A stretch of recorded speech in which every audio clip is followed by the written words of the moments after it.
in the night Zoom, I think, Andolnatmaka session also, our advances mentioned again a very beautiful explanation there to a mother who asked a question about the duality and the fact that I'm wondering whether you managed to listen to that, Dr. Sakuntala. He mentioned, he said that the mind, the nature of the mind is that it can't be alone.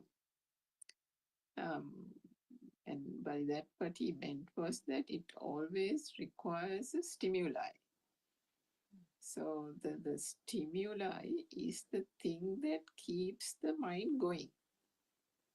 And so, for example, that's why always in his talks, we find this thing about the common example of a chair. And he says that if the chair is there, then you are there.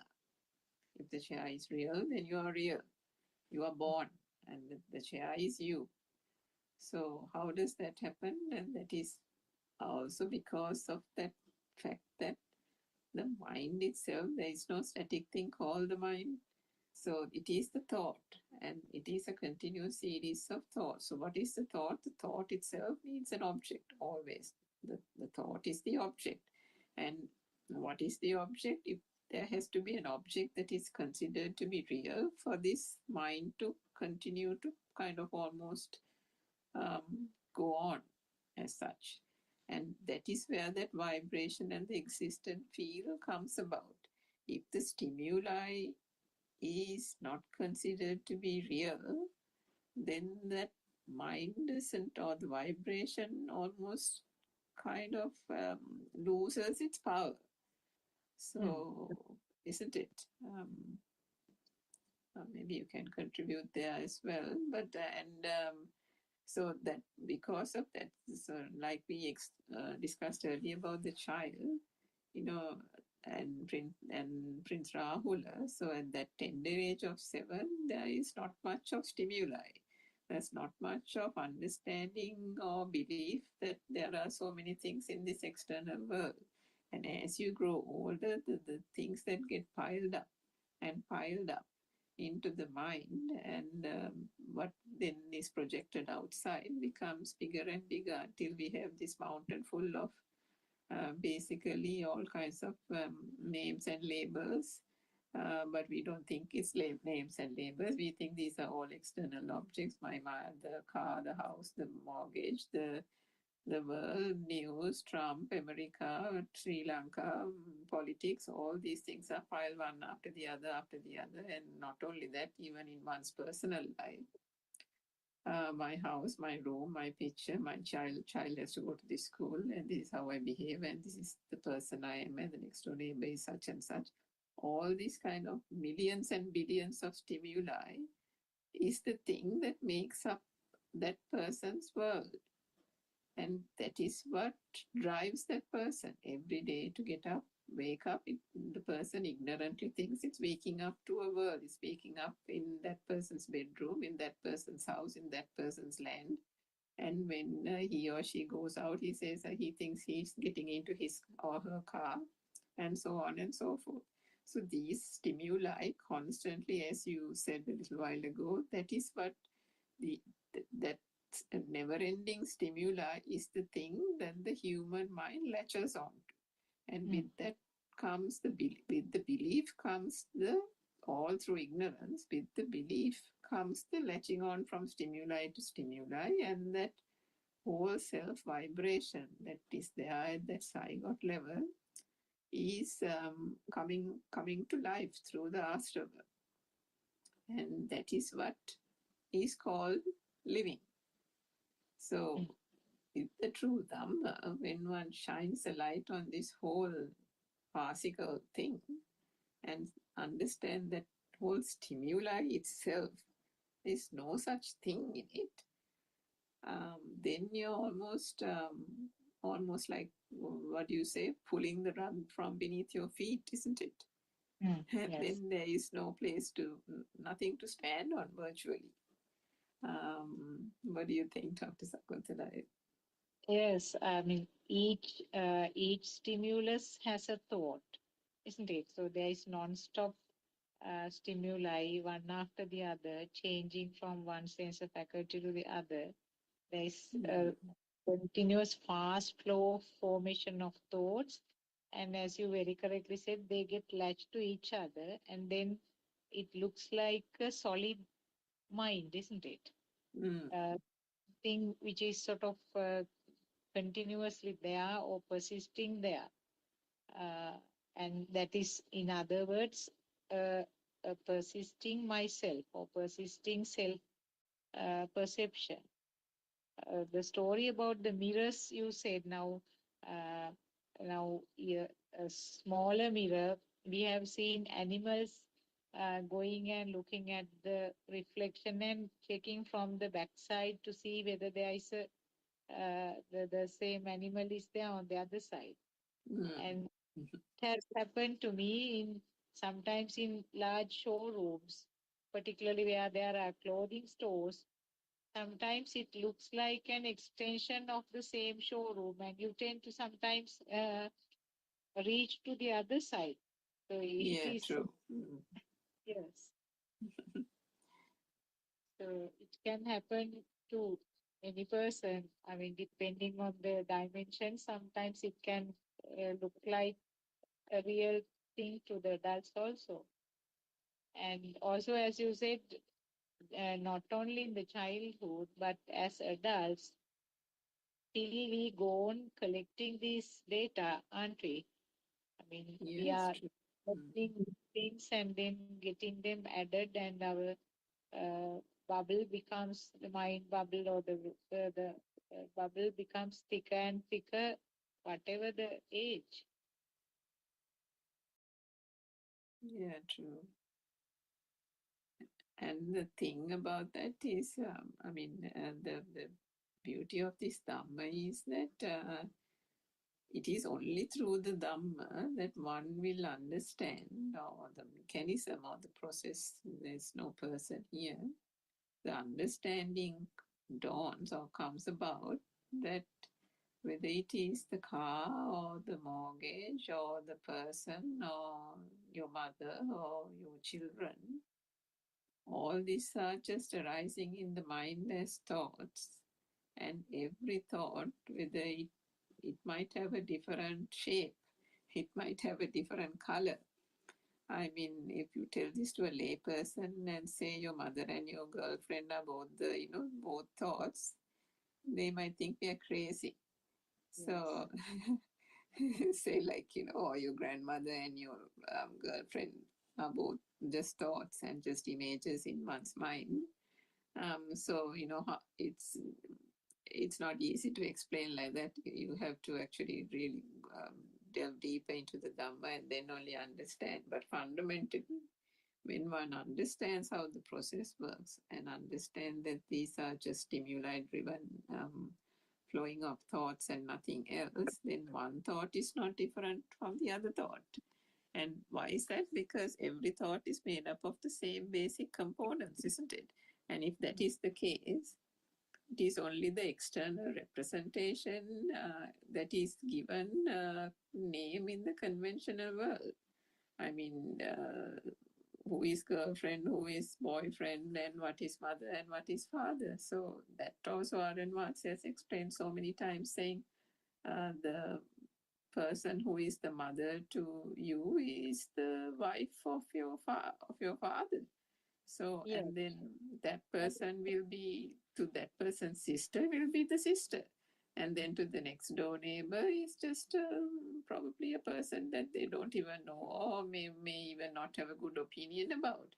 So how can the same person have different personas, isn't it? And then Yeah.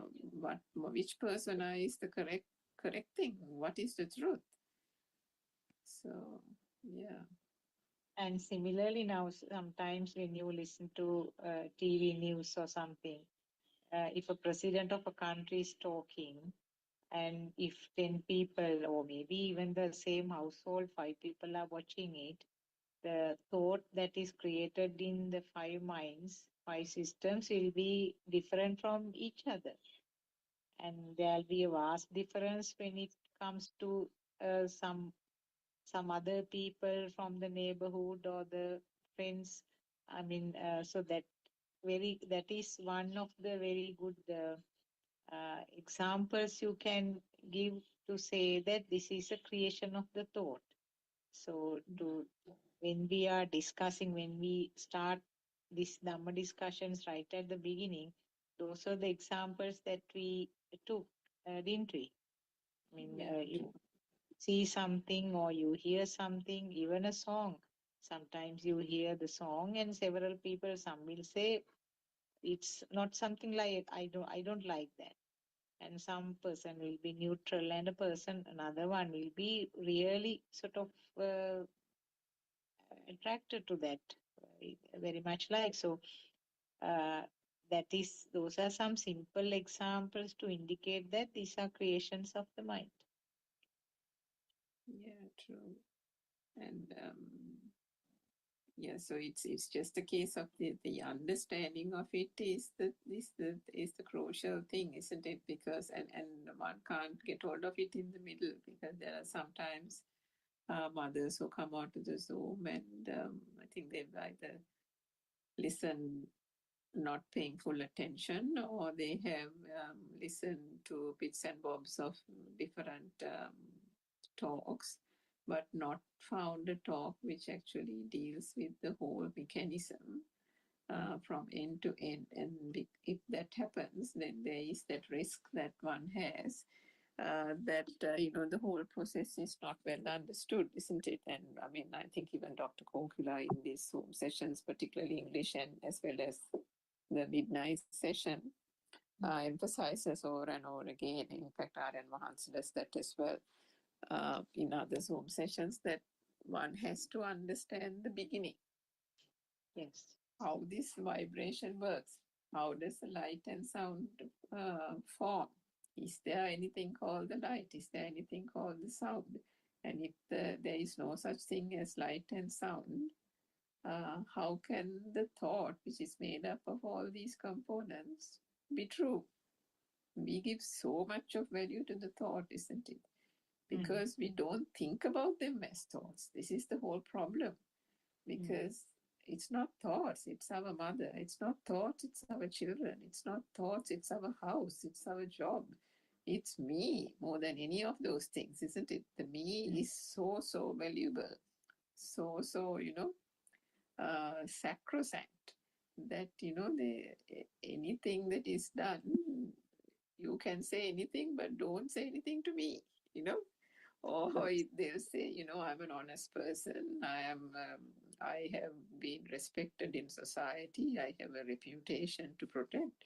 This, that, and the other. So, moment somebody says something, why do they have go up in arms and get hot and bothered or embarrassed or get annoyed and all these things? Because there is a hit or an attack they perceive to the so-called ego and the self-perception, which is the key thing that they strive to protect. Why do they strive to protect? Because they think there is an I here. They think there is self here. And that is the very thing, the Sakkaya Ditthi, that this Dhamma attacks completely.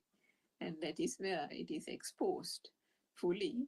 Um, and that is why that is the very point where one enters into the first stream enterer or the Sotapanna stage. Because if you break that in that self-perception, that is such a big hit to the whole samsaric cycle and this whole thing going on. And from that point onwards, uh, as I don't know how to say it in English, the Niyata Sambodhi Parayana is that there is an unequivocal, I think, I don't know that said that word right, turning towards liberation, isn't it? Yes, There's no turning back. that's right. Yes. Yeah, it means actually, I mean, if a tree is bent towards a river, one day it will just fall to the river itself and then be thrown away. Uh, that is one of the examples that Lord Buddha has given. This Niyata Sambodhi Parayana means that was a metaphor he has given. If a tree is bent to the river water, and one day it will fall into the river and then it will be flown away along the river. Yeah, actually, this Sotapanna, now some people have the impression that uh, if a person has attained this level, or that means the realization, the clear realization or the clear understanding, there is this world is something created by the sense of faculties, but not something existing permanently. That is that understanding alone. Understanding is actually the Sotapanna Marga, I think. But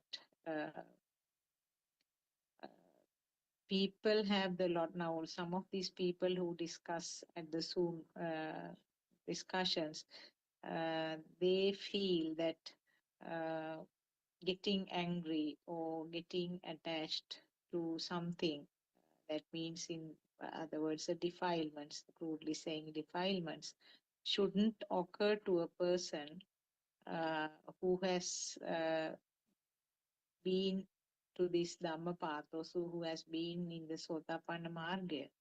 But at that level, the defilements are still there.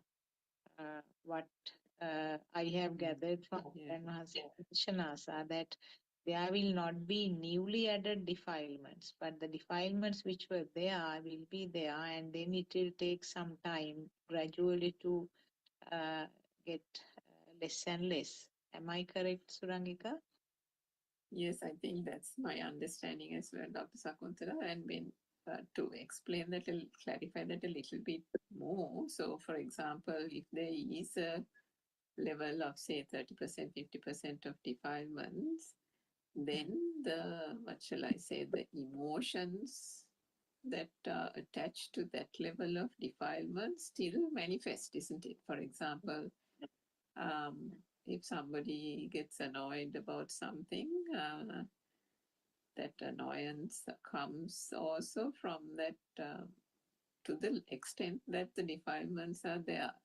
So, if the person absolutely used to freak out those days with some incident happening, the person won't freak out completely now. The person might get annoyed. And then later on, with the gradual level of defilements coming down, even the annoying can become just an irritation, isn't it? Yes, yes. And then again, with the progression of time, the irritation then gives away to that incident happens, and then there's a slight noting that happens, kind of slight, not even an irritation, but just a noting in the mind that something like that happened, and then it goes away. So, like that, I'm sure you have experienced it as well. Of course. So, each thing, now that's why it's so important that Aryan says one has to know one's points of contemplation, the kamatahan, because with every vibration that is there, each person with the zygote level have their own points where one has the most amount of defilements. And understanding what those touch points are is so important on this path, because otherwise you are just, it's like, I don't know whether this is a correct example, you're trying to look for something and you don't know where it is, and you're just taking a stick and going in the jungle, hitting at every bush.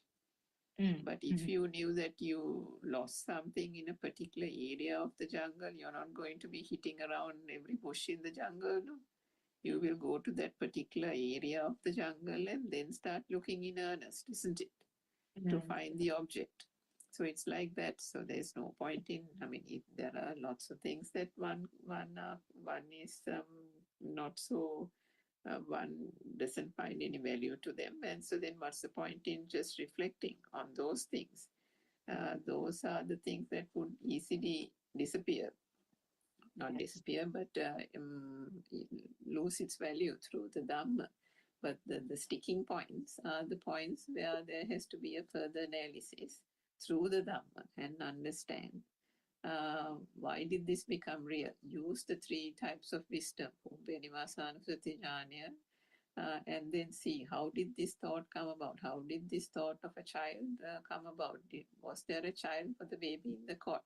When did the child become real? So on and so forth. And then only gradually by seeing that through prajna or wisdom or penetrative insight, whatever you call it, only the seeing through that wisdom will make that the value and the burning gradually dissipate, isn't it? So that is what one has to do through the correct analysis gradually, and that is why the points of contemplation and understanding where those points are is quite important, isn't it? Yes, Surangika, I think we have come almost to the end of our session. I think. Yes, that's true. Okay, then. Thank you, Dr. Sakuntala, for the discussion.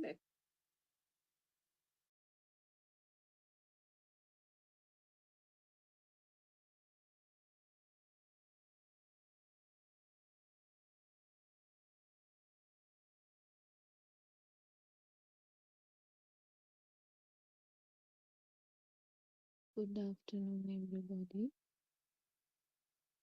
Teruwan Saranai Aryan Wahanse. Teruwan Saranai, everybody. Let's continue with the book reading. The Two Dhamma Has Awakened, Volume 2, page number 4, second paragraph. You know that we are under a false impression that what we experience as outside really exists outside. It is only us who name the na tree, the nougat tree, the mango tree, and the breadfruit tree, etc. We name all what we see in different languages, in Sinhala, Tamil, English, Chinese, etc. All the languages are only signals. They are known as sanya. It is only a sound. For each image, we assign a sound. The tying of the sound to an image forms a thought. A thought means it is a knowing. A thought means that you know. It is also known as the vijnana or the mind consciousness. Sound plus image equals to a thought. The tying of the sound to the image is the thing that creates a story for us. If the sound is regarded as only a sound, and if the image that you see is regarded as only a color, then a story cannot be formed. Then a thing or an object will not be formed, and there won't be any more problems for you. Ditta means seeing or chakku vijnana, sight consciousness. Sutta means hearing or sota vijnana, sound consciousness. Apply the same thing to other senses too. Mutta means all the other three types of senses, feelings, smell or gaha vijnana, smell consciousness, taste or jiva vinyani, taste consciousness, body sensations or kaya vinyani, touch consciousness. Let the smell be only a smell. Let the taste be only a taste.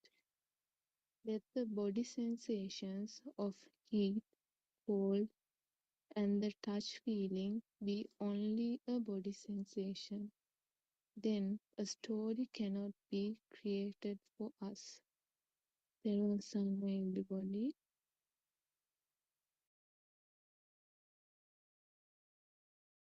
Theron Sanachani. We pay homage to our noble friend Buddothpado Aryan Vanse.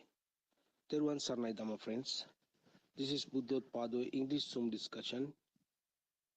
In this forum, we explain the pure Buddhism and help you to understand the illusion of the outside world and your very existence, and also guide you to understand your defilements and to diminish them.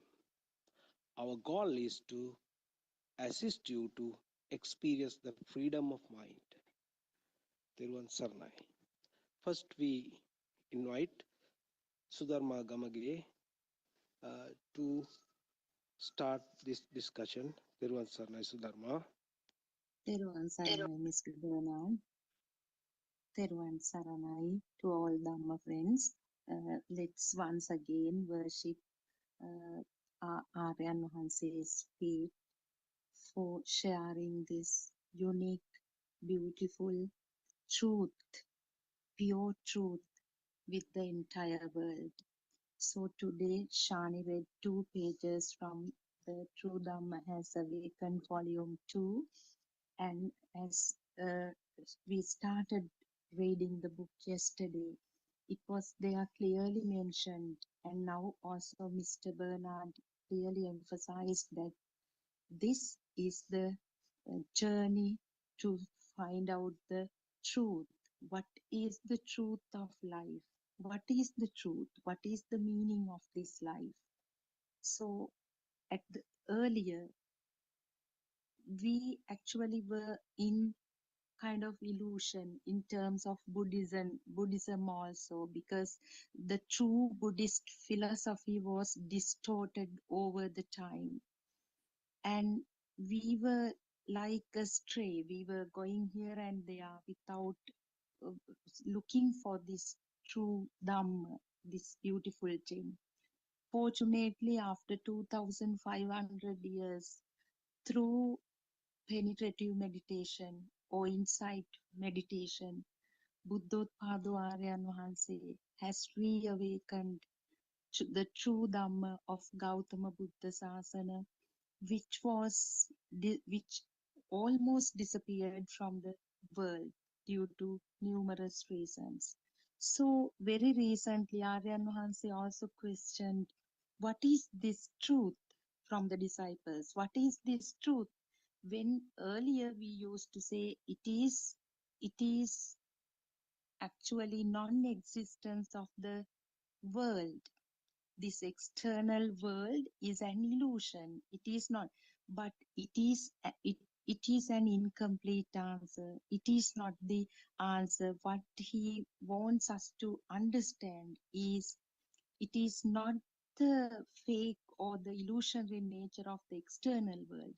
It is, the truth is that there is no self, there is no person, there is no person as such, there is no self as such.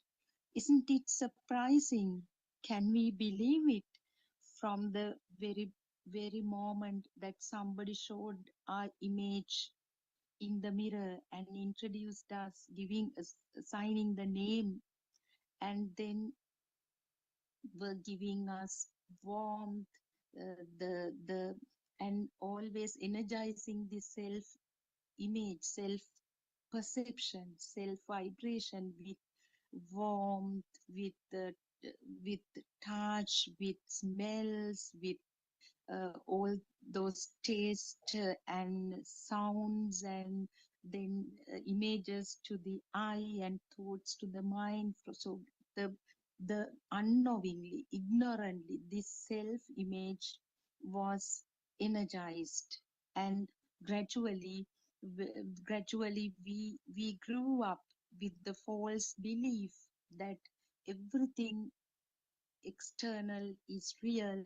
and everything happens to me, and I am just savoring all my sensory inputs, and they are on this side, the person is there, the out there, the all the entities, living, non-living, all stuff, well, was real. So this fake view, this wrong view, was challenged with this true Dhamma. The moment we heard this beautiful message, this true message, it was at once very difficult to believe. And in the morning sermon also, Aryan Hanse said, the groundbreaking revelation made in Buddothpado sermons is to reveal that everything, the world, the birth happens the very moment the two vibrations come together and automatically generate some power. And also he refers to the that uh, the other very fresh, actually, the first ever kind of revelation of these taints, the vibration that occurred in the zygote.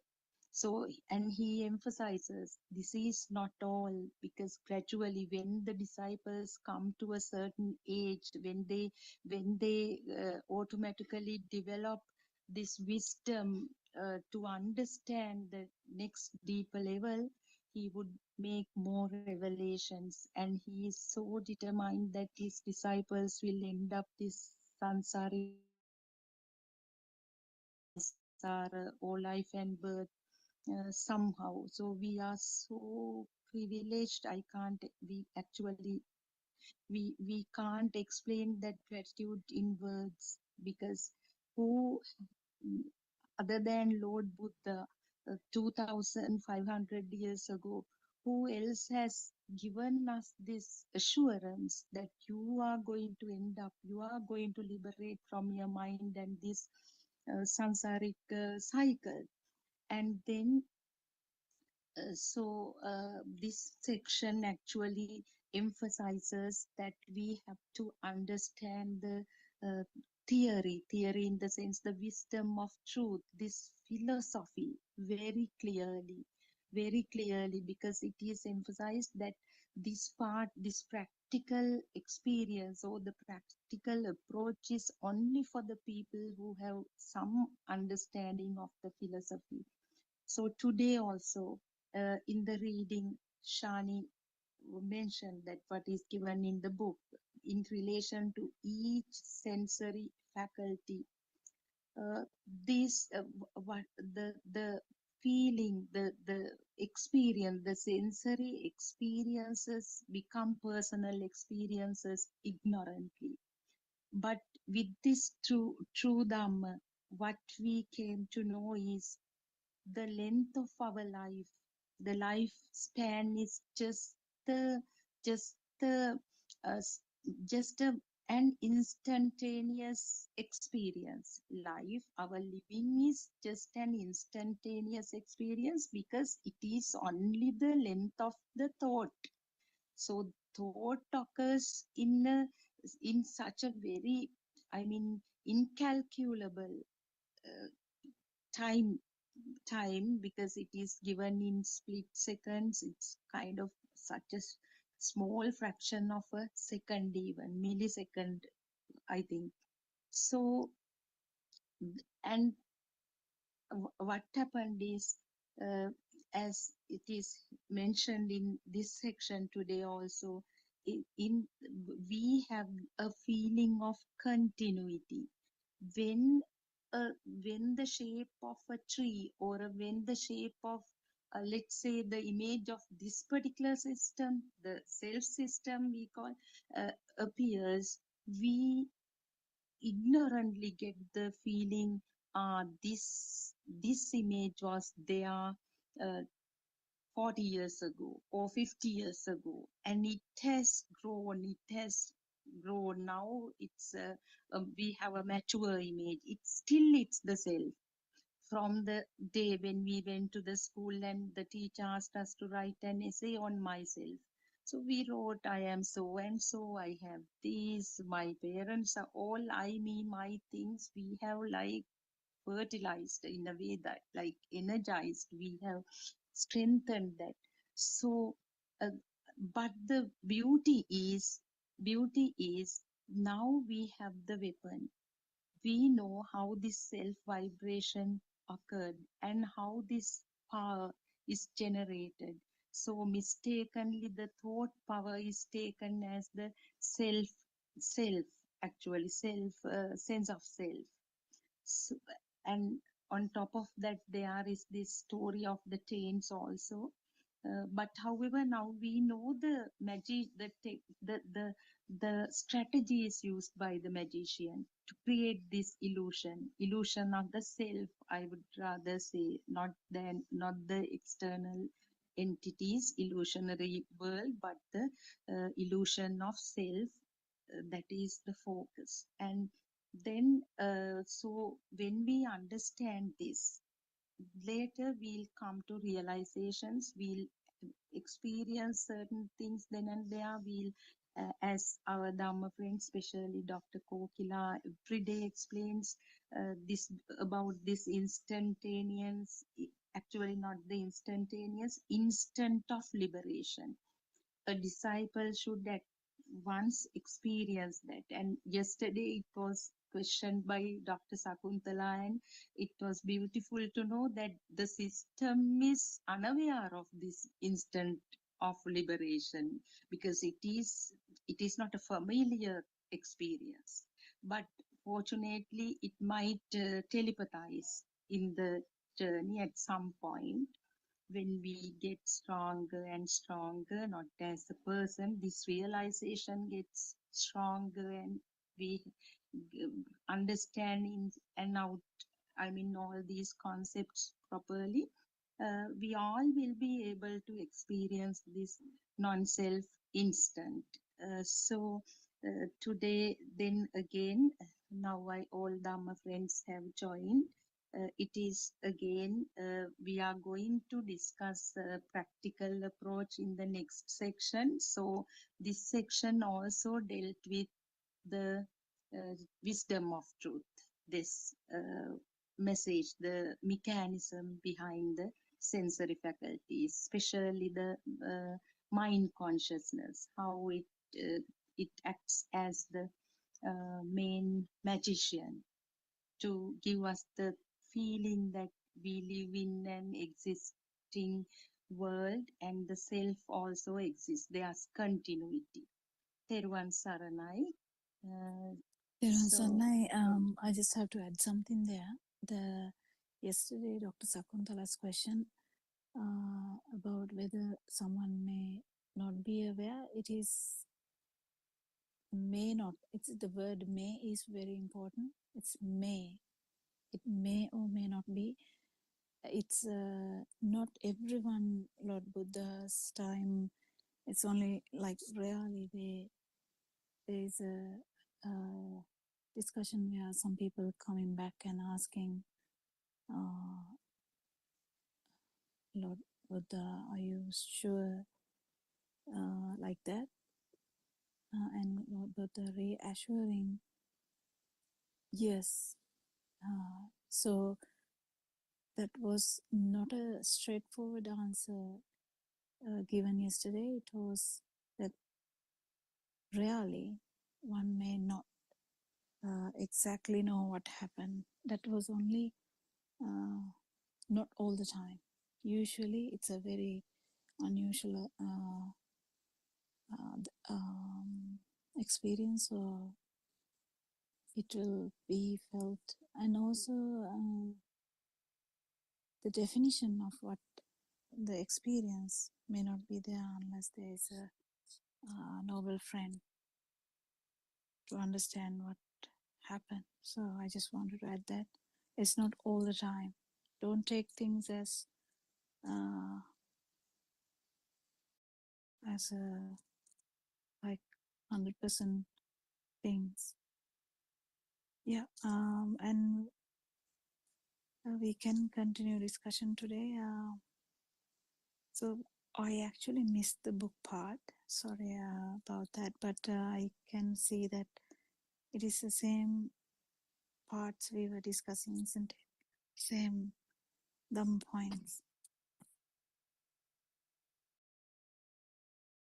තෙරුවන් සරණයි Dr. Kokila. Yes, in this section, Aryan Mahanse mentions that this is actually we are going to talk about the practical experiences in this book, but it is basically for the people who have a thorough knowledge of Satyajnana or the philosophy, and this bit actually reiterates the mechanism of the six sensory organs, with special focus on mind consciousness.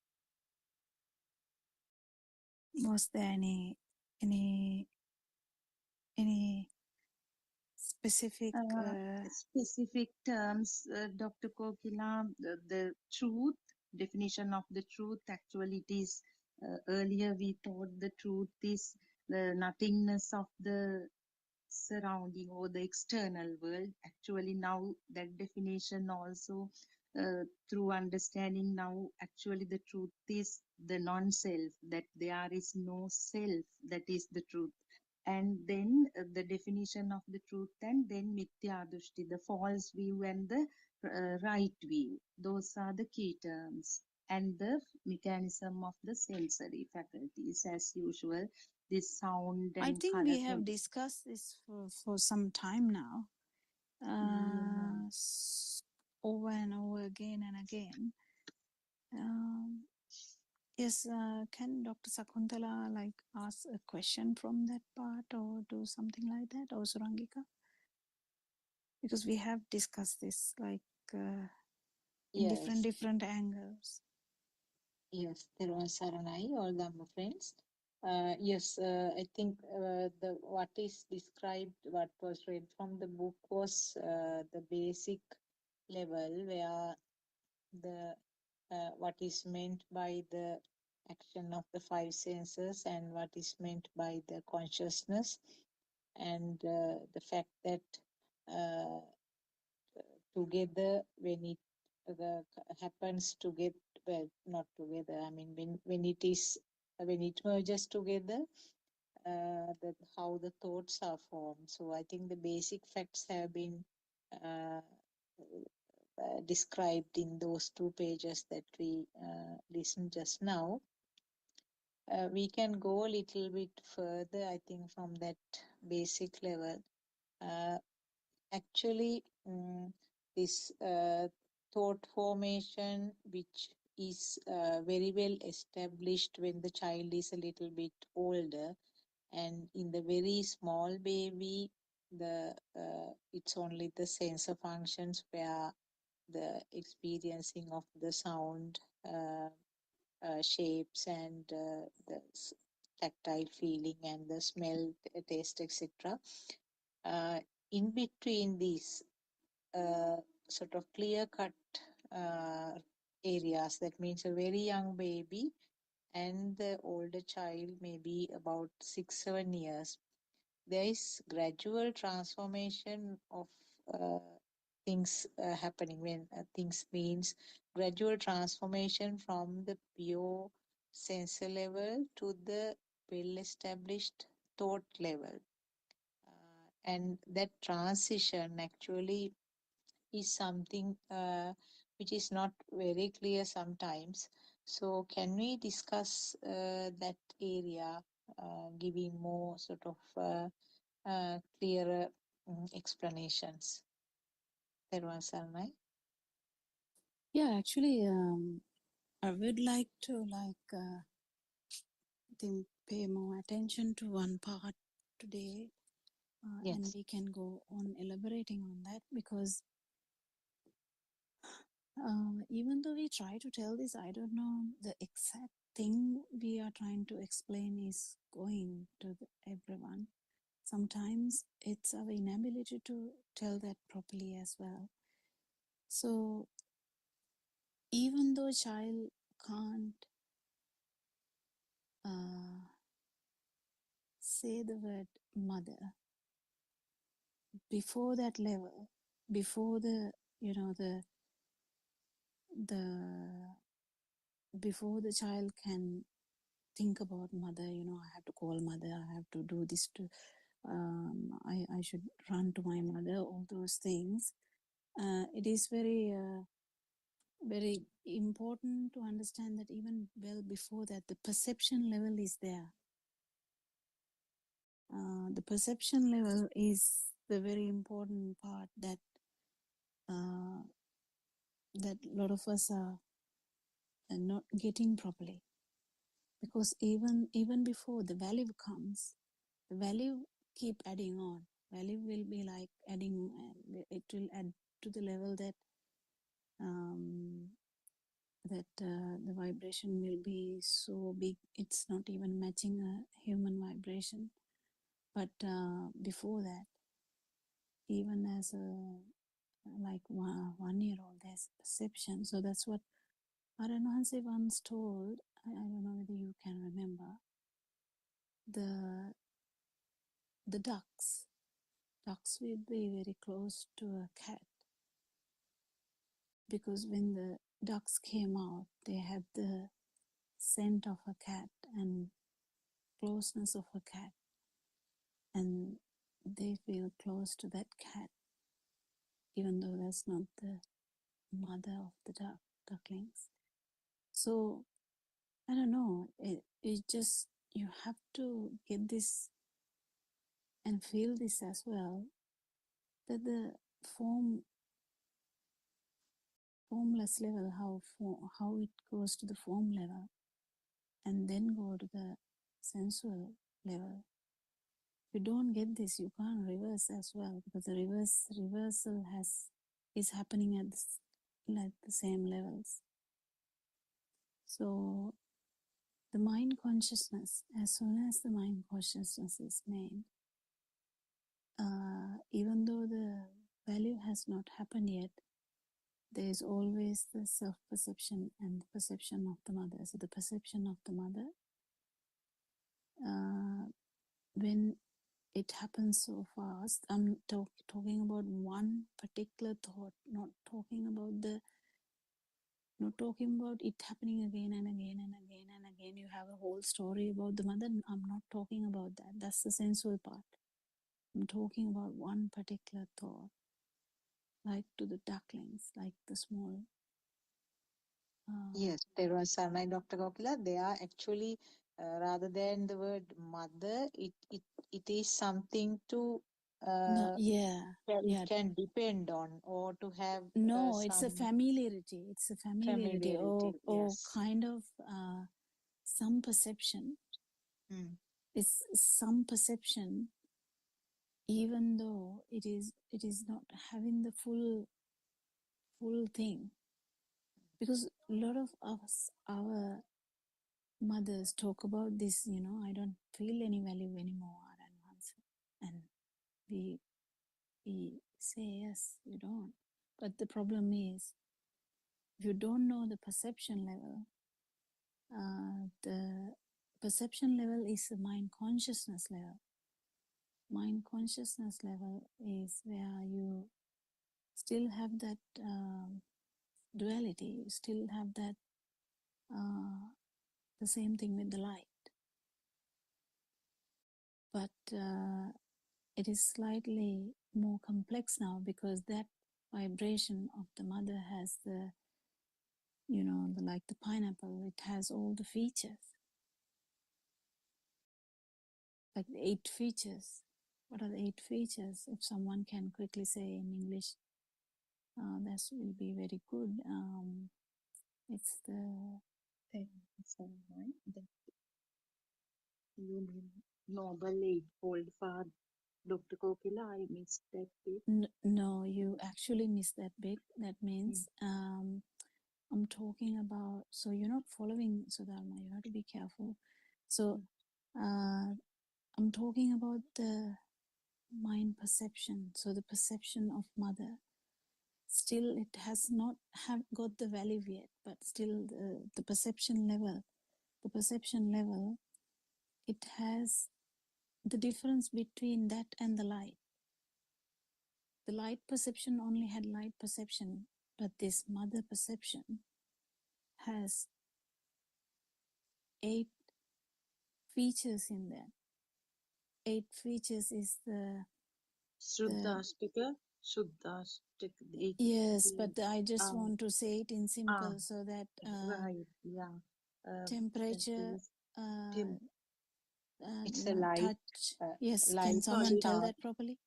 Yeah, light, sound, and smell, taste, and then through the skin, the warmth, cold, and the hard feeling, hard or soft feeling.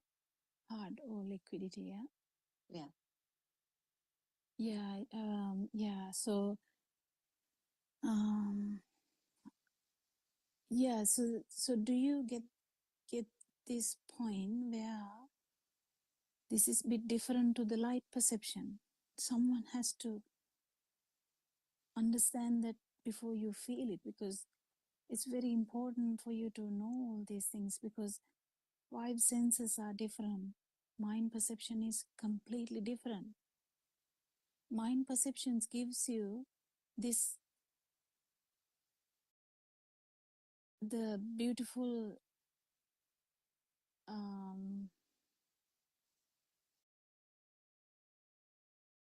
manifestation of the world, you know. But before mind is formed, before mind consciousness has happened, it wasn't like that. It was just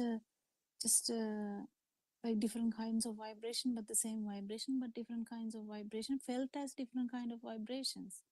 It's a feel only.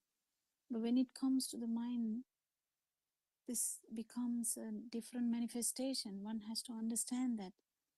And if you don't understand that, you will never even know that there is a liberation from mind. But that's where the problem is. Everyone is feeling everything inside the mind and thinking, oh, I feel so light, I'm good. But that's not the point. That's not the point. So this is a very crucial point. We have to understand how the 6 week, just don't take these numbers as hard and fast numbers. Don't take these things, the examples, straightforward into your head. These are just, none of these things are true. Whatever I say is not true. So it becomes really tricky to say these things. But what I'm trying to let you understand is, from the little baby where the mind has not formed, we, for an example, say few weeks old baby, even that can be wrong, because as soon as you combine 2 different modalities of senses, you might have like a new perception. That's how the worm is. Worm has only few perceptions, but still his world is that. But it's only few vibrations. So it's not a mind. It's not the mind, the beautiful world the humans see. But different animals have different worlds. So the world, the sensual part is when the value comes to that. Before that, there is a layer that people has to understand that there is something like that. But they are not. They're just examples for you to feel what happened to the baby, what happened to actually this vibration, the self vibration. The self vibration, you definitely understand that there won't be any Dr. Sakuntala or anyone talking here if there was no vibration which telepathized into some kind of zygote somewhere. And then what happened to that? how did that come to the mind level? As soon as the mind level comes, the manifestation is different. But the sensual part, where the value comes, happens later. Do you get the point, Dr. Sakuntala? I'm trying to reiterate this because everyone seems stuck after like understanding that, okay, I don't feel any burning anymore. What now? That Yes, I think, question. yes, I Yeah. think that value comes gradually, little by little. If I say like that, is it true? Yes. Yeah. Yeah, very gradually. Yes. But there's a level after the value also. When people say, I don't feel anything anymore, I'm really good, then it's either an arahant or someone who hasn't understood Dhamma. So there's more to understand. Yes. Those are the only two things that can happen, isn't it? Yes. Yes. Yeah. Yeah, anyone can add on to this discussion. So it's very important to understand these layers of how this baby happened to be a feel level, mind level, and sensual level.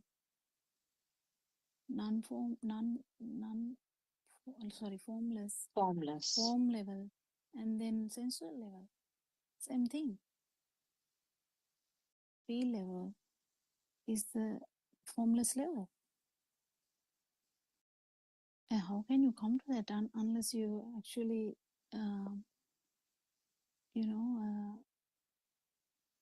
understand there is a form level too, and there's a form level with that vibrating again and again. This sensual level happens, and we are born in like a sensual realm. But we are understanding all these 31 realms because that's the beauty of human vibration. That's the beauty of the human mind. Human mind, that the ability of this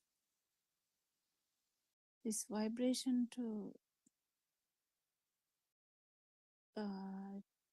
be able to feel, not see, or not talk about that, but actually feel these vibrations to the highest level and to the lowest level. And the non-vibration only can be done in human realm. Yeah, someone can add on. Is Suranika here? It's very important because I feel sometimes it's difficult to tell, and we also stutter in telling that, and it's not the message is not going properly. Aryan Mahansi has been telling this for a long time. It's just we struggle with that, even understand how deep this truth can be, because we keep telling, Everyone, Saranai, Dr. Kokila. Now, when we talk about this, isn't it all these layers are anyway different levels of attribution of value to self? Uh, if I explain it now, earlier in the sensual world, the value attributed to stuff is obvious. People get angry. You can't explain it in that way. You have to explain it in one particular stimuli, because otherwise you will misunderstand this. All the layers of all the layers are in one stimuli. So don't even talk about in a different ways, because it's even the non-vibration is felt in one stimuli, one particular moment. So if you deviate from that, you actually might not catch this. So if you're trying to give an example, give it in one stimuli. Yes. So if we take the commonest example of the chair, so the one in the sensual level has the kind of real craving to keep it. I mean, both the person is there and the chair, the need to lot keep. of our mothers say now they don't have that. Actually speaking, that can be true. So what is the level beneath that? And Dr. Kokila, then the chair is there, the person doesn't notice,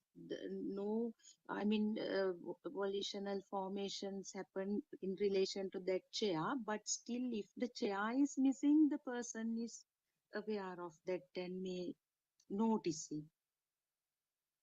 There is subtle need to keep it, is it? No, No? no. Still you are talking about the sensual world. Oh, it's still sensual. That level. Okay. So what is underneath? What is underneath is the perception. That chair, the perception, the image, not the physical one. Yeah, but The what is the that level?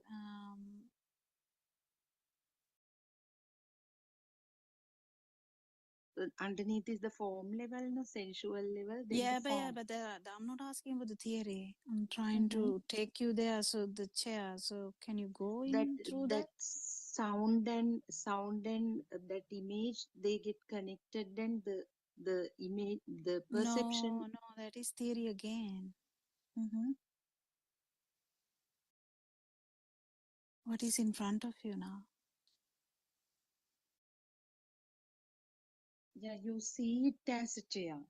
No. What is in front of you now? And now I have a dressing table. So in dressing front of- table, don't you feel that it's there? Yeah, I feel it's there. Yes. So that's the form level. Um, You existing. you you you you you felt it when you opened the door, and you didn't know that. You were talking in a different angle that day. You opened the door, the shoe eaten by the dog was there, but Yes. you didn't even realize you are inside the mind. So this is True. the thing, that the message is not taken. Each time I have told you now about 5 times the same thing.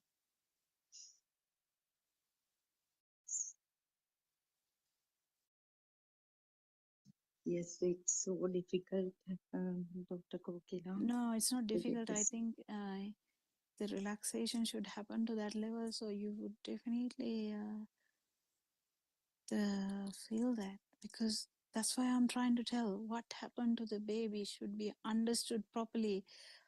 Unless you do that, you don't have the whatever that jhana thing,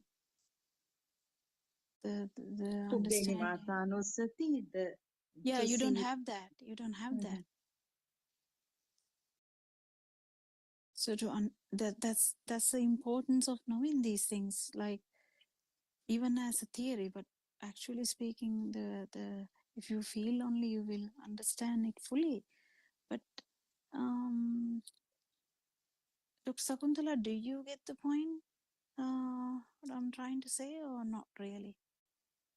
No, I can understand it to some extent. What you were trying to say was that I think the sensual world, Sudharma explained, I mean, the sort of feeling to maintain it in a finer way, sensual world. Please, I might go wrong, please correct me. And the form world, as you said, the mind construct of something. That Yeah, means the in that, thought. actually, Mm. the in the mind, it will be to maintain the mind consciousness. The Mm. effort is to maintain the mind consciousness. So it's very subtle, very subtle. Yes. Very difficult, Dr. Kokila. That my understanding was. Thank you very much for like every day you are making so much effort, and sometimes you are kind of disappointed. Also, I feel from your voice also now I've been telling this one so many times and still you are not getting. But actually, what I have understood was, Dr. Kokila, everything is. I mean, they are as usual. The burning, the value becomes zero with the realization. So it's a Yeah, misunderstanding, isn't it? the problem is what is burning. Burning is also value, no? The Yeah. sensual world, the value is so obvious, it's so high.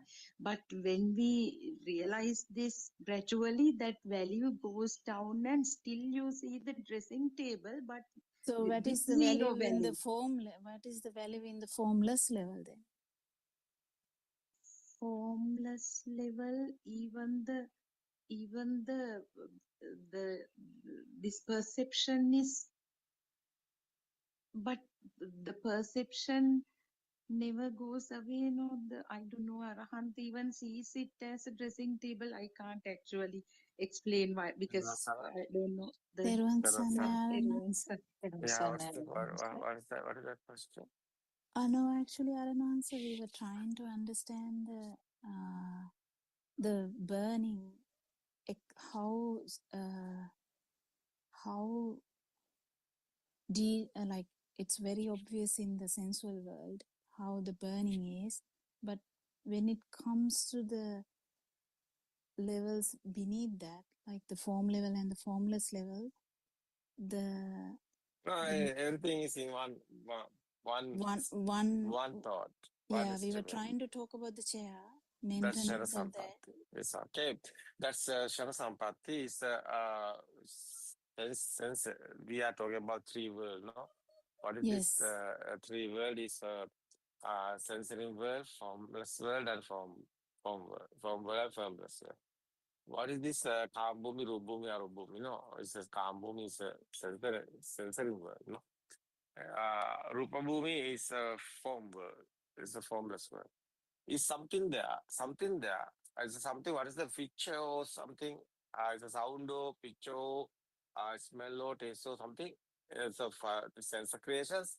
Is something is a perception is there? Sound is perception, no sound perception. It's a light perception, no? And the smell perception and the taste perception. The hot and cool, smooth and rough is a body, is a feel, is a perception, no? Is a rupa means that one, no? That's a form word. It's okay. That's form word. Form word. The formless word, something there. Sound or picture, or what? It's no matter. Something there. It's not real, no. Sensor creations, no, everything. It's not real. It's okay. The final is coming. It's not real. It's okay. Normally everything is happening, but it's no anything. It's okay. No any rupa dasana. What's the meaning? Buddha's word is mm, uh, that's the beyond the rupa dasana. No, is the obhasa. Is the one. Is the one indicating. Only one. Yes. Sound, not sound or picture and five sense creations. Only one is something. Something there. What is that? Is a child, table, or mother, father, no matter. It's okay. Everything is thought. It's okay. But thought is not real. It's okay. It's anagami bhumi, we are talking about. Yes. Yeah, that's one is a final one. It's a one, what is that? One spark. What is that? It is something. No matter what is that, is something. Something there. What is that? Is a sound or something there? No? Sound or anything. It's okay, something. It's a one. That's a formless. You know, it's a chair. Is the example is a chair. Chair have value. It's a combo. Is a value is combo. It's okay. Chair have value. No, that's a combo. Uh, no value is there. No real, no real chair. No, it's our mind. It's a thoughts, sound and form. It's a, it's okay. No value is coming. That's a uh, beyond the sensory world. Value is gone. After value is gone, but dream is there. Yeah, the dream is there. That was Dream is I there. was trying That's a to rule. Yeah, form. tell that, but couldn't tell it properly, Arana. So yeah, Yeah. Value still, is not there, but dream but is the there. dream is there. Yeah, that's a beautiful way of putting Yeah, that. that's the form word.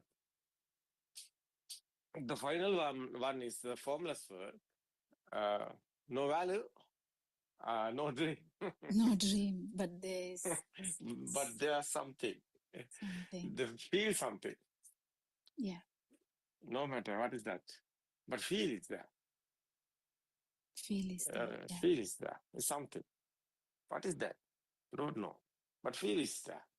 Something there is a feel. Something is there. Yeah, it's okay. No sound and form is not real. It's okay. Thought is it's okay. Thought is not real. Yeah.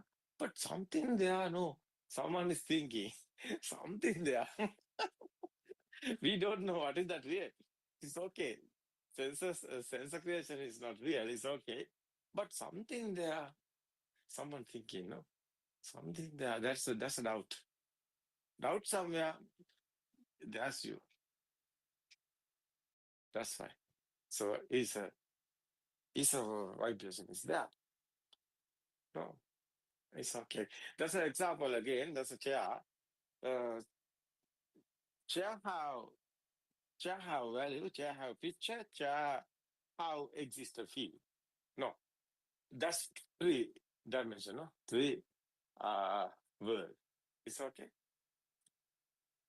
yes, Arana. It's okay. Yeah, it's okay. There's one thought is here.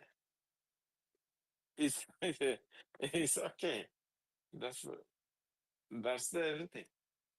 Every second, every moment, have a thought. So every moment, our world is created. No,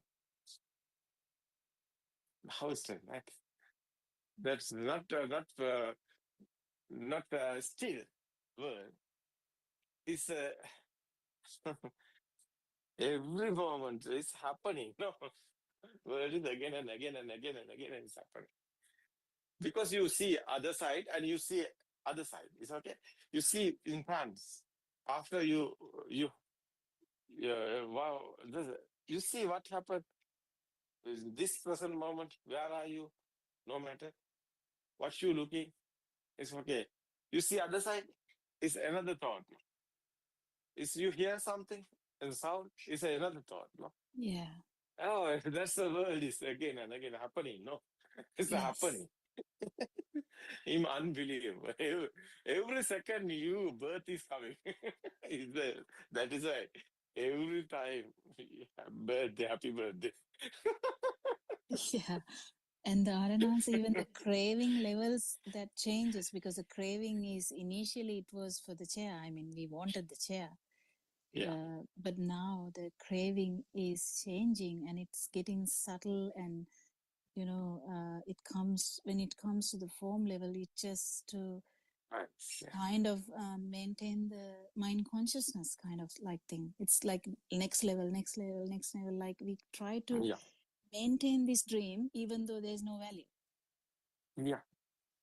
Yeah. No value. No value. Yeah. No value, but still try to maintain that dream because Yeah. you don't That's a actually form world. That's a form form world. world.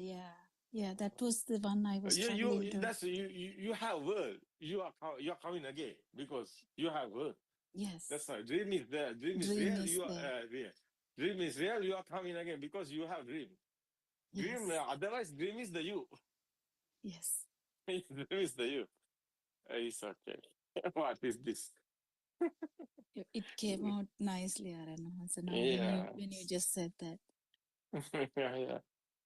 it's beautiful. But you see, it's okay. Dream is not real. It's okay. Someone understood. Yeah, dream is not there. Now, after what happened, dream is gone. After no dream, no value. It's okay. But normally you can see, no? It's happening, no? Senses are active, no? Senses are, uh, sense creation is happening, no? We can't stop that. You No. can't see. You Yeah. know, this is a chair. It's okay, no problem. Not inside coming value. It's okay. First step is over. The second class, no chair. It's okay. After, no, no, you don't care. No. You're not caring. Not Yeah. anything happening. It's okay. But it's chair is there. It's okay. No problem. I mean, inside changing, no? Your side. Inside changing, no? Yes. Yeah, internal transformation. We are talking, no? Yes. It's happening. It's nice. So normally everything is happening after finally. Chair also is okay, no problem. Now you are in cool mind, tranquility, no? It's a peaceful because you are not in anywhere. That's why you are not otherwise there. You are not here. I was Yeah, telling this. yeah. That's the real emptiness. And importance is Aranwansa cutting at least one mangosteen. That is the problem. Oh. Just cutting one stimuli through and through would do this. That's Yeah. just Yeah, one, at least one mangosteen. Yeah. Yeah. Mangosteen? What is that? Because why Aranwansa, you have given us a Mangoes. yes, in English, isn't it called mangosteen? Oh, I don't know. Sorry. It's okay. It's a mango. Are you getting the example? Changing mangoes. It's okay. Mango. Yeah.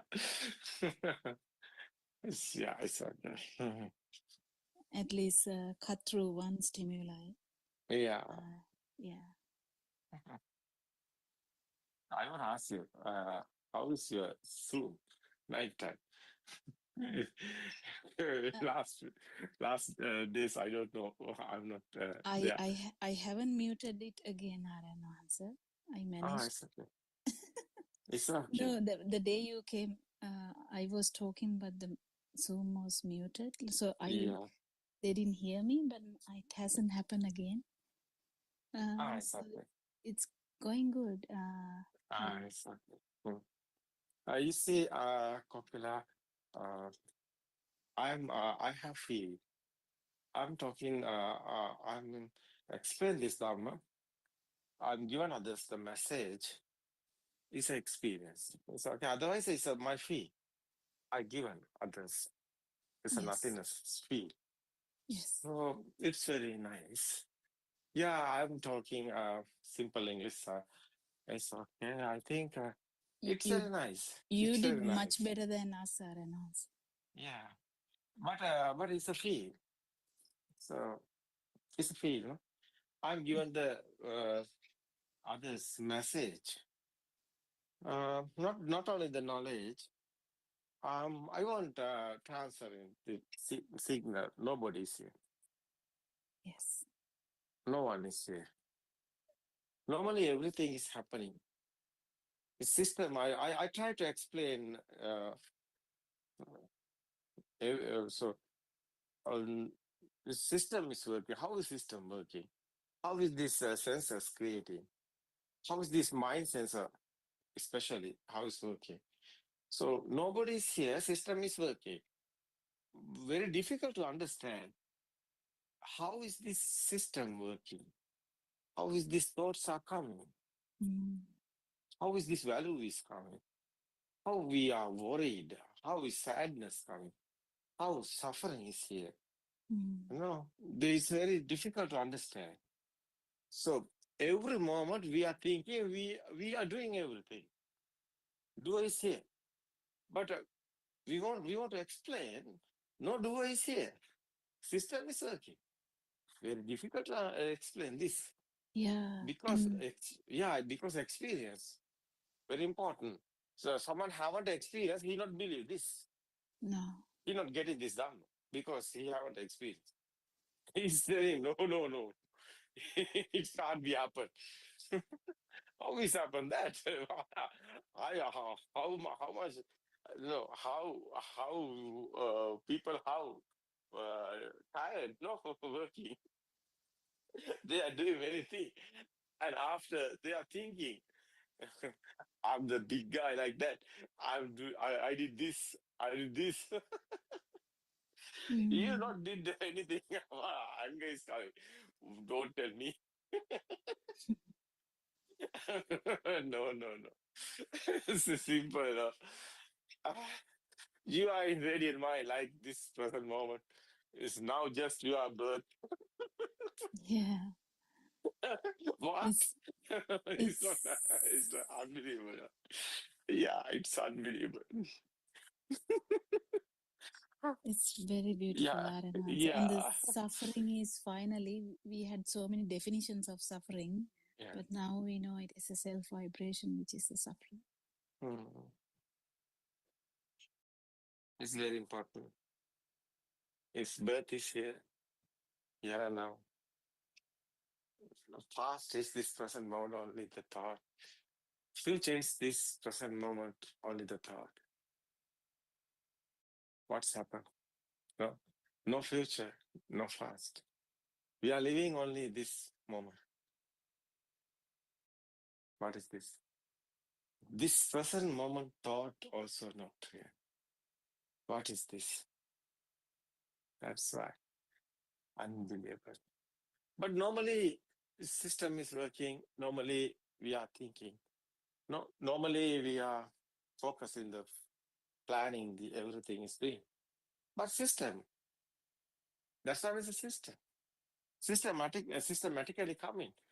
What we are eat tomorrow? No, where we are going? It's okay. It's okay. You have plan. You want plan because plan is gone. Plan is normally going, but it's nobody's there.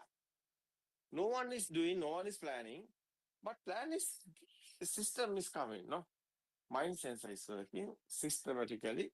Plan is coming because you feel you have experience. Is normally it's normally that that path is going. No, normally Yes, lifestyle is yes, going. yeah, yeah, Lifestyle is normally going. So your mind is coming. So like a sensor, your eye is not blind. It's okay. You are not blind. You can see. It's yeah, happening. We can't stop that. Like that, you can hear sound is coming. It's okay. You know that's a crowd. No problem. It's here. System is working. That same. Uh, so everybody have experience.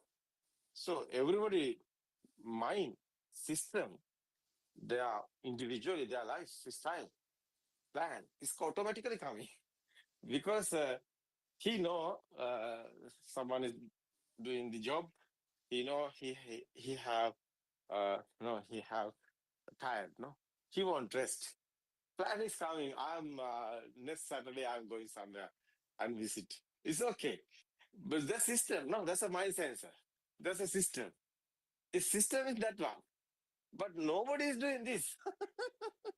yeah, Unbelievable that one. You are not going anywhere. You are thinking, but it's okay. That day is coming Saturday. Yeah, you are going, but you know you are not going. Why? It's your mind, not you. Who are you? Mine is not you. Who are you? That's unbelievable.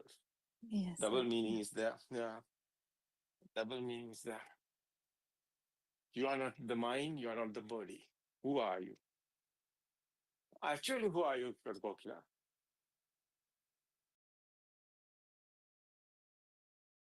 Mind is not you. It's okay. Body is not you. It's okay, Kokila? yeah. It is to Yeah. feel that Who are you? the You're not a Kokila. vibration. You're not a Kokila. Yeah, You're not a Kokila. Kokila is a thought. yes, It's a mind. Who are you? That's the interesting. yeah, Who are the Kokila? Oh, wow, what's this? No, What's this? You are not Kokila. Kokila is a mind. You are not a doctor. It's okay. Kokila is a doctor. It's okay. You are not a doctor. Who are you? So your child, your children is talking. So you have children. You are the mother. You are not a doctor. It's okay. Children talking. No, mom. I don't want doctor. I want my mom. It's okay. Mom, you are not a doctor. To me. You are There's a mother. yeah. The president husband, wife is talking. He's not my president, he's my husband. Yeah. So what is this life? What is Yeah. this life?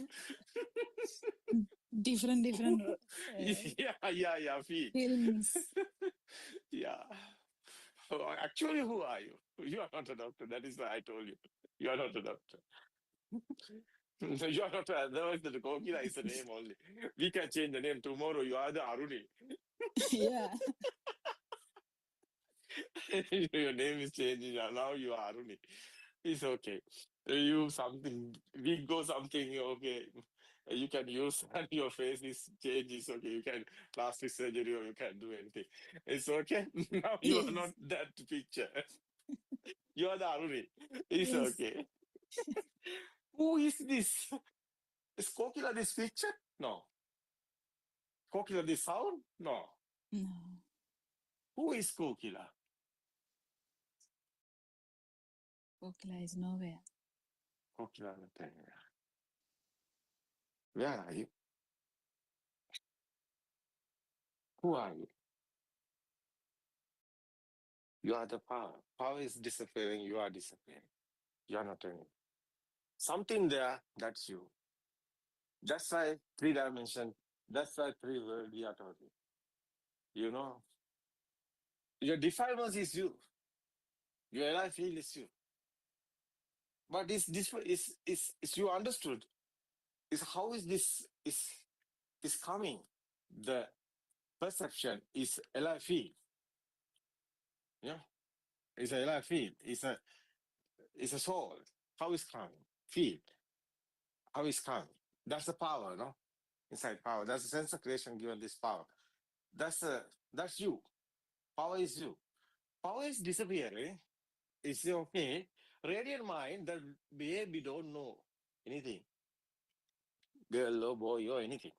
No, radiant mind, no. No. That's the your zero level. Yeah. That's the your death is coming. Real death is there. Yes. Nobody's here. No one is here. Kokila is gone. Now we have funeral. Surangika, do you ready? Funeral is here. Kokila's death is coming. That's the somatization Ibar. Unbelievable. Kokila is over. Now no Kokila here. Tomorrow coming another guy. She's not a Kokila. Kokila now Arat. Nobody is here. Yeah. That's the real feel. It's a relax. It's a tranquility feel. That's the Arahata stage. What is the meaning is Arahata? It's a Raha. Araha. What is this Raha? Is a Napatisangedi. There's a Sabda Patisangedi, Sabda Raga no Patisanga. That's the Buddha's word, no? Rasa Patisangedi, Rasa Raga no Patisanga. The meaning is you have taste, but you don't want it. Meaning is there is not you. You see that? Yes, sir. No cravio, no defilements there. That is why you are gone. But defilement is there is you. The meaning is defilement is there, life free. Otherwise, that's your ego. Yes. It's disappearing. Nobody is here. That's the tranquility. That's a field is you. Field is disappearing. You are disappearing. But this field is alive field. It's a soul. Where soul? Is ego. Ego is disappearing. It's a power is gone. It's a zero. So no one is here. Nobody is here. No being, no living being, nothing existed. That's the meaning. That's our happy stage. That's a non-vibration stage. It's nice, no? Yes. Nice, no? Yes. Yeah. Why all of them are silent? Something wrong? We have Yeah, every people don't like it because they want something. Yeah, they want something. They are silly mind. They want something. They have somebody. So they want to go after death somewhere. We don't know. It's okay. You want somewhere going, Kokila? It's okay. You prepare something. Yeah, little birds making the cage. Little bird making the cave, no? It's okay. After that, where are you want to go, Kokila? You are going. Where's the heaven? I ask you. Where's the heaven? here. Where's the heaven? Is up sky. The now telescope have no. You can see where's the heaven. It's okay, sky. Can you see the heaven? It's up somewhere. Sky. What is this silly mind? No. It's Where's the something- devil? Where's the devil? Is somewhere earth inside? Where? Nothing anywhere. No anywhere. No anywhere. Everything is this present moment. Everything is this present moment. Awaken to the moment is you're not anywhere. No? Yeah. Yeah. Awaken to the moment. That's our topic now. Our headline. Our book's name is Awaken to the Moment. No? Yes. The meaning is this present moment is not here. That's the wake up in dream. That's the awaken in a dream. That's a freedom mind. That's a free mind. That's a liberation of mind. That's the freedom of mind. That's the real awaken to the moment. You want to understand this, how is these thoughts are coming? What is this thought? How is this thought are creating? It's not real. Thought is not real. It's game over. Beyond the mind. That's okay. Nobody is here. That's your final day. It's okay. After normally everything is happening, no problem anywhere. It's okay. Peaceful mind is coming. That's the tranquility. What the happen is the best. No? It's peaceful mind. Nice feeling. No, like an angel. Like a trees. Like a birds flying sky. No. Like a feather. That's a smooth. No, nothing anything. That's the real emptiness. Understand? Inside meditation. Hear this. Cause and effect dharma is very important, everybody. Because there's the truth in this world.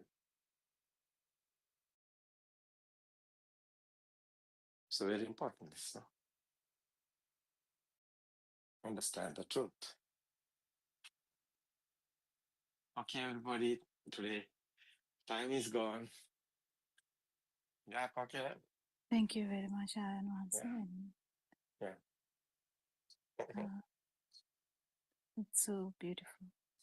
Yeah, it's very nice. So everybody is same now, finally.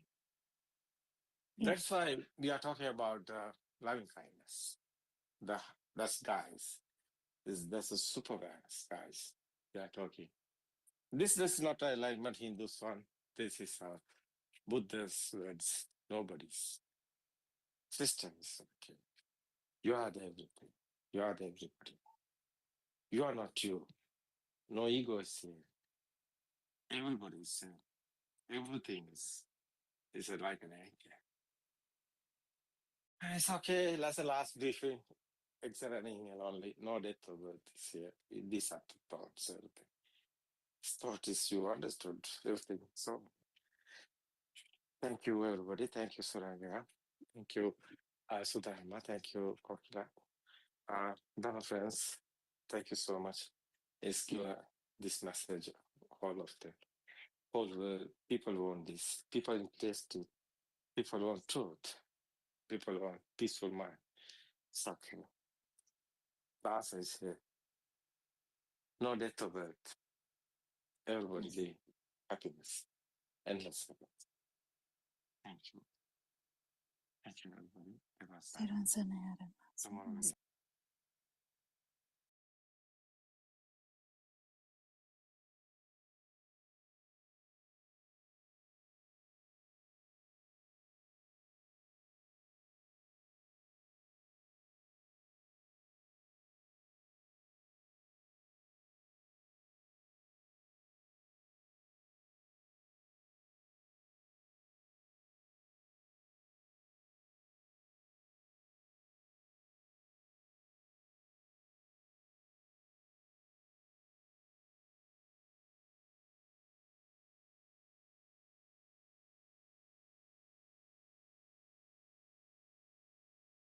Good afternoon, everybody.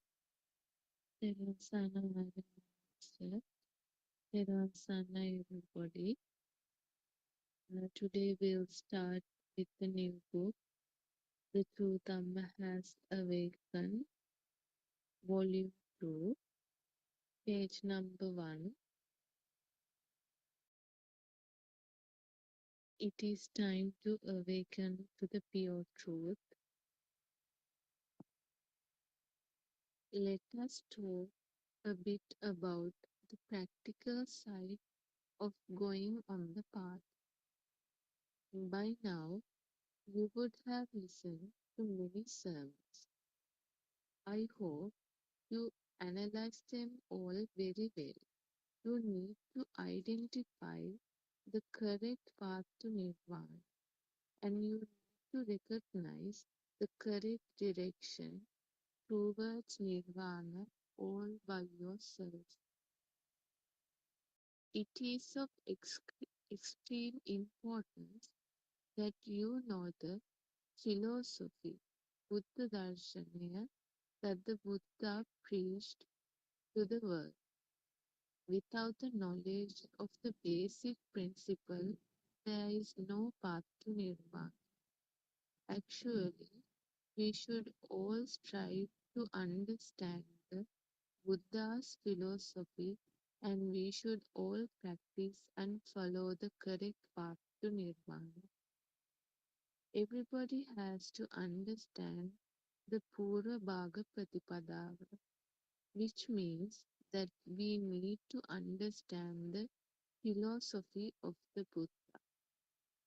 In order to understand it, we have to listen to many sermons, and we have to associate and discuss it with a Kalyana Mitra, one who has already understood the philosophy of the Buddha and who has already realized the pure truth. We have to find out what is the truth in this world.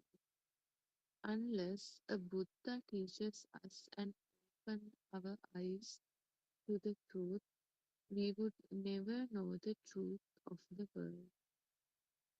In order for us to move forward in this teaching, we believe that you have already learned and understood the philosophy of the Buddha. Sometimes many of you must not have heard about the philosophy of the Buddha, and maybe you would not have realized the pure truth either. This sermon will be of most importance to the few of you who have already listened to and understood the philosophy of the Buddha. What we are presenting to you now is more than a sermon. What we are presenting to you now is our practical experiences of following the path to Nirvana. We feel that you listen to our experiences. It will be of great importance to you. We are going to explain about how to practice and how to go on the path. We assume that you already know about how to be on the path. In future, we will be releasing many sermons about how to be on the path, and they will all be useful to clear your doubts and find the correct path to Nirvana. We will also try to reveal the path to you by describing the discourses of the Buddha. When you keep listening to these sermons, you will begin to understand the correct and the practical way to be on the path. Let us focus on the practical side, on how to be on the path.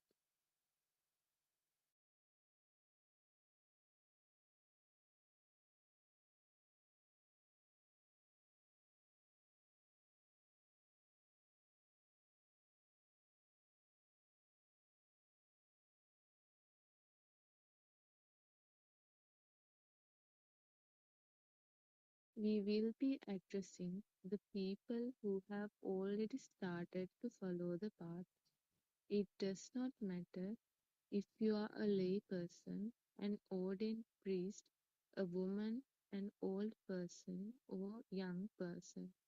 What is of importance is that we all have a mind consciousness. If you have a mind, then you have happiness and suffering. If you have a mind, there is also a way to let go of your mind consciousness. If you have a way to let go of your mind, that means you have a possibility of attaining nirvana too. That means that there is a way to come out of suffering, and this is all that matters. It does not matter about the social status of a person who will be listening to the practical method of following the path. You can be either a king or a poor man. Both are human beings who have the fear of death. When you look at all people through Dhamma, they are all of the same nature. People are really helpless. They do not know the truth, which means they all have a false view of the world, a mithya dushtiya. As long as they are ignorant about the pure truth that the Buddha preached, they have a false view of the world, which means avidyava or ignorance. You have already understood and you already know that the outside which we see does not exist. You have heard and you already know that we live only with thoughts. You already know that the four elements that we see outside is an illusion. You also know that there is no outside. Terasana, everybody.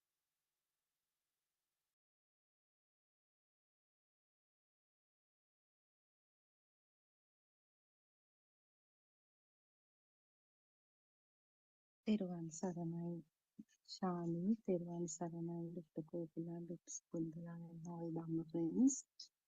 First of all, let's pay homage at Aryan Vansi's feet. Shani today read 2.5 pages, actually almost 3 pages from the new book, that is True Dhamma Has Awakened, Volume 2.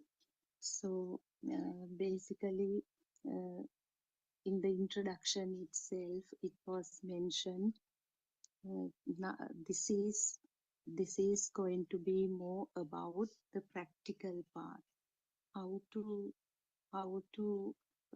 understand the correct path to Nibbana. So in Aryan Vahanse's sermons, as we all know, it is clearly mentioned that Buddha has recommended the proper path to Nibbana as Purva Bhaga Pratipada and Apara Bhaga Pratipada. So if we translate it, it is the preliminary practical approach and the final stage of practical approach. So in the preliminary approach, it is actually having a thorough knowledge of this Buddhist philosophy. In other words, wisdom of truth. Or if we further simplify, one should have a clear awareness of the mechanism of 6 sensory organs and how these manifestations of the five sensory organs become real, and how we have uh, ignorantly uh, believed that this non-existent world is real, and how the self view was created due to the mistakenly taking the power generated in the thought formation as a self vibration. And also there was reference to this taints, the self vibration that occurred in the zygote level. So all this knowledge and this is being described in different using various strategies. Once actually seeing through, as Dr. Kokila always says, sending the arrow through the mind, that is penetrate through the thought. How to penetrate through the thought? To penetrate through the thought, the message of this Kalyana Mitra or the noble teacher is vitally important. Uh, unless someone hears this theoretical aspects of Dhamma, the thought creation is always mistakenly taken as things that exist and things that are experienced by a self that exists as well. So it is important to look at the thought formation in relation to these 5 aggregates also, because they are uh, the biggest challenge or the biggest problem that we as humans have faced is our inability to capture the speed of the occurrence or the manifestations of these sensory faculties. That is with actually very recently I studied one of the sermons of Aryan Maharshi, where Aryan Maharshi explains this fire circle, how the firing, the creation of firing. It is because this example helps all of us to understand how we take the thoughts that arise and cease instantaneously as things that exist, or uh, that as if things. So for example, if we take the commonest example of the tree, as soon as the vibrations come together, because this is all knowledge, because we are the human eye cannot capture this speed. because it doesn't have that capacity. So what happens is the the the shape of this light connects with the sound, and we take it as a kind of something that existing in the existing outside, and on the other side the person is also there, the person who uh, sees it, as you say, that savors this sensory input, and they are ignorantly the value is also attributed. This has been repeatedly discussed here by all Dhamma friends. Surely Dr. Kokila reiterates this every day. And what happens is this can be compared to the creation of the fire ring by the spinning of the fire band. So when we take a fire band, it's just a single entity. The I perceive something. Just to understand this, it's the single thing, single entity. But when we rotate it fast, we see a fire circle. Actually, it looks like hundreds of fire bands if we take, because we feel that from a distance, if we look at it as a fire band, there should be hundreds of fire bands. But since this is rotated so fast, we cannot capture that. We see it as a single firing. So similarly, if we look at if we see some entity and take it as real ignorantly, even without this knowledge, still it is not an existing entity. They are itself those millions, trillions of thoughts occur and cease. So we have to understand on this only through the by listening to sermons and through wisdom only. That is why this Yatha Bhuta Jnana, or the clear knowledge to see the reality, is important.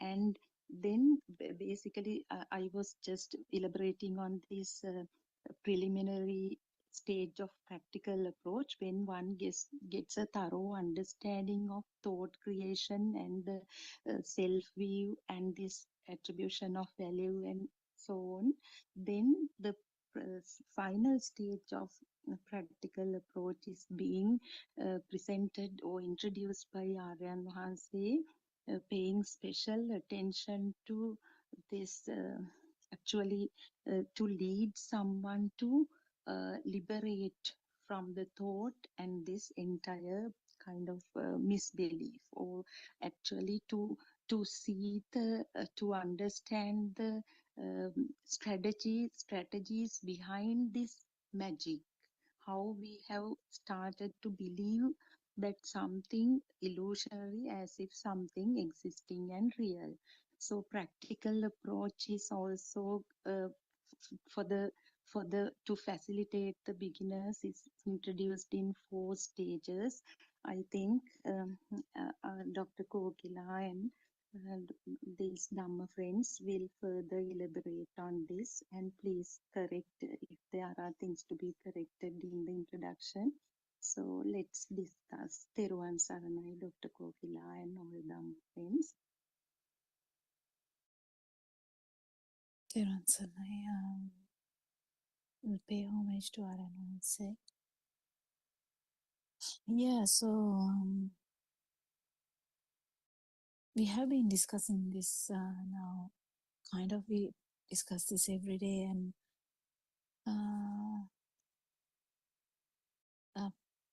the only thing is,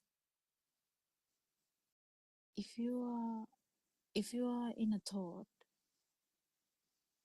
you have to definitely know that the self-perception is there, not in the sasava level or tense level. It is there, and that's where the main problem is. That's where we are finding it difficult to feel as well. The liberation or mind. Doesn't necessarily mean a hard thing, because we know that even a child in year 2 or class or 7-year-old child also understood this Dhamma and actually had an internal change because of that change in the way they look at the life. So this change in the way of looking at yourself is the main thing that changes. I wanted to reiterate this just now. It came to that as well, because yesterday also we were talking. Sudharma was telling some experiences, and we were trying to discuss something on that. And I really thank everyone for putting up some experiences so that we have something to talk. So when we have an experience, we kind of put the Dhamma in a way that we understand no one or nothing is outside. It is a thought, and thought is not real. Well, I don't know. I just want to reiterate this again and again. I don't know how much I can reiterate this. Main thing here is to understand the self-perception, nothing else. Why we learn all this, or why we try to learn all this, is to understand the self-perception. Understand the self-vibration. Understand how this self-view happened. And at one point feel that the self-view was a wrong view. So don't forget that, because otherwise everything, you won't feel everything. You will be actually in a kind of meditative state, but samadhi doesn't change your wrong view. It's not that nothing of these sorts are changing your view. It's only darshana, that is the truth, or that is the satyajnana part, or that is the actual understanding of the self-view that changes the whole way we look at the life. But if you get deviated by any chance for a second, if you get deviated into thinking that we are talking about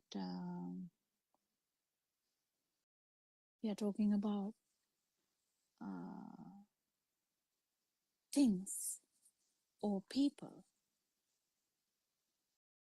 you might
තෙරුවන් සරණයි.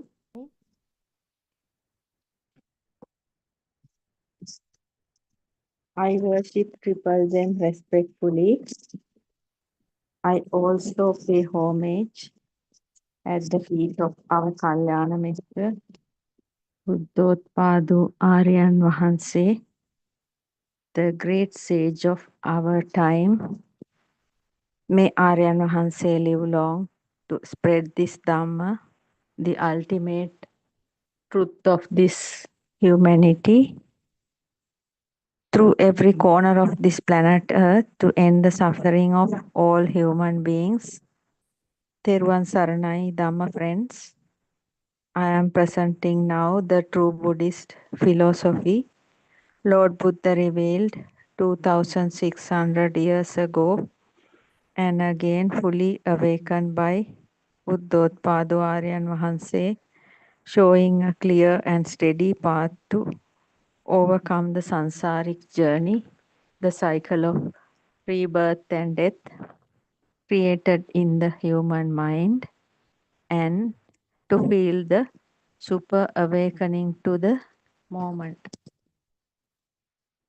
This is the continuation of Sermon 9, self-translated Darshana Samapattiya. True Buddhist philosophy preached by Buddothpado Aryan Vahanse 5 years ago.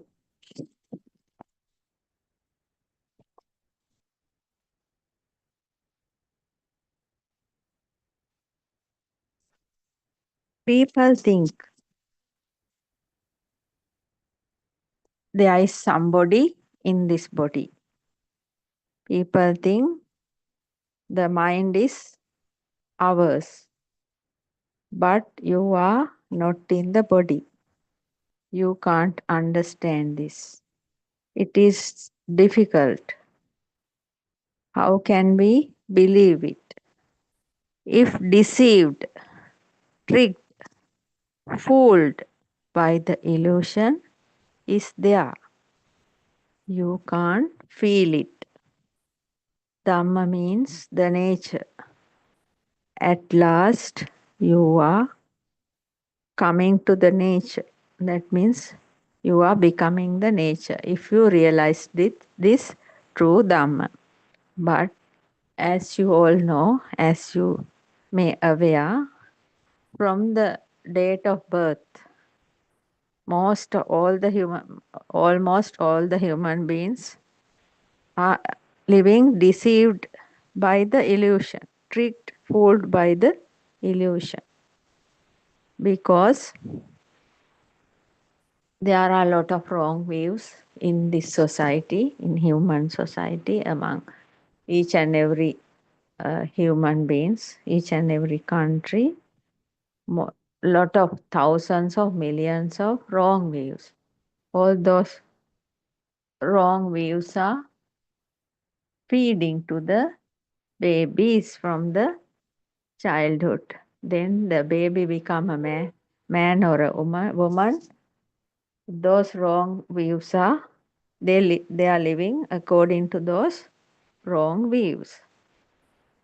But if somebody want to realize this true Dhamma, they will have to understand this true Dhamma.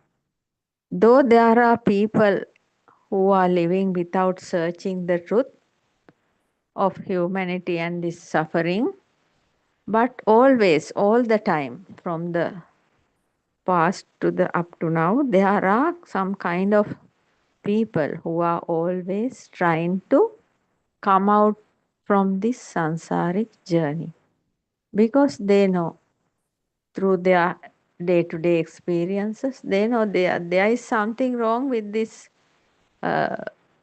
living patterns and the thinking patterns and the coincidences they face. Therefore, the people with some kind of wisdom are trying to search, but it's very rare somebody to understand and feel it. Before 2600 years, Lord Buddha revealed how to overcome this deceived illusion, fooled illusion, how to overcome this. Our Lord Buddha showed a clear path. And it was after Buddha era, it was hidden for different reasons in different time periods. The truth of this human world and humanity was hidden underneath the falsehood of these life patterns. So when our Kalyana Mitra Buddothpado Aryan Vahanse, after a very big effort for so many years, found this ultimate truth what Lord Buddha said. Up to now, there were so many practices, so many worldly practices, cultures, saying there are Buddhist cultures, but only with that cultures, we can't find what Lord Buddha said exactly. That is why people try to do different types of meditation to overcome this journey. But nobody knew what Lord Buddha certainly truly said, because Lord Aryan, as Aryan Mahansa is revealing, the great revelation of Buddothpado Aryan Mahansa from year 2009-19, the society, the wisdom, people have some kind of insight and some kind of wisdom, slowly understanding what Lord Buddha exactly taught us, not to sit in a corner and to meditate until death for nothing and just floating in the sky. That is not the method. So, in those books in Tripitaka, the Pali Canon, in sutras, Lord Buddha has very clearly stated how the path should begin. And the path should begin with the true Buddhist philosophy. Without the true Buddhist philosophy, nobody will understand how the path to Nibbana is opening. After hearing this true Buddhist philosophy and becoming to understand it and slowly realizing it, that person will have a wisdom of truth. For that, no need to do this one-pointed meditation. He has to first very clearly listen and very clearly understand this true Buddhist philosophy. Then he will slowly realize what it is. On that basic platform only, the seekers can be open their path to Nibbana. Therefore, every person, every human being in this planet Earth,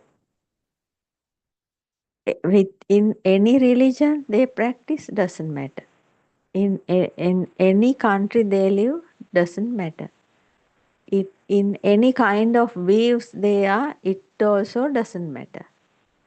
But they can come and see, they can come and listen to this Buddothpado PeoTV channel and the Zoom discussions going on 24/7, 24 hours in 7 days. That means the whole year without stopping, non-stop channel where there is this is the only platform in English showing the human beings who can understand this English language, showing the true nature of human life and human body and mind, and the trap all the humans are trapped in this illusion of mind and the world created inside this mind,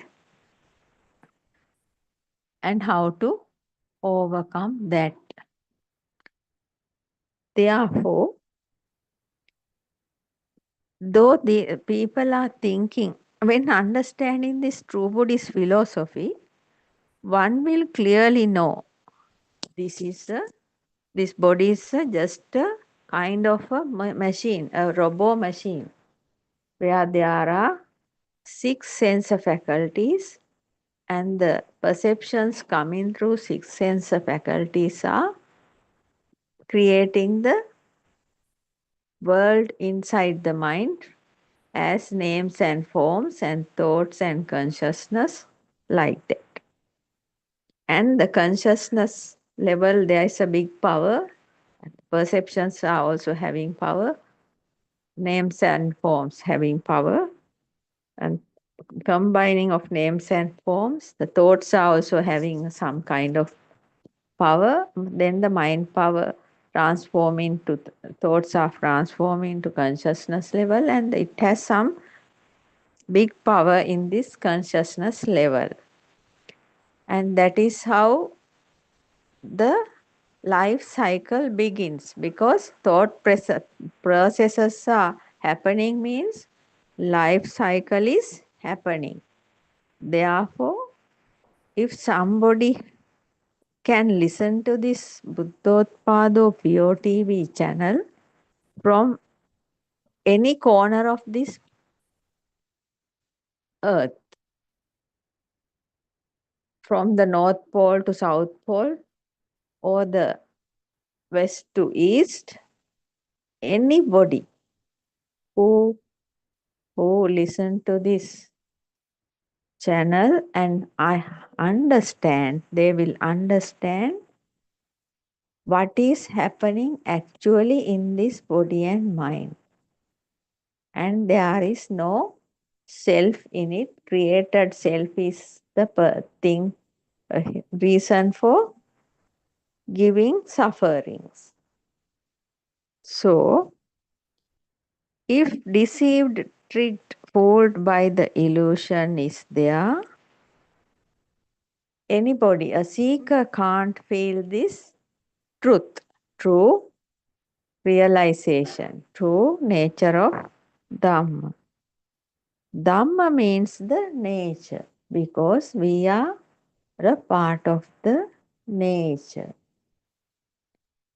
At last, you are coming to the nature. Understanding this true Buddhist philosophy and understanding the sermons of Buddothpado Aryan Vahanse, revealing the real truth of Lord Buddha's words, then practicing the contemplations and the way without how to overcome the thinking patterns and how to become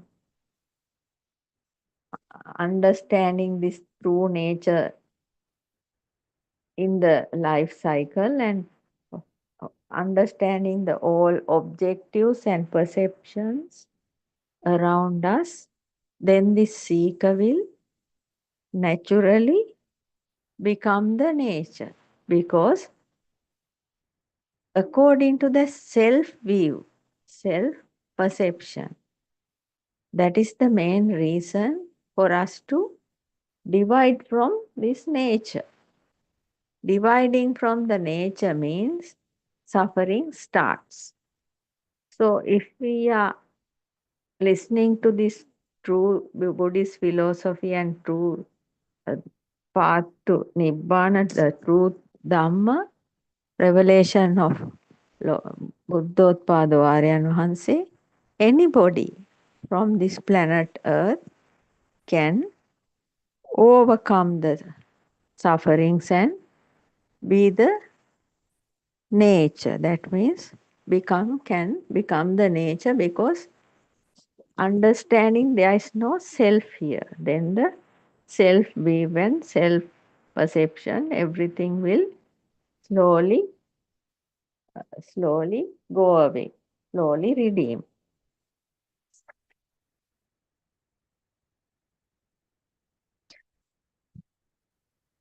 You have not come to this position yet. Yes, the seeker has not come to this position yet. Still, this seeker is in the position of Prabhaswaran Chitta, radiant mind.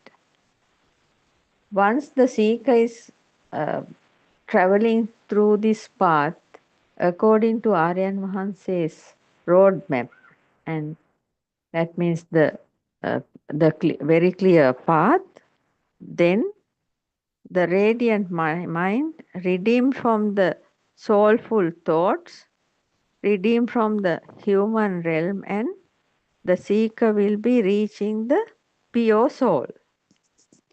So it's a slow process, but we can do it with our effort and without thinking too much about this Dhamma, because just listening, practicing, and just living without thinking it all the time.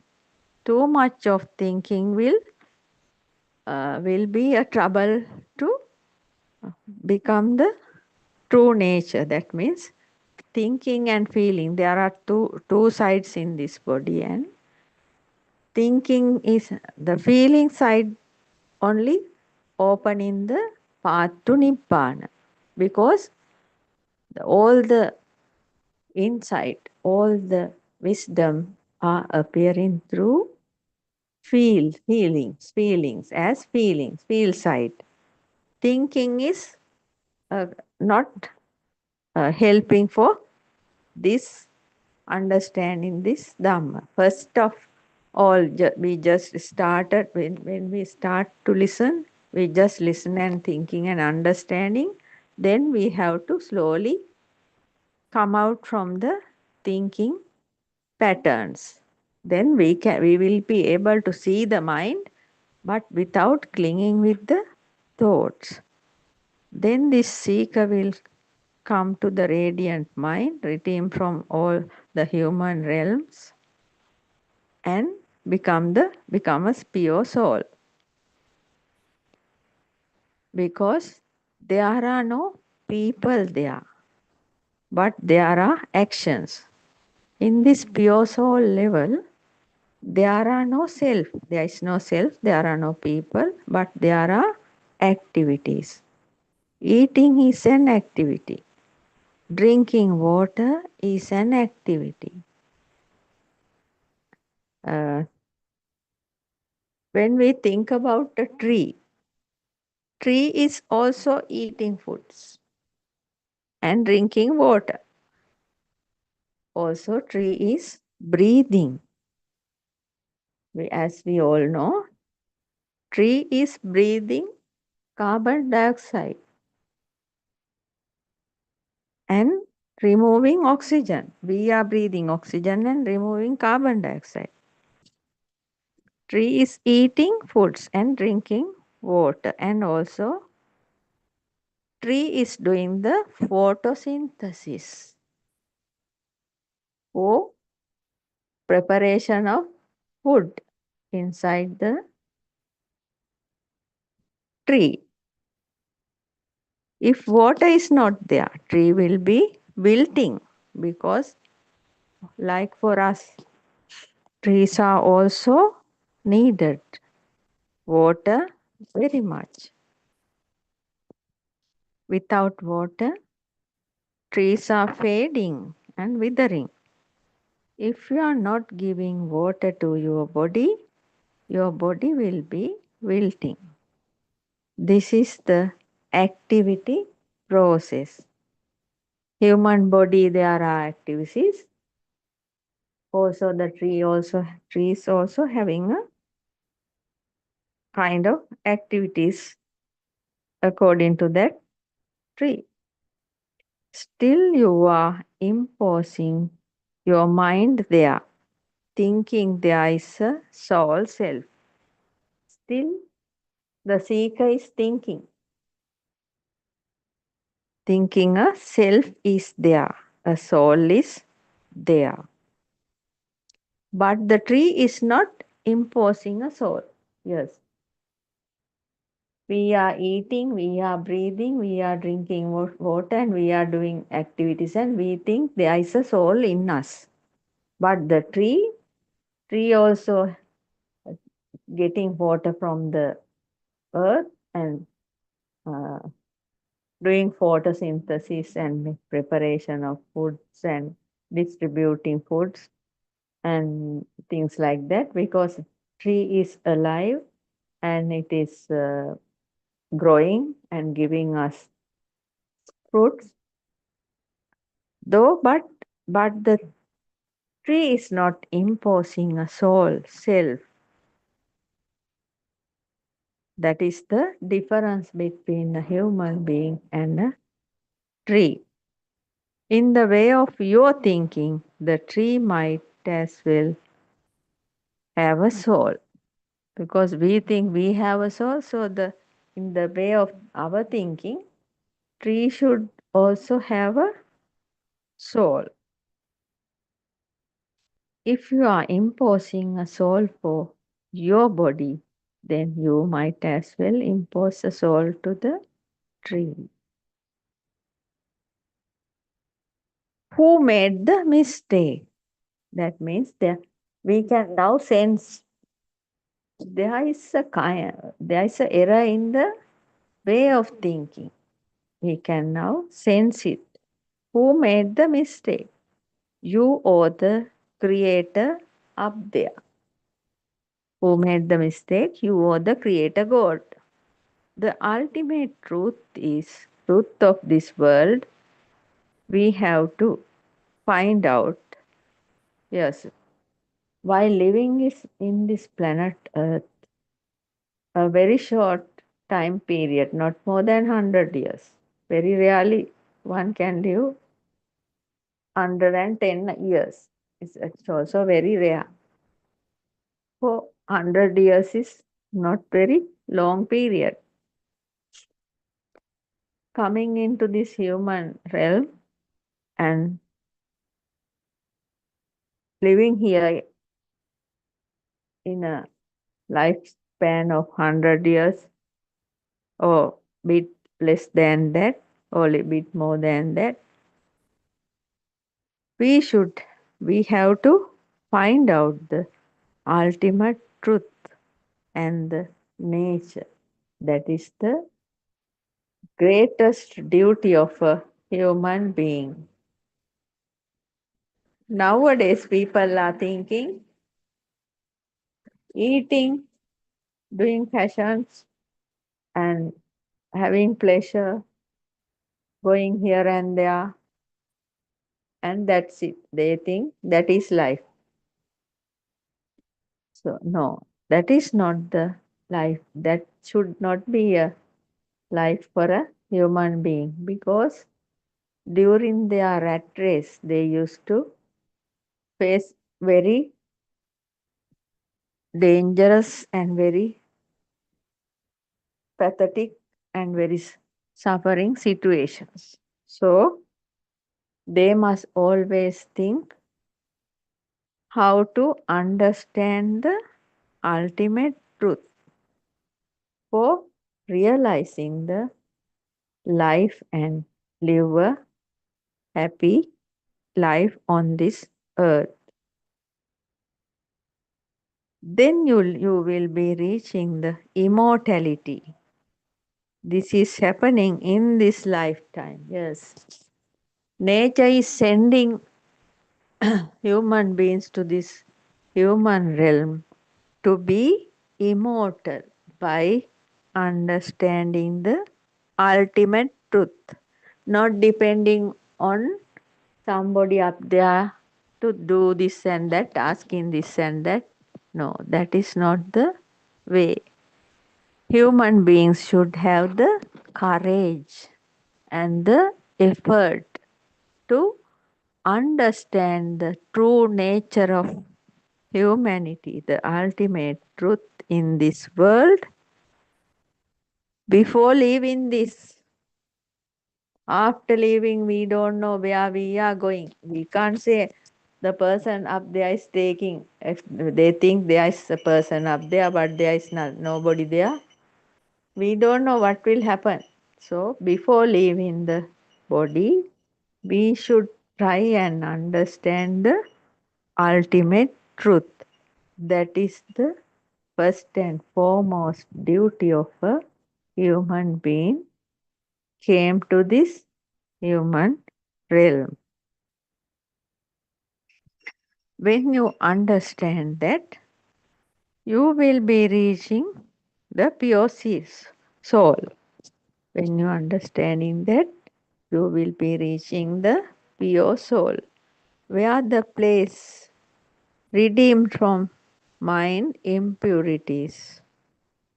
That means the pure soul means the place where your mind has redeemed from impurities, mind impurities, that noble, supreme, transcendental level, far beyond this human realm. By living on this earth, the mind is going beyond the mundane world and going to the supramundane level, that means transcendental level. But it is only a knowledge yet. Yes, but it is only a knowledge yet. Knowing only, but not believing. Still can have the suspicions. Until come and try this path, people can say this and that, but one who comes through this path by listening to Buddothpado Aryan Wahanse, then only he will be able to come out from this suffering. But it will take time for the seeker to realize the Nibbana, the true realization, the true ultimate bliss. If somebody is hearing this, if somebody is realizing this, it is happening according to the nature law. Yes, it is true. We are all bound with this nature law, and if somebody is happening to listen to this and somebody happen to realize this, that is not just happening. That means the person who is the listener is suitable to listen to this sermons, and the listener is suitable for the realization. Therefore, this is happening according to the nature law. We are dealing with the power nature. Yes. Now we are dealing with the power nature. The power is around us and inside us. We are in a power hub. We are trying to understand this, the cosmic energy, the universal power. Yes. When you go through this social media, how many videos, how many messages, how many posts you can see about this cosmic energy. So everybody is, most of them are showing, do this, do that, do this, do that. You can go, or you can you can receive this cosmic energy. But all those are not true, because this is the only path. The Lord Buddha showed the only path to understanding the cosmic energy. That means, according to Aryan Vahanse's realization and path to Nibbana, is the only way to understanding the universal power and the cosmic energy. Because there are so many ways showing what nobody has, until now nobody has become the nature other than our Kalyana Mitra, Buddothpado, Aryan Vahanse. Others are just talkers, just talking, showing this and that, but they have not really understand the cosmic energy or the universal power, and they are just talking only. Now we are trying to understand the cosmic energy, universal power. That is the fundamental energy or force that pervades the universe. Yes, there's a universe has some kind of a energy and a power. We are trapped in the cosmic energy. Yes, because we are in this cosmos, we are trapped in the cosmic energy. We are trying to escape from it by going beyond it. Yes. So Lord Buddha showed the path to go beyond the cosmic energy. And now Buddothpado Aryan Vahanse is showing the same path, according to Lord Buddha, how to going beyond the cosmic energy. Realizing Nibbana means that by emptying that energy, only the rebirth is stopping. Yes. Realizing Nibbana means you have to redeem from the rebirth cycle. To redeem from the rebirth cycle, you will have to empty that energy. Then only the rebirth is stopping, because we are trapped in the cosmic energy. We must talk about this in each and every angle. Aryan Vahanse is telling, we must talk about this cosmic energy each and every angle. This energy is arising. Until such time, you will be having a rebirth. Yes. Until this cosmic energy is arising, you are having a rebirth. How this power is arising, generating? Yes. For that, we have to understand how this power is arising and generating. In a magnet, magnets. In a magnet, there are two ends. There are two ends in a magnet. Plus end and minus end. When the two ends connected, electricity power is generating. In a dynamo, the same thing is happening. In a dynamo, when the two ends of this power, ends of this magnet is connected, in a dynamo, the same thing is happening. That means the power is generating.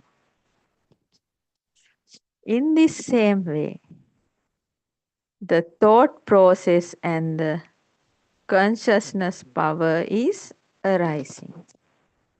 Yes, as you all know, we are living in this, in a power energy hub, and the thoughts are also having powers. Perceptions has power, and thoughts are also having power. So in that same way, the thought process and the consciousness power is arising. Yes. Like both ends in a magnet is connected, the electricity is happening. In the same way, the thought process and the consciousness power is arising within the human body and mind, human mind. In this way, the density of the thoughts become high. You can't die. Yes, the thoughts are very heavy due to those aggregates, and the density of thoughts become high. You can't die. That means you will be born again because you are having so many thoughts, you so many clingings. You will need, that means you will not become immortal because the thoughts and the consciousness are very much active in your mind, and the power is generating non-stop. So you will be born again. You will not become immortal. You are still afraid of dying means you are not in a position to become immortal yet. So, if you want to become immortal in this planet Earth, the only way is shown by Lord Buddha 2600 years ago, and now it's very clearly revealed by the great revelation done by Buddothpado Aryan Vahanse. And if you want to be immortal, you have to definitely you have to go through this path and act accordingly. When you realize this truth, everything will vanish. Yes. When you realize this truth, all the unnecessary things will vanish. There is no human being here. Yes, because there is no being here. So, there's no human being here because we now know there's no self here. Self means a created thought, it's just a vibration. The self vibration created due to parents and so the people around the little babies. They used to feed data and they used to show that you are there. Because of that, that kind of thinking is arising in each and every human. So they are carrying it throughout their life without understanding it. That is the self. When you realize this truth, everything will vanish. There is no human being here. No mind here. Yes, there is nothing called mind is permanently there. That is also just a vibration happening within a fraction of a second, just vibrating and just vanishing. But the vibrations are so high and the speed of vibrations are so speedy. Therefore, we see this illusion. We see this illusion because of the light vibration. We see this illusion and clinging, dragging into that. So there is no, when you realize this, there is no self, and finally you are the nature. Then the freedom will start. If you are there without creating thoughts inside you means that thoughts is the power. Yes. If you are there without thoughts creating, that means the power is in the thoughts. Thoughts are creating the sansaric journey, cycle of rebirth and death. For you to have a rebirth, these thoughts should have created. Yes.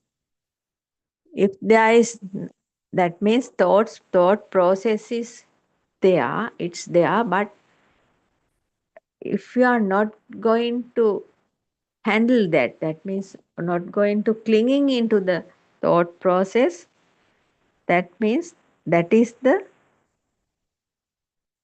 end of the rebirth, because just like the uh, flowing of the water in a river, thoughts can be flowing. But if we are not running into that water, the water is not giving any kind of pressure on us. Like that, thought process may be there, but when we understand the truth, the true realization of this true nature, true Dhamma, according to Buddothpado Aryan Mahanse's teachings, if there are no thoughts, that means we are not clinging into the thoughts, that means there is no rebirth happening. If there are thoughts and we are clinging into those thoughts, then will the thought processes are consciousness is happening. But when the consciousness become powerless, that means that consciousness become the separate kind of consciousness. That means not giving trouble. Then thoughts are there, consciousness is there, but we can live in this world without having suffering.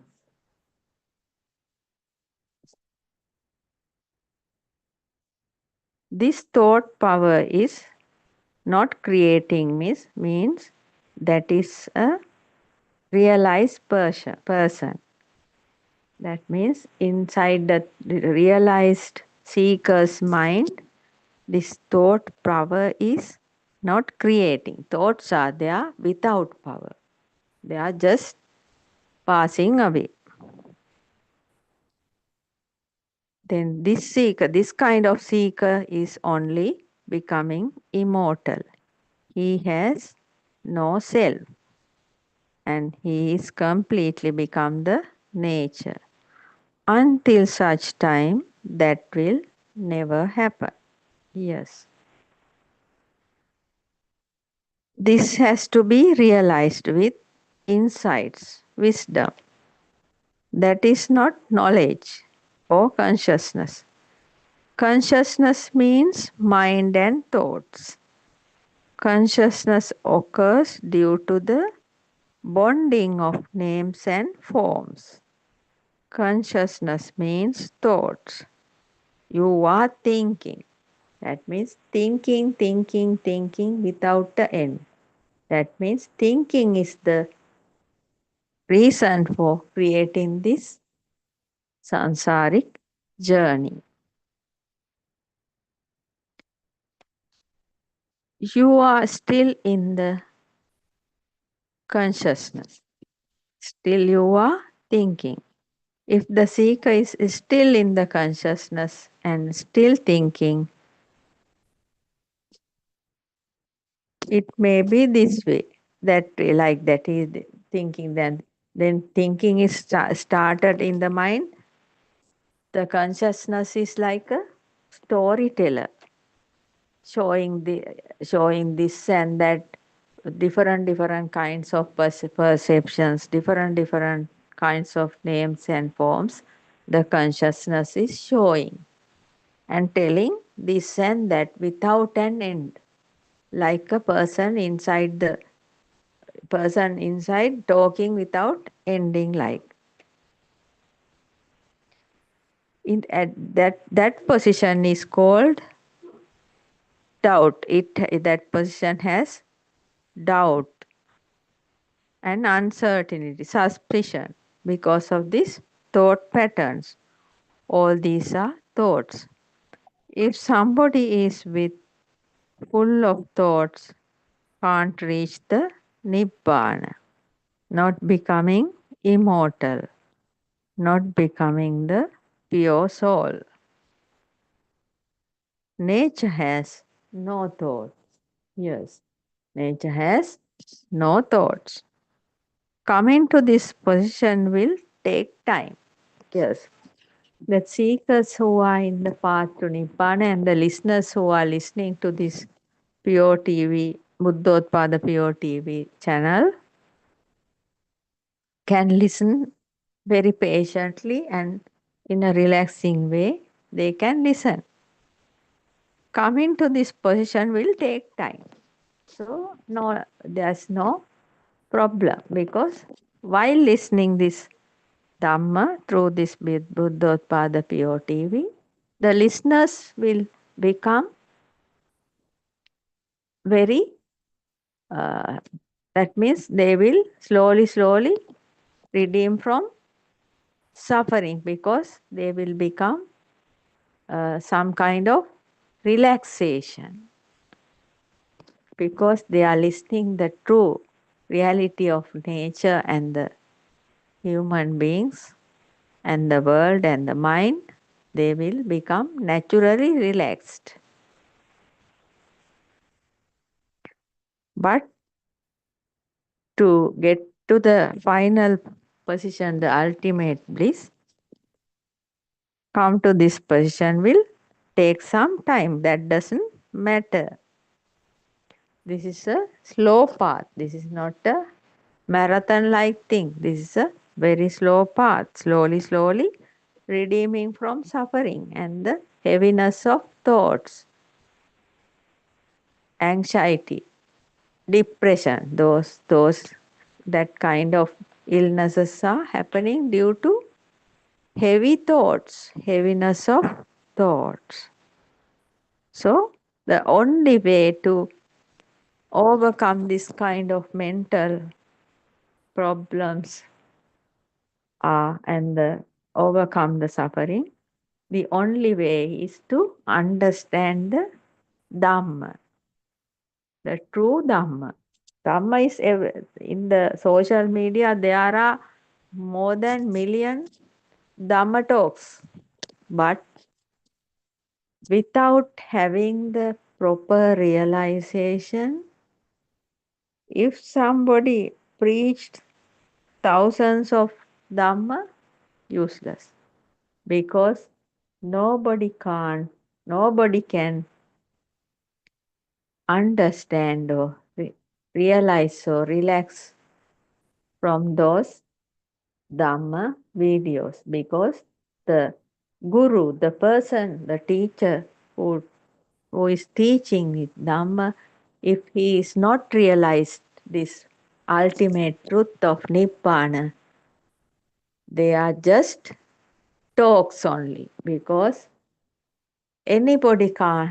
somebody who cannot swim is showing how to swim, but it will never actively, it cannot be done, because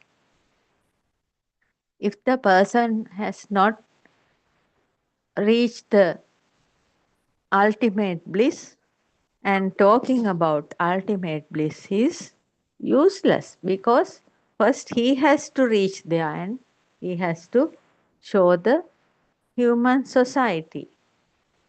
So, like that. If there is somebody up there, so he should come down and show the path.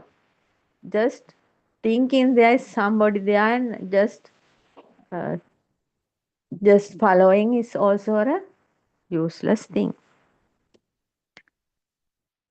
Seeker who knows Dhamma when realizing Dhamma, and then inside him Dhamma begin to arise. That is the greatest thing of this truth, because if we listen to the true Dhamma through a realized Guru, that means realized Kalyana Mitra, realized master, spiritual master like Buddothpado Aryan Mahanse, the great sage of our era, we can see the difference because his words are working inside the mind, and when we listen to those Dhamma sermons, the mind, impurities of the mind will be slowly vanishing, and the mind is becoming pure. So that is the greatest thing in this planet Earth. A realized spiritual master is the most valuable thing in this planet Earth. He is worth more than uh, the valuable things in this planet Earth. The spiritual master with realization is the greatest ever thing in this human world. Nobody can match him because he knows the ultimate truth, and he knows how to show us the path to overcome the wheel of suffering with his highest wisdom, levels of highest wisdom, the Abhinya Jnana. The people who are very honest, the seekers should have the honesty, because honesty is the main thing a seeker can have, because honesty will take us to the ultimate level.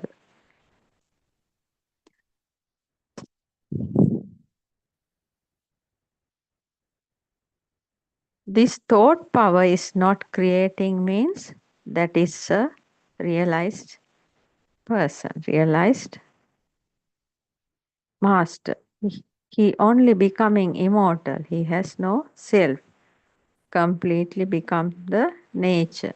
Until such time, that will never happen. This has to be realized with insight, and the insight, wisdom. That is not knowledge.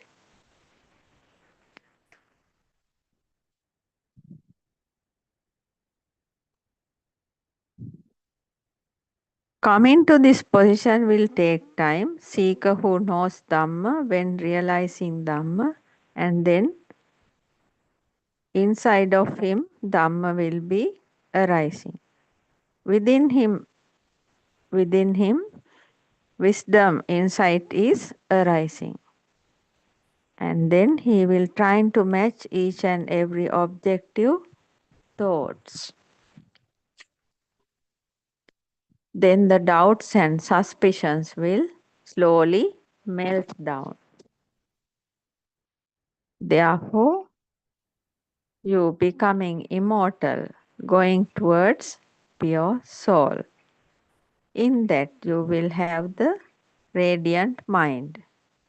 No causes for create mind impurities and defilement. That is the greatest thing of this true Buddhist philosophy and the true Dhamma, the ultimate truth. When we listen to this ultimate truth, the mind impurities are also vanishing, and the self view, self perception is also melting down. That is the greatest thing. Listening and practicing, but not very hard like that practicing samatha meditation. It's not like that.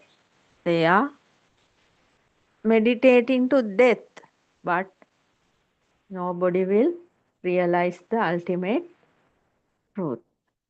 That's a kind of a waste of time.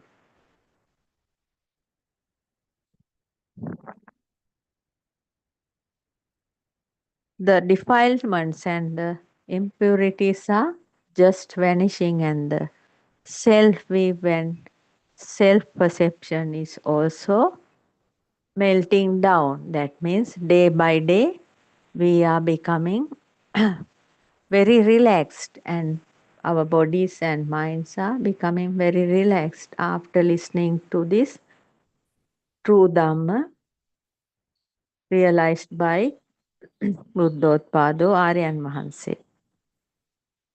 So that is the greatest ever thing in this era happened to this human world, and all the human beings should understand, and that to overcome the sansaric journey and live a peaceful life on this planet Earth until leaving the body. For today, I am concluding this session. Theruvan Saranai. I worship Triple Gem respectfully. Also, I pay homage at the feet of our Kalyana Mitra, Buddothpado Aryan Vahanse,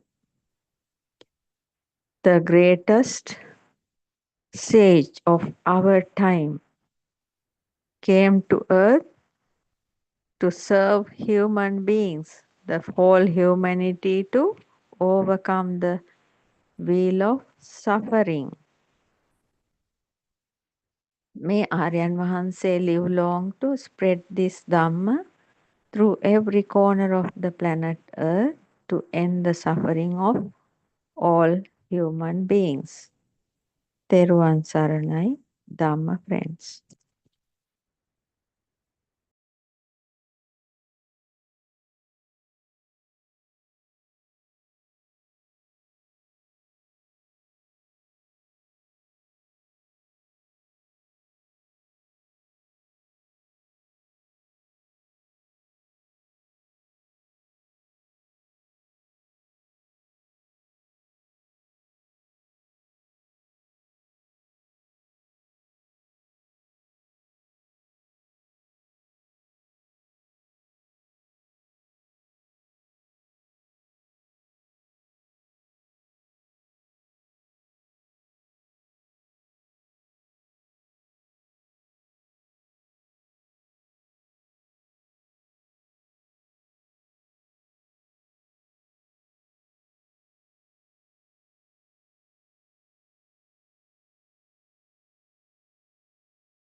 I worship Triple Gem with the greatest respect. I worship Aryan Wahanse at his feet. Therwan Saranai Aryan Wahanse. May all of you be blessed by Triple Gem. May our friends who are helping with the background work be blessed by Triple Gem. So this is another session, discussion session of our Buddothpado PeoTV English Zoom channel from 3 p.m. to 5 p.m. Sri Lankan time. We are having this discussion session. So if any of you have any problem, things that are not clear, or something that you heard in one of these sermons which are happening throughout the day 24/7, please join us and we can discuss it in this forum. And as you all know, this truth is common to every person, not confined to any particular religion, but truth means truth applicable to every person. So if you have been looking for truth, I think Buddothpado sermons is the way, that is the path and the address, I would say, because more and more people are turning to this side. And originally, these have been disclosed by Lord Buddha close to 2,600 years ago. And now it has been revealed again with more simplified ways, and also kind of metaphors which suit the modern world, which makes it easier for us to understand. So we can start the discussion. Dr. Kokila also has joined. If any of our Dhamma friends have anything, any particular topics to discuss, we can start. Therwan Saranai.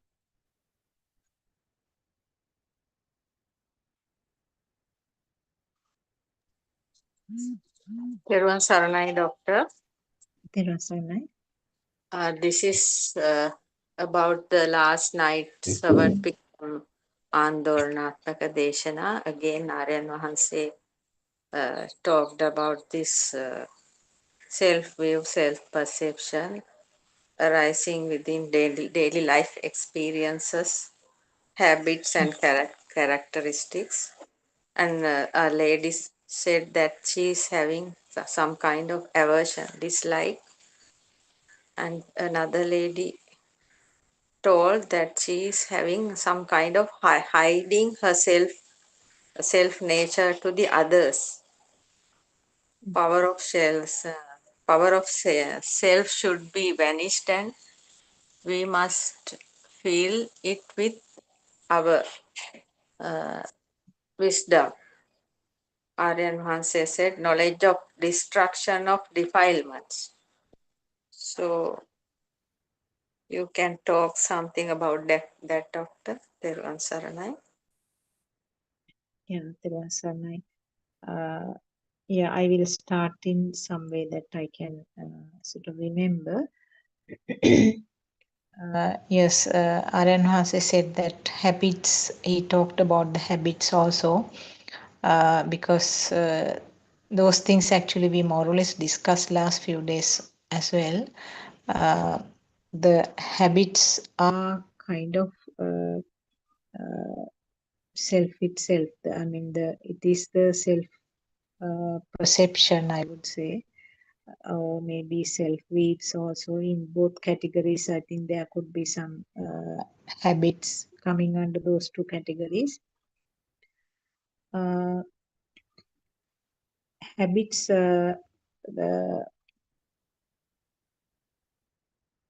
habits is something that can come up from small age, he said, that we know. I mean, certain habits can come up from small age, or depending on the profession that a person has been doing, or the environment that a person is living. So the habits can build up. And actually with the habits, what happens is kind of framework is built up. This is the way I do, and this is the way, these things I don't like. I want to avoid these things. So like that, it builds up a kind of a frame or a cage, which is again, in other words, it's the self itself, that is a self perception, I would say. Majority of the habits come under that self perception group. That's I don't think I can expand any more. Can Dr. Kokila or Surangika add something? Just a small amount was explained from my point of view. I cannot remember too many things about that, what he was discussing yesterday.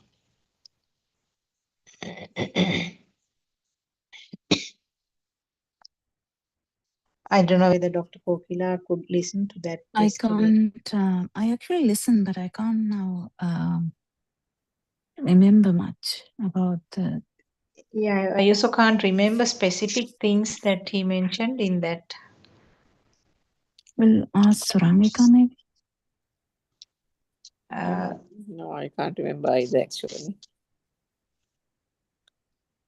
I mean, when this discussion starts, sometimes it comes. It comes back, yeah. Yeah. It's like blocked, I think. I don't know whether Champa can remember any particular points in it. Yes, because actually I have written down, Doctor, otherwise it's not This coming. is, are we talking about the Andonatmaka? Yes. Yes, Surangika. Aryan Vahansi said, feelings stuck, jealousy, hatred, are also the soul, aversion, reluctance, dislike, and that is also a kind of showing the self. And knowledge of this destruction of defilements can see whether those things are slowly redeeming. And also pride, restlessness, mana, uddacha, avidya, ignorance. All those things are connected to this habits and the soul, view, self perception, everything. And Okay, also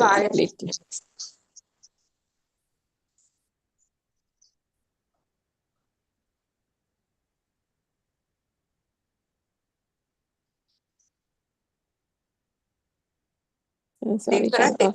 Continue. so Yeah. different people are having different kinds of habits, and this kind of aversion is something like that, no, Surangika? Yes, aversion we normally we do not think, but it's that lady, according to that lady, Aryan says it said aversion is a thing, it shows always this self view or perception. Dislike, that means when somebody talk, feeling aversion towards that. If somebody asks to do something, doing it doing it without having likeness, like that. There are so many hidden things in these habits we can't find out, but all those are self views and self perception, like that. Yeah, I seem to remember a little bit now. That's what I think he called it. Nurussana Sabhava, no? That is what you are saying. That's like Yes. Narussana Sabhava. Yes. The dislike to do something. Actually, that I remember that was something I had as well. Having, and that comes up, but that can be tested with the Dhamma, and gradually that fades, that feeling of dislike. So those days there was all kinds of ways it used to come up. Just I think last night some other person also said this week that if somebody is doing it, I think it was a man in Vansa who said if somebody tells you to do something, she didn't like to do it. That was also a bit of a habit, not a habit, a trait from personal experience that I had. Not that everything people tell me to do has been rejected, but sometimes it's more accepted if it is coming voluntarily from myself. And then also, if you tell somebody else tells something and you want to do it in a different way, then that's light resentment kind of thing, isn't it? Those are the type of traits I think that person spoke of yesterday also. But then the other thing that I think Mr. Jayatissa was speaking of was the art, the difficulty in putting things into words and almost trying to fit it into a bit of like a box, fit it into some kind of shape before it is communicated. And Aaron once, I think, said that itself portrays the self-perception, because you're conditioning, or you're almost kind of, what shall I say, putting it into a bit of a stereotypical way in an art form, which only depicts the self. And he said, why can't you speak freely, if there's nothing, meaning, the example he gives about water. Water has no shape. It takes the shape of anything that it's put into.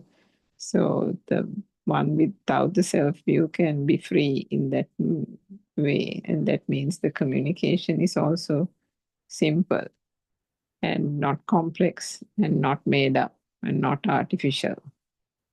That's that part that I remember. Maybe others can contribute. Yeah, I think both Nadija and Mr. Jayatissa said that how they are sort of careful, they are being careful about the words when they are talking in the Zoom, especially when Aranoha says they sort of cut and shape the way that they talk, so that itself, that is the self-perception, because being conscious about the words, isn't it? That was one point that they brought up.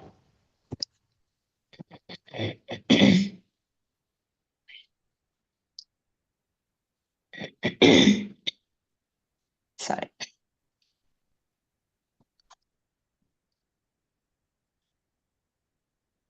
And also when Nadija was talking, Aranohase was asking, do you feel the self in the way you are talking? I think that is applicable to most of us. Being conscious and when we are talking in the Zoom, particularly when we are discussing in the presence of Aranohase. And that's nervousness, isn't it, to come forward and speak. And then if it is if it is somebody else, you're a little free. But if it is Aranvas, then you want to carefully choose the words. And in trying to do that, that's where mothers say that they trip up, isn't it? But then even if it's said like that, that is where the problem arises, because the reason why the nervousness comes and the reason why we are trying to fit it into a particular way of speaking is not because our advance wants it. No, this is the own self-view and perception that is dictating that it should be said that way and not this way, or it should be said in a particular way so that my self-perception doesn't come out, things like that. So that is where the issue is. But ultimately, if the mind is not the one that is dictating what is being said, then the words should actually come out naturally. isn't it? Yeah, actually, that experience, that what you said, I remember very well when I started doing the Zoom right at the beginning. I had a very free flow. I mean, just words came to my mind. I was talking, and then one by one, Arinhase sort of every time he said, there were restrictions, lots of restrictions. So, I mean, don't go on just explaining for too long, and that was one limit. And then then I switched to answering to the point, like we answer the question papers, kind of directly addressing the point. Then again, he said, you are just you are writing. Oh, he said, you are like Right. treating patients, writing medicine to the patients, and Yeah, you I want to remember send them that. very quickly. So like that, there were, and so many. I mean, when I was talking myself, then he said, why don't you share these things? Why, there are several other people, let them also talk. On the other hand, when I was telling, would you like to give your advice? Why are you passing the ball? Yeah, So I why remember are that. you passing? So, so at the end, what happened was that free flow was completely gone. I was fully talking in the thoughts. It was fully thoughts in the mind, not the thoughts, I mean in the mind, right from the beginning. Mm. I had my restriction. Shouldn't do this, shouldn't do this, shouldn't do this. I mean, I laid down my own guidelines and then had so many restrictions, and then uh, that was actually very artificial, not the way that I usually talk. So Mm. anyway, those are different phases, I suppose. But that time it became a thing to me. I felt that it was a kind of a stress, and it became a thing to me because I was doing it not with the feel.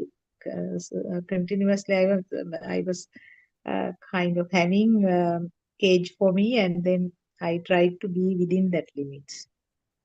Yeah, I mean, because they are very good knowledge, they're very good lessons, I would say. I mean, very yeah, good lessons to get seasoned for everything. I know. I mean, actually, you have done, I think, a huge amount of talks, Zoom sessions, Dr. Shakuntala. So I think in that sense that I think some of it comes with experience, and also this fact that when Dhamma is being discussed and spoken, also I think the understanding and the ability, Arenvanse says this, no, that when one is explaining the Dhamma, there is Vidarshana at that point. Yeah. But of course, it's difficult, as you say, if there is no free flow. Both when one is speaking on one's own or with another person in as part of a conversation. But keeping that aside, the explaining of the Dhamma itself, because then there is attention being paid not to it, then one actually thinks, what am I explaining? Does this make sense? And for it to make sense, the one has to actually have gone through and understood the how these things come about, isn't it? How does the light form? How does the sound form? How are these coming together? And I think Asanti, was it yesterday or today or something, said most of the mothers or some mothers in Kurunegala, when she says, how did the touch become the touch, and how did she not feel the touch for the last 5 minutes and now feels the touch?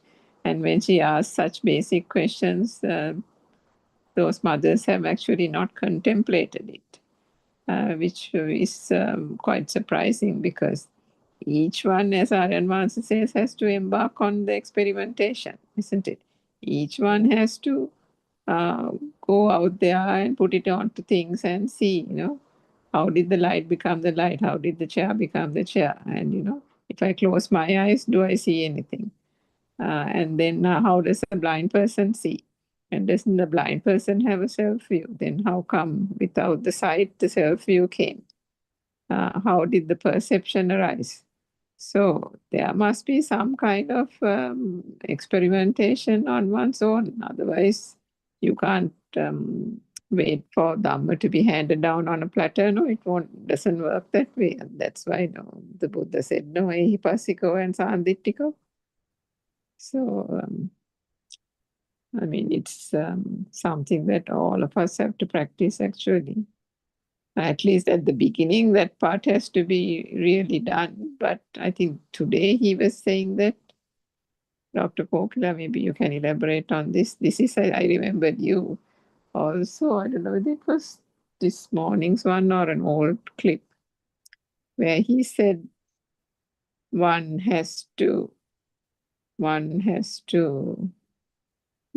can't contemplate or put effort, and then one can't not put effort either. And because if you try to look for nirvana, then there is the self searching for it.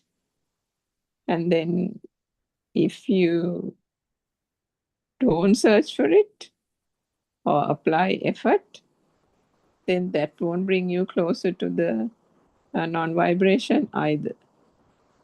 I think he said that to maybe Swarnalata from Kuwait. So maybe, yeah, Dr. Kokila, if you can explain. I'm actually driving. Sorry. Okay. I'm able to talk, but yeah, I mean, today morning one was, and even yesterday morning one was very strong. He's putting a lot of effort now to turn everyone. Turn everyone into so much. I think insight meditation, because he may be able to feel that people are taking it for granted, even Dhamma. So, yeah, what else can they do, isn't it?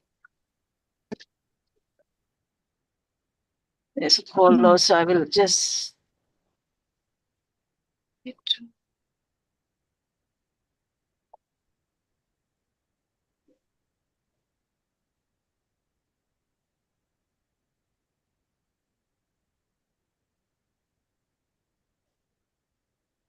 Champa, were there any other points?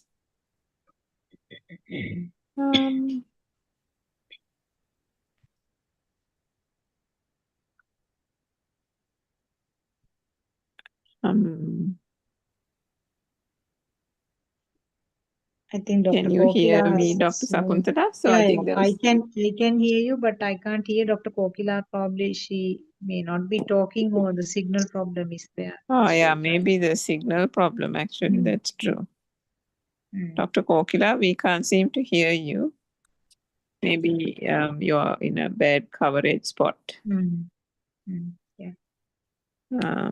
I think she got disconnected. She got disconnected, yeah. Just on the Champa, whether you have any other things that you have taken, written down, then we can talk about, because I also can't exactly remember. Yeah. Give me a second, doctor. Sure, yes.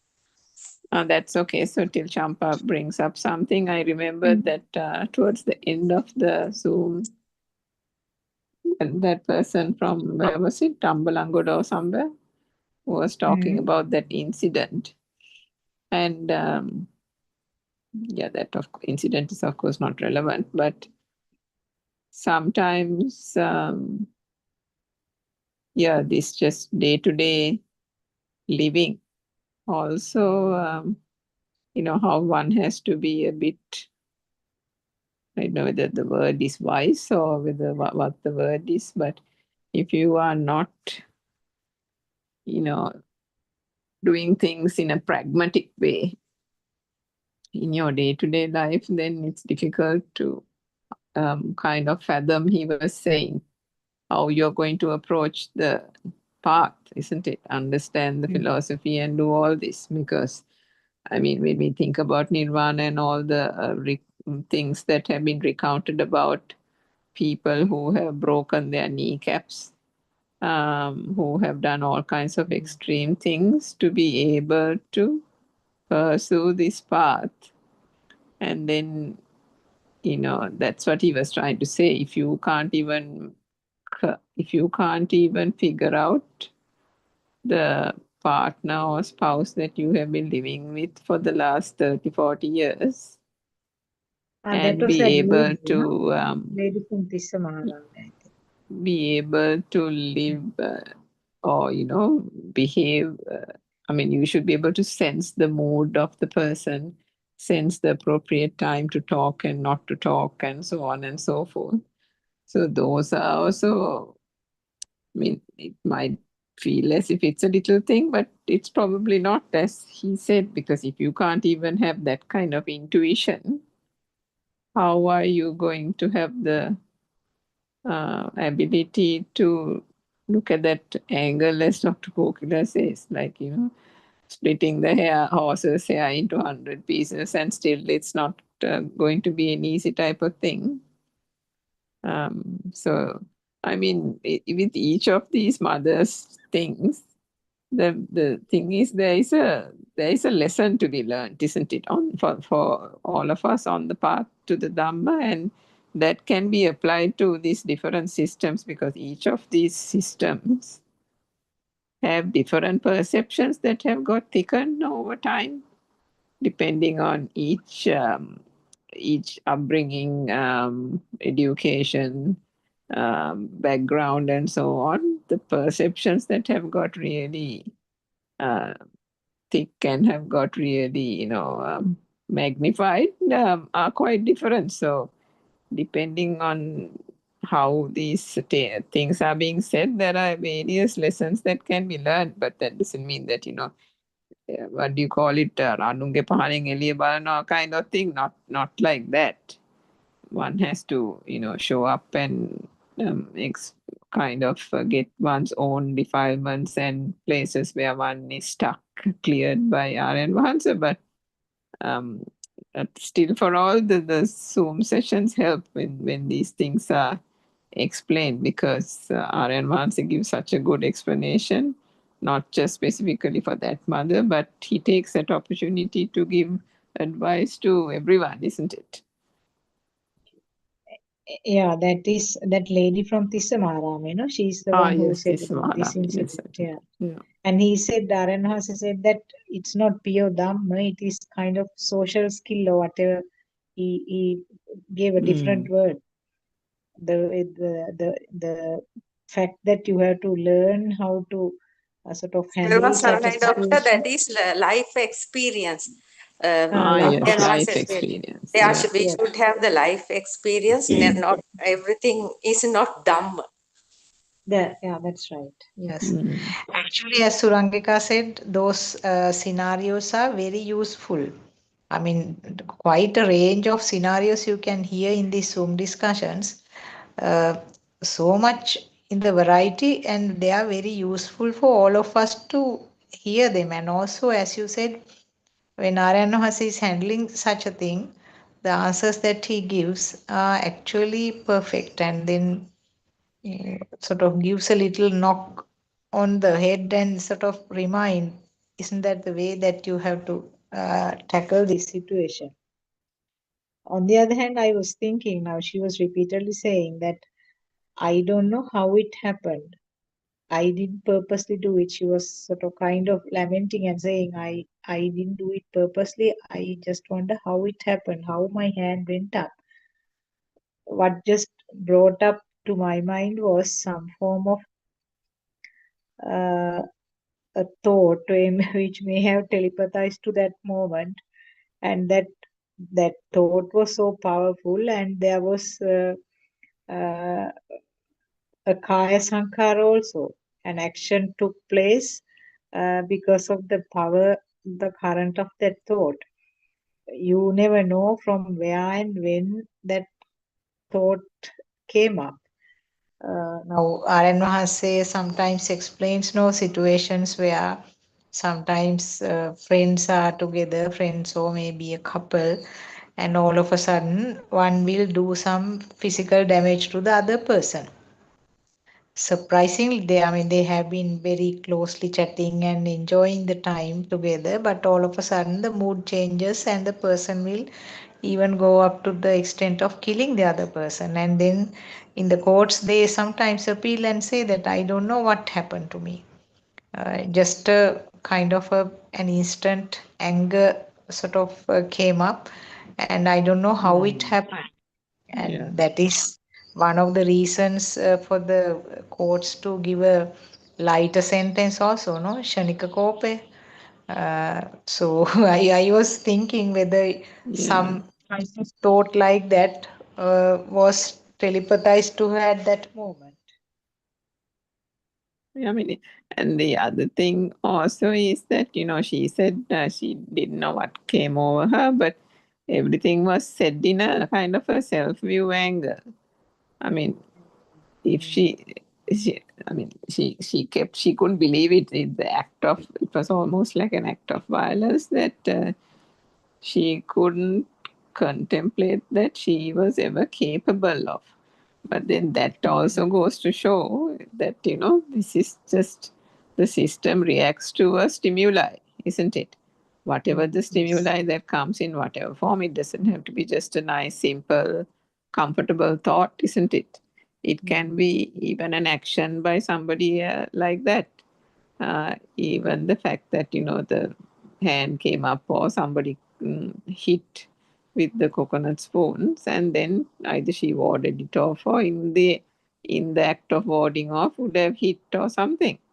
And sometimes, I don't know, from personal experience also, you try to do sometimes you do that involuntary reaction kind of, and then that happens with more force than is actually required for that. That also happens again, it's not because anybody's thinking. So again, it boils down to the fact that moment something like that happens, we attribute it to the I, isn't it? That is the problem now here. If we all come to that understanding with the Dhamma that this is just a system and there's no one doing it, no one reacting, the system is reacting to ward off a blow. I mean, naturally, when somebody is trying to hit you or something, how the hand goes up, no, to kind of protect oneself. So that actually happens. So even the other angle, also, even if it was just a sudden type of temper flaring, and the hand went up to in the almost like a reactionary effort to whilst that person hit, then this person hit kind of thing, almost like a reaction type of thing, more than anything else. But what probably she couldn't fathom was this was her husband that she actually ended up hitting. And so the husband also was real, and then the fact that she hit the husband was real, and that she couldn't figure out why she did it. And so there's quite a lot of that. And the other thing there is that this is a mother who has been listening to the Dhamma for a long time, isn't it? So, we have heard her on multiple occasions coming on to the Zoom. So the lesson is, the lesson or the realization to a certain extent is that these type of things can happen completely out of the blue. And whilst we know there can be a bit of complacency that if the defilements are fading and one hasn't had an incident where the self-view has become prominent, one can get lulled into this misbelief that everything is fine and progressing on the path and so on and so forth. One has to encounter, as Aranwansi says, either the elephant or a similar kind of incident or anything of that nature. Whether if you're going on a train and something happens, or somebody falls off the train, or anything like that. And then those are the moments that the one that can be experienced or witnessed to see how this system is reacting. Is that becoming a thing? One can actually help a person, one can run to the rescue of a person, something can happen to that system. But then in all those instances, that is where the test is, isn't it? Sometimes, I mean, there are instances where Ranvasi says you don't need an incident in order to be able to explain the avadya, the awakening, and that is true. But I think is it for the defilements? The test is an incident itself. Is that right? I'm wondering whether that's right. There's one part that you can't do, that has to be always prevalent, and that's the avadya, isn't it? The awakening. But for defilements, so the test is when something actually happens, and then at that point one can actually really evidence, really see whether the self perception is coming up. Yeah, that incident actually, yes, Champa, if you have it. Yes.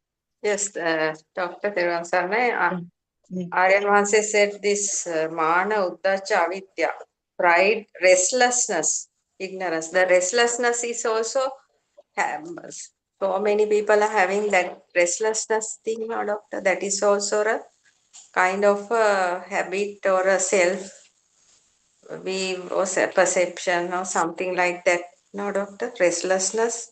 It's most of the time it may come, I think, most of the time.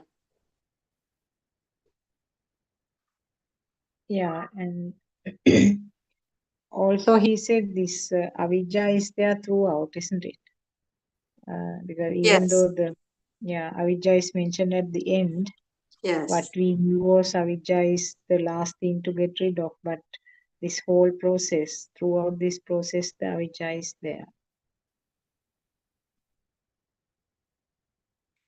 Yeah, that previous incident that we were discussing, actually, we can look at it as Surangika very nicely explained. We can look at that incident from so many angles. Now, one thing that husband is also just a system, that there is no, now what she said was he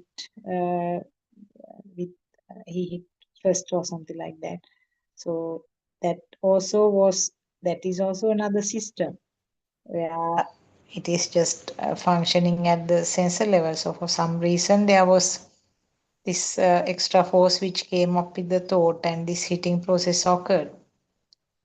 And then on the other hand, from this lady's side also, same thing would have happened. So understanding that these two both are kind of systems which is functioning at the sensor levels, then it becomes a kind of a neutral situation. And also, like Surangika said, it may have been a kind of reflex action also as a preventive measure. Raising the hand to prevent hitting. So that could be just without the mind, but just a reflex action by kind of defensive action. So these incidents are very important actually for us to learn different aspects of the activities or the function or the way that the mind is behaving. Now, yesterday, something that I experienced, I want to say that yesterday there was lightning, and I sort of, when there was heavy lightning, I just sort of moved to the middle part of the house because I didn't want to stay near any of the windows. So I was wondering, that can be explained as the self, the Maranabhaya. I was wondering, whether it is a reflex action. But I thought more of that being scared of the life. I mean, to save the dear life, that moment occurred. What do you think? What is your opinion? Doctor, it can be not the, that means that sensor level, you may have that feeling through sensor level, no, doctor, not going far beyond.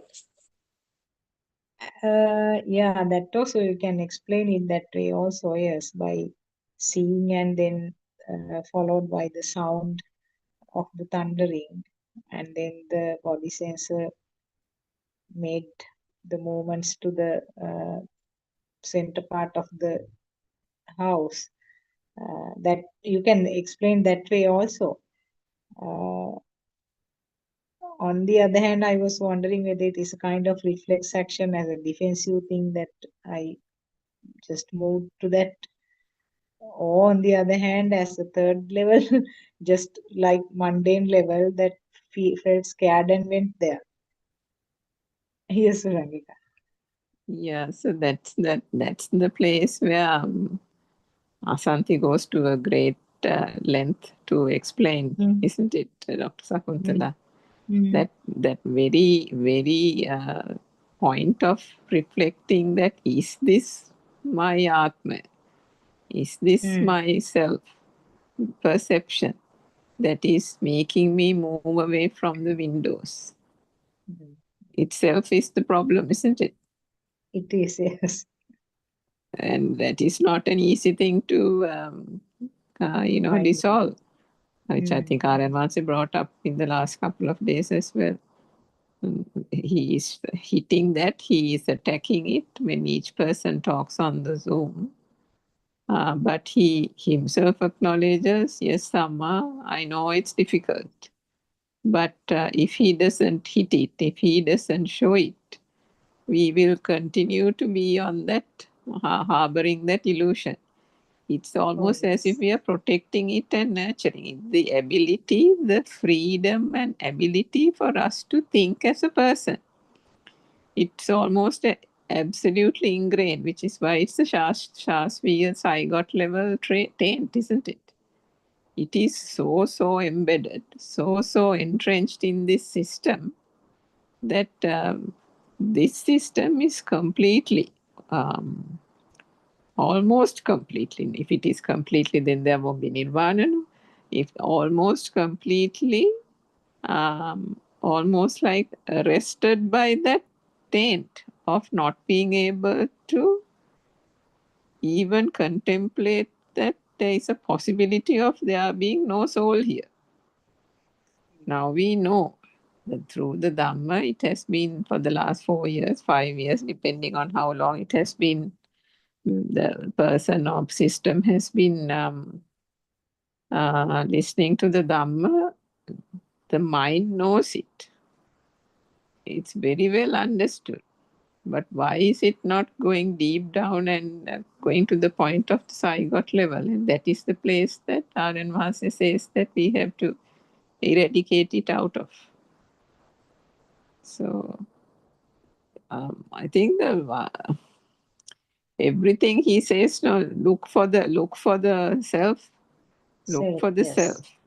Yeah. So when something happens, I mean, not always, but when something happens, that again, this is not that searching all the time in a very overt way, but he uses the word ivalana and also maybe observer. That there must be that awareness as to where is this me? Is that me coming up? Where is the me to come up even in the first place?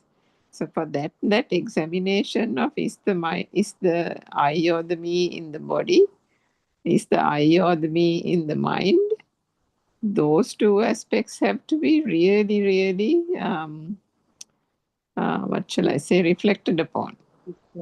Because, and then and once or twice is not enough. I mean, if you do it last week, you can't say I did it last week.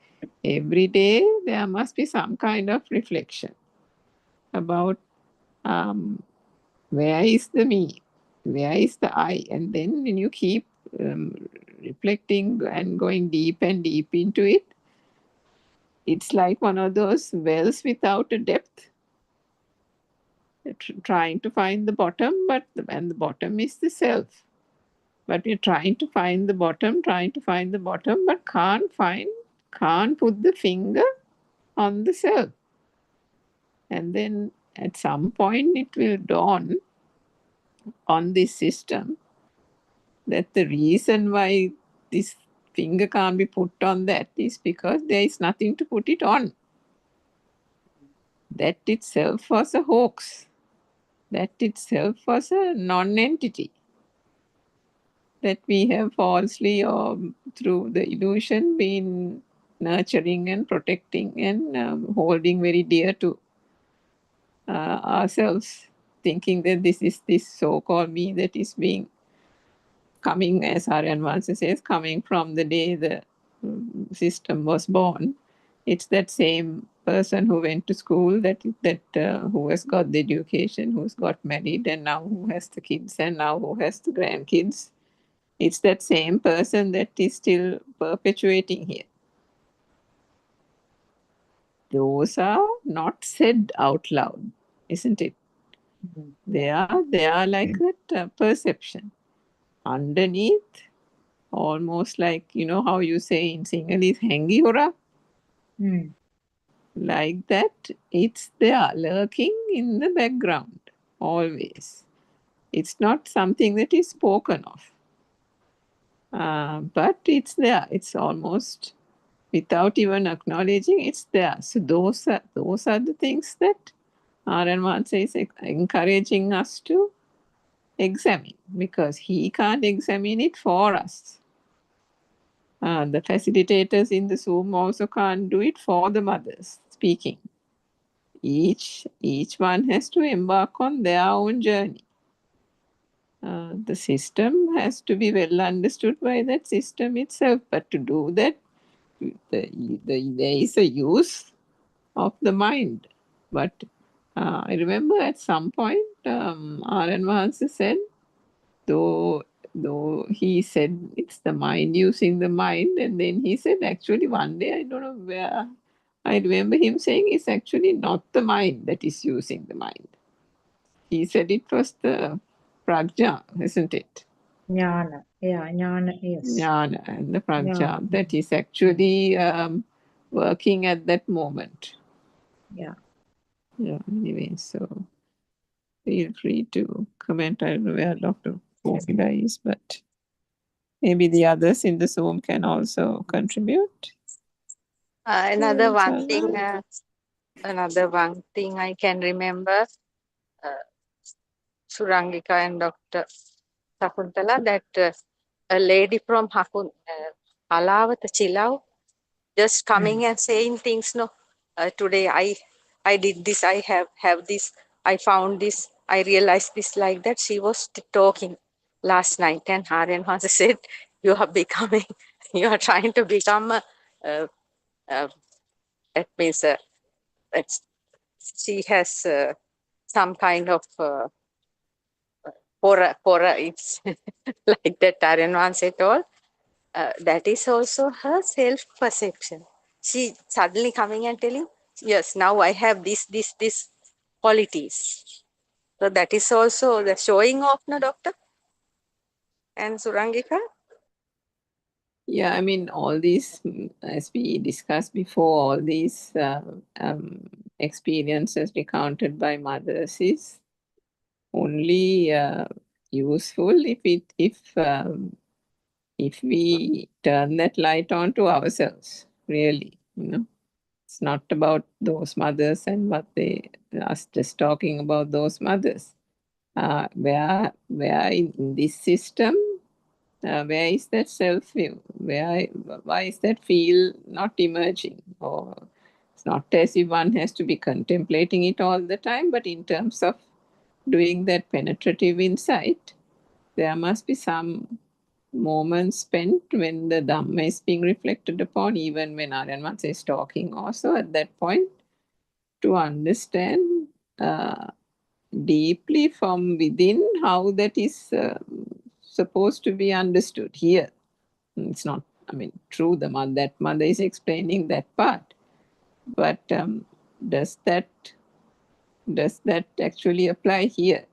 Is part of that actually happening here as well? So even that Nurussana, the slight dislike thing, Aryan Vansa said, it's fine. You're explaining that for certain things that sense of dislike is coming up.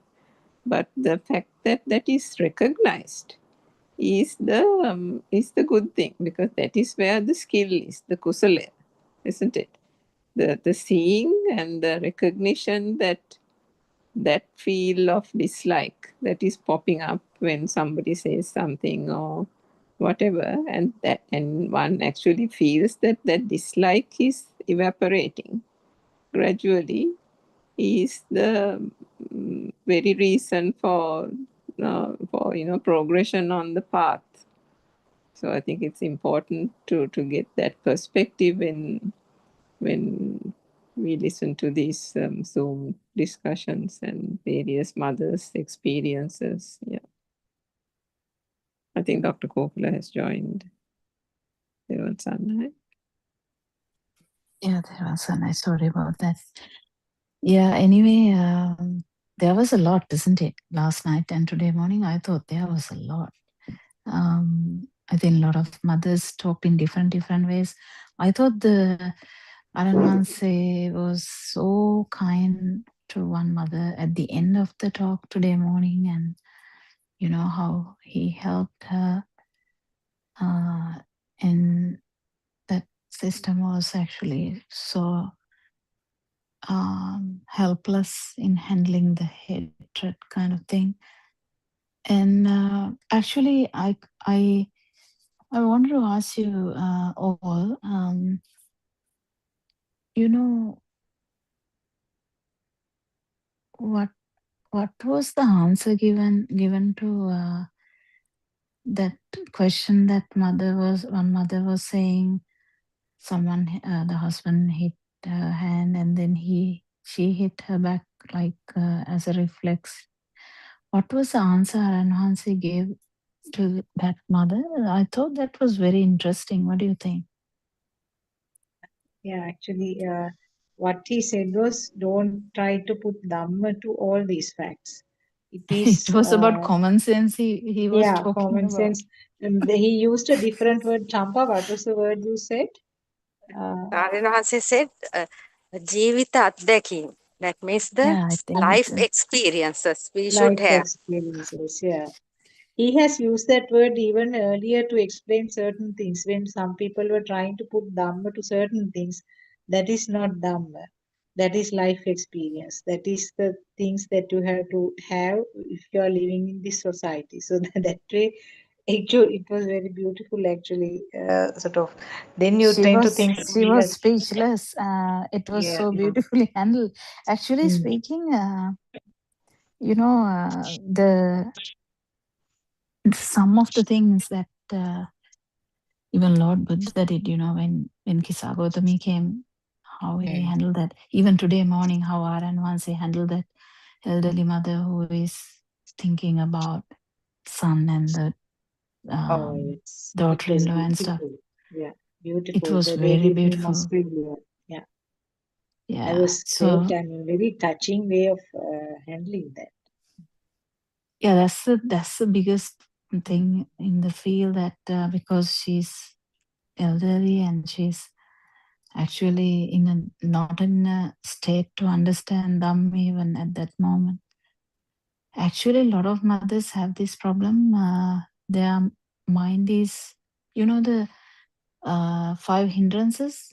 When the mind is full of 5 hindrances, you can't really do much. It is a difficult area. So Excuse me, someone has to. Dr. Kokila. Yes. Today in the morning session, one lady in Australia came to the Zoom. For the first time, she was at the Zoom. Yeah, that was the one I'm telling, that how Aranwanse was so kind to her, and to get down her level of anger or the hatred. She went to Australia to live with her son, but her daughter-in-law ill-treated her. That's the story. No, the story doesn't actually matter. We don't care about this actual story. What matters is how to detect the power behind that, and how the hindrances are preventing the actual Dhamma will not get absorbed if the hindrances are high. It is relevant to every one of us. So don't forget. Because if someone has not felt the non-self, non-vibration yet, 100% there are hindrances.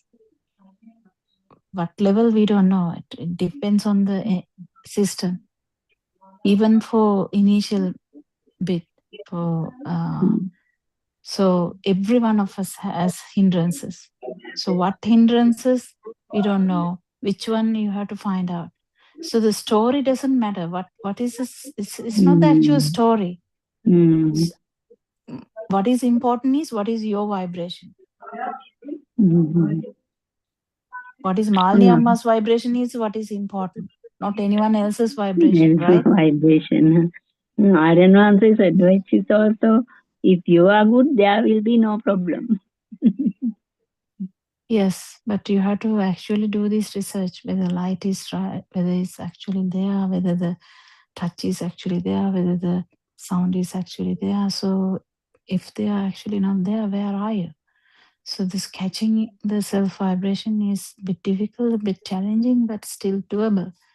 So that is the things that that highlights, highlights the problems in realizing Dhamma. There's so much problems in realizing Dhamma. So so much hindrances, so much how do I say that? Obstacles to actually realize this Dhamma. So it can be anyone's vibration. It doesn't matter which type of hindrance. Anyway, it will be kind of preventing you from understanding Dhamma. If you are angry with someone all the time, that is going to overcome your ability to pierce one thought. If you are having a craving for something all the time, it will hinder you from piercing one thought. If you are very sleepy, or if you're actually having a very shut down mind, numb mind, then there's no way that you can pierce one thought with the wisdom. And if there is what is the other one? The restlessness. If it is, if the system is too restless and too what is the other word? Worrying and guilt. If this system is engaged in those kind of hindrances, there's no way you can pierce one thought. You can't. And the doubts about the Dhamma also, it will never let you feel, because that's why we discuss about this non-form level and all that. I think if you have, this is for all of us, if you have a question, don't delay asking it from Aranhanse, thinking that Aranhanse, I don't know what Aranhanse will think. Don't do that. Just ask Aranhanse, I don't know what you're talking about, this like non-form level. Can you explain? Or Aranhanse, whatever, it doesn't matter. It doesn't matter what you're asking.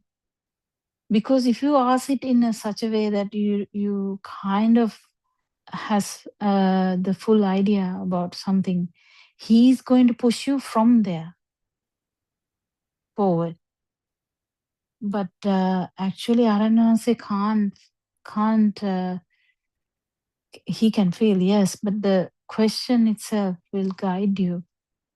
And also, you can't act as you don't know either, because you have to be very, very realistic, very true to yourself, and ask the specific questions that arise every day.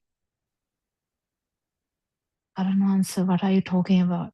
We don't get it. You're talking about Bhavasanya, what is it? You're talking about Atmasanya, what is it? Or we can say, Aranhanse, I do understand it, but I'm not sure.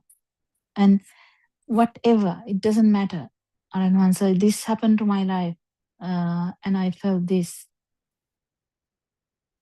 Simple as that. I think every one of us should do that so that he gets a clear idea. It's like lying to your own doctor and the lawyer, you know. You know, you can't get anywhere, can you? You can't. So likewise, I think every one of us should be. And I now hear, like today morning, I heard a mother talking. I don't know, I'm talking because you might feel my vibration or something. I'm just talking because I want you to feel my vibration and tell me what to do. See, that even that itself is really, it's not dumb. It's not dumb at all. It's actually a, how can I say, blind,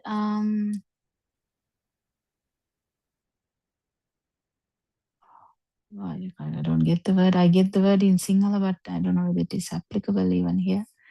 Like Gatibave, what do you call it? It's not the actual research about the truth. That's the thing. Waiting for someone to tell you how your vibration is not the best thing. Actual discussion should be on Dhamma. How you feel about Dhamma, how you not feel about Dhamma, or what is happening in your life, and how bad is that, or how good is that, or whatever. Doesn't matter. So it is important that you talk also, I would say. What do you think? Any one of you ideas? Because some others come and say, I'm just talking, I don't know, to see what you would say. I don't think that's good enough. I think that is full in ignorance. Because if you don't know your own vibration, what can Lord Buddha do? Can Lord Buddha do anything? No. This whole Dhamma is all about fully capturing that vibration to fully realize what this tight feeling is, or what this elastic band power is, you know. It's a metaphor, don't stand on that. But the problem is,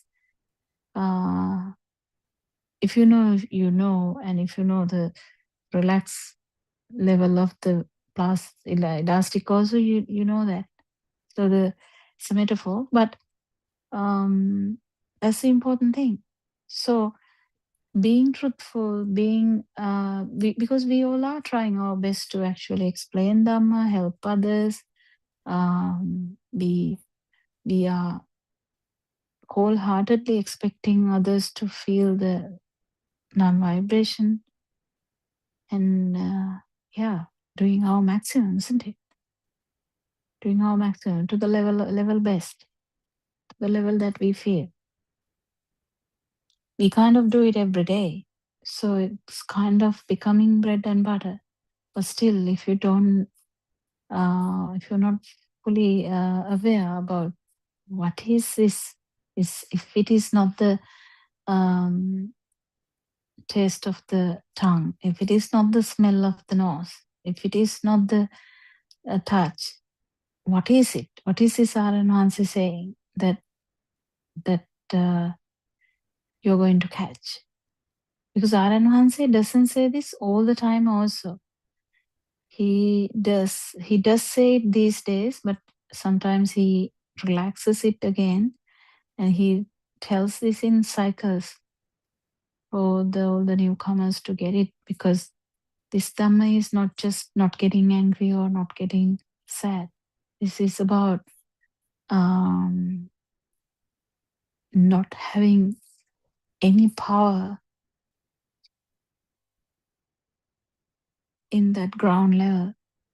Because once you come to the end of the cessation of all these sensory organs also, the last thought, definitely that vibration, if there is a vibration power, there is going to be a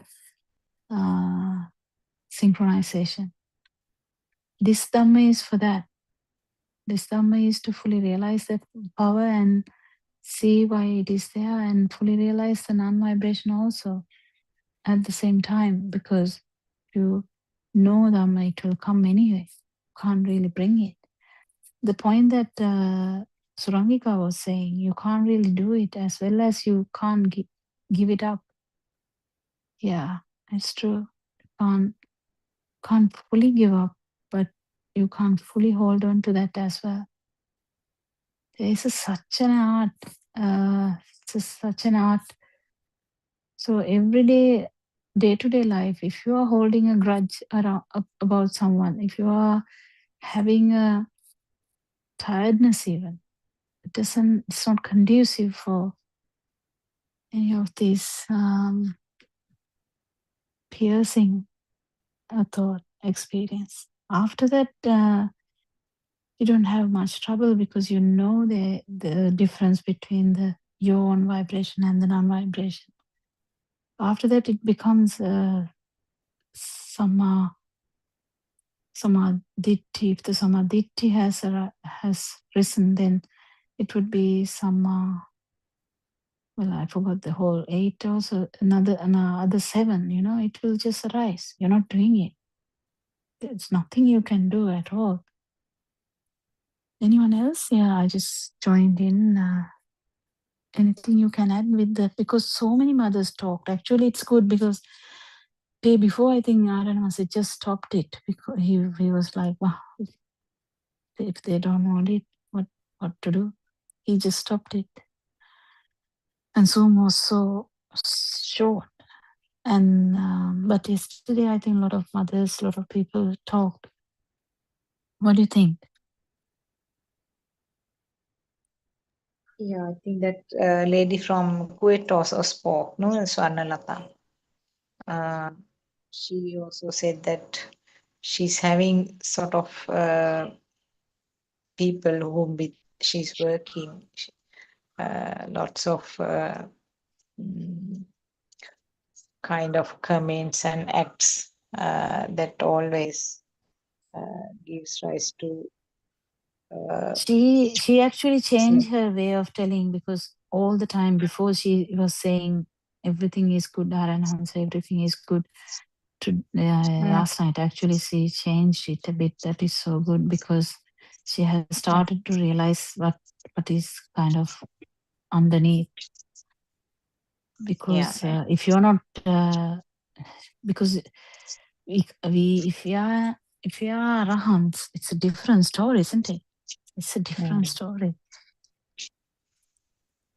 I mean, yeah. And also she said that there are a lot of sounds of firing heard, but that doesn't seem to be sort of giving much pressure to her. But as you said, that the people with whom she's working, the way that they are antagonizing every time, that seems to be giving more pressure than that war situation there.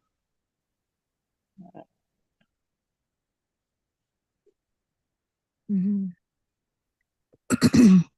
About the lightning. Yes. About the I lightning. Yeah. No, I actually, because I knew I can't come to the Zoom, I went to the YouTube while I was driving back.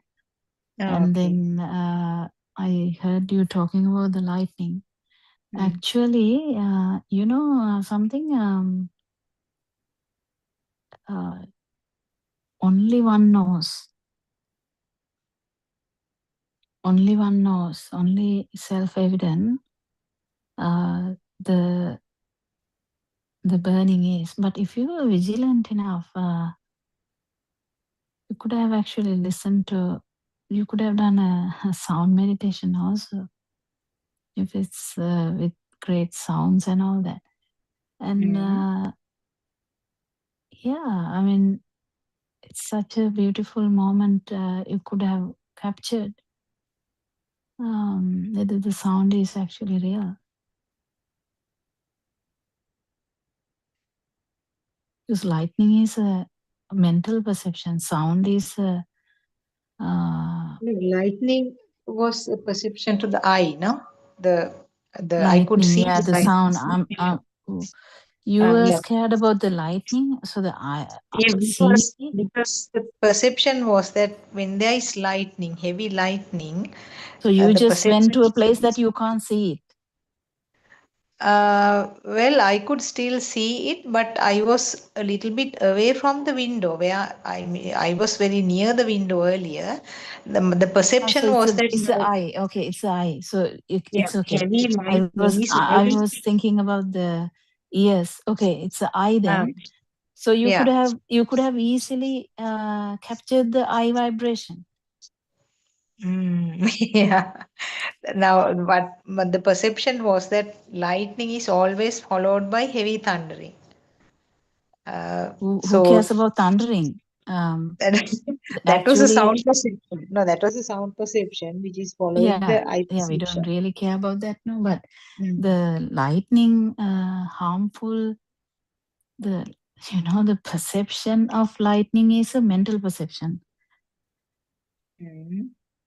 Yeah, to label it as lightning, yes. In the sense, not only label, yeah, we can call it label, but it's a mental perception. So what about the actual light perception? Yeah, I didn't actually look through the window that yeah, next time maybe have a look.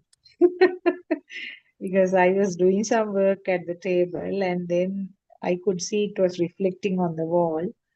I didn't actually, yeah, I could have done it. I could have sort of directly looked through the window, move the curtains away and then had a look.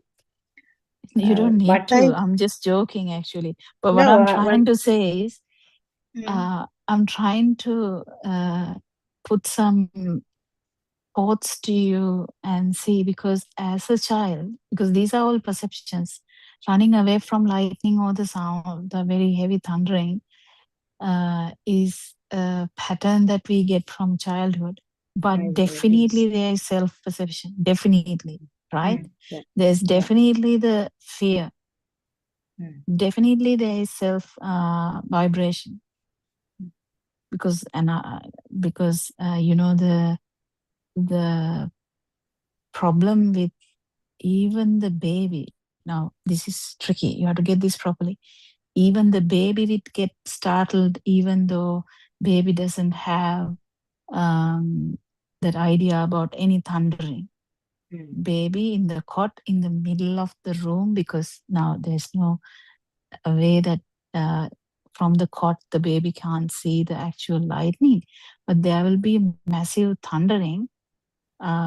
Baby, even there's no self-view, even if there's no self-perception, whatever, if there is that level, imagine there will be a startle response. That can be reflex level as well. But the thing to remember here is the self vibration is there. But you can't capture it in that level. That baby can't capture it. But now you are an adult. Whether you go to the middle or no, it doesn't matter, because these actions are actually related to whatever your habits. As soon as thundering happening or the lightning happening. Well, I remember I used to actually run to the window and keep watching to capture it. I remember doing that. But now I won't do that. But what I'm trying to say is, these are some of the habits that we have, whether to run away or whether to stay there or whether to listen to a music or just cover your head with a blanket, whatever. It doesn't matter what you do. But with time, this will change. Really, as a child, you might cover with the blanket. Now you won't. But what does that mean? You have the self-perception. You have if there is a person who has not listened to Dhamma, there is self-view also. There is self-perception also. The vibration is anyway there. So what? Everything is there. And you may actually act as a person who is not scared about anything at all. Still the self, all these three things are there. While having Or the you may vibration. be shivering in fear. Still, Yeah. that is those three things are there. So the levels are different from person to person, but it doesn't necessarily mean that someone who is not scared, he has low vibration. It doesn't necessarily mean that, because that person might shout to the whole world when there is a cockroach. I mean, I have seen people like that. They're not scared about anything, but they are scared about the cockroach, for that little animal. So this, you can't judge by these any of these actions, but the self vibration is something to be captured, isn't it? So to be felt. So that is the area that our research should go on and see how this reacts, because if you are getting if you are doing something for that, of course, either you should feel that you are doing it without you. That is also another feel, because this no self feel is also a feel. If you didn't feel that, if you didn't even, if none of the insights came, that was wasted, as I say all the time, isn't it? No insight from that experience, or the action mind, or whatever that thing in the third contemplation, at least. If your contemplation level is poor, I think you are going to miss a lot of things. What do you think? What is your idea? What is other? What do you think, Surangika? Is our contemplation very poor?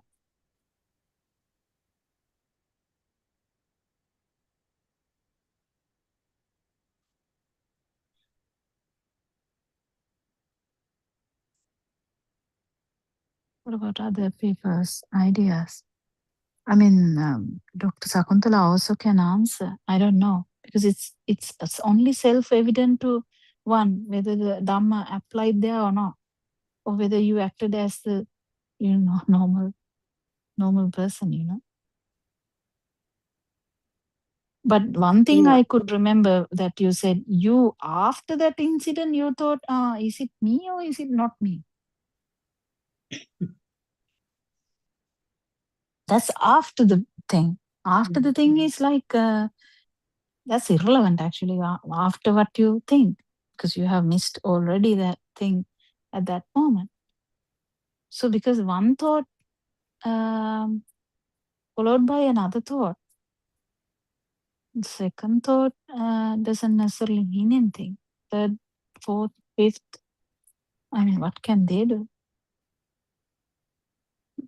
What do you think, Dr. Sakuntala?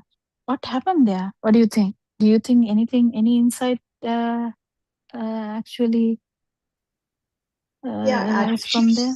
Happened. I didn't have much. I mean, it didn't have much thoughts at that time. Just moved to But you the. didn't have the feel either. You were captured in the perception, maybe. I don't know. I'm just Yeah, I guessing. feel that more at the perception level. That is what I felt. Yeah. Yeah, but that's not an excuse. Because what is important here is whether you felt the non-vibration or the vibration. Other things. No, I don't think I felt matter. the non-vibration at that time. Yeah, so then it's vibration, simple.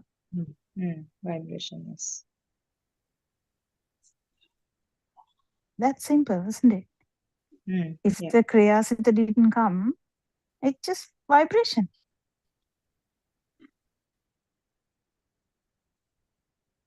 Yeah, that means sensor level it can happen.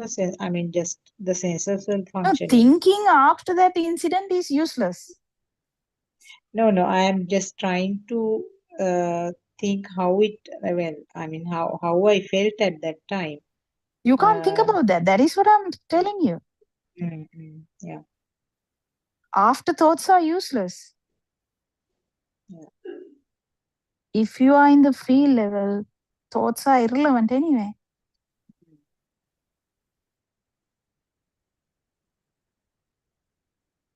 This is the whole problem again. You're trying to think about this field. That's irrelevant. I mean, in the beginning, it is okay. You all have listened to Dhamma for a long time, especially not for the beginners, for the ones who have listened for a long time. Why are you thinking? What are you searching after that? Incident is also gone. Gone, yes, yes. Then you have to wait for another For next another thought one. to find out whether the self is there or not. It is all in the field side. Thinking about it useless, right? Because second thought, third thought, fourth thought, who knows about that? Field is the most important thing. Vibration or non-vibration, that's all.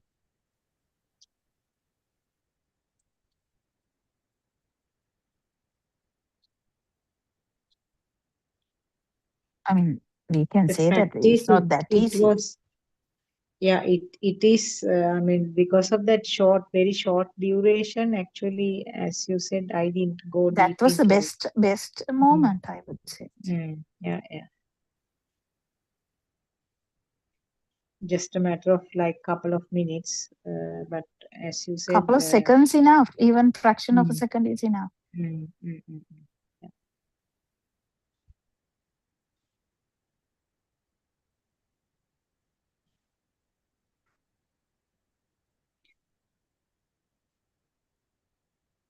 Any other friends having any other points to bring up? Yeah, that's good, because otherwise, Yeah. Our Venerable is also here, and Malani Amma, Champa, any of you? I Any other actually points there? invite Venerable, because in the first day he told he would like to listen and he would ask questions if necessary. So I'm not actually telling him, but you are invited anytime to talk with us, and clarification or help we can do, or share your thoughts as well.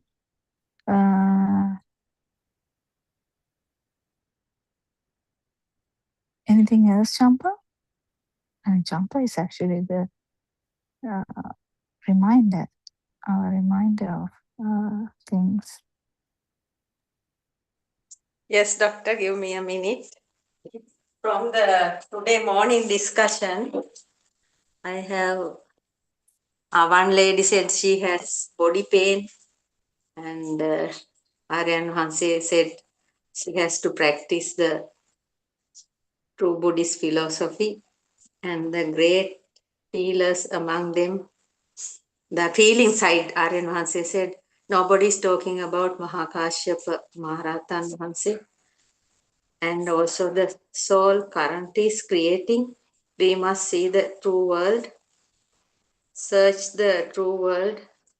We feel everything around is there, vibration, if we have no eyes. And also again about that light thing, light, how the light is creating inside our, inside us, not light is not out there. Those things were discussed in the morning, doctor. And aloneness, Aryanase said, according to that Buddothpado Sutra, aloneness. We should maintain aloneness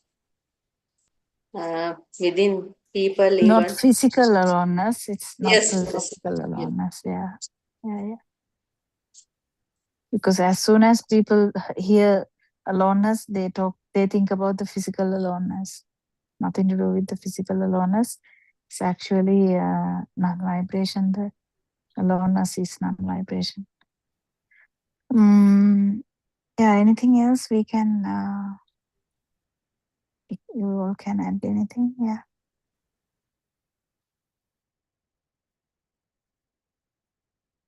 Yeah, that Aryan Mahanse once explained his experience when he was going from, I think, Dimbulagala to Colombo. That inner silence or whatever, that inner silence or inner aloneness. He said that the bus, there was this radio was working in full swing, very loud sound, and he was traveling in that bus, and then the sound was there, and I think what he was explaining was this inner silence where it didn't bother him at all. He was completely No, silent. sound is there, you are not there. That's what he's saying. Yeah, that's what I mean. Sound was there. It didn't bother him because he was having the complete inner silence. Yeah, but when you say it doesn't bother him is there. Actually, it is Okay. absence of him. Yeah, That is okay. what is explained. Because if you have the it is a complete different, like awakening from the dream kind of thing.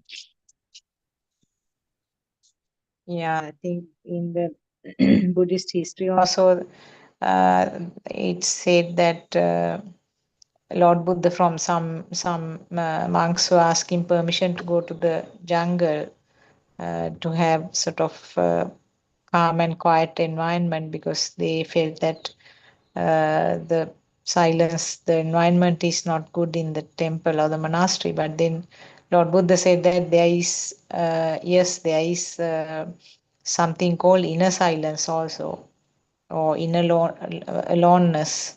Not only the outer aloneness, but inner aloneness is also there. There is something like that. And then only I think that Bhaddekarat Sutra was preached to them. So, as you said, the senses are functioning, the things are happening in the same way, the stimuli are occurring in the same way, but there is complete inner silence because the vibration on this side is zero in such a situation.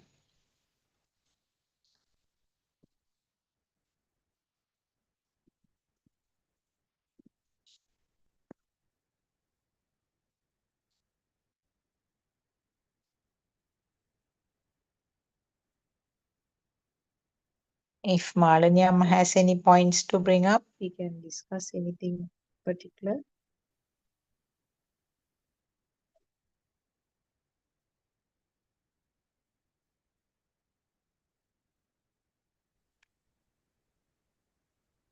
Malnyama can also join the Sinhala songs as well, isn't it? Yeah. Yeah. I think Sinhala Zoom discussions, which Aranwase participates, are actually, we can't measure the value of them, because people who can talk Sinhala, he has this chance of talking with him and understanding Dhamma, do this research and, check the suspicions, because you can't have any suspicion about Dhamma. You can't have any suspicion about non-vibration. You can't have any suspicion about the life field. You can't. So if you have, then you have to clear them, because otherwise critical doubt is there. And it is actually a hindrance. So you have to clear the doubts to actually experience these things, As a little child exploring their garden or trying to find out something, not with so much self, but still having the eagerness for the non-vibration.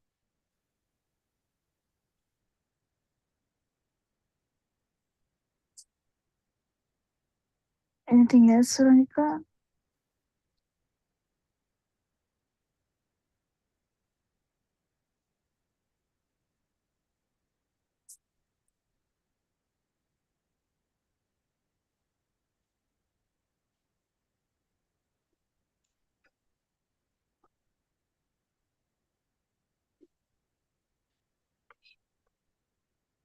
And also one more point. Sorry, yes, Suranika. Yes. No, Dr. Sakuntala, I was trying to remember what Swarnamali joined briefly. Last night I was trying to remember what she mentioned. She mentioned a point there about the inner awakening, I think. And I think based on that fact that somebody said there is a feeling of dislike that arises. But I think she was trying to say that that also melts away over time with the Dhamma. Yes, Dr. Sakuntala, you can continue. Yeah, is it something to do with the Gati Purudu? Is that something that she mentioned? I remember she joined briefly, but I can't remember what she was He saying. said And that after some time with the Dhamma, that any That's sort a of self that kind of vibration anyway. any kind of discomfort, dislike gets almost rejected from the system. That can't Not be as a if there Gati is. Purudu. That's a No, self not Gati vibration. Purudu. No.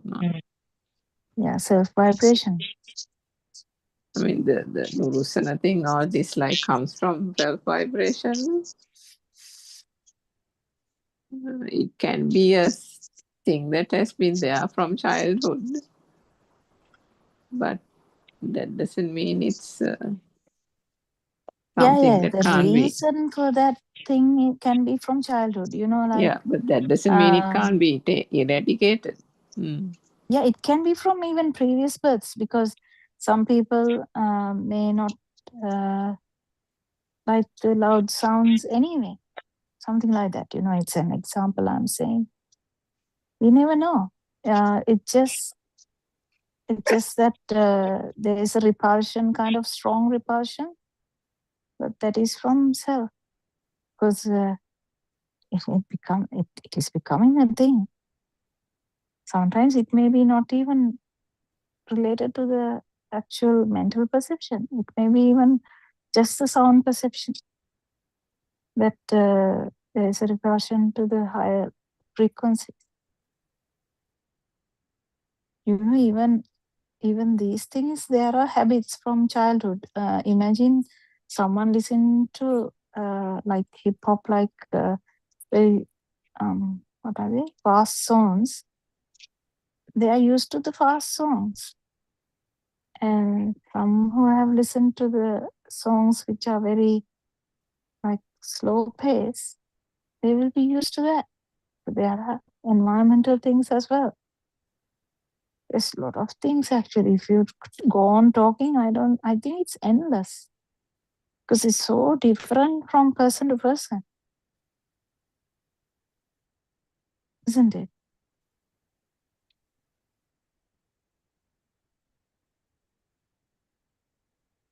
Some people would like to you be silent anyway. Still having the whole self-perception, self-vibration, everything, self-will. But they may be silent. Doesn't necessarily mean anything. They may be well-mannered also. It doesn't necessarily mean anything.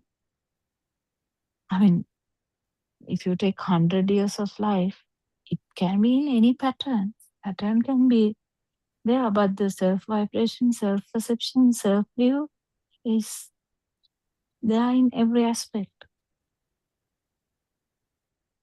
So the good and the bad, everything is in the perception side, the mental perception side.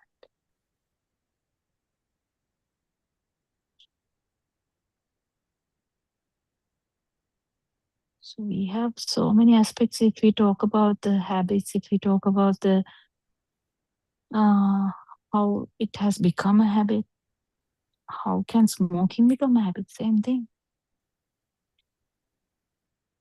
Baby didn't know about anything about smoking. They just tried it just to satisfy the friends and to show how big he is. And then that might go on because there's some entertainment. Why someone would be addicted to cannabis? The same thing. It's a good feeling. At the end of the day, what this system is searching for is the distance from that self vibration, because self vibration is very difficult to handle. You can take some substances to cover it up. You can keep watching a movie. You can keep watching a cricket thing or a basketball game. You can keep watching even politics. You can keep watching YouTube, so Facebook in that sense, whatever. Because people are even scared to just stay silent and feel yourself.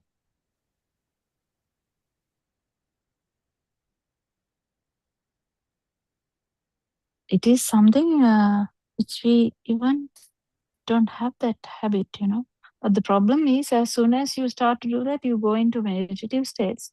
Then again, you enjoy that. That's the other way of entertainment. You start to entertain the meditative state. So all the other things are actually the sensual world meditative states, looking at the cricket match or anything like that. But you might entertain other meditative states as well. Form or non-form. Who is enjoying this is the problem. Who is having, what is this duality? If you investigate on that, after you realize that the duality is actually not true, then it is okay whether you have the duality or not. It doesn't matter. This initial understanding is the problem. Oh, actually, feeling is the problem. Yes, Suranga.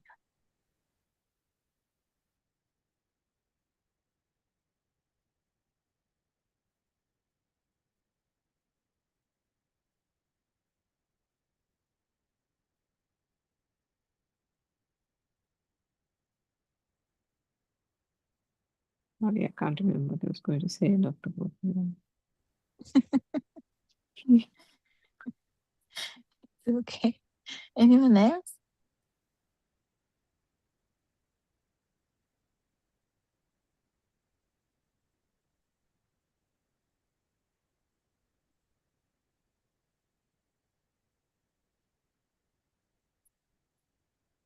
There was an experience in the evening. I went for a walk and nearly stepped on one of those water snakes. The fellow was on the path itself, on the paved path. So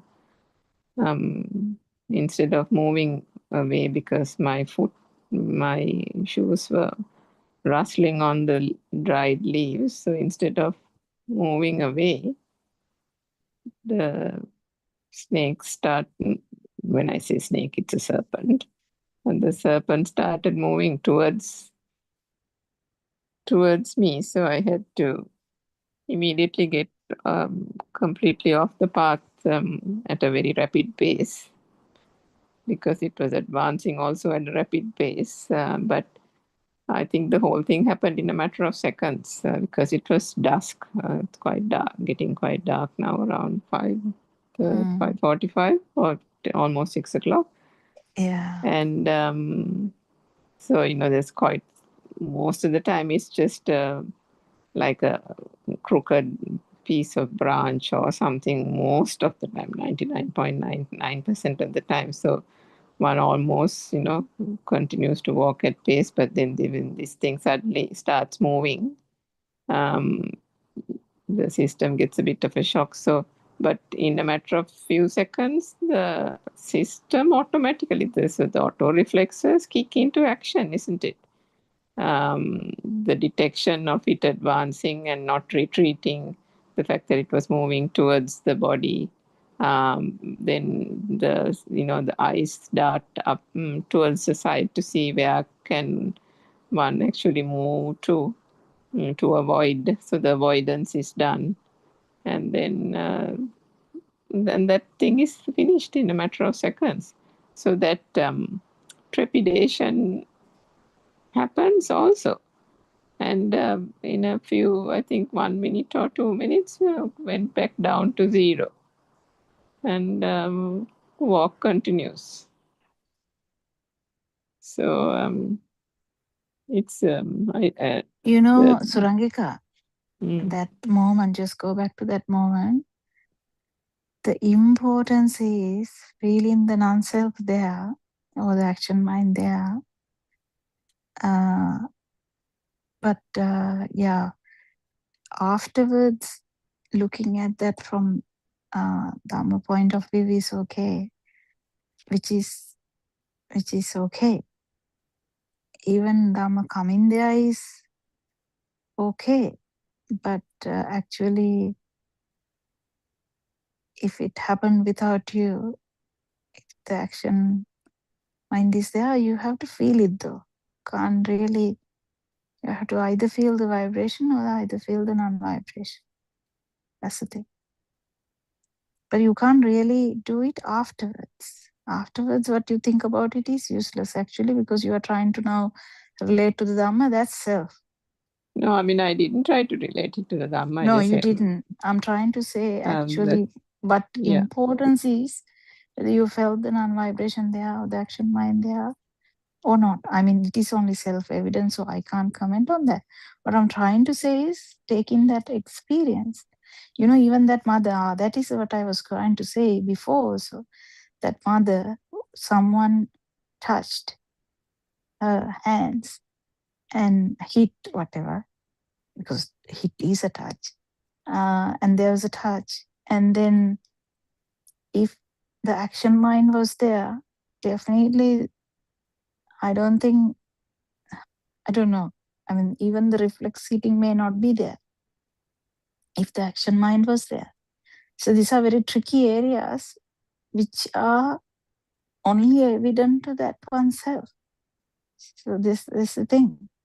You know, whether the action mind actually popped up or not is really tricky, really evident to oneself. Because in action mind, you don't feel you.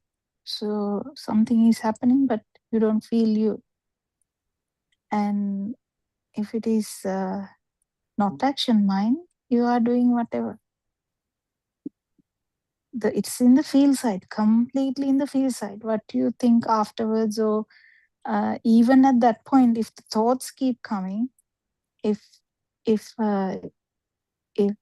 whatever the thoughts are coming, doesn't matter, it's okay. But then that means vitaka vichara, everything is there. So it is different. The experience is different there, but it's okay. And if someone is actually fully in the path for a long time, even vitaka vichara, that system might detect the vitaka vichara also. That means vibration, but detection of the vibration or the non-vibration is the important one. That is the field side.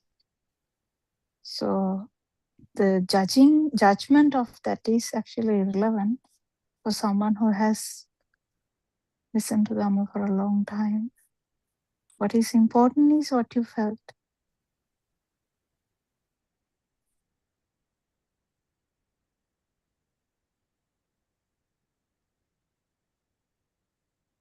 What do you think? Terwan Sarnai, doctor. Somebody has come. I have to leave now. Terwan Sarnai. It's okay, Terwan Sarnai. What do you think, Suranka? What do you think about the you know, if these 4 steps are coming, as I told to Dr. Sakuntala,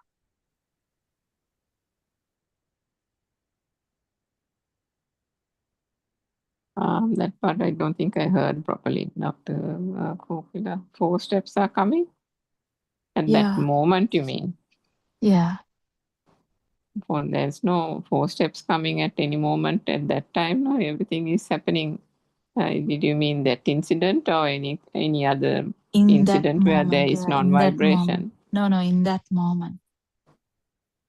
In that moment, non-vibration can appear. The thing is whether you fully aware about it or not? Because sometimes you are not aware about the non-vibration, you can miss it as well. So a few days ago, there was an experience after listening to one of our advances, Abhijna, old talks. I think there was just went to the garden and. But then it is biased. That's what I'm saying. This one is really beautiful because you were not contemplating Dhamma. You were just walking. You know. Were you contemplating or you were just walking? No, just walking. But even that was the beautiful time, I think. But that I didn't think was a non-vibrational thing. That I thought was just now when I'm just talking to you, I mean that it's just it wasn't an incident. The incident is not an incident. The involuntary reflex action of the system now I have to still say comes this. up. Yeah, it is a very tricky area now. Again, these things to talk about these things. Okay, any second we live, we either feel the self or either we don't feel the self.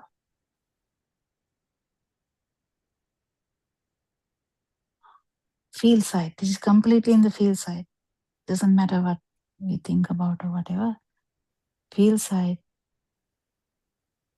It's either the self-perception or either the not self-perception. But can there be a feeling? You know what you call it in Sinhalese is called the gasma. I don't know what you call that in English. That's a physical body part, no? Yeah. So body part, I don't care about the body part. What I'm trying to say is what you felt is the important thing. Whether the self vibration was there or not, or self-perception was there or not. This is the main thing. What body does is irrelevant. Body reaction is body reaction. Who cares about body reaction? That's what I was trying to say. That doesn't matter. What you felt is the important thing. Yeah. So that wasn't felt. Meaning the self vibration, the putting it into the eye bucket. Yeah, but that is again a tricky area you are touching on now. Because there were a couple of thoughts arose after that, because the incident the what do you call that, gasma business. Whole thing, whether you felt you or not, is underlying thing. That's all that matters, no? I mean, we were talking about that with Dr. Sakuntala. I don't know, you must have been must have got cut off at that time. Also, we were talking about that, how she did you hear her saying that? Yeah, move into the center. That is again to her only evident to herself. But again, whether she felt the non-vibration action mind at that point or not is only evident to her. In the action mind, you don't feel you. Yeah, exactly. Yeah. You not feeling you, but having all the system working is a different feel. Whether you had it or not is a problem. Was she referring to the thunder and lightning example? Yeah. Yeah, but sorry, I think I wouldn't have been listening or didn't hear that part when you were explaining to her. But when she told me at the beginning and we were discussing it, she said she was wondering whether the fact that she moved to the center of the room was because she was scared, or whether it was involuntary reaction. 100%. If there is a doubt, that is self. Yes, exactly. That's what I said was, this is the whole thing, because every time the main thing is, if you are thinking like that, that means invariably the self is there. No, but then the problem is not knowing this. See, the afterwards thought is also sometimes it's not the actual thing what happens there. If Aranhanse was here, Aranhanse would say, what, Dr. Chandani, you were not there? And you would say, yes, Aranhanse, I wasn't there. You would say. Yeah, it's only she who will know whether that. Yeah, no, but what I'm trying to say, actually, she may not have been there. She doesn't know. Because her feel is not that strong. Afterwards, thought can have doubts. Yes, that's a different story. I'm talking about each thought now. Yeah. I'm not talking about blanket thoughts. Blanket thoughts has nothing to do. So each thought is self. One thought itself, other thought it may be not self. It doesn't matter. What I'm trying to say is that particular moment, whether it was self or not, also she's not sure. That's what I'm saying. Mm. Yeah. So you are not sure about the field.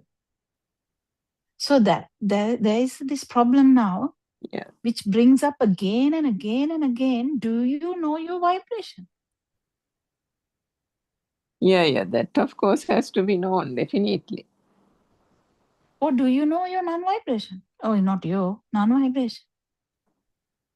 So this is the whole thing that keeps coming back again and again and again and again, isn't it? Mm.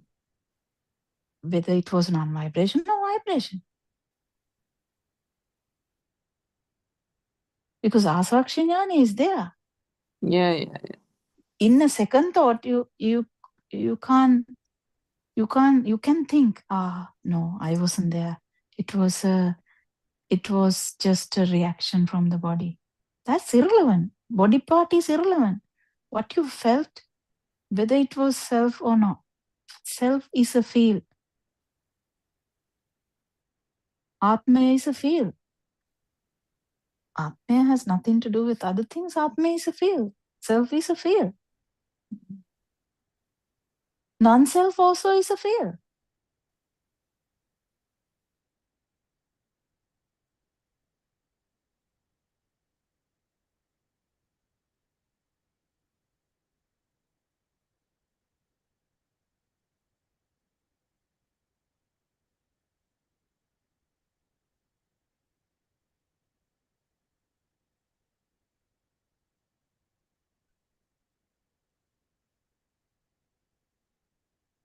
If no insight is there in that moment, in the sense,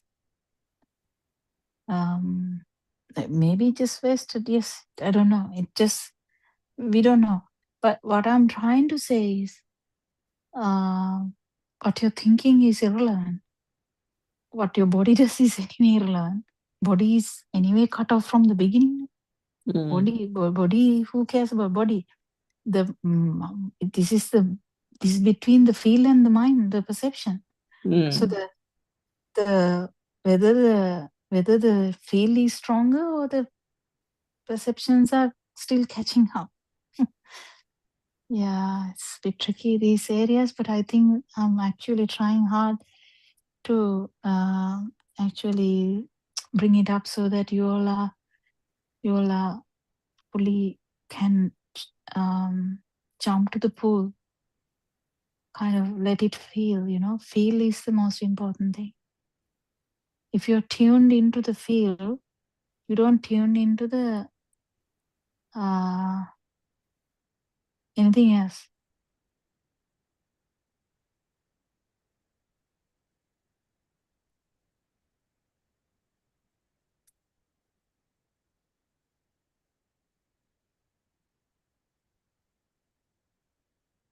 Irvasan, doctor.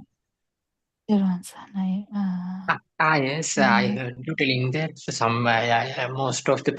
most of people use like they use alcohol and cigarettes to release their get rid of their stress, and when they are depressed like that, I have a lot of experience because in my at my university, lot of students go out when they are given a break, they go outside and use the stuff. That's why. They go to a shop and buy a smoke or like that. They ask me whether I need something like that also. Sometimes they use drugs with bunking lectures and using drugs like that.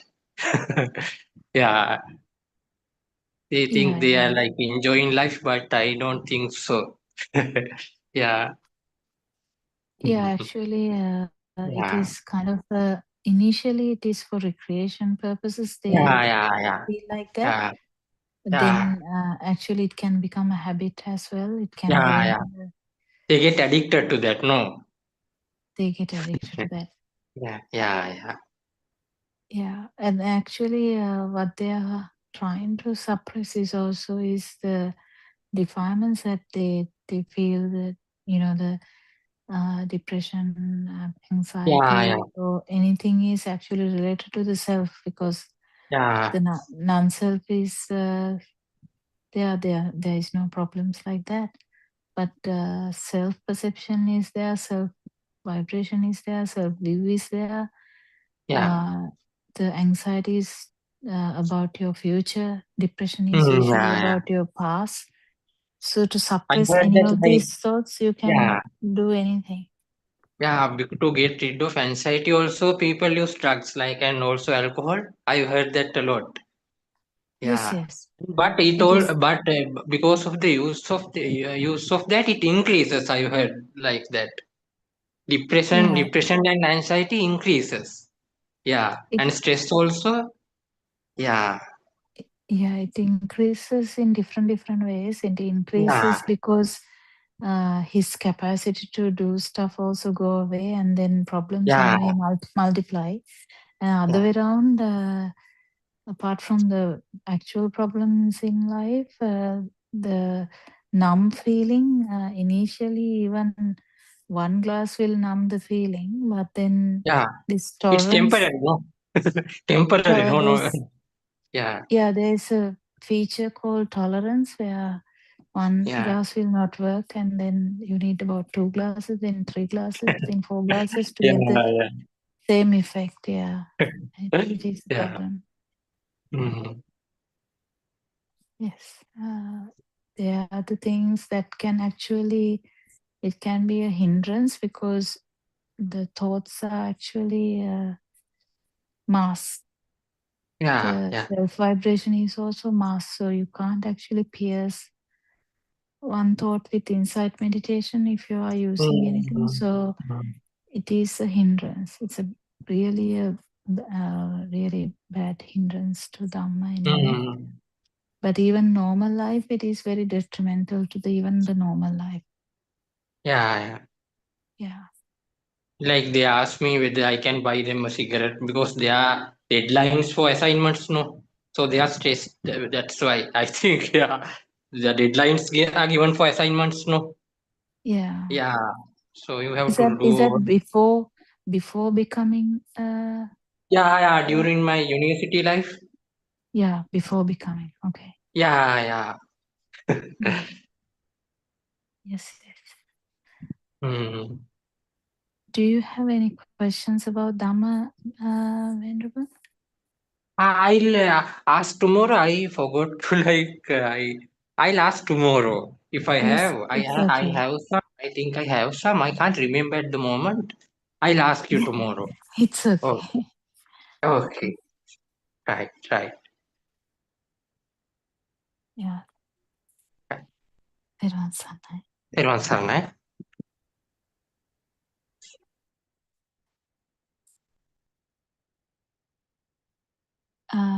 I think Dr. Sakuntala has to go. What's the time now?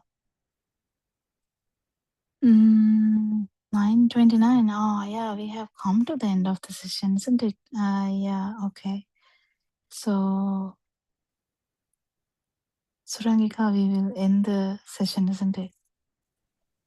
Yes, Dr. Kokila. Yeah, thank you everyone for coming for the session today. And also, thank you so much, Aryan Wansa, for your noble guidance. Thank you all, Dhamma friends. May Triple Gem bless you all. Teruvan Saranai. Teruvan Saranai. Teruvan Saranai, Dr. Kokila, and thank you for your guidance and advice as well. Teruvan Saranai, and all Dhamma friends.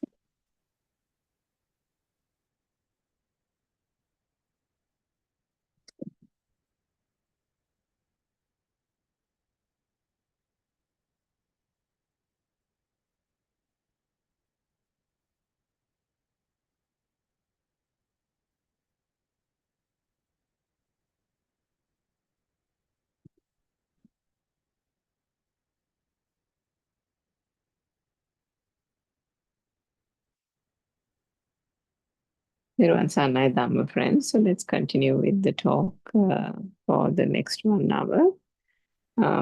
You're listening to, if you're joining on YouTube or through the Zoom session, you're listening to the 24-hour Buddothpado English Zoom channel and the Zoom series.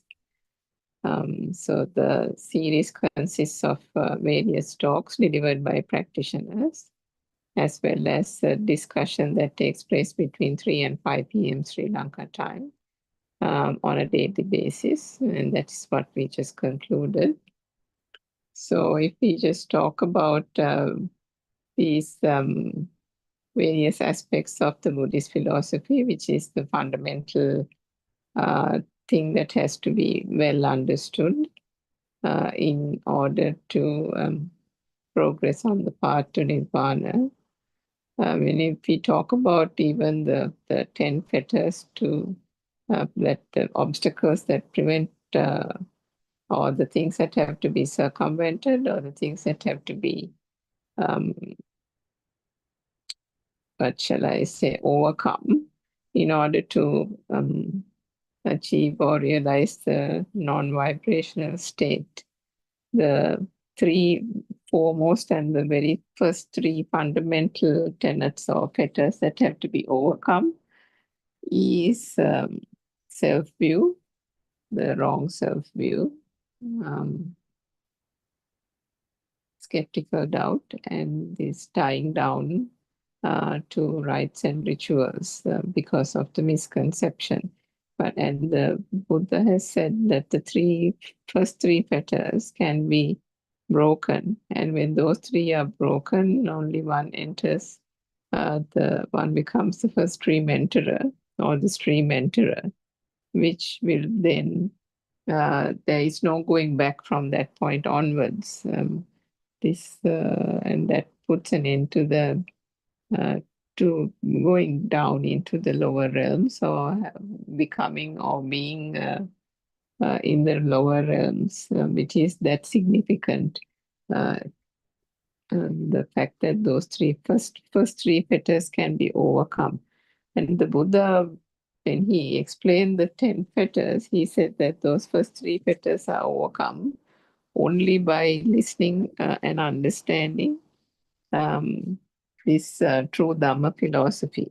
So from that one can imagine, despite there being so much of concentration, meditation, and various forms of meditation that is being undertaken all over the place, and this is also done through the common belief that it is meditation that will help the progression on the path or to achieve nirvana.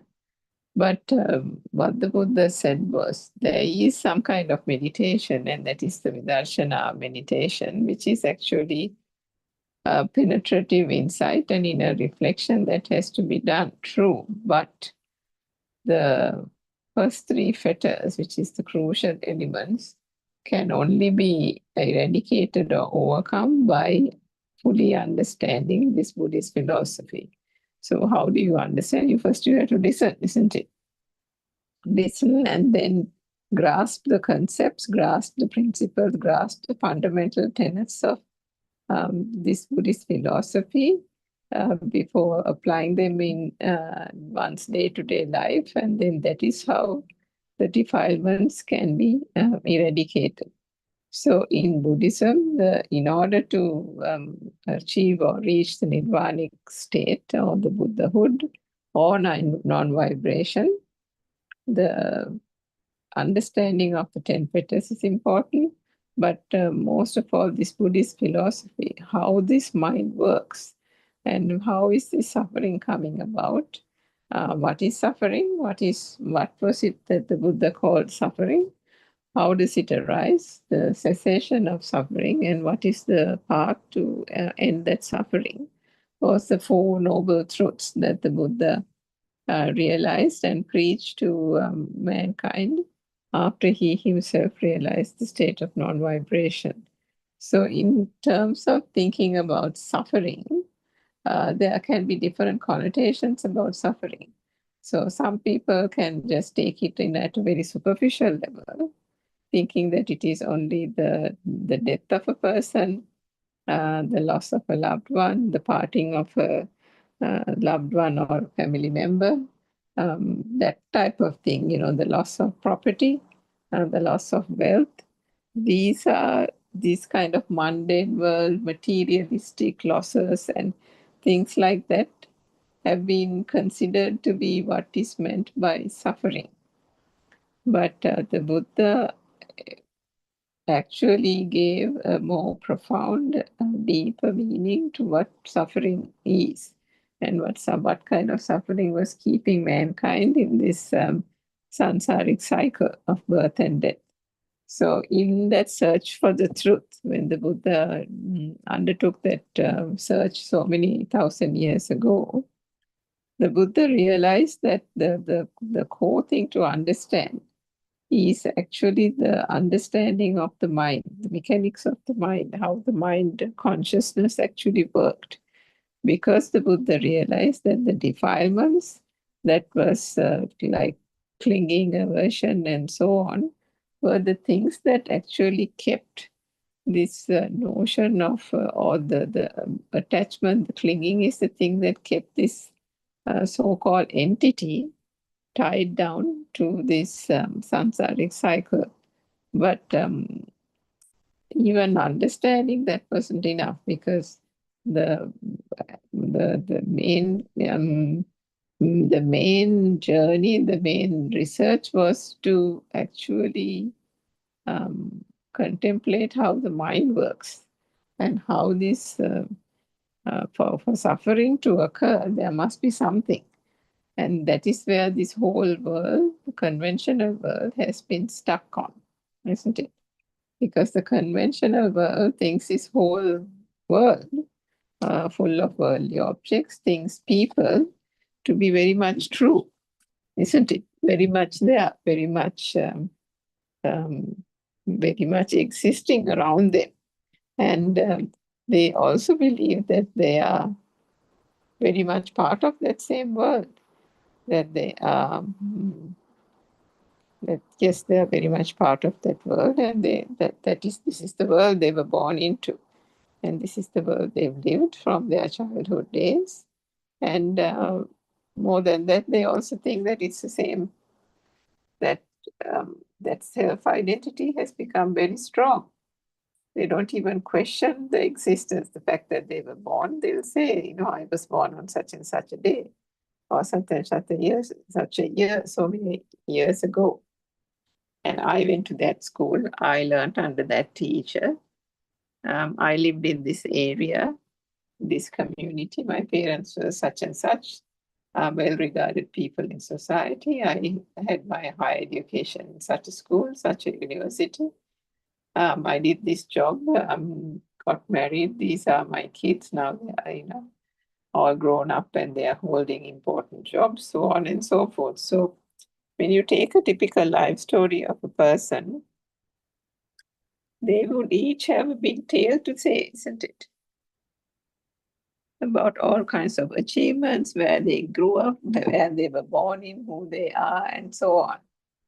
And whilst the facts and details can slightly change from person to person, the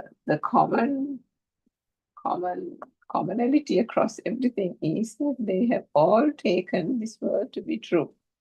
They have all taken this world to be a reality, and themselves a reality as well. The treating or the regarding that they are a totally different and distinct personality, a self, and that personality or self exists distinct from other beings, distinct from other living beings in this same so-called world. Whereas anyone who has encountered Dhamma would realize, and this is the true Dhamma philosophy expounded by Lord Buddha, so it is not mainstream teachings, it is slightly a departure from it, but consider for a moment the Buddha right through the Pali Tripitaka and the Buddhist scriptures, how much of emphasis he has placed on understanding the mind, the mechanics of the mind, understanding that there is only nothingness here, shunyatava. So the shunyatava we explained yesterday as well is just not shunyatava, meaning nothing is there, that's it. In this kind of nothingness, what is explained is that something that one would actually, if one actually doesn't believe this so-called world to be true or real, then there is no room for any burning or stress or body anxiety or this self-perception to arise. So that is where the true liberation is, and that is where the cessation from suffering comes about as well. But so in terms of this world that everybody considers to be real, the Buddha actually said that this world that you think is so real is only the product or the outcome of all these sense faculties. And because the Buddha said there is no way for any being, not just human beings, for any living being for that matter, to encounter anything other than what is manifesting in these own senses. So for human beings, once it is four, for other animals and creatures, it can be more than four or at least even one sensor, and that would be enough for them to keep on going, keep on maintaining that momentum, that self-vibration which came or which arose which arose in that moment. So in terms of the thoughts, the sensors are the ones that actually create the world. And that is where the Buddha said it is impossible for anyone to experience, whether it is an animal or a human being. It is impossible for anyone to be able to experience an outside world at any point in time, because that is completely beyond this sensor capabilities.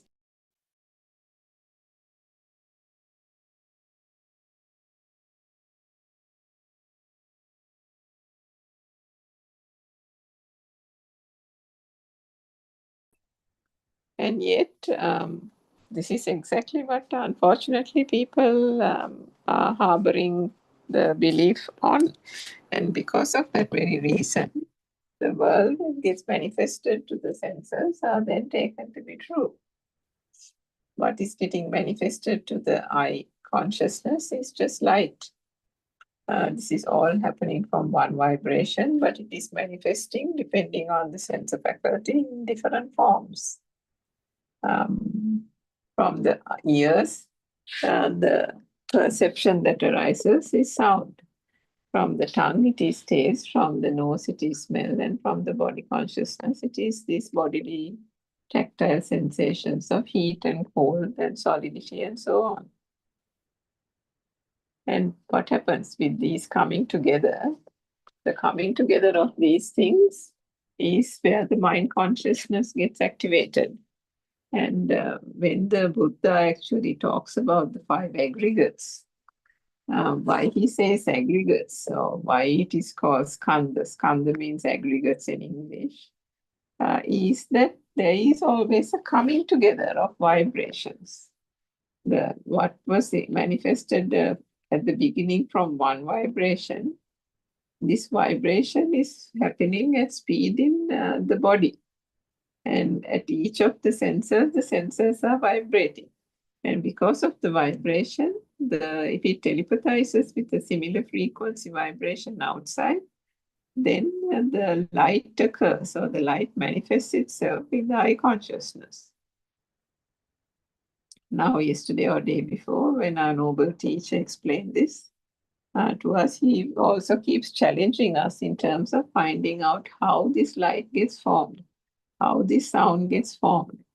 Instead of like from small days turning blindly, ignorantly to the external world and believing everything that you see, believing everything that you hear, touch, taste, and smell. Consider for a moment, how did these things come about? Consider for a moment whether the baby in the cot actually felt any of these things. That there is a Middle East war, that so many people are dying, that, you know, some person is holding the world to ransom, or politicians are acting really badly, and as a result, there are deaths of people. Whatever that is being thought, that these are only all things that are occurring in the mind consciousness and mind consciousness alone. So to be able to even discern these type of experiences, there must be a turning to the Dhamma to examine what has been considered for eons and eons of years to be and taken to be true. So with this taking to be true, and that's how this whole thing happens. So if one actually applies the wisdom of seeing the door of past minds, which is one of the wisdoms that has to be cultivated, as the Buddha said, one goes back and in time and sees whether it is in their childhood, whether it is in preschool, and so on, that this child actually learned these so-called objects, people, things, and so on. And so then the gradual realization occurs that actually these things were only learned. The baby in the cot, the infant had no idea whether the cot was a cot, whether the mother was a mother, whether the father was a father, and so on. Gradually over time, these have been split. Gradually over time, the realization comes how these things are combining to form this mind consciousness, which we call a thought. It is only at that level, it is only at that perception level, that slowly the child's mind starts taking in that stimuli. And because every object is associated with a sound, every object is associated with a light,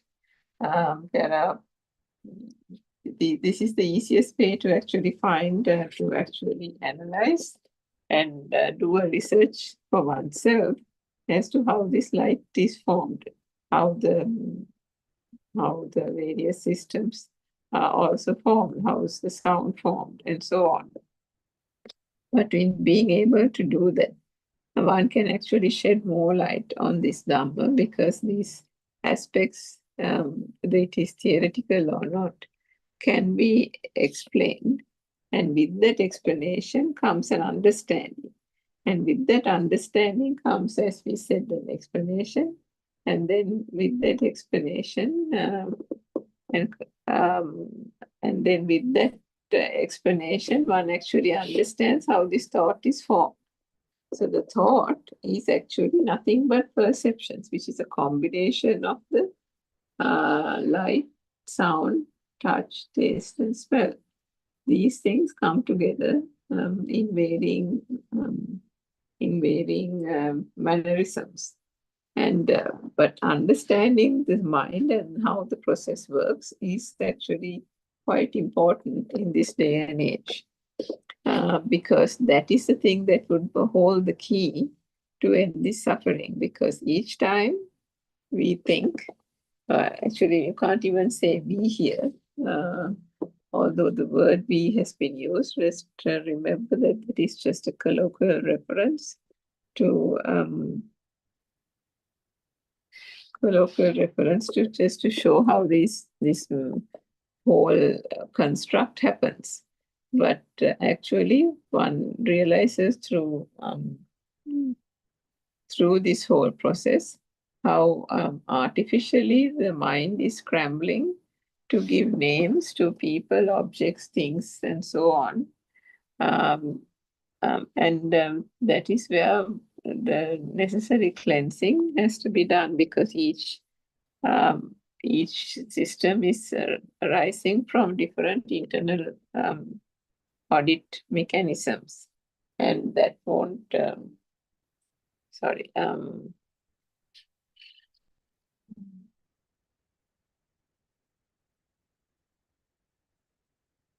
Yeah, so the world that gets manifested is actually so through those five senses and the sensory perceptions.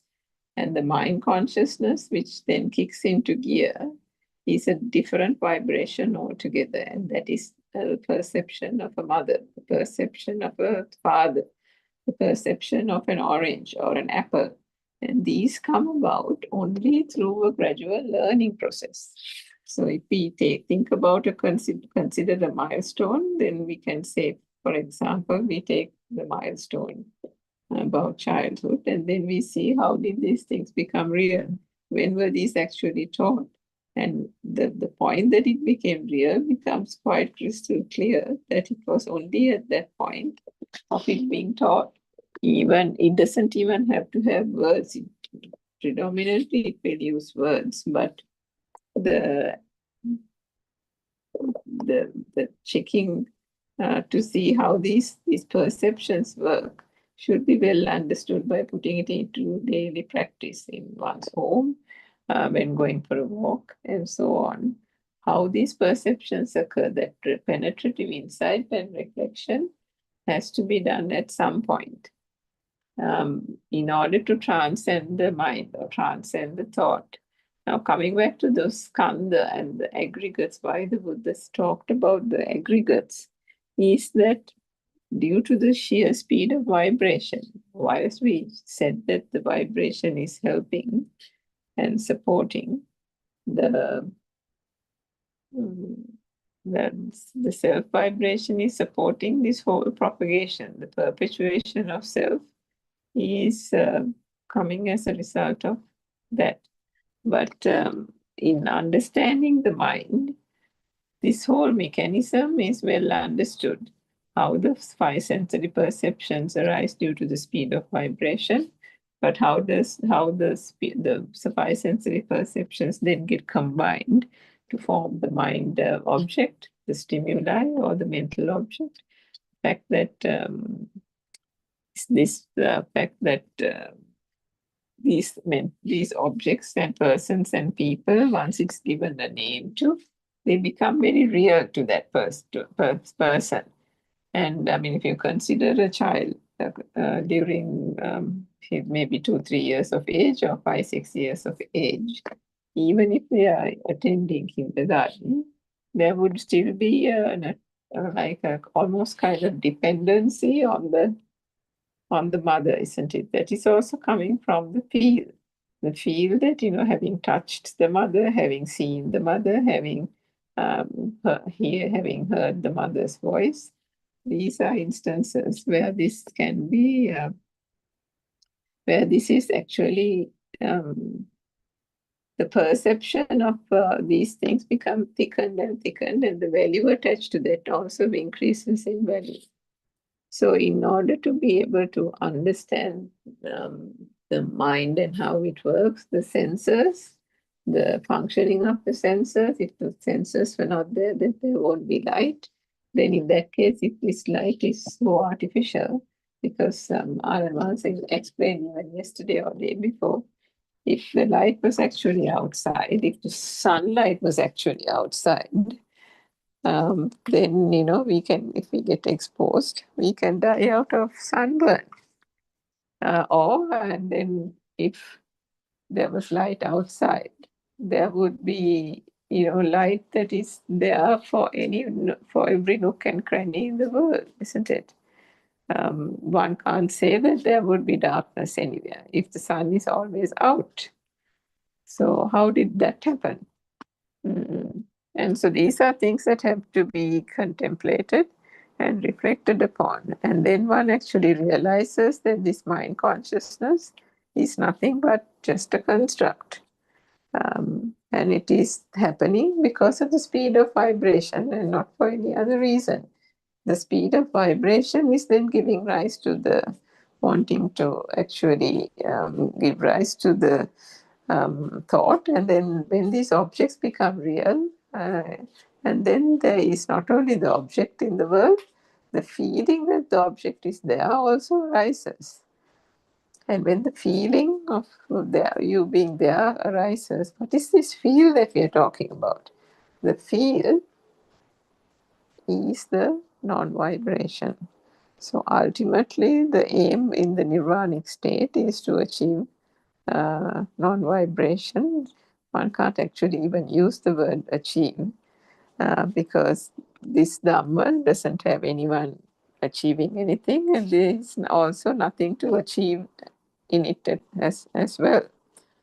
So to be able to transcend the mind, one has to, by understanding the mechanics of the mind, one is able to see that there was never a person here. These objects and people and things collectively become a world, and there is an existent field that comes about. And with that existent field, almost like, two sides of the same coin, automatically the alive field, the wanting to keep those objects, the wanting to protect those objects, the wanting to nurture those objects, persons, or people, become enormously important and of enormous value.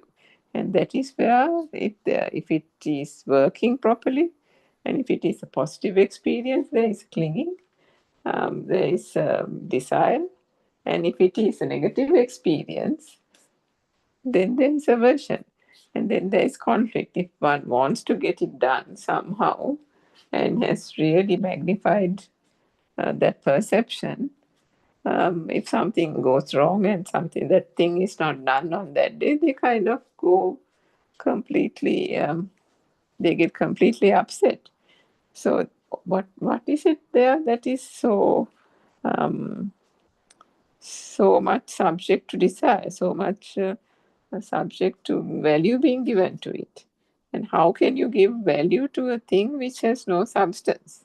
So that is the innate understanding that followers of this path come to in their deep research of the mind, in their deep journey into their own mind. The realization dawns that actually there is no one doing anything here. It is actually just happening.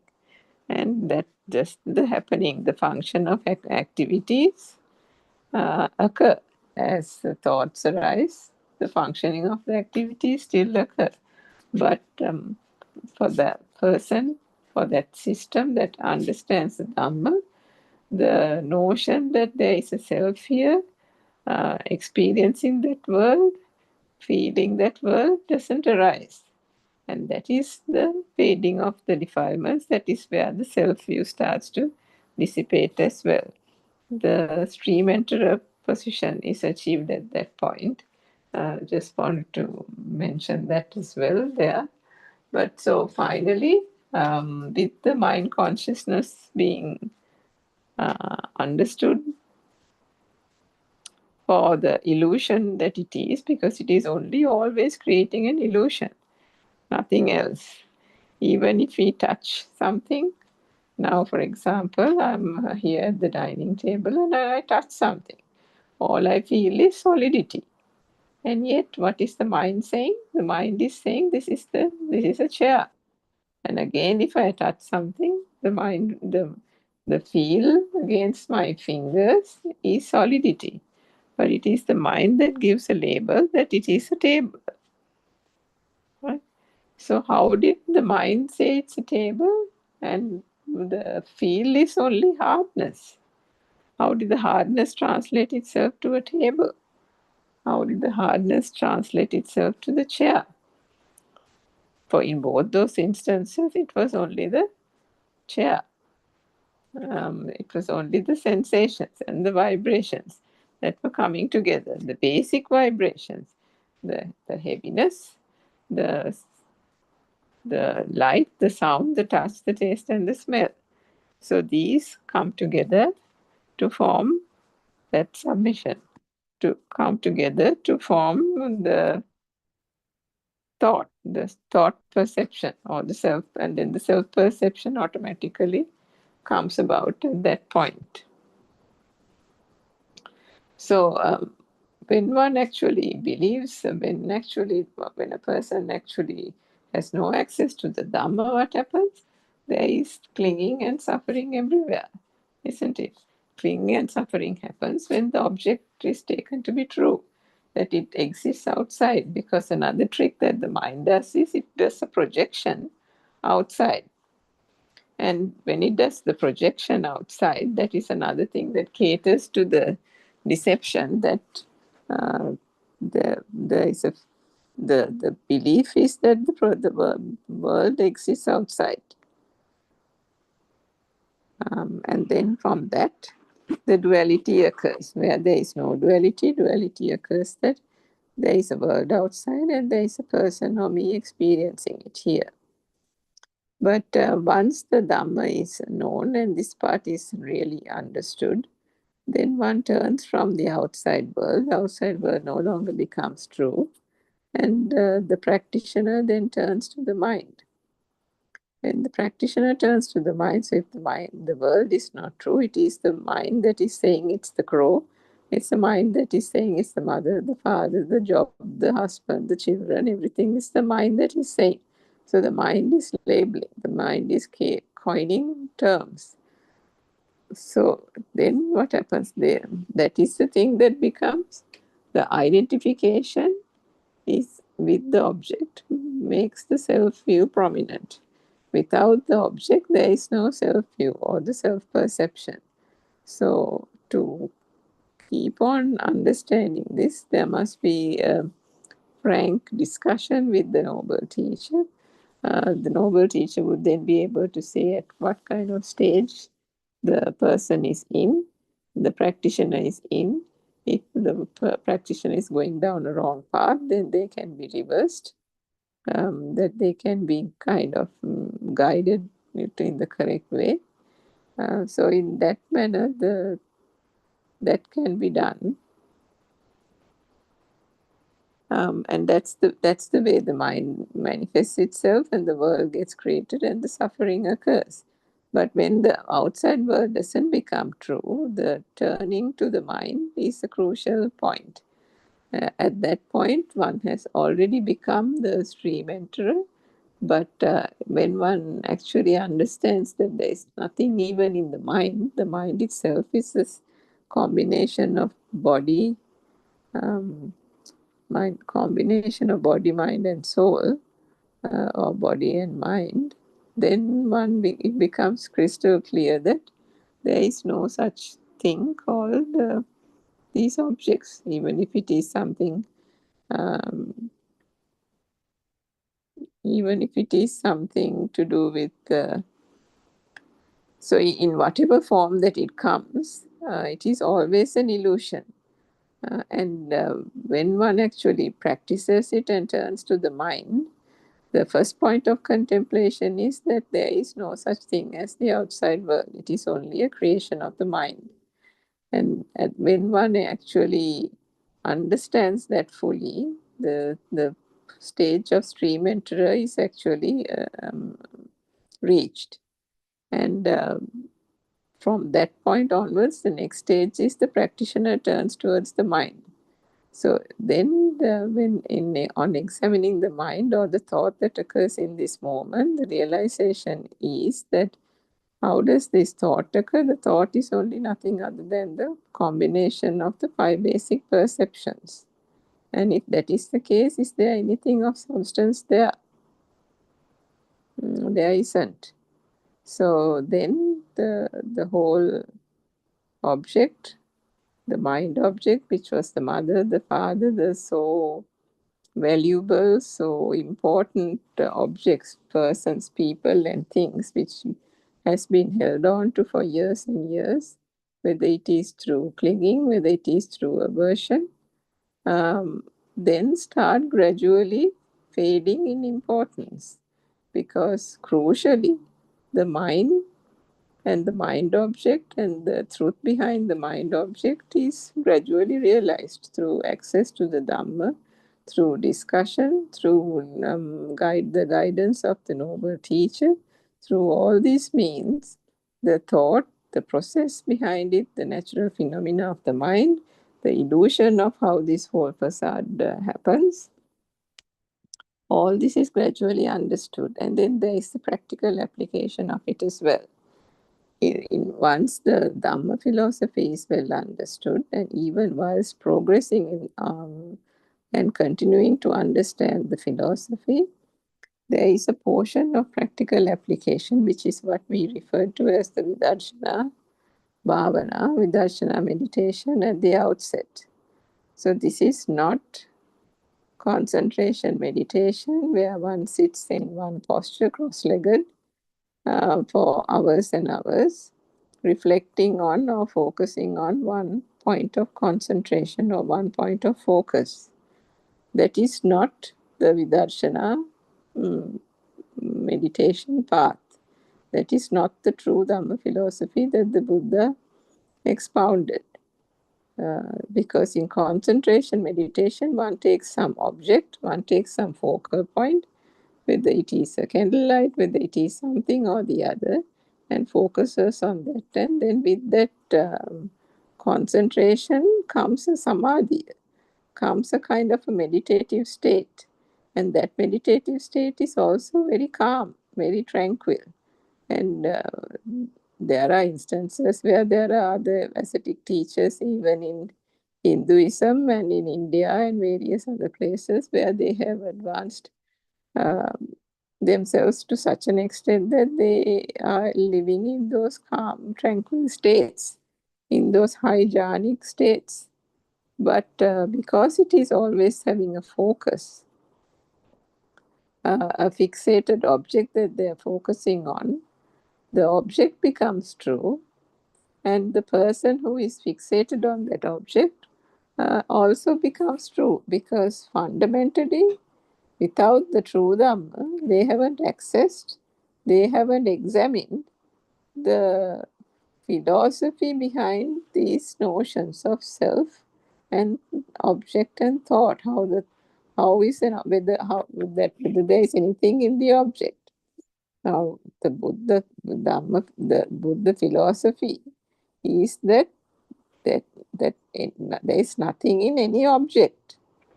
Whatever that we have called an object in this world is just a name, constructed name. It's a construct. Everything is a construct.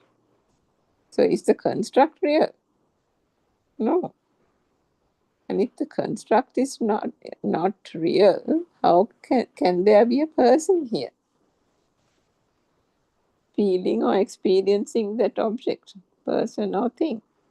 No, you can't. It's impossible. If there is no thing, then there is no person experiencing it. It's as simple as that. So ultimately, with this whole aspect also, what is then, what becomes more pronounced, that there wasn't a self here at all. So whilst these objects, perceptions combine and form a thought, the thoughts are all objects, persons, people and things, which collectively is called this world. And then the objects are taken as existing, and not only are the objects taken as existing, collectively as a world, these objects and people and things, there is a feeling that they exist. The existent field is there. So when we talk about the vibration happening at the beginning, the key thing to remember is the vibration carries an underlying power. So this underlying power is therefore there right through in the combination, in the way these senses react with each other, combine with each other. All this has that vibration underlying the power underlying the vibration. Which is why when the world and the object becomes real, there is a feel that it is real. That self-vibrational feel is actually real. It is felt. But it is felt, and that is the mundane world. But when this Dhamma is realized, that actually dissipates slowly, because the value given to anything is also dissolving. Why is the value dissolving? Because how can you give a value to an object which is not there in the first place? Isn't it? So maybe slightly controversial, maybe it is something that you haven't heard before or encountered before, but isn't that what it is fundamentally? if one is bold enough, if one is direct enough, if one is honest enough to really research and see for themselves that what is actually happening here is only a mechanism, a process. Just like the seasons, you know, the winter follows the winter is after the spring, the autumn, and the autumn is after the, I have forgotten now, summer, isn't it? Summer, and so on, then these things are naturally happening, like the changing of the seasons. The natural phenomena of the mind is in operation. And the natural phenomena of the mind is such that it invariably takes the experiences from the sense faculties and combines to form various things, various concepts. And these mental pictures or mind objects are the things that are used in this system to to do the normal functional activities. So whether it is walking, there is a mental picture, isn't it? If there is a running, there is a mental picture. If brushing the teeth, there is a mental picture, isn't it? So if one wants to brush the teeth, one doesn't go out into the garden. Why is that? Automatically, the thought arises in the mind to brush the teeth. Automatically, the body is moving towards the bathroom. Now, why is that? Because there is a mental picture that has been given, and this is telepathizing in this moment. Moment the thought arises, the telepathization works, and the natural reaction is that the toothbrush is in the bathroom, everything is in the bathroom. That is where the body is heading towards. So actually everything that is being done, so if you want to water the plants, you are not going to the lounge, right? You will invariably go to the garden. You open the tap.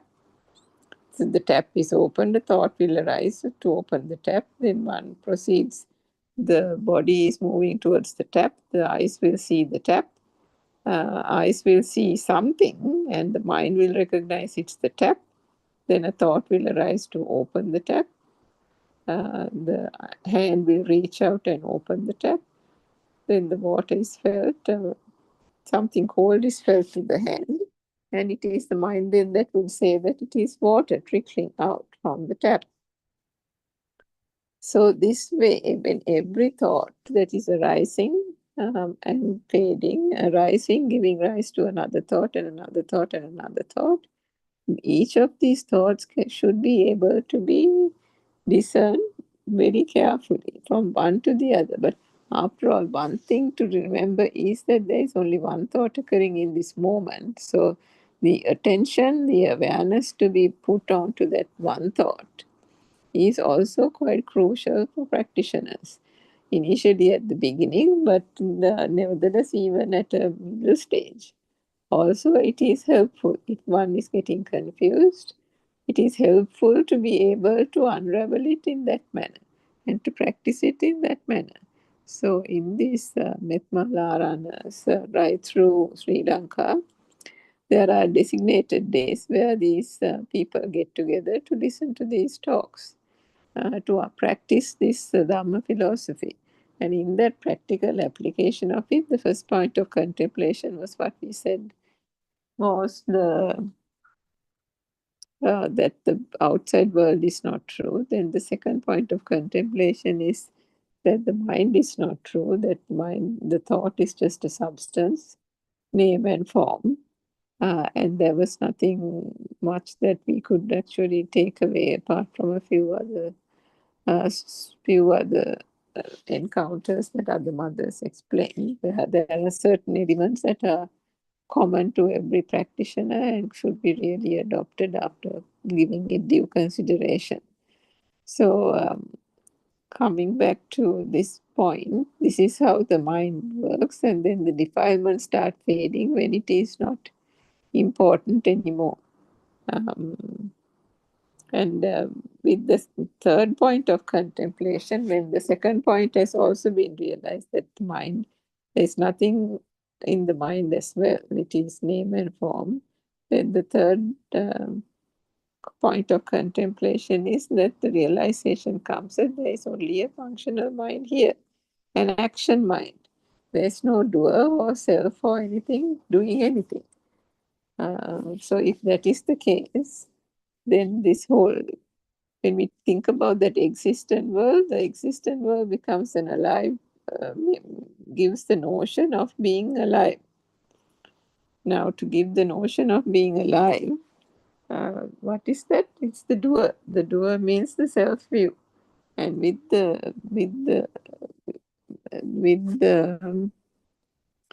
that wrong self-view, whatever that is being done is always attributed to myself, attributed to me. So that is where that whole thing goes wrong, because it doesn't encourage free thinking, and it doesn't give the notion that there is no self here. But by understanding the true Dhamma and analyzing step by step how the process works, how can one possibly even think that there is a self here?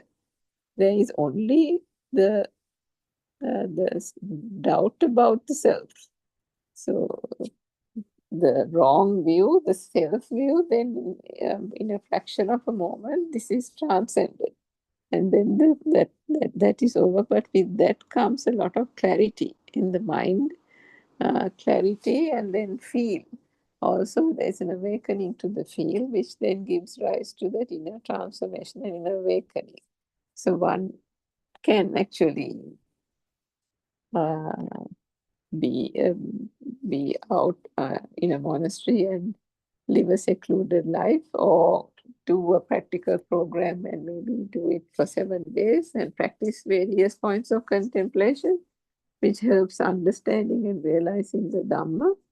Or one can actually even practice it at home. There is no obstacle or hindrance as such, and no specification as to where these things have to be practiced. There is no such thing. The Vidarshana meditation can be practiced in any posture whatsoever. I mean, if you think about Ananda Thero, they say that Ananda Thero attained Arhatun when he was doing walking meditation for a long time in the night, but having without the vidarshana is the thing that was able to delve deeper and deeper into that thought to understand what is the thought in this present moment, how did the thought become real in the past moment, and so on. So that reflection would help come to the third point of contemplation, where there is a realization that there's no one here doing anything. It is the system that is functioning. The system is walking. The system is taking the hose to the hand. The system is watering the plants, and so on. So if that is the case, so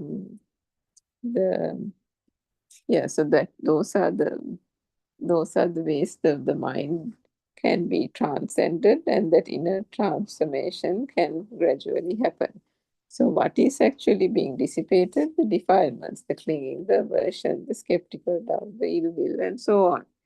If these are gradually fading, that inner awakening actually comes about.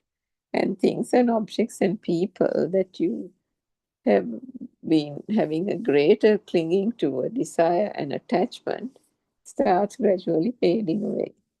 And if it is fading away, there is a super awakening, a kind of an inner transformation, a tranquility, a calmness that arises. And in that moment, calmness and tranquility arises, and then anything that is, even one can lead a normal life, go and have a job, perform family obligations, and so on. And even in those instances, there shouldn't be any kind of stress or worry. And if there is stress or worry, then that would be a problem. But so that is not possible at all. So in the third point of contemplation comes the understanding that actually there is only a functional self, no self-view. There wasn't a person or an I or a me doing anything. And in the And in the, yeah, so the wrong self-view is again the self-view. The fact that there was never a self here was is then realized, and with that comes the gradual transcendence from the mind. So the mind becomes very quiet. There is no unnecessary chatter. The application, no unnecessary chatter. There is a reason why, because the reason for chatter itself gets removed, isn't it? Because mundane people chatter a lot and talk incessantly because something has become a thing. It's always something that has become a thing at these points in time. And if that is the case, there is actually,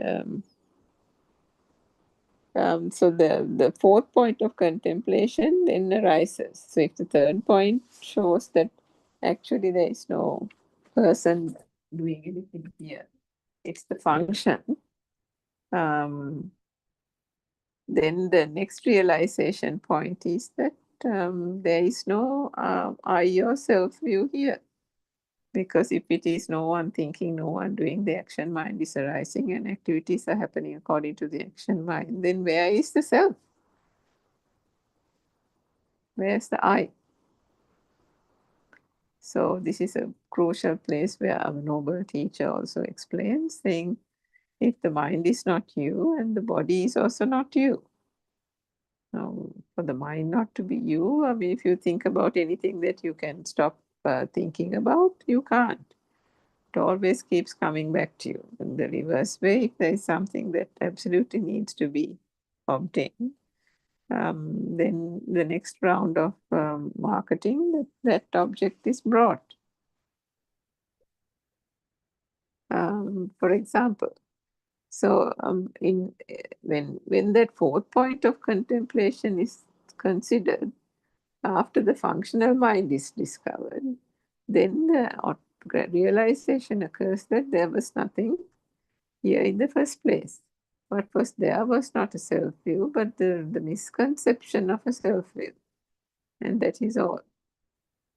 So it is a beautiful Dhamma, and we invite all Dhamma friends to come and try to learn the concepts, try to understand the Buddhist philosophy. Because in that Buddhist philosophy, only most of these doubts, most of the gray areas, that if one has any gray areas, can be easily redeemed, can be easily, can be easily redeemed. So the final point of contemplation is that there is no self-view. So if there is no self-view, what happens is, finally, there is a relief actually, because none of the thoughts from that point onwards has become a thing. And if there has been a becoming of a thing, then there would have been a corresponding note, but there wasn't any issue like that.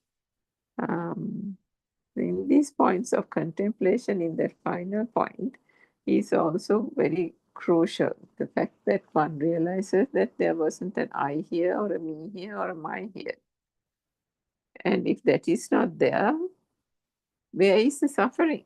The suffering is only there when there is a mind object. And the taste of the gravy. All these are mind objects. If a name has been given, if a label has been given, then invariably that has become, if has been given, then that becomes the next point of contemplation, isn't it? And in that fourth point of contemplation, the realization occurs that in any of these processes, definitely there was no self. No. There was no self-view. So, but everything, if we go to talk, everything is explained in a self-view form. Why? Because there is There are talks that have to be listened, there are things that have to be done, and so on. And that itself was sufficient. But it is important to understand,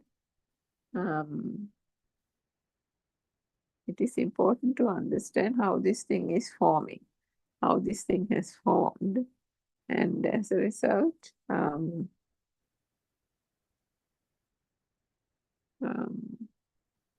so how these things are formed and how the mind or the self-view exists. And if that is well understood, again, that inner awakening, the inner transformation actually occurs. Gradually, the defilements also start to reduce in one's day-to-day life where there was clinging and aversion.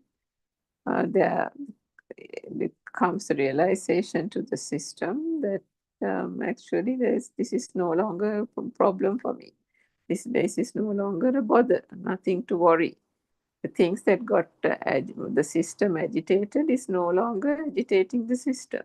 So these can be subtle as the practitioner progresses on the path.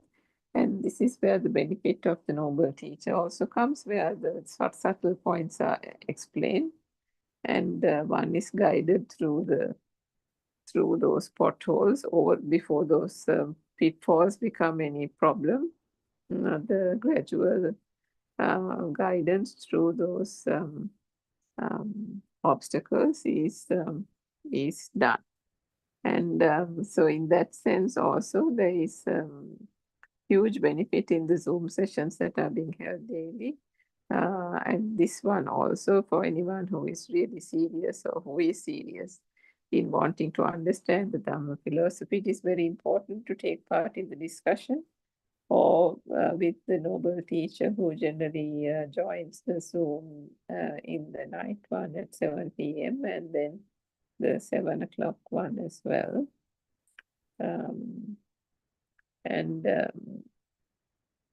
So to be able to follow to be able to follow and understand this is quite important. To practice it is also quite important. To understand the distinction between vidarshana and concentration meditation is crucial. The fact that this can be applied and practiced in any posture is crucial. That it can be practiced as a layperson is also very important. One does not have to don robes in order to practice this pure Dhamma. Both the bhikkhu, bhikkhuni, upasaka, upasika, as they call it, laypersons also can achieve nirvana, the non-vibrational state. This is the Buddha's word. It is not something made up, it is the Buddha's words. And if that is the case, one has to then challenge one's own thinking, one's own traditional sense of thinking based on past teachings and see who said that, nirvanic state cannot be achieved. The nirvanic state is the state of non-vibration. And as our teacher says, the non-vibration is always there at the bottom as the underlying layer. The non-vibration is what is there. But what is coming on top of it with the mind getting activated and the mind becoming powerful, these things called the mind objects, various things start to unravel, start to manifest. But underneath, there is non-vibration, which is why some beings are actually having this being drawn to the non-vibration. They like the non-vibration because that is becoming more and more dominant for them. For people listening to the Dhamma also, that is what happens. Non-vibration becomes more and more powerful. The need to go behind material wealth, the clinging, the aversion, various forms of sensual world experiences become no longer important because there is nothing in the thought. The object itself is just basically of no substance. And if there is nothing in the thought, what is there for a person to exist from this side? There is nothing like that. So there are several examples that can be given, but anyway, so in terms of the points of contemplation and the practical aspect and the vidarshana, all these are given due importance, due coverage at the appropriate time in these Buddothpado Dhamma discourses. So we invite Dharma friends to again do your own contemplation, do your own analysis based on these Buddhist philosophy teachings. Try to understand how light, touch, taste, and smell came about, whether how these things actually only manifest to the senses and nothing else. And then, yes, if there's any questions, then one can actually come on to the 3 to 5 p.m. Sri Lanka time zone discussion and have a conversation about any points that need to be clarified. So we'll stop the talk there for today, Dhamma friends, and thank you for listening and partake. Thank you for listening. And let me pay homage to Buddothpado and Mahansa, Thirvan Samai Mahansa, and Thirvan Samai Dhamma friends.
Good afternoon, everybody. Namaste. Namaste, everybody. Let's continue with the book reading. The True Dhamma Has Awakened, Volume 1, page number 89, second paragraph. At this stage, you need to develop the Asavakya Jnana. Asavakya Jnana is the wisdom that will enable to you first to see when the thought is formed and when it ceases. Second, you have to have an awareness to see if you gave any value to the thought. Third, you have to analyze if you had an attachment or dislike to the thought that came to your mind. You have to feel the amount of attachment and dislike you felt towards that thought. The wisdom is called Asavakya Jnana. Supposing you see a drawing of a nice sofa on a paper. You like the sofa and you get attracted to what's on the drawing. You think that you will ask a carpenter to make it for you. Then you think of searching for a sofa like that in shops and you think of buying one. You will somehow buy a sofa similar to the one on the drawing because you were attracted to it. Just like that, when we see a sofa outside in the world, we think that it truly exists. But actually, it is just like the drawing of a sofa you saw on the paper.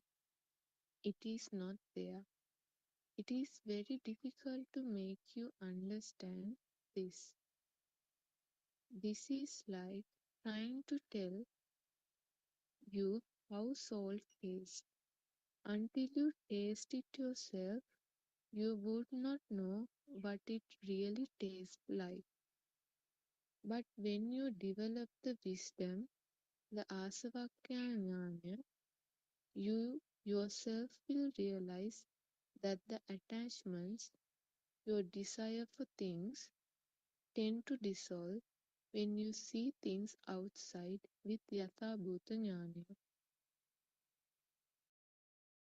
Whenever you see something and every thought get at every moment, the Buddha said, Tatra Tatra Vipassati. This means you have to have the awareness and wisdom at every moment to see that there is no outside. It is only thoughts that create the outside. This is Vidarshanava. You also have to have the Yathabhuta Jnana that there is no outside, that there is no inside, that they are only thoughts. Also, see that the thoughts don't exist, they are lies too. You also need the wisdom of Asavakya Jnana to feel if you still have likes and dislikes. This knowing will give you an indication if you still have a self identity. Every time you have a thought, you should know how much of attachment or dislike you have towards that thought. You have to feel the dissolving of those feelings. As you practice awareness, you realize that the reactions towards the stimuli coming from the senses melt away, and at the same time, your self identity dissolves away when we don't have any reactions to the stimuli. Mehimin Wahanse, yes, Honorable Sir. Aryan Wahanse, supposing we see a book outside, but we do not believe that it exists. We know that it is an illusion. Then we don't give any value to it. Our I-ness reduces as much as the little value we give to the book that we see. It is very important that you know that your I-ness reduces according to the value you give to the stimuli that you receive from your six senses. Without this understanding, you cannot realize the pure truth. Also, if you think that you are different from the book that you see, then too you cannot realize the pure truth.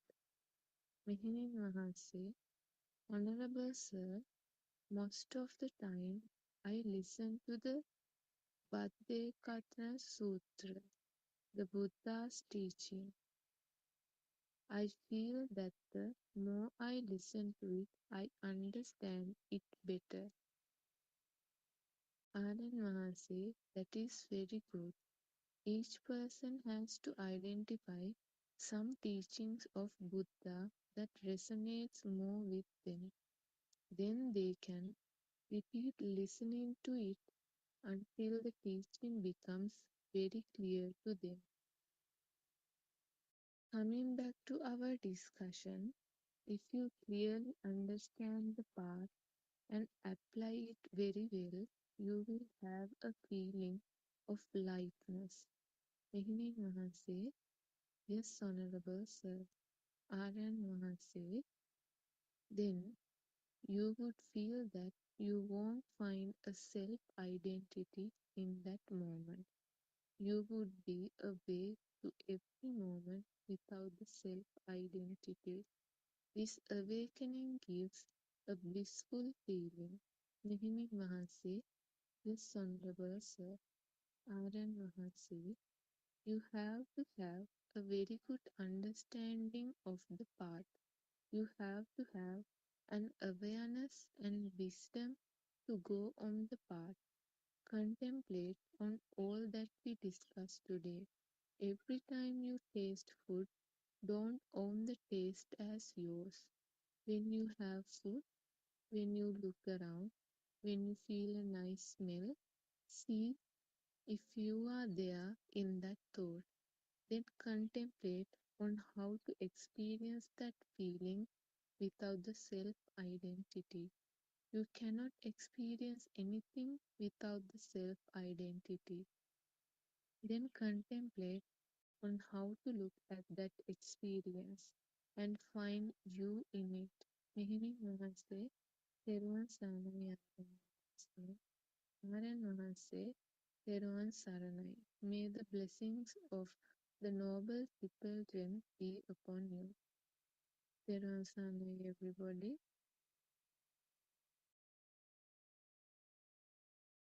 Thirvan Sarnai Shani. We pay homage to our noble friend Buddothpado Aryanwanse, Thirvan Sarnai Dhamma friends. This is Buddothpado English Zoom discussion. In this forum, we help you to understand the illusion of the outside world and your very existence, and guide you to experience non-vibration. So first, we would like to invite Miss Surangika to start the discussion. Thirvan Sarnai.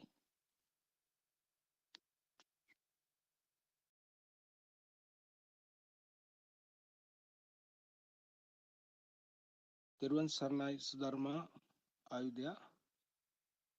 Yes, I am Can you there. please start the You said discussion? Yeah. okay. Thirvan Sanai, Let's start the discussion. Thirvan Sanai, Yeah. Yes, my Yeah. friends. Thirvan Sir. Yeah. Go ahead. Go ahead.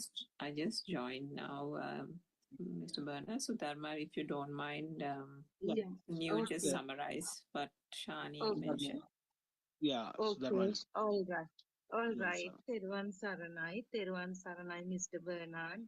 Teruvan Saranai to all Dhamma friends. First of all, let's all worship Aryan Mahanse's feet for sharing this beautiful knowledge with the entire world. And as usual, Shani two pages from the book. Today it is the last two pages actually. And so far we have been discussing how or how should we see through the stimulus, in order to in order not to be deceived by it, because we all have made from the birth, we have all made this world a reality due to ignorance, and with this true Dhamma we are going against the current. Actually we have been going with the current, and now we have started to go against the current without the person, of course. So today the main point of the discussion is asavakya jnana, that is the ability, the knowledge one should have to uh, discern or to self-realize that destruction of defilements occur or the diminishing of defilements happens. So this, when we discuss asavakya jnana, we cannot take it by itself, because it is one major component of three great knowledges, as we know, the Kubbe Nivasanussati Jnanaya, then the Chutupapada Jnanaya, and the Asavakya Jnanaya.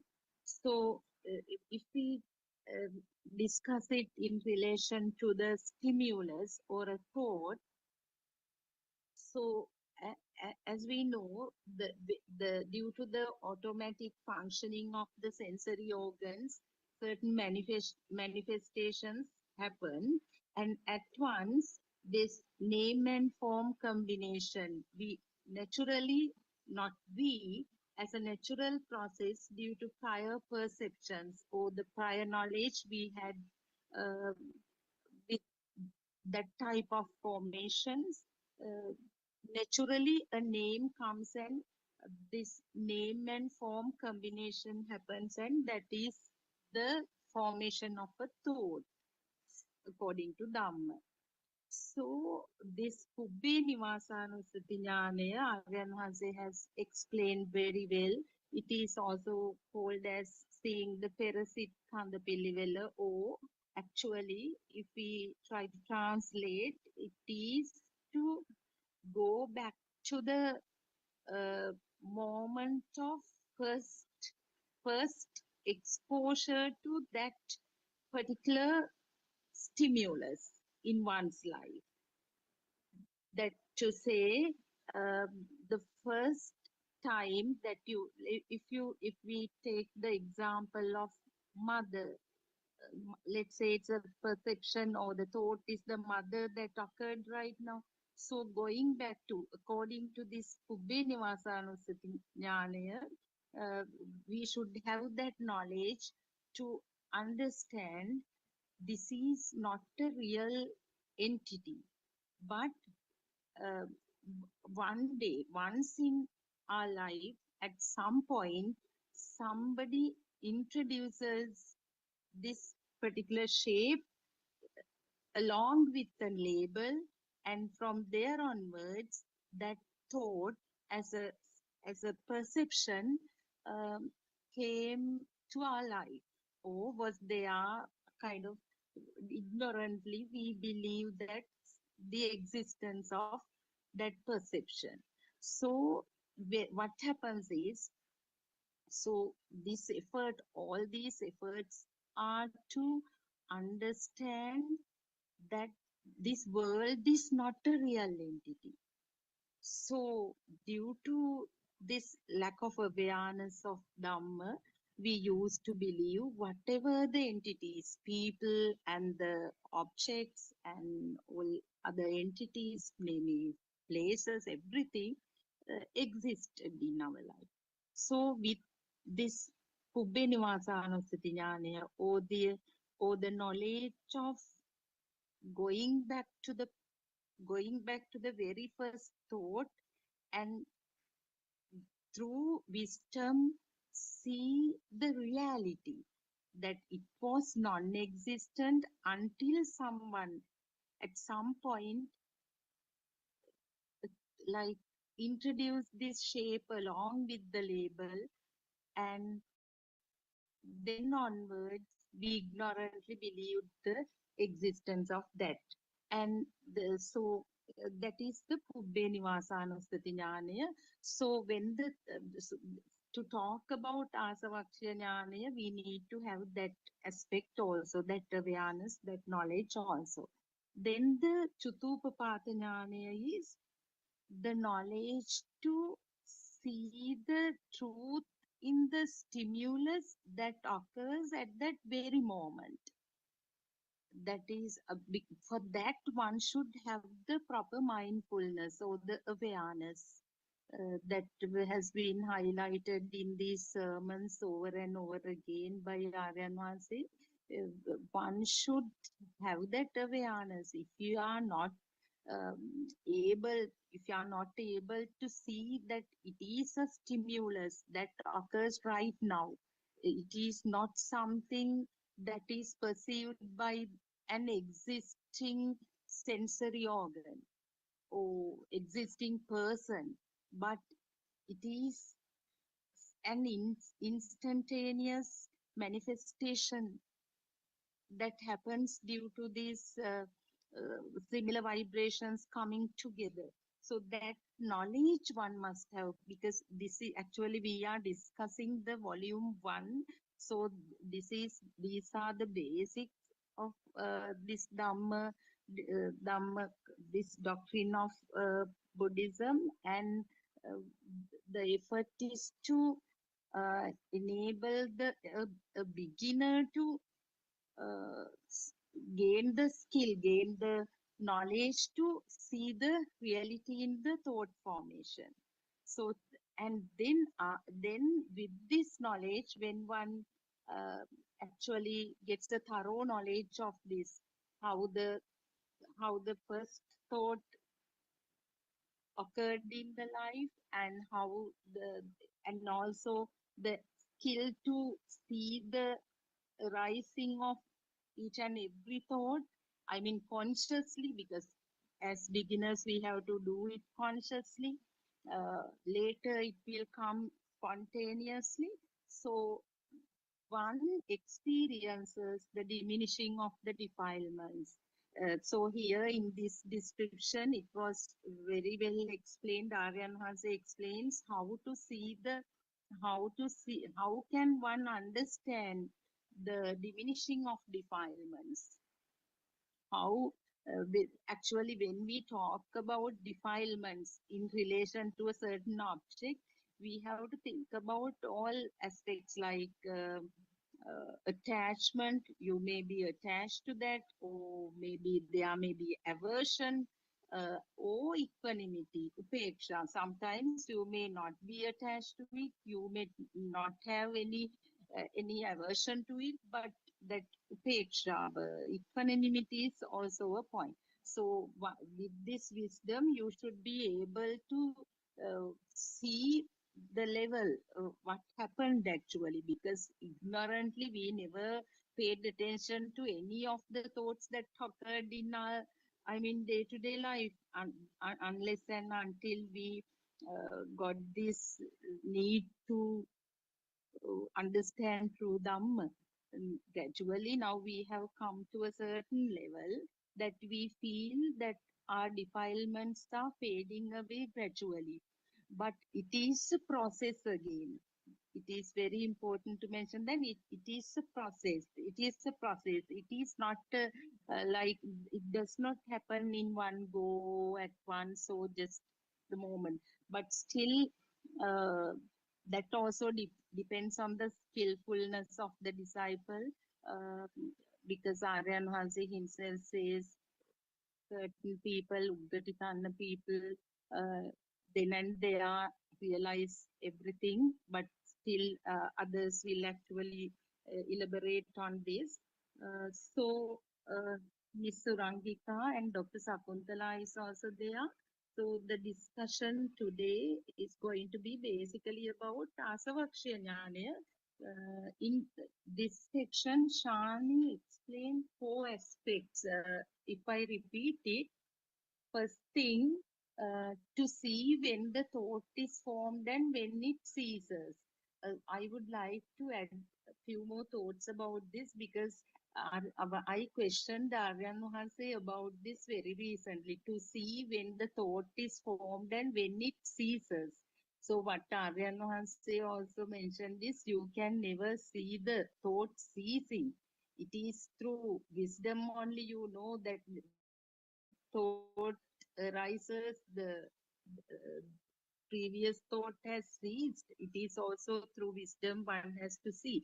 And then second point is you have to have an awareness to see if you gave any value to the thought. That is very important. The giving value to the thought is not only positively giving value. With aversion, then again upeksha, equanimity is also, there is some subtle value because we have to get rid of all 3 when we talk about value. And you have to analyze if you had an attachment or dislike to the thought that came to your mind. Yeah, because this is, as I earlier also mentioned, this is something that happens consciously. As beginners, it is actually learning to see through or penetrate through the stimulus. Then finally it says you have to feel the amount of attachment and dislike you felt towards that thought. Yeah. So how much burning we had in relation to that particular stimulus. So Ms. Surangika and Dr. Sakuntala, you can further elaborate on this. So entire thing is about, since this is the last part of the book, it is about how one self-realize the diminishing of defilements. O Asavakshya Jnanaya. Teruvan Saranai. Thank you, Sudharma. Teruvan Sarnai, everyone. I think you actually gave a very good summary, Sudharma, of the readings of that book, the 2 pages, as well as kind of giving a bit of a compendium of all the facts that were laid out in that discussion. So just to elaborate a little bit more on that, so you're right, and Aryan Mahansa has also explained so many times when mothers come onto the Zoom and say start off somewhere in the middle and or catch a hold of the word Asrava and say, now are my Asrava or defilements fading? How do I find that out and that kind of thing? So then he always points the person out to the 3 jnana or the 3 types of wisdom and says that, you can't have one without the other. And all 3 are interlinked. And in order to come to the point of being able to detect whether the asrava or the defilements or taints, as we call them, are gradually dissipating, one has to understand the 2 types of wisdom that comes before that. And that is all to do with, obviously, the thought. And the first one is, as you quite rightly said, the Pubbenivasanusati Jnana, or the wisdom of seeing how the thought came about. So to do that, one has to go to the ins and outs of the mechanism of the thought process, and that means right to the very beginning, the core and the very start of the entire process, which means it's from the speed of vibrations, and then understanding that it is the speed of the vibration that then manifests through the sense faculties into perceptions. These perceptions, which are not that are there only in a kind of a basic consciousness level in the form of the light consciousness, sound consciousness, taste consciousness, smell consciousness, and so on at the stage of the baby, then gradually develops at the point of maybe say 2-3 years of age when the child goes to Montessori. At that point, with the sense faculties maturing, there is the element of certain information that is then fed into the child. As you already mentioned, images are then associated with sound, taste and touch and smell. Each of these varying perceptions are given a label, a name, and in that sense reinforced repeatedly to the point that then the whole mechanism of how the mind consciousness works starts to operate. So those basic consciousnesses, the light consciousness, touch, taste and smell and so on, then combine to form the mind consciousness, which is the thought. So the thought then is not just one thought, it is the bat, the ball, A, B, C, apple, tree, mother, father, and so it is that the list goes on. And with that, with every one of those perceptions comes a thought, and then the thought is projected outside. A world then gets formed, and it is this so-called world that then the child starts thinking or believing to be real.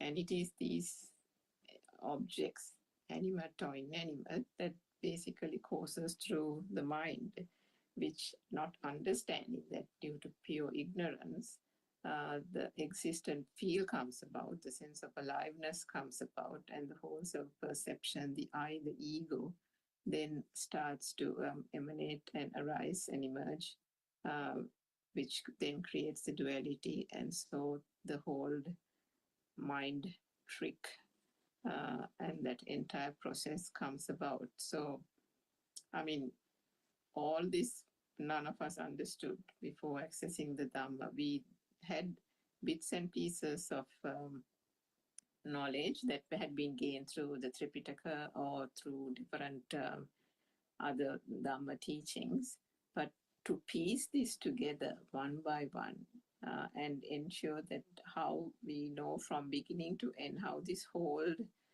mind facade works, how the consciousness even comes about, basically from a sensation that also emanates purely from a vibration happening at speed, was not known. It was all from these pure Dhamma teachings that we were able to meticulously understand every little detail, and it is that detail as to how this thought comes about that is understood through the Pubbenivasanusati Jnana, the elements of the thought and how that whole thought process works.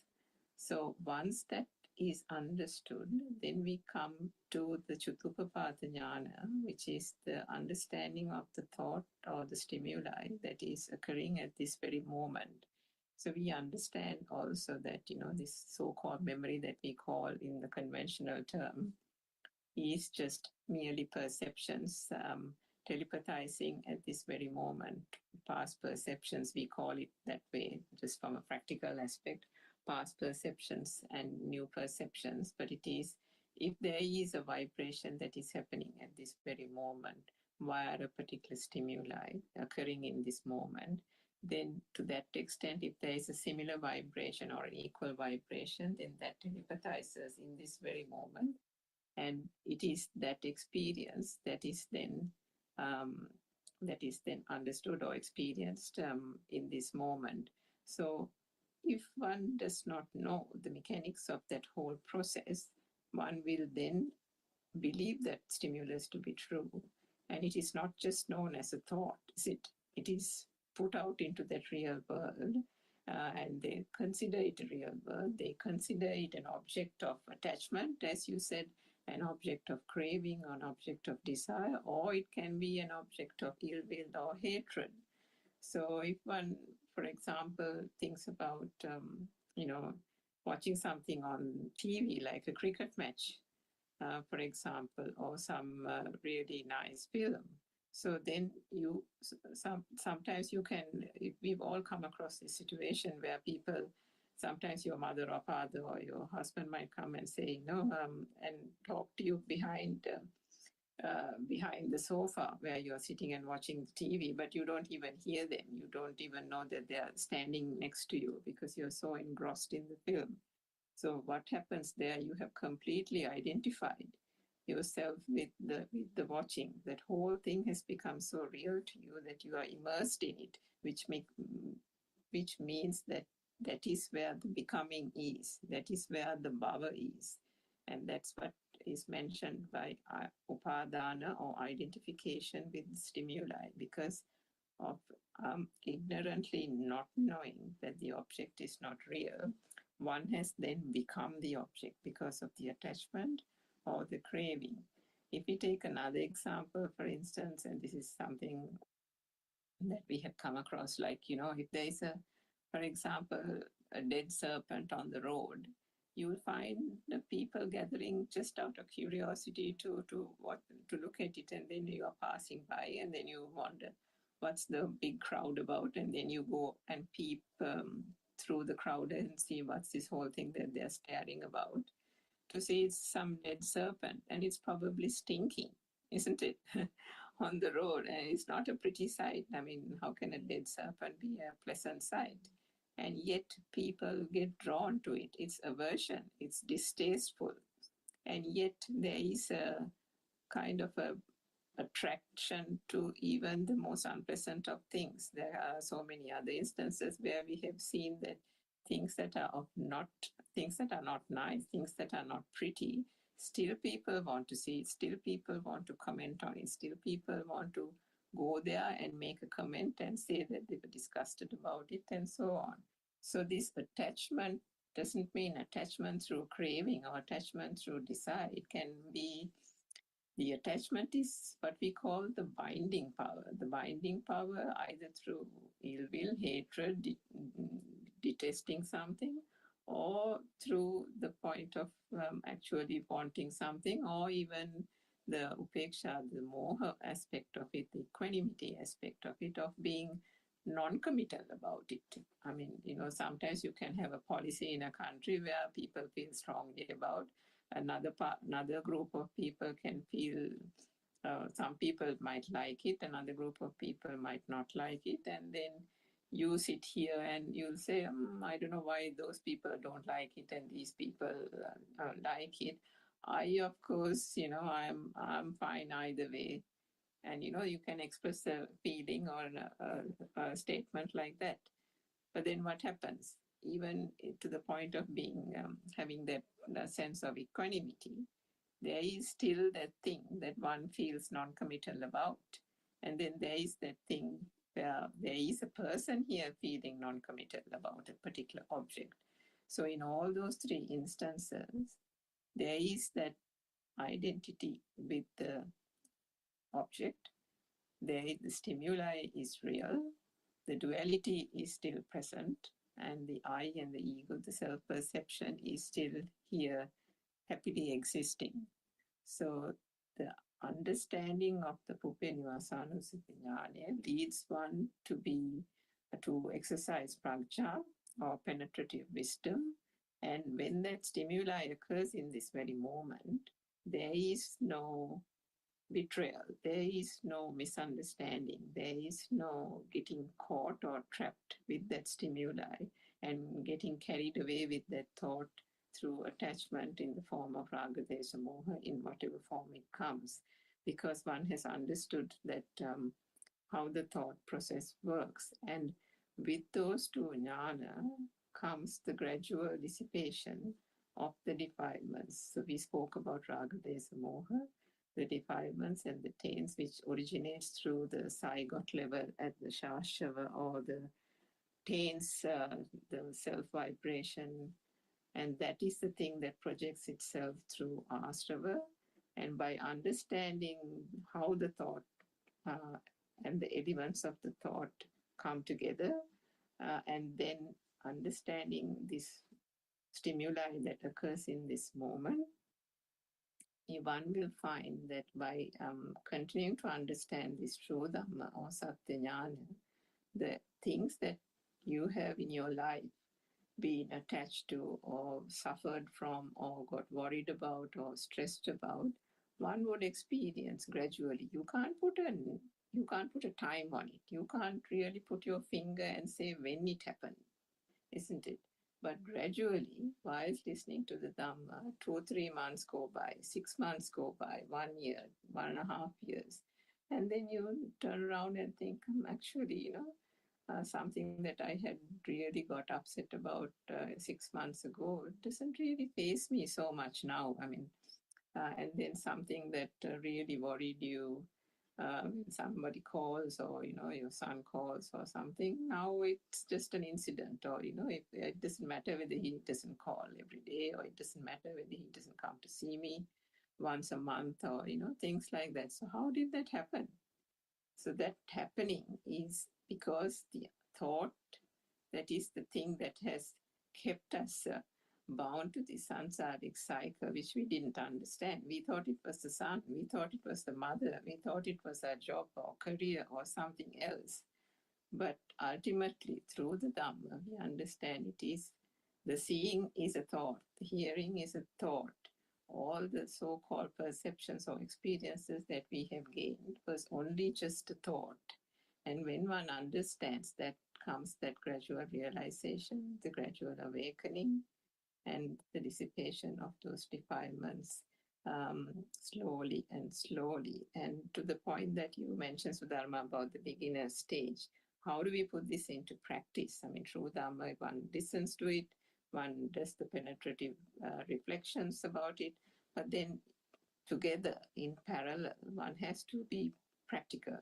And in that first stage of considering that this so-called external world is not true, it is only something that is occurring in the mind, one starts off by devoting 5-10 minutes of one's time, or attending a practical program where you will devote a certain amount of time by taking by understanding every perception that comes through, and understanding that if one hears a sound, it is the mind that says that it is a crow sound. If one gets a smell to the nose, then it is the mind that says, or it is the thought that says that it is the smell of jasmine. So when one puts this gradually into practice, it is quite difficult. It can be quite exhausting at the beginning. I'm sure followers of Buddothpado talks will understand that initially analyzing the thought was quite challenging.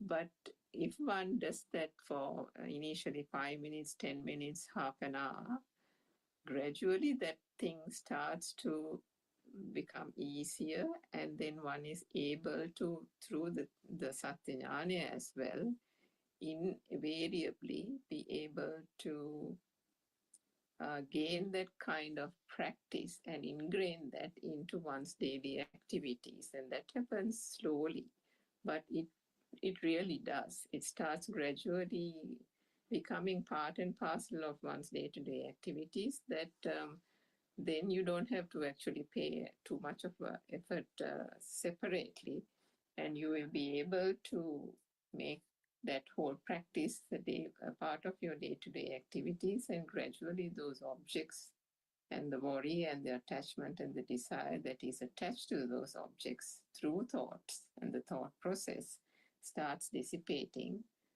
so that gradual awakening will arise. So maybe Dr. Sakuntala can add to that more. Thiruvan Saranai, Ms. Rangika, thank you so much for the beautiful explanation and the examples also.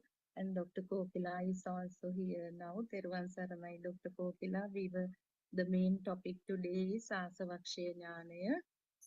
That is, yes, we discussed basically about, as it is one of the three great knowledges, Trividya, Pubbe Nivasanusati, Chutupapada, and Asavaksha Jnanaya. So Dr. Sakuntala is also here, so we can discuss. Thiruvan Saranai. Sorry, I got late because one of the kids got injured. So actually, when we talk about the Asavaksha Jnana, it's very difficult to judge when you are in the mind, but when you are in the field, that's the only way to talk about the asavakshanyane. So it is a bit difficult sometimes, because sometimes we can be in the mind and then we can judge, we can judge. So judging is in the mind, but actual feel has nothing to do with the judgment. So that's the most important aspect of the asavakshanyane, the feel, how the feel has no explanation, how much vibration you get, how much power. The power has dissipated, power has reduced. So that's the only guidance we have. But we can't talk about it once while in thinking. Thinking always has a bias. Thinking always has a judging person there. So the judgment is always biased. Judgment is always biased towards the judging person, kind of the self. So this bias can be good or bad. I mean, someone might say, I don't understand this, or might say, I don't feel it, or someone might say, yeah, I feel it a lot, sometimes, something like that. But this judgment, when you are inside the mind, is not the best way to ascertain what kind of power you have inside you. The power getting reduced has nothing to do with the day-to-day life. You might not even notice it. Someone may not notice it. The functions will be similar.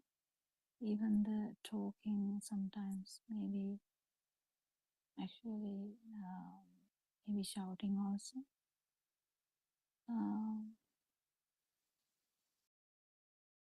But still,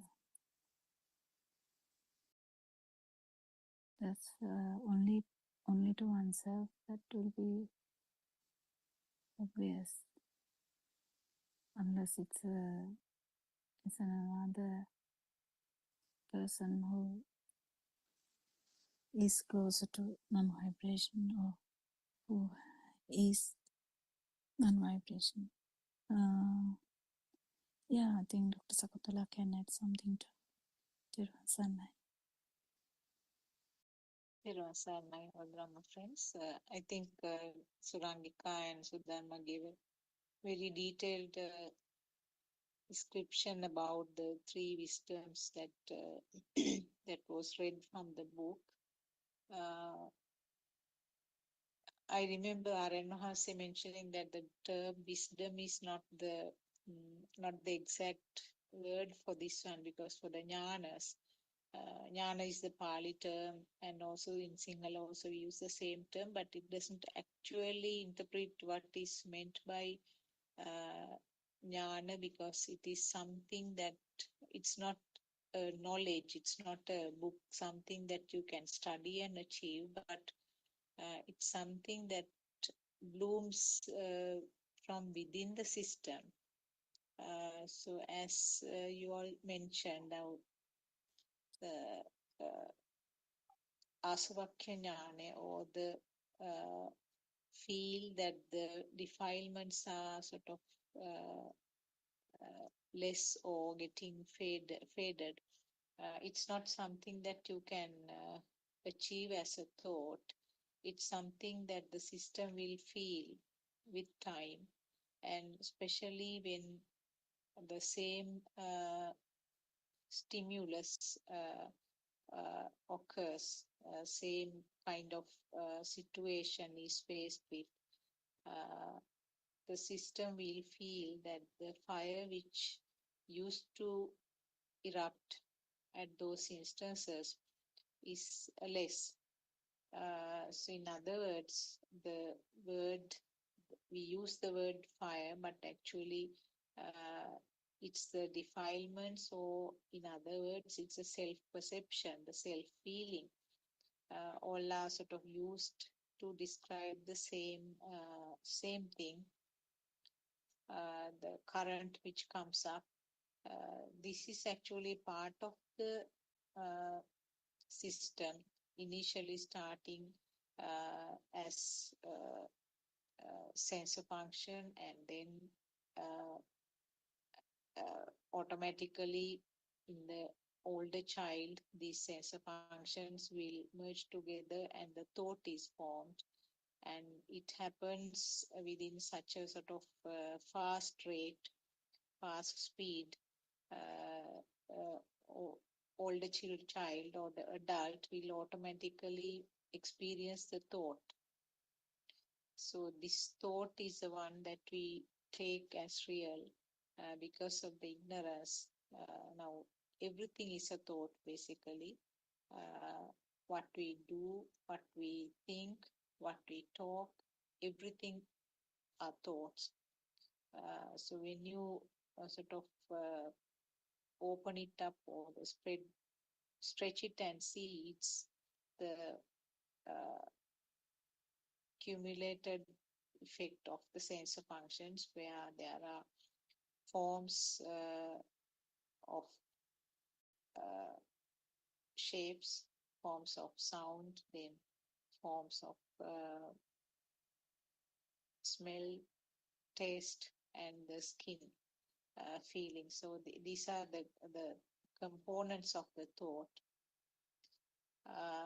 And when you go a little deeper, we know now that as people who have been listening to these discussions again and again, we know that they are actually the result of fast vibration that happens at the sensor level, or the creation of the sense faculty means creation of the sound or creation of the shape or creation of a taste, smell, etc. So these, when you realize this truth, actually how it happens, it's not easy because we have been experiencing the thoughts as it is from the time that we remember. From our small age, these thoughts are formed again and again, and because of the repetitive action, repetitive formation of these thoughts, some thoughts are very sort of strong, and because of this strong nature of the thoughts, in other words, they have very fast vibrations, and we feel that as if it is real. So the thoughts are given life, in other words. We feel that the thoughts are alive. And like the other side of the coin, the alive thought mean that there is a self who is experiencing. So when I talk briefly about the practical side, these three wisdoms, actually, the Pubbe Nivasanussati Jnanaya, I think already has been described. It is basically analyzing or what happens in the past thoughts, how the thoughts are formed. And Chatupapata Jnanaya is the analysis of the present thought, how it happens. So that means the present thought has the components, as I mentioned earlier, the all types of forms. And these two are very, strongly interconnected, because one will not occur without the other. So this part, actually, we talk in detail in the second step of our practical experience, where we focus to the mind. Now, in the first step, we talk that everything is a creation in the mind, and when we come to the second step, then we analyze how the thought is formed. Then we talk in detail about these two jnanas that I just mentioned. And when you understand how these thoughts are formed, how this creation occurs, and what is the magic behind that, the value which gets automatically added to the thought becomes less and less. It becomes sort of like a very colorful picture, which was initially a very bright colored picture which looked like a real one, but generally after exposure to the sun you can see that the colors are fading off, and then the value of that picture also gets less and less.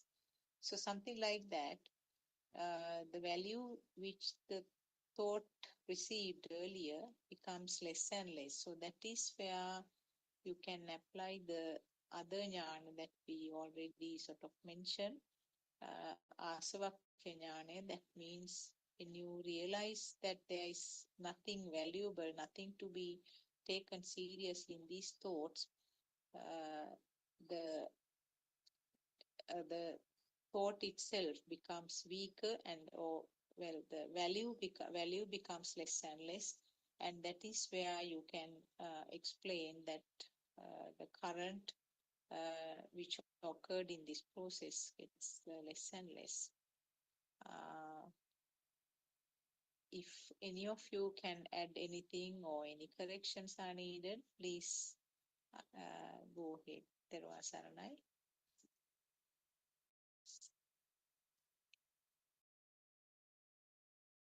Again, when we talk about all three, the things that we talk about, I don't know how they are told in Jnana. English, but I think we have to talk as jnana. jnana, Yes. that again, the reiteration is these are these have to be kind of understood and also at the same time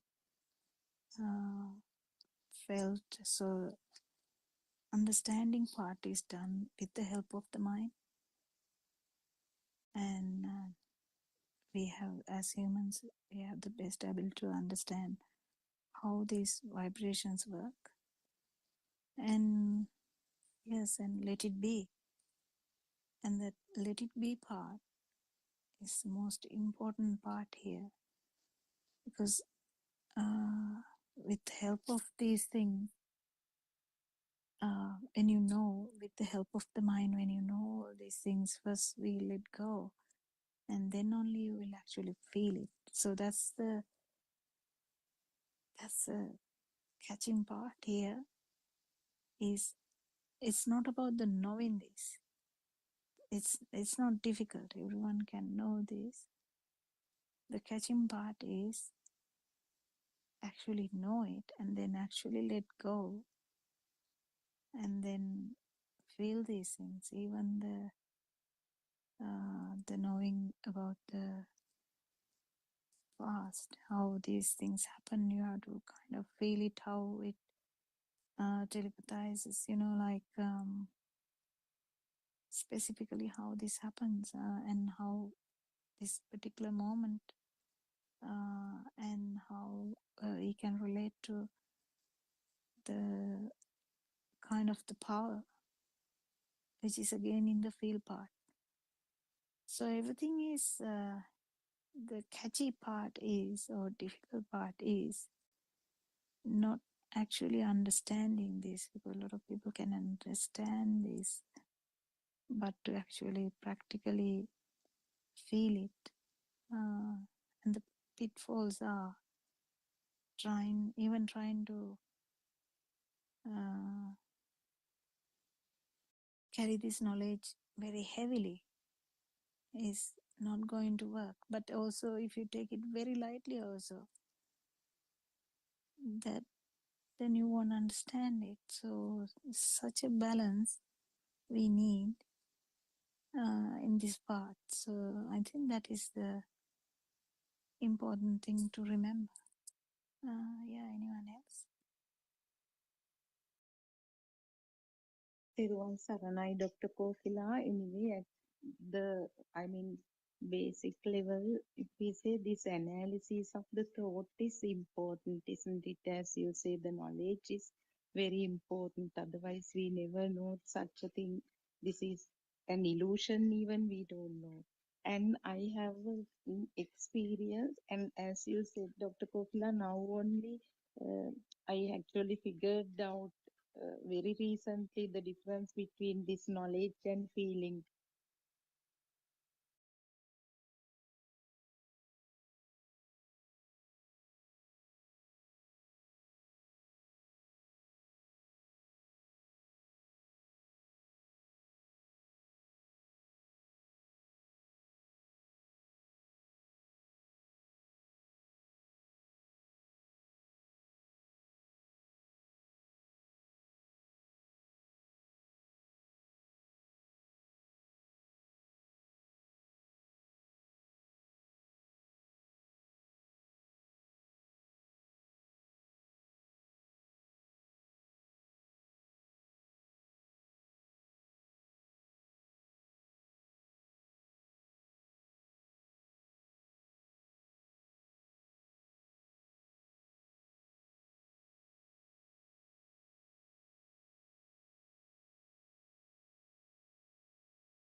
Yeah, anyone else?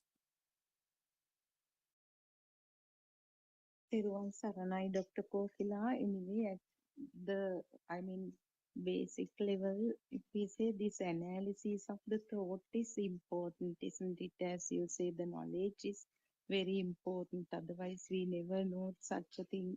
This is an illusion, even we don't know. And I have experience, and as you said, Dr. Kokila, now only I actually figured out very recently the difference between this knowledge and feeling thing. Although I tried, I contemplated, I visualized what this feeling is like. I don't know whether it's the exact feel that you all are talking about, but sometimes within some certain things are kind of some awareness is happening without the involvement of thoughts. So something very last week, something not interesting, some incident happened. I in a hurry, I used some detergent to clean the kitchen sink, and it left like stain on it. That glossy layer is damaged. So it is so ugly. But I knew it's ugly, and actually I would have replaced it the very next day. But it didn't happen yet. I know it is ugly, but it is there. But that burning is not there. I don't think about it even. It's not a like big deal, but it is ugly. I know that it is ugly, and someday it should be replaced. That knowledge is also there. That awareness is also there. And another thing that I would like to share, you might laugh at me anyway. When I first joined the Zoom today, only Shani was there. Shani was reading. So I was just waiting. And then Mr. Justin, the name only. So I saw how the value is, being attributed to these things I perceive. So some happiness is there. Then I saw Dr. Sakuntala. Then again, the value added. Then Miss Surangika was there, and ultimately Dr. Kokila. So these little things help us to, understand this value we attribute to the thoughts also. When we uh, very simple things, but I felt the value that I can't explain the exact feeling I had, but I felt that there is certain values being attributed to these letters that appear in the participant list. So Yeah, I mean, if you look at it that way, it is that way. If you don't look at it that way, it is not that way. So it is bit, again, the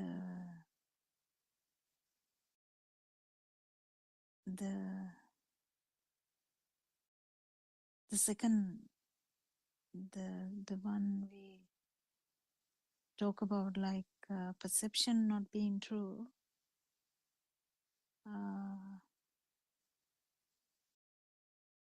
Part is still very important. I don't know how important, how else I can reiterate the same thing. Like I'm just curious to know how that one particular message is not going through. That perception part is actually not. It's still kind of there. Yeah, I mean, I think one day with all these discussions, you would definitely feel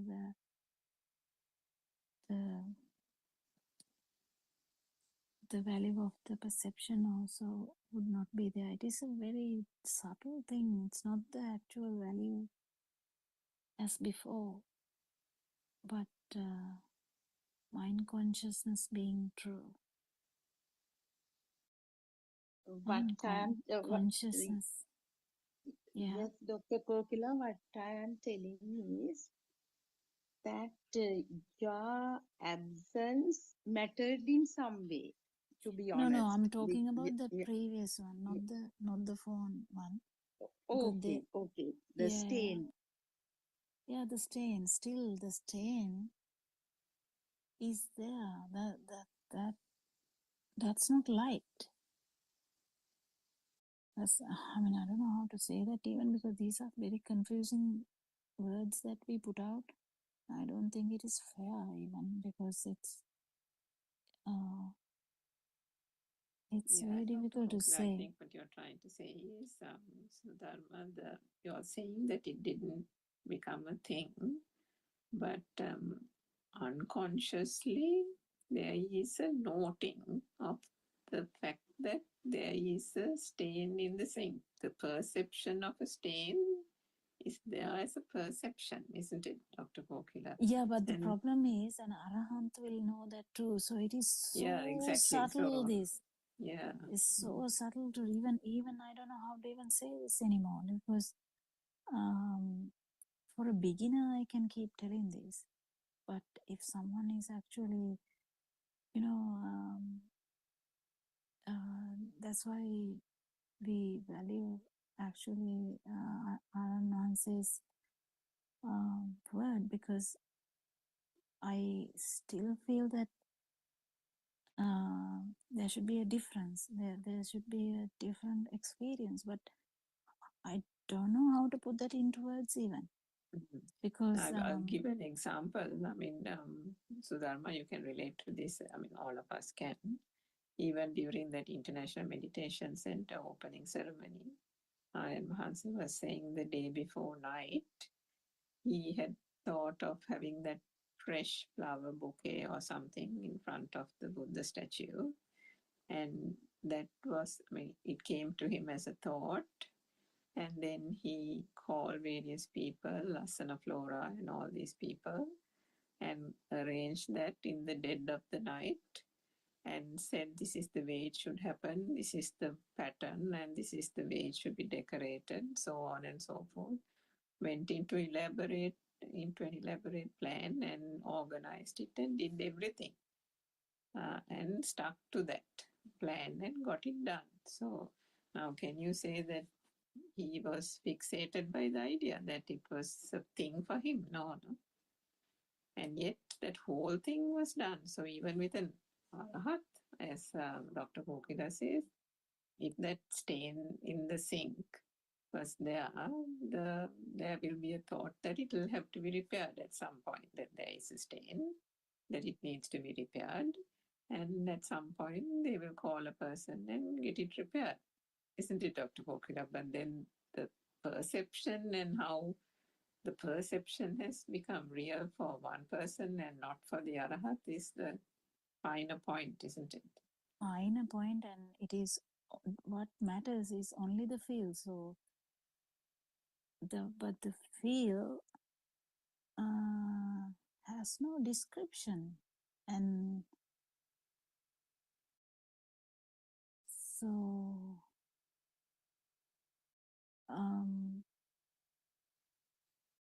yeah, you can't really. That's why Sudharma, even R.N. Mahansa sometimes says, when people describe these kind of experiences, he says it's sandhitika, self-evident. Only you will know whether how that feeling is when that thought of that thing comes to mind, how one feels towards it, the feeling associated with that. Yes. And what I can definitely say is it's not the no self experience that is evident, but actually in the path we can have any of these statuses, like meditative statuses. Emotional engagement was not there. That is absent. It's not a big thing even to say just actually thought you would comment on it and it would be useful. So this that emotional engagement part is not there. That it's, I mean, everything Yeah, happens then that is rationally. all right. Yeah, That is all right. yeah, yeah. Yeah, but the Okay. thing is whether this feel is, if it is the feel, there is no discussion about it. Oh, yes, that's true. Yeah, Peruan Saranai, I don't know whether Sudharma felt a bit sort of, well, I don't know whether you can use the word happiness, but some form of satisfaction within you for not having any Yeah. burn towards that pantry cupboard incident. In that case, it's the self, isn't it?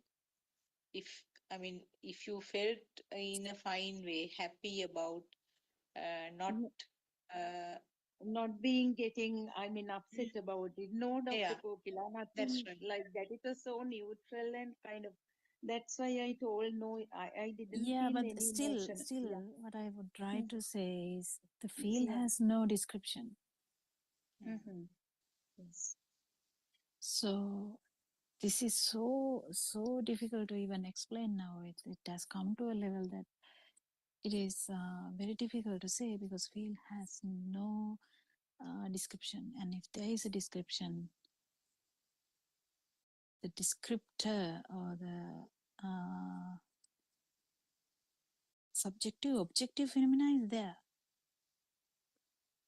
I don't know how else to say that, but anyway, yeah, we can only say it is sandhitika. You can only say the the the the feel that that is sasava is not so it is a very good level, not deep enough, I would say. So none of these Also, things Dr. are wrong things. That is the thing. None of these things are wrong things. This is how all everyone is in the path. Everyone is in the path. So nothing is wrong. The thing is there can be a little bit more depth. That's all I can say. It's this projection of Kaya Sankara, Vachi Sankara, Mano Sankara, isn't it, Dr. Kokila? Because the thoughts, the furthest projection is the Kaya Sankara. And then the second projection is the Vachi, the word expression. So as we go along this path, I think somebody said that maybe it must be one of your Zoom discussions. They said, the how heavy and burdensome and burning the thought needs to be in order to lift your hand and hit a person. So that is Kaya Sankara at its probable worst. But then, the thought has to be absolutely burning to the point of creating so much of pressure and power to want to do that. So then that is that. Then, and when it comes to words, also there is that urge that comes within the person, or within the mechanism or the process. I think we spoke of it yesterday as well. The urge to put something into expression, to express something. So it is the thought, the sankara, that is getting then expressed in words. The vitakka nature in the person gives that mechanism or the process. There is no person, the urge to express it. When you want to express an opinion about something, you can't wait, right? And think about a conversation you're having with somebody.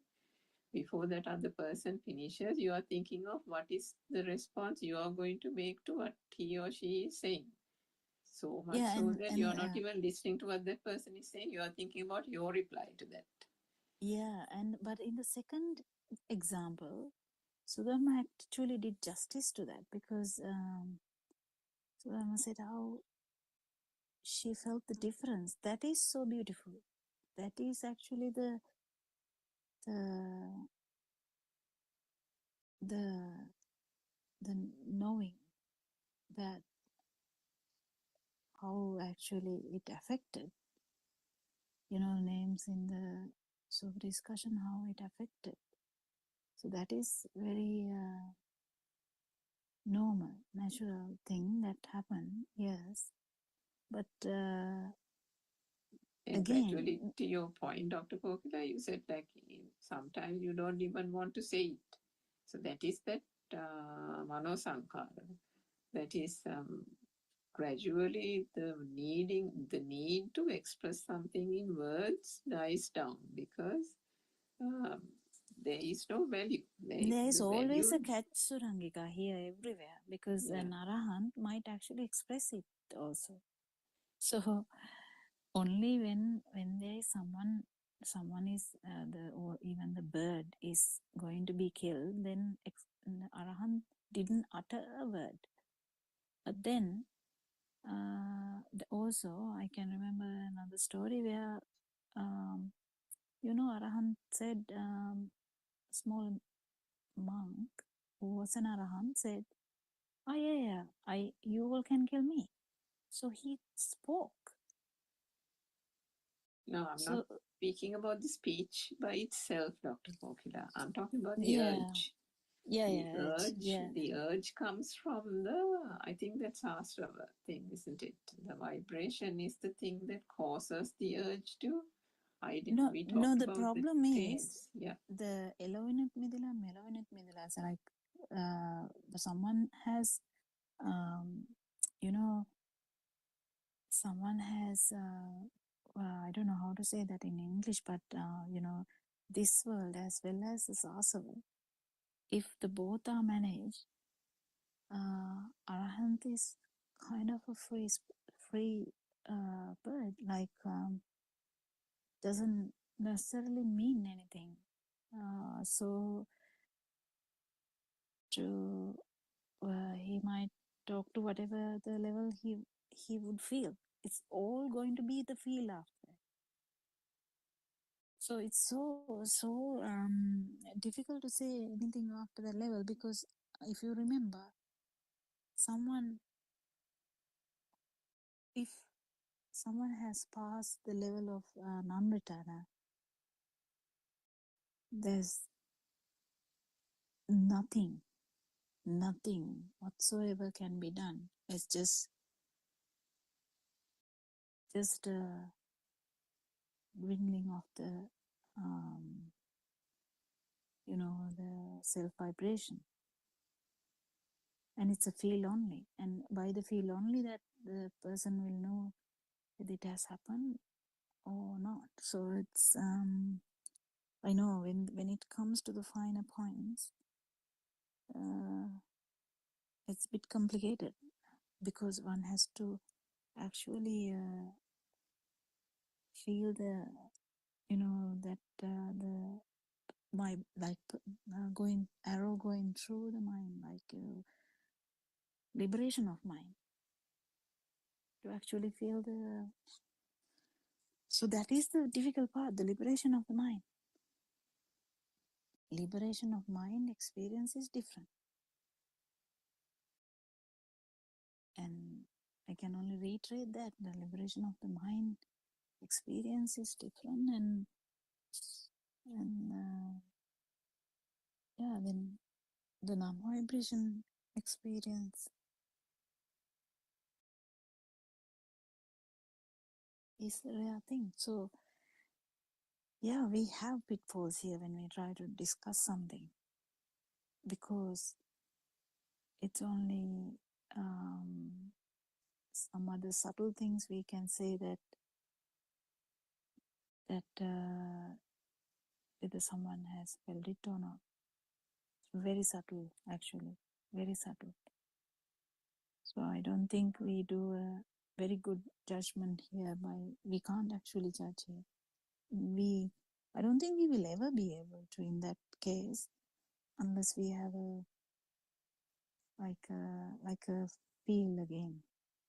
It can be another feel again, because this can't be brought to Ultimately, I think or ultimately all a noble friend or Dhamma friend can do is to explain the different nuances of the perception, so that when the follower comes across those incidents and the experience that one has, just like what Sudharma recounted now, then that person, through the understanding of that particular Dhamma teaching, will then be able to discern. Yeah, actually, in that point, Surangika, the advice is even the good part of that point, that, the sink thing, let go. There was a good thing about that, no? Just let go. Because Yes, unless you try that's to do that, beautiful. you're still in the mind. If Aranwanse was here, he will be asking, so Dharma, what are you doing? You are thinking. But Yes, then we will be like, am I still thinking? No, I didn't feel any fire. Yes, but that's just one level, but there's a bit more to feel. So that's the thing. Teruvan So, Saranai, Dr. Kokila, it's 4 o'clock. I mean, for 1 minute oh we yeah, have taken. Yeah, Teruvan Sar- yeah, we'll go to the next Zoom meeting. Sorry, I got late today, and I'll try to. But anyway, I'm so happy that you all are here, so that to continue the Zoom meeting, because it's mainly few of us who is maintaining this Zoom discussion.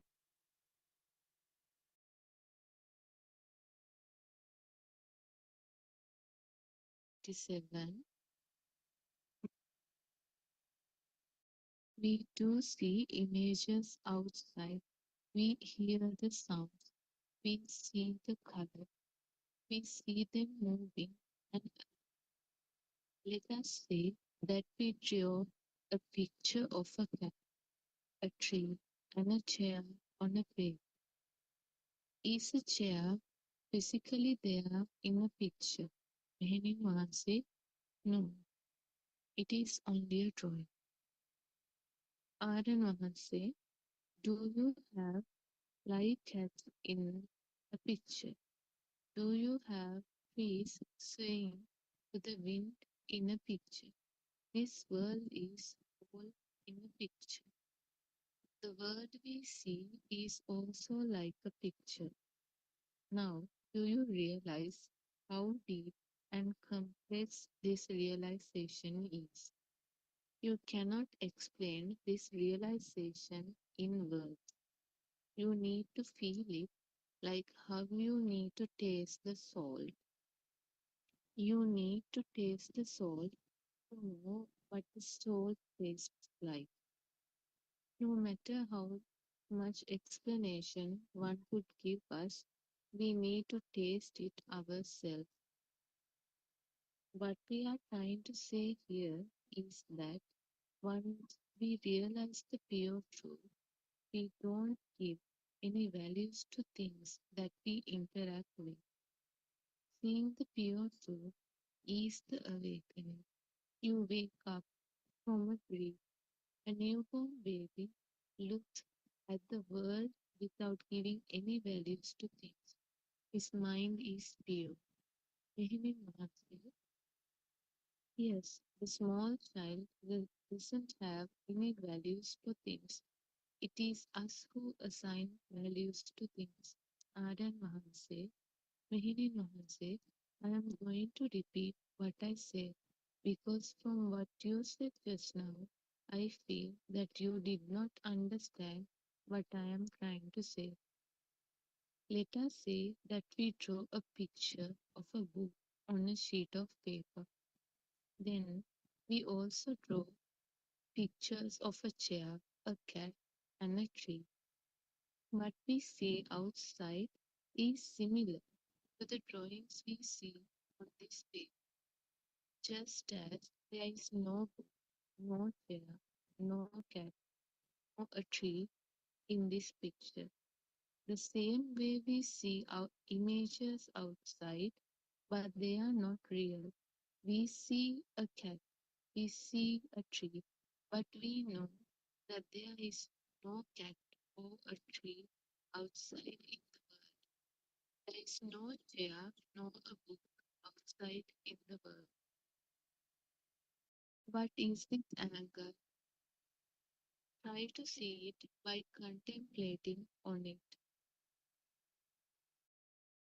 Meaning Mahanse, we have to stop receiving stimuli from our perceptions, that is sight, hearing, smell, touch, taste.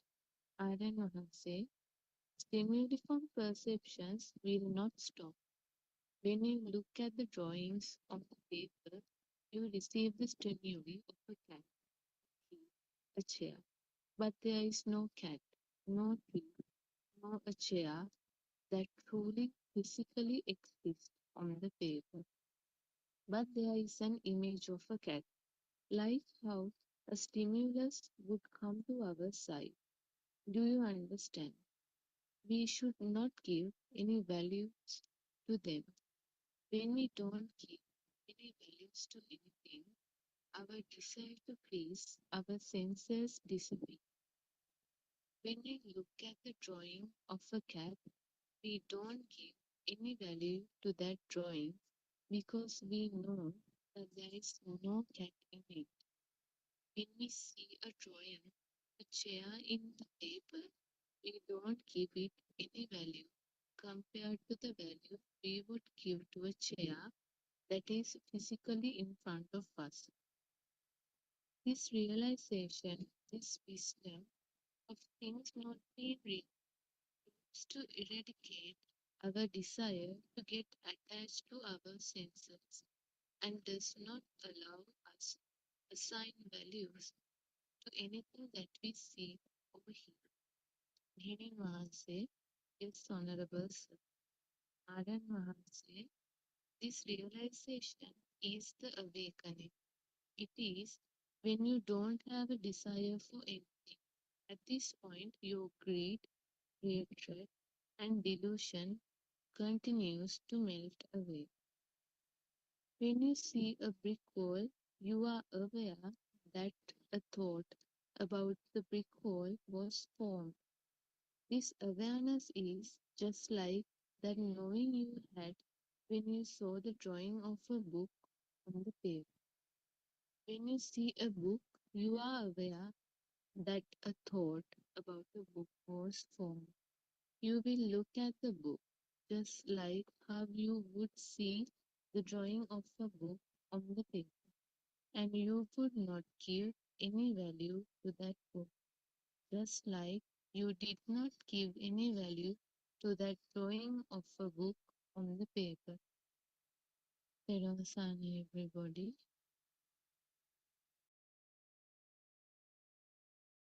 Teruvan Sarnai Shani, Teruvan Sarnai Aryan Mahansa, Teruvan Sarnai all Dhamma friends. This is Buddothpado English Zoom discussion. In this forum, we discuss the pure Buddhism. We try to understand. Our attempt is to help you to understand the illusion of this world, the illusion of your life and your existence. So let's start. I think you heard that Shani, right? What we are trying to say here is once you realize the pure truth, we don't give any values to things that we interact with. We see the pure truth is awakening. You awake from dream. A newborn baby looks at the world without giving any values to things. His mind is pure. The child mind is pure. What happened to us? So let's start our discussion. I would cordially invite Dr. Kokila to start the discussion. Everyone, Sarna, Dr. Kokila.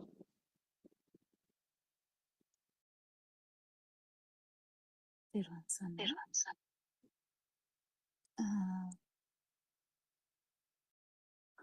We worship Aryan Mahanse before we start the discussion today, and if it is possible, can someone, because I actually joined a little bit later than the beginning, can someone summarize what we discuss in the book a little bit? Is there a possibility? Thiruvan Saranai, Dr. Kokila. Thiruvan Saranai to all Dhamma friends. Once again, let's all worship our Hansi's feet for sharing this beautiful truth with the entire world. Yes, Dr. Kokila, as usual, she started with the book reading, and actually it connects with the last point that we were discussing yesterday. This is directly related to the first point of contemplation, that is liberating from the external world, seeing the truth of the stimuli, to understand the truth, that the nothingness in the stimuli. In other words, as if you remember, we were talking about the image on the mirror, image that falls on the mirror, because is there any difference between the image that falls on the mirror and something, some object in front of it? For example, now on the dressing table, we might have kind of some, let's say, some cream jars.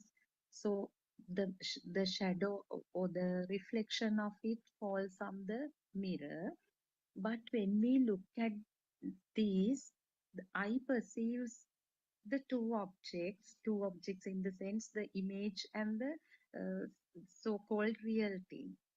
So since this deals with the attribution of value to this manifestation, this is actually from the reading itself.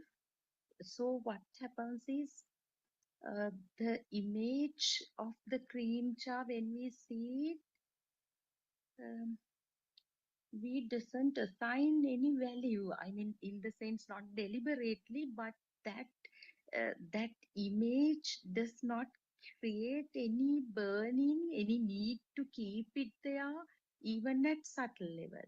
But when the thing on the dressing table, the moment I perceive it, its shape, the the the touch, the tactility, that feeling of the jar, and the smell of the cream, everything comes, and actually we feel it as some real entity.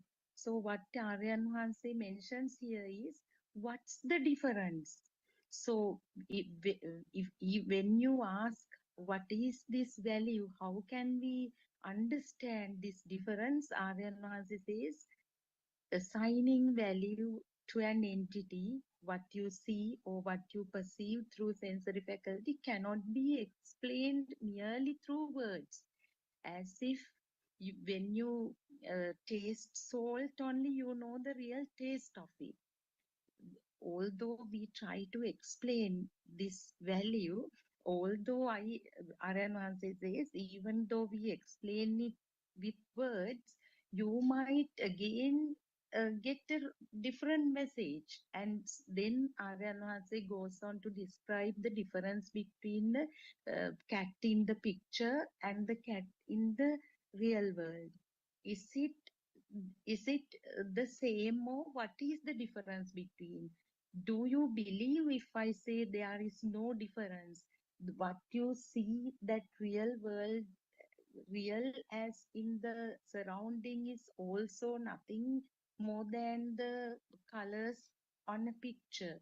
So that is again, it refers to this three-dimensional nature. How does we believe, when a small child in the court perceives stuff around, does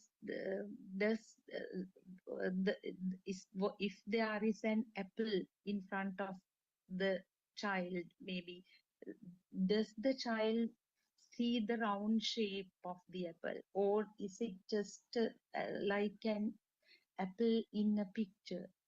We know that it cannot there won't be any difference for that particular child, because unless and until child touches it and feels that its shape for the second time, when the child sees the apple after touching it, after tasting it, that sensation, that feeling may be entirely different. Then somehow in ignorant, because after getting exposure to that experience, the ignorantly the child, the moment the eye perceives the shape of light, uh, all the attributes of the, I mean, taken from the sensory faculties, the taste of the apple, the smoothness of the apple, and then the word, if the child is in at that level, like let's say about 4 or 5, that sound, everything comes, and that perception is different, very different from what the child perceived, um, I mean, at an earlier age. So this is entire discussion is about that, liberating from the external world. Basically, Aryan Hanse compares the images on pictures and so-called real objects, Dr. Gokila. So that's what basically it covers here today. Teruvan Saranai, Teruvan Saranai. So, so we can understand that this from perspective, like second person perspective, we can understand that we can think about how child could have felt, what could have happened in the first place, what happened to the baby, what happened to the next kind of level, then what happened to the adult, what happened to the elderly. Like that we can think about that situation. But this journey is different. This journey is actually going through it. That's where Aryan Hanse says there's no two ways into Nibbana. There's only one way to Nibbana, because people can enter to this Dhamma from a lot of angles, but why it is only one way? It is one way because every human being would be having the basic, the 5 sensory organs and the mind, and then the ability to go through all these things, actually feel it, is the difference. So I have to reiterate this. I don't know how much I can reiterate this. That is the utmost difference between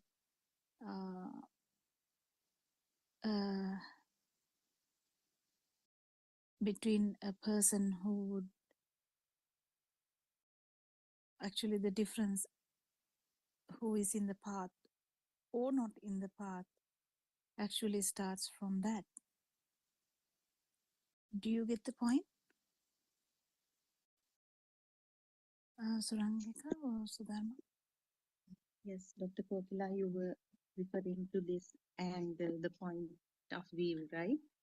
Yeah, because we are Yeah. very, very easily we can think, this must be Yes. the way that the baby felt.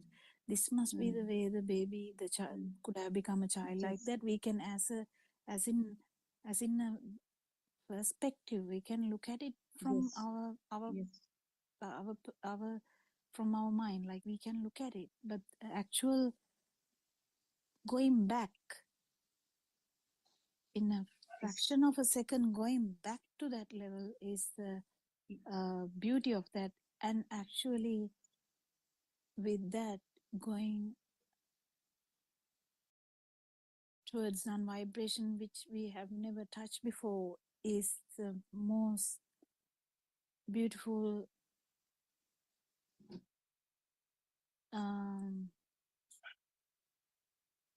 end point, we can say, even though there is no end point. So it is very difficult to explain, but what I'm trying to say is that's the difference between we thinking about it and experiencing it. So the most problematic thing is experiencing this to that baby's level, or that level, and actually experiencing beyond that, which is the non-vibration. To do that, the whole this thing, the whole truth, Satyajnana thing, must be understood completely, but it is not fully completed until you actually experience it. Then only you don't have any doubts about what we have learned so far. Did you get the point? Yes, Dr. Kokila, and the beauty of it is before we heard this, we never thought, at least thought about this, no, the difference between this No. and that, Yeah. or how the child, we never, that was, I mean, out of talk, we never worried about all those stuff, right? We thought Dhamma is there in Tripitaka, and one day we are going to study it and attain Nibbana through it somehow. So that was also like we were completely in the dark. Now, at this knowledge, these little examples help beginners to understand this wisdom of truth, or this Satyajnana. Otherwise, if that's why I think Aryan Hanse is giving example one after the other, taking cats, dogs, images, all sorts of familiar stuff. Isn't it, Dr. Kokila? Mm. Yeah, true. And yeah, the gap is between that, the understanding that and the feeling that. At least we didn't know that we had attributed certain value to stuff that we found in the real world. Yesterday, since we came across this example of the mirror, I was just looking at and trying to see it through. But all the stuff on the dressing table can be seen in the mirror. But we never thought actually the difference is there. Even though it's an empty cream jar, it's the image doesn't have the same value that we attribute to that real empty jar even. Well, So that actually goes back to Surangika's question long time ago. In a Sinhala Zoom discussion, she asked, in a early morning one we do in Australia, she asked, what's the difference? Why we feel so different when we go near the waterfall? Because we can actually see the waterfall in the TV or in the YouTube or in a picture. But why do we feel so different or alive when we go near the waterfall, actually go near that? And that happens when you go and stand that dog in Sudharma's house. Yes, true. Who is trying to give you a message by barking now. I am further away from the place, but it's disturbing. Sorry about that. No, I'm actually not saying that. But what I'm trying to catch the attention is how alive we feel when the actual, when we can say things like this, but when we actually stand in front of the dog, we feel that, oh yeah, this is the dog. We don't feel it anywhere else or anything else. But the actual, this Dhamma, that dog is there. You can pet him, you can do anything, you can hug him, you can do anything. But the thing is, it's the difference in how you perceive that now. That's what keep changing. The non-self anger. That's what it keep changing, because not because you are actually changing the perception, because you understand that how it happened, not because of anything else, because we can change the perception. We can say, this is not a person, these are kind of atoms and protons and neutrons. We can say that, so that you don't feel any greediness towards that person. Can we do that, or can we not? What do you think? Yeah, Sudama, you can. I don't mind that sound. Sorry, It's actually doctor, I was no. concentrating on the dog and then I didn't. You were telling all these are atoms and the particles and No, I uh, wasn't saying the- that. I wasn't saying uh, that. So easily so, your idea, you went towards the dog. So see the difference? No. In the perception here, we yes. are not trying to see the things as in it is inside a mirror. No, it becomes real Actually, when no, what I'm trying to say is not that. When we think about this, we can actually think differently and change the perception. That's not what we try to do here. What we are trying to do here is understand that this is what happened. yes.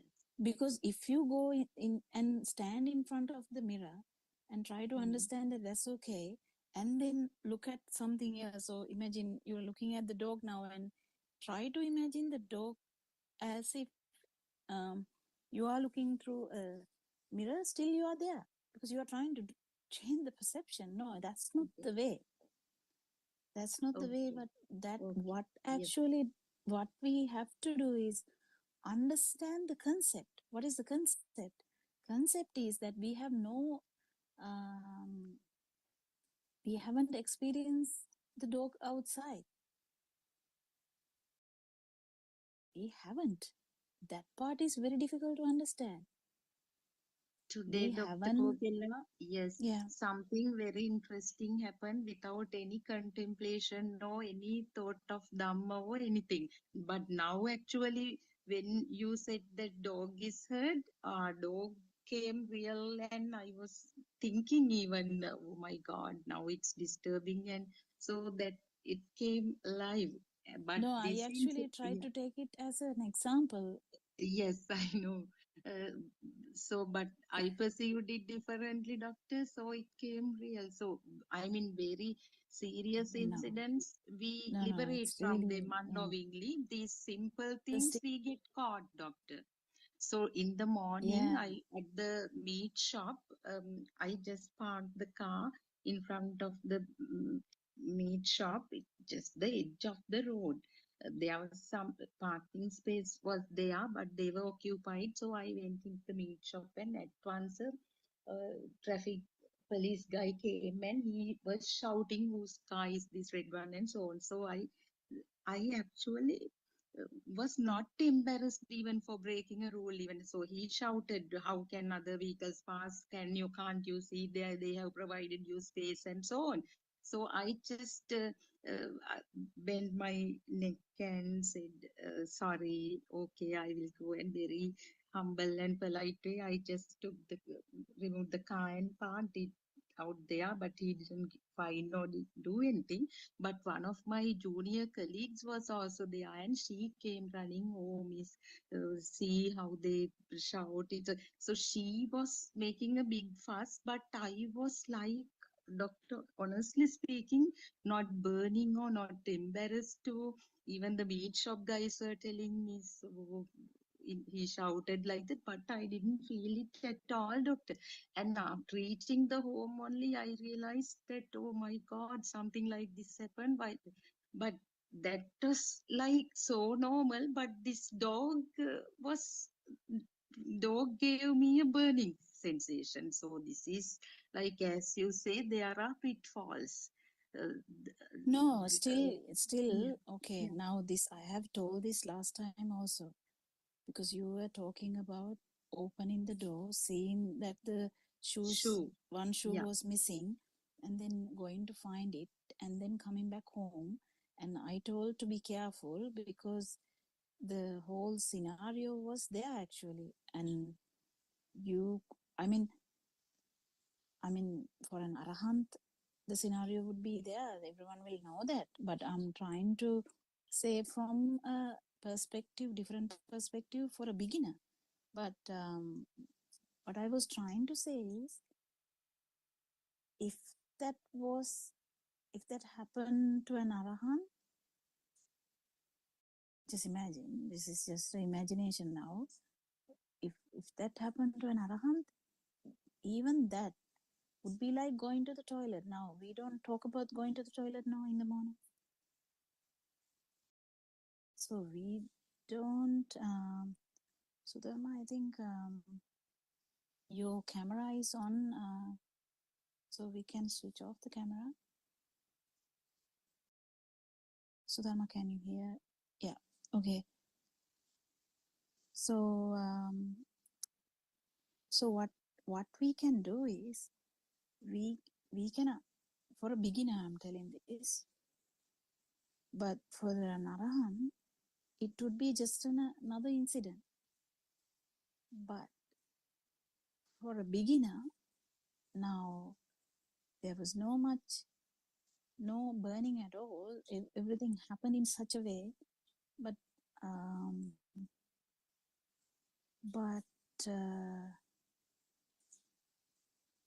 if it was just another thing, it won't be even remembered, even to come home and think about it. So what I'm trying to say is,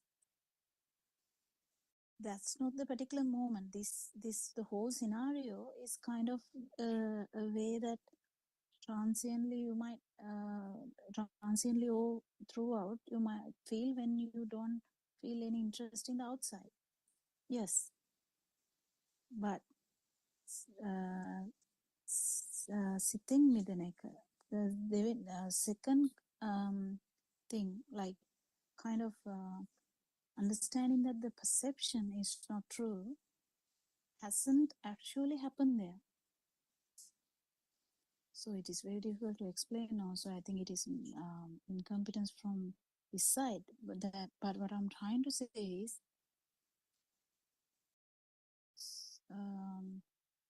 we talk about one moment. In that moment, this whole thing will not be there. So if you actually had that particular moment there, that person's, that sound,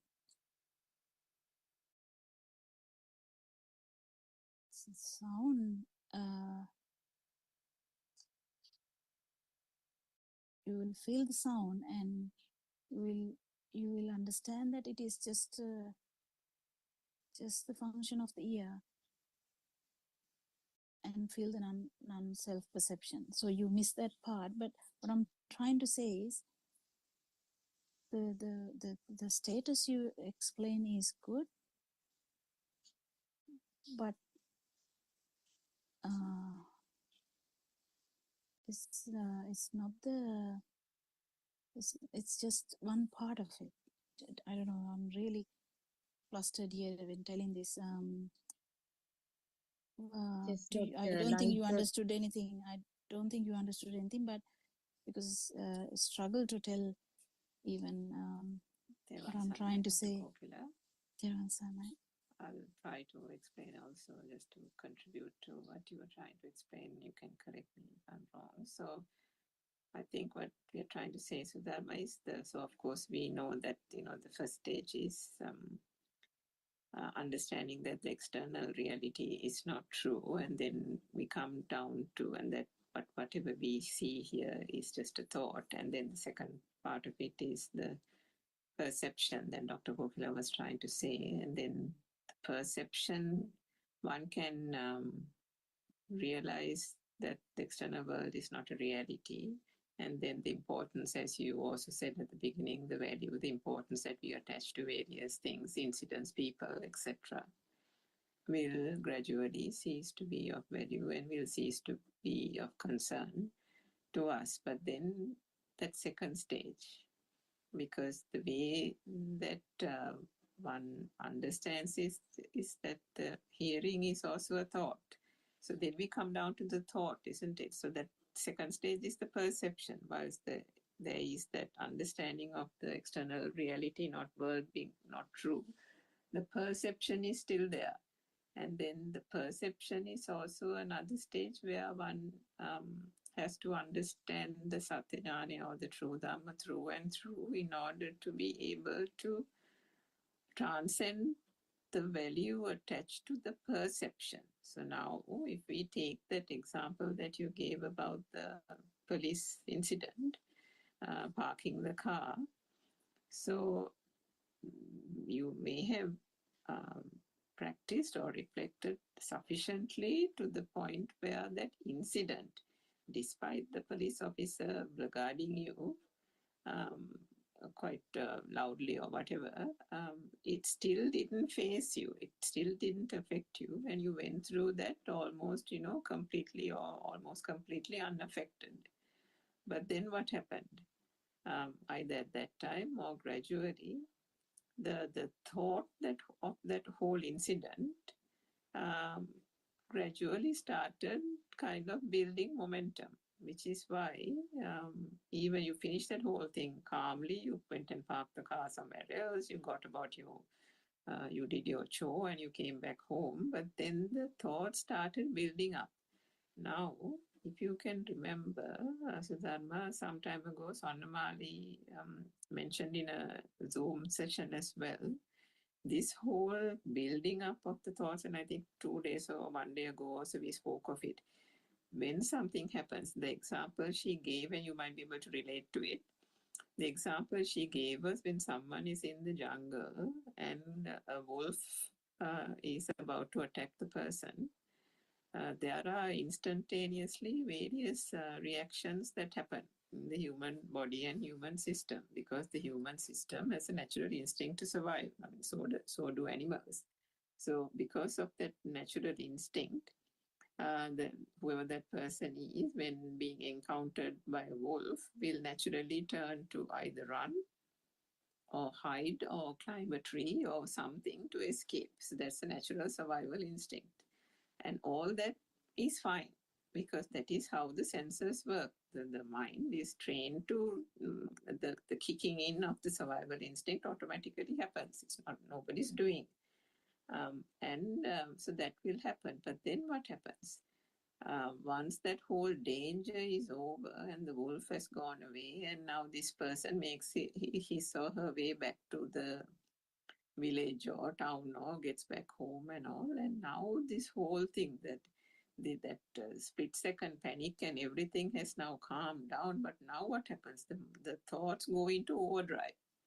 The thoughts go into overdrive, and then one after the other, the thoughts saying, oh my God, I survived that incident. I actually climbed the tree. I actually really reacted very quickly. If I didn't do it that way in a split second, I would have been gone, or, one of my limbs or leg or whatever would have been torn off. I was so good. I was so quick. And now these thoughts are coming, piling up, one after the other, Where is this coming? And can you see it is gaining momentum? And who are we fattening? The thoughts are fattening the I. It was I who was quick. It was I who reacted very quickly. It was I who this thing, that thing. And then the person goes home and says, you don't know what happened to me. And then everybody will say, what? And then they'll say, this thing happened and this animal came and I did this, I did that. And so can you see, it is that, I think what she also said was, it is a feature in the whole, the power of vibration. Again, we spoke of this a few days ago, I think, that lies dormant in the zygote level. It is that same thing due to ignorance of, if we don't understand how the mind works, starts building up from that incident. The incident has finished, has happened and finished, but the thoughts keep on propelling a person one after the other through the Abhisankara volitional formation mechanism, keeps on going into that incident, reflecting, like telepathizing. That moment is now telepathizing one after the other, building momentum, building power to the point of fattening the eye and saying and giving a lot of importance to that incident. So that is where I think the mind perception comes. And if one doesn't transcend that, there is still that level. Of course, now that level of perception will get finer and finer as one understands even that second stage, the perception. But there are several stages to that. So to the extent that when you said that incident wasn't a problem, but then later on when you thought of it, the thoughts started crowding one's mind. So that is where I think Dr. Kokila is trying to say that the perception, the second stage, is also a place that we have to thoroughly understand the true Dhamma in order to realize that there is nothing in that perception either. There is nothing, there is no point in your, now the incident is over, but the thoughts, you're getting preoccupied by the thoughts. Now, what do we know? We know that the light and the sound and all these constitute the thought.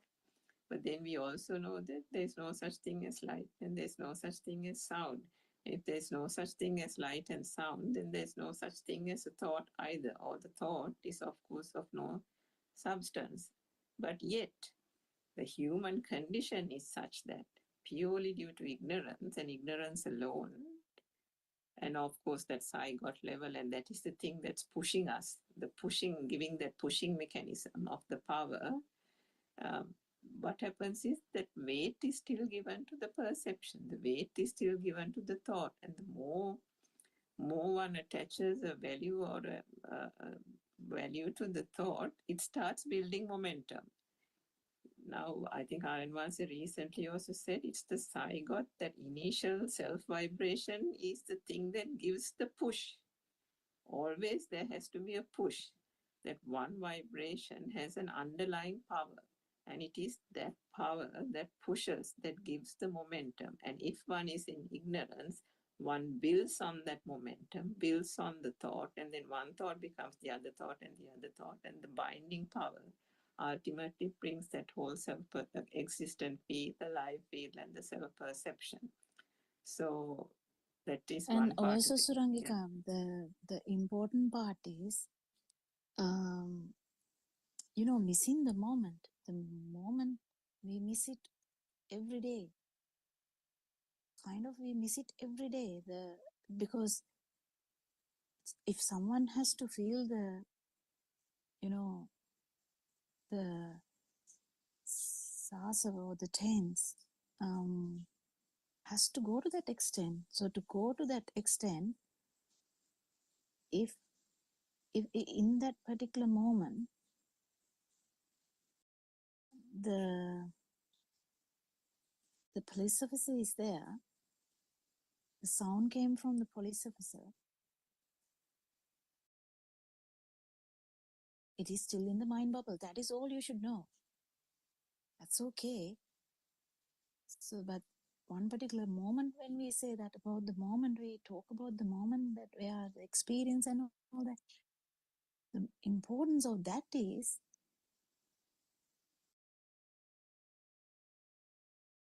without thinking, without even reflecting or anything, we have to pierce that too. The level Sudharma told is really good. But the police officer's voice part should also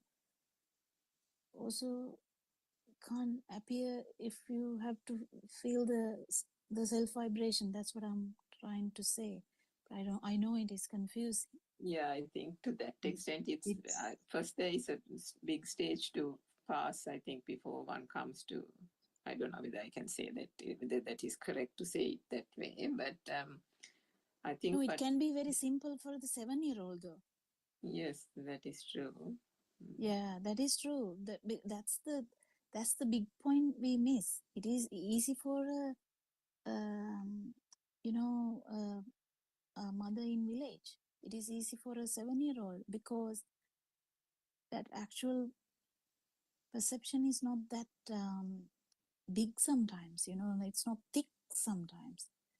Teruvan But Saranai to both of you, and it's so clear that perceptions were there, isn't it, Dr. Kokila? That's what you were telling, so explaining yeah, that yeah. yeah. And the thing is, I didn't share that even after coming home. Now, when at once it ties into me, and I shared it here, No, and yeah, that is yeah, okay. But what I'm trying yeah, to say is that particular moment, yes, there's always now don't you see, we, in the sense, we can't say we even, but the mind sensor, enjoyment of mind sensor is very difficult to understand, yes, because we enjoy the light kind of, no, how do we say that, eye consciousness. There is how do you say, Vindima, kind of, there is excitation, savoring of it, yeah, savoring or the there is a tasting of it, yeah. savoring of it in a very subtle way. These are really subtle things, because worm doesn't know that it's savoring the cold. through Can its skin, you right? see this? Because worm doesn't have a big mind. Yes. It doesn't have a mind at all in that sense, like a human. But what does the worm do? Especially if you remove the part of the mud over the body, then quickly that worm will quickly go inside the mud water, like mud, the cold Goes mud. deeper and deeper, isn't it? Yeah. Goes even the compost bin, the worms go deeper and deeper if we like to stir Yeah, it that's with what the I'm skin. trying to say. But you need to understand all these levels. If you don't understand all these levels, one has to actually understand whole 31 realms to understand come to non vibration. That's what Lord Buddha said. You can't see them from outside, but from inside you will pass all these stages. This is Rohitato or someone, I can't remember, but he said that. And whether it is Sudama, whether it is Suranka, whether it's Kokila, whether it's someone else, everyone, it's the same path. Path doesn't change. Why? Because it started from a zygotic level anyway. It started with the baby level anyway. Then it went to a child level. Then this basic vibration, that how much frequency it has, everything should be understood.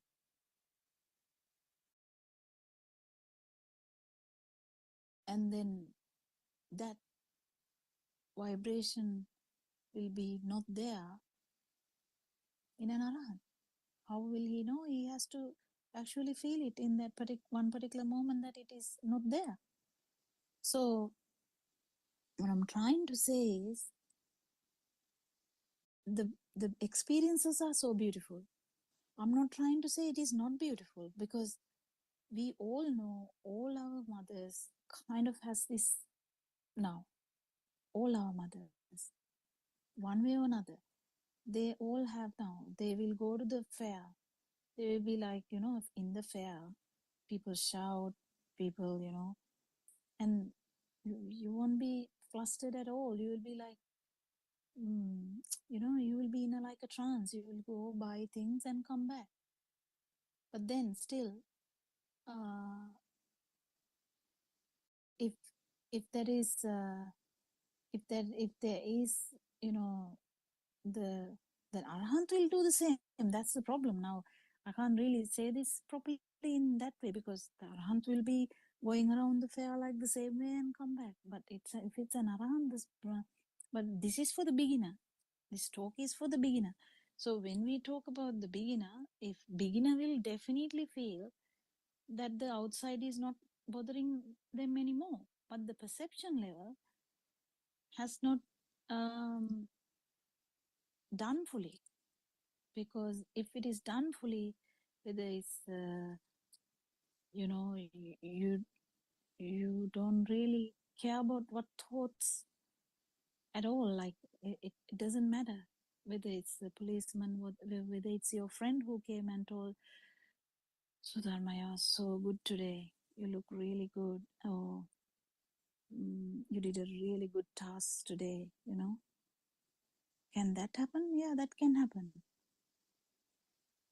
So which one is good or which one is bad? Which perception is good? Someone mistakenly hit you. Someone mistakenly worshipped you. Which one is good or which one is bad? Both we can't judge like that, no, doctor. They are just Yeah, but that is the thing. So yeah. if you are going back and remembering something, even if you ever don't remember, if it is in the back of your mind, it is still like a perception level. But the moment we talk about, that moment that has to be kind of pierced with the wisdom. And then if actually that happened at that particular moment, the story will be different. And you will definitely feel only the vibration. It's very unlikely to do it there. It will be very likely to happen in a very calm area when you do the sound meditation or silent meditation or walking meditation. It's very likely it happened there. Then the fruit is felt in the market. Do you get the point? Got it, doctor. Yes, that contemplation that first ever experience might have happened in a very calm, serene kind of place, and later it will telepathize even in a chaotic situation, isn't it? Yeah, the same with the arahant. If the arahant is now placed in a oil which burns, and the arahant is not going to tell the truth because he felt that the truth will harm the other person, something like that. I can't remember the exact story, but it was something for losing the gem, some gem or something like that. Yeah.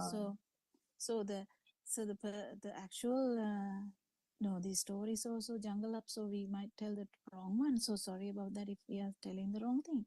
But what I'm trying to say what is, you were telling is beautiful and it makes sense. Once bird swallowed it up, and the arahant was like they are at Buddothpado.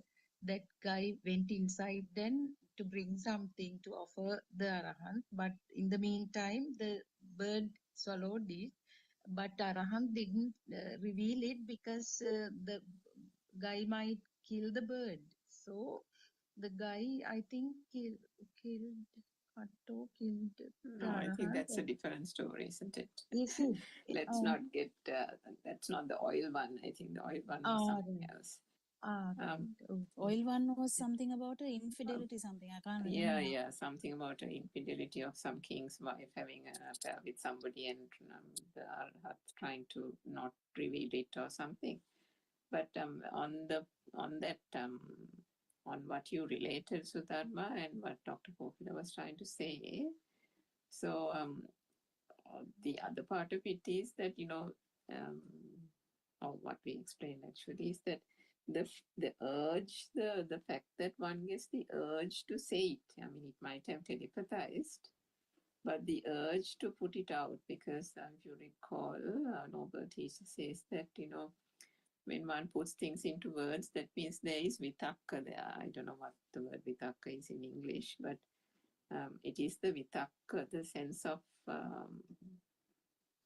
what shall I say, volitional formation is the from that only arises the urge to say it, the urge to relate it to somebody. And so that means that incident, even through a perception, has become real. The incident has become real. The people in the incident have become real, and the I who went through that incident, nicely or not so nicely, Yeah. is also real. So because Yeah. of that only, that whole thought became important to the point that you were urged, something from inside you made you say it now. And what Therwan Saranai, Miss Surangika. Yeah, yeah. not to defend. There's no person to defend, even though now in this, because years ago it was so. I was impatient to go there and tell that I met with an accident, Aryan once. I didn't feel anything. It was a fatal accident, and so on and so. Why I recalled it right now is as a Even point of in that, discussion. Yeah, even in yeah, that, Yeah, that's yeah. what you're trying to that say. That is yeah, becoming even subtle and subtle now. Yeah. even in that, whatever. So now I have told these things, but what I'm trying to say is, if you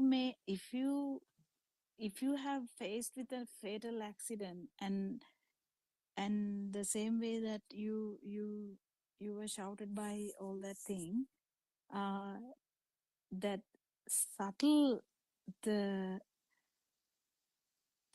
being alive there, I don't know how to say that, it's very subtle, self is it self perception, yeah, kind Vibration. of self perception, yeah. It's kind of very subtle now, because there's no burning. That's the beauty of this Dhamma, and that's what we have to understand too. There is no burning now, not like before, at least. There is no burning, but there is a subtle feeling of being there. It's In very this case, subtle. in this case, I think it was more than that. At least that was how I felt it was. So Dharma, I think, as Dr. Kokila said, all of us have related incidents saying that, I remember maybe a year or two ago or so, I related an incident where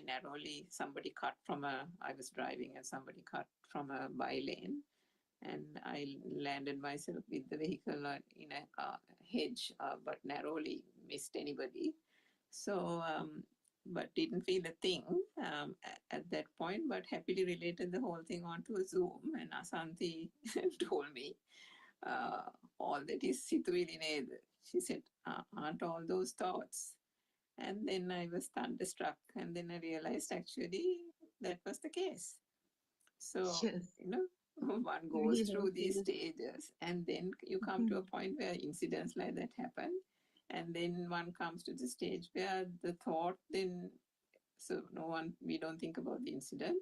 The thought is there, but maybe 2-3 days later, we'll relate it to a family member. Then gradually further on, the incident happens, no reaction. The thought Yeah, and we comes, don't no tell that we reaction. went to the toilet. We Yeah, don't tell we went to the toilet. Nothing like that's that. right. Yeah, yeah. Yes. But I now think this that's a is very good example. The fact, the toilet Got thing, it. nobody Because goes I around have saying that assigned we went to the yeah, toilet. assigned a value to the incident, and okay, yes, it's in a very subtle way though. yeah, got it.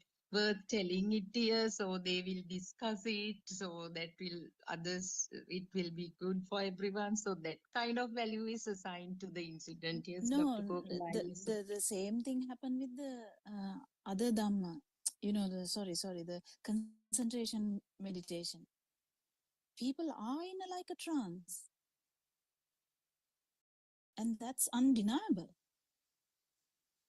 It's correct. They are in a trance. We are not denying that. But that's not the Sama Samadhi, where you the Animitta Samadhi. How do you say that? I don't know. Yeah, it's just Perception, non-perception. Yeah, so concentration. something like that, non-perception meditative state. So, so, so, if we don't understand there's a long way to go, we will stop there because we feel so content because this level makes you so comfortable. Don't you think? Now you go through accident, you didn't feel anything. Someone came and shouted at you, you didn't feel anything. What?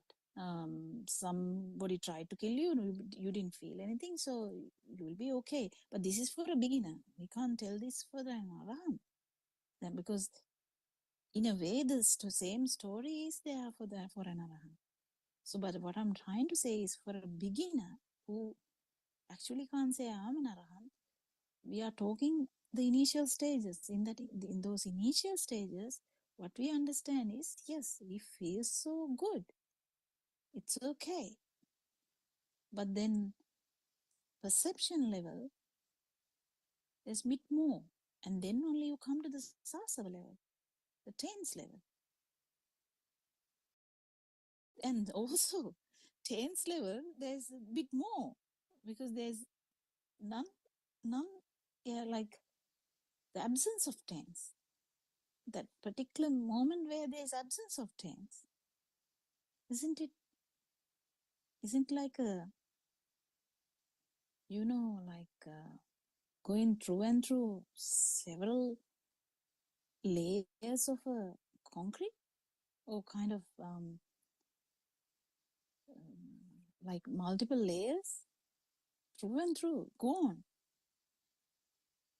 and Yeah, it's nothing. like that onion, peeling of the onion, isn't it? That Aryan Mahansa mentions. Yeah, so it's to feel And that, and at least you should know that this is not the end.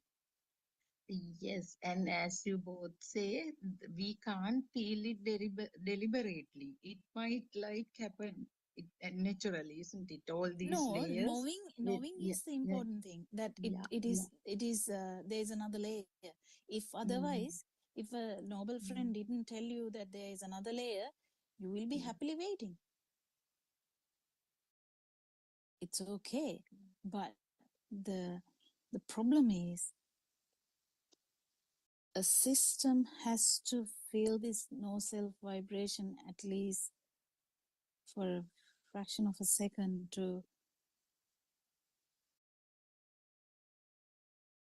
for this to consolidate.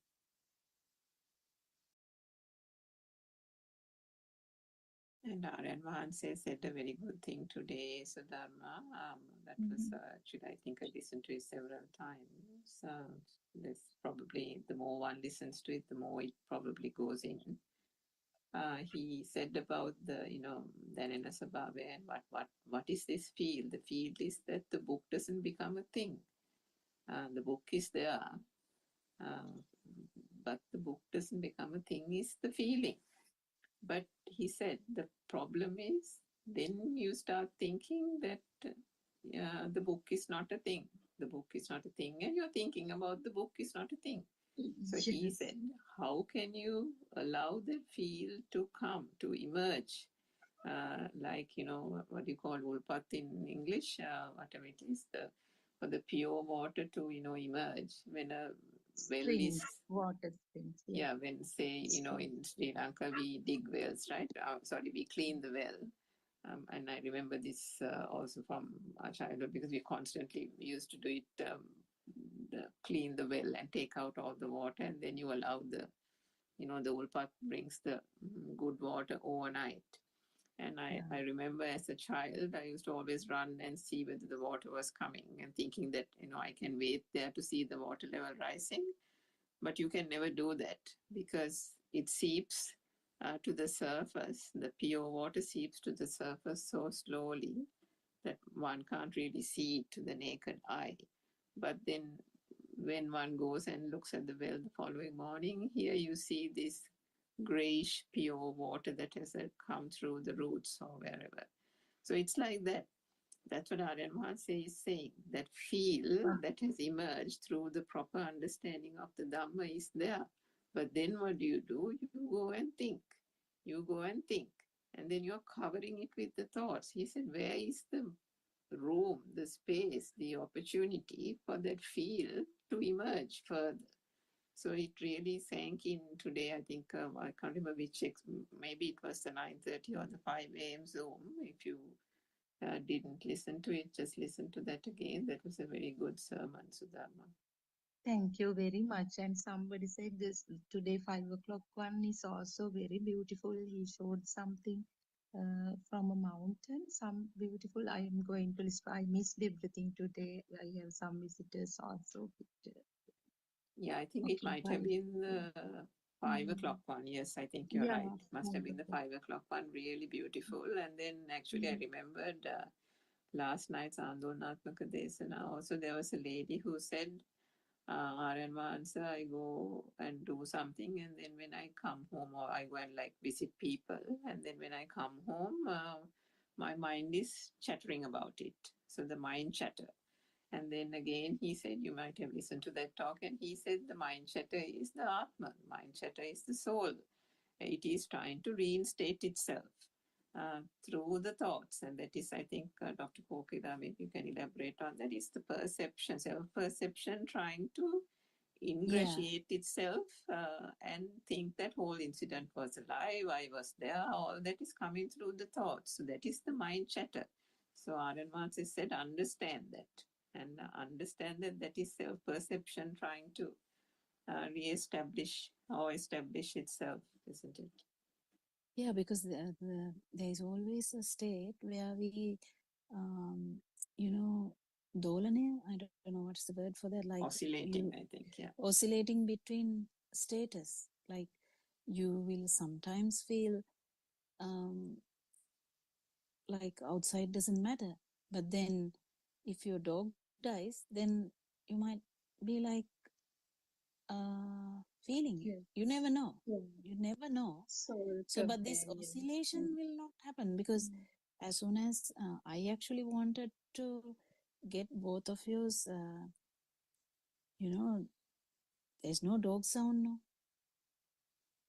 Was trying to actually divert that particular moment, but it didn't happen. But what I'm trying to say is that made her to like quickly switch off the, like mute the Zoom and try to go to another place so that the dog sound is not heard. But that wasn't the idea. I was actually, you know, if I can actually make a sound in between Zooms, I would make it so that people can actually feel this. But I don't. But what I'm trying to say is, it's the particular, the feel to arise without the mind bubble is so subtle, you don't give a chance that to happen. Particularly this system never gives a chance that to happen because of the self vibration, because of this self perception. There is always a fight. So the self perception is actually the mind, kind of like that. So the self perception is always coming up and covering the tense, so that we will never find the tense. Because definitely if you find the tense, you know that it is just nothing but the vibration of an organ. A very good example to show that people are not really getting what you are trying to communicate, isn't it, Dr. Kokla? Your intention is something else, and on this side, I was doing something else, isn't it? Well, that is what happens with all these Dhamma facts. Because one day in single Zoom discussion, I was talking about someone closing the doors so fast. Someone can attend, you know, this moment through that. Someone will be like, oh my God, can someone be silent? Or can someone have some, you know, some courteous or some, what is the word? I don't know. Respect, yeah. Respect, not to close that door. But we miss the point. We miss the moment. We miss the moment to get into that particular moment. because we are Teruvan in the mind. Saranai. Yeah. Teruvan Saranai, Dr. Kokila, one important point that comes from this discussion again is Mehenin Wahanse is asking, we have to stop receiving stimuli from our perceptions. And then Aryan Wahanse goes on to explain, no, how can you stop this and so on. I think you can just touch on that also. Yeah, we can't. Actually, we are getting more and more open to them. Actually, that's what happens. We are fully into that. And we feel the whole thing. It's like we have done an arrow through that. We feel the whole thing to the extent that we feel the tense too. And we know that it is the tense is just a vibration which is nothing to do, and then feel the non-vibration.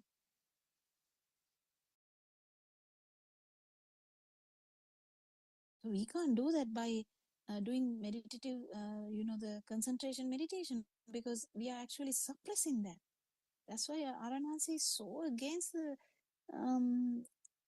concentration meditation. The particular idea, but he uses that here and there to calm the people. But what I'm trying to say is that actually suppresses the whole thing, because this here we actually go through the whole thing. We are not suppressing anything. There were monks who walked and heard a woman singing a song. How did they become an arahant and another layperson going there heard the song? Do you understand?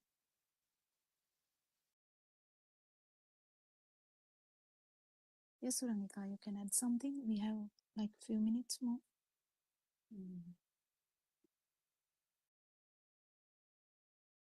Well, Yeah, you I said mean, I think that point is so valuable. Sudama, did you have anything more to say? Yes, Ms. Rangika, it's all about like liberating from this external world. That's what Aryan has in no, going here. through all three layers.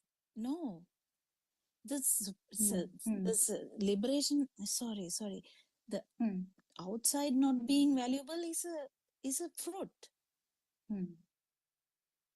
But this particular moment is different. The outcome is you understand that there is no self, and no self and no value attributed to it. That's the only thing that will be understood, because that breaks the whole feel of perception that has been there the whole samsara. Because this self-perception is there whole samsara. Even in Brahma level. Yeah.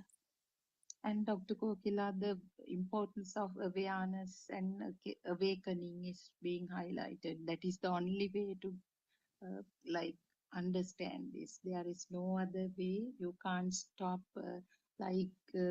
occurrence of the stimuli or thoughts, or you can't stop seeing, hearing, I mean, all these sensations. No, I would say hear properly. I would say actually hear properly. You don't hear properly because you think. Yeah. Now you have the weapon, you have the key. As soon as you hear the sound, the dog is barking, already it's a thought. Exactly. You haven't pierced that level. Yes. And yes, as soon as you feel the shoe is missing, you definitely, it's not the light. It was the shoe, of course. It is the shoe, yeah. And Dr. Kokila, but today I felt, I don't know how you would analyze it. I felt that they were trying to console a system that no one was worried or upset or sad or embarrassed, but they all were trying to console, and that junior teacher was worshipping me, Miss, please don't worry. These people have shouted at me also, and it that was like a film, and kind of so dramatic. So I don't know. It was a kind of different experience actually. Now when I recall it, It yeah, is good. that. It is good. So no. Don't get this. Hmm. So I don't know whether I'm sounding. No, doctor, I got it. You were It so is clear. good. It is Hmm. good. We all go through all these layers. As Sudharma said, I have told this before to Aranwanse. Kind of, we all go through these things. But Hmm. what I was trying to say, I'm trying to put you into the next level. Otherwise, I can say, No, oh, wow, Sudharma, that's the best thing to do. Like that's really good. no, I can Dr. say that too. Kokila. We never But respect what you we try to if do you is, do so. Both of you, it's like pouring honey into my ears, like when you are all explanations. Because otherwise, what is to achieve, what is to be pleased with, like it, then again, it is not a true Dhamma kind of journey. No, you we are are still in the as journey. We yeah, are still in the journey. Even yeah. us, we are still in the journey. But essence of it is trying to understand true wisdom. All these In layers the are not true. you never know. Actually, in the morning, I was like again thinking of all of you doing this service from abroad and with all the, because I know the schedules in overseas kind of with your professional, but that come then how, what do we do, like that kind of we get more motivation when we see, because you are like so exemplary. I pay all my respect and gratitude to all of you, Dr. Kokila, Teruvan That's so, Saranam. yeah, That that's is good. also That's a good. thought, I think. That's also a thought. But we have to like be Yeah. there. We Yeah, know, we True. know. Yeah. So the It's actually understanding the yeah. thought part is a bit difficult Mhm. because we are so addicted to that. And Sudama, the thing about this is now, I mean, back in the day when we offer our explanations excitedly or not so excitedly to try to unravel it, and Asanti and Aryan Vahanse and all these people say, that's also a thought, this is also a thought, that's also a thought, because and then we think, no, surely this can't be a thought. I must, mention this at the Zoom. And then again, we get the reply saying, but that's also a thought. that So, thought thing is much better. Miss Surangika has told me ඔබතුමියට පිස්සු several times. No, he told that recently to like everyone, I think. Even Surangika got it because she was asking something in a Sinhala Zoom meeting, I think. yeah, And everybody's got it. So, yeah, I got it too. what we are trying to say is, so then finally what happens is, the follower, the person who is got excited with something and heard that retort from Maran Vasa, finally, when that inner urge comes to say something, then instantaneously that auto thing happens, that inside itself the mechanism says this is a thought and that it has no value, so then it doesn't translate into words. So the words is a vitakkana. The words comes to that point only through the abhisankana process, the volitional. I think we are going into the Oh, other have you gone Zoom through? meeting. Okay, sorry. Yeah, sorry. Actually, we apologize about that. We worship Aran Wahanse. We will continue English Zoom discussion tomorrow. Thank you, Shani, and thank you, Mr. Bernard, for starting the Zoom discussion. Thank you, everyone. Teruvan Saranam. Dr. Kokila, Teruvan Saranam, Baba Prince, worship Aran Wahanse, Teruvan Saranam.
Mm.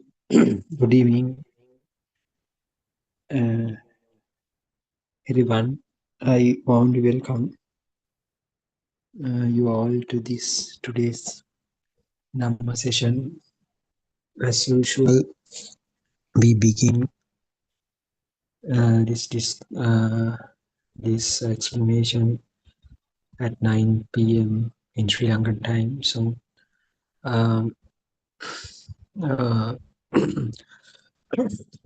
as we are the followers of Buddothpado sermons, Buddothpado and Mansin, so we have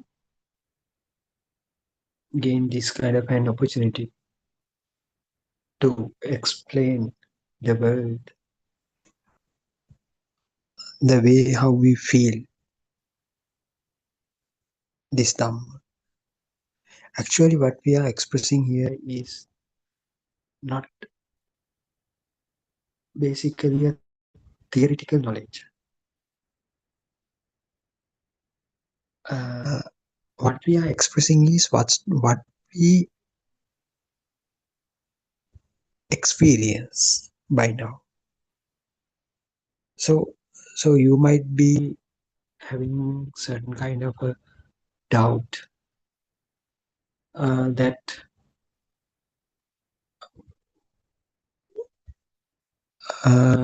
that those things what we tell as theory are not practical. But we must say, we must declare that the basic things that we explain here are the things that we really experience. So that means that we do feel the I-ness that we had in previous instances before before we start listening this Buddothpado sermon.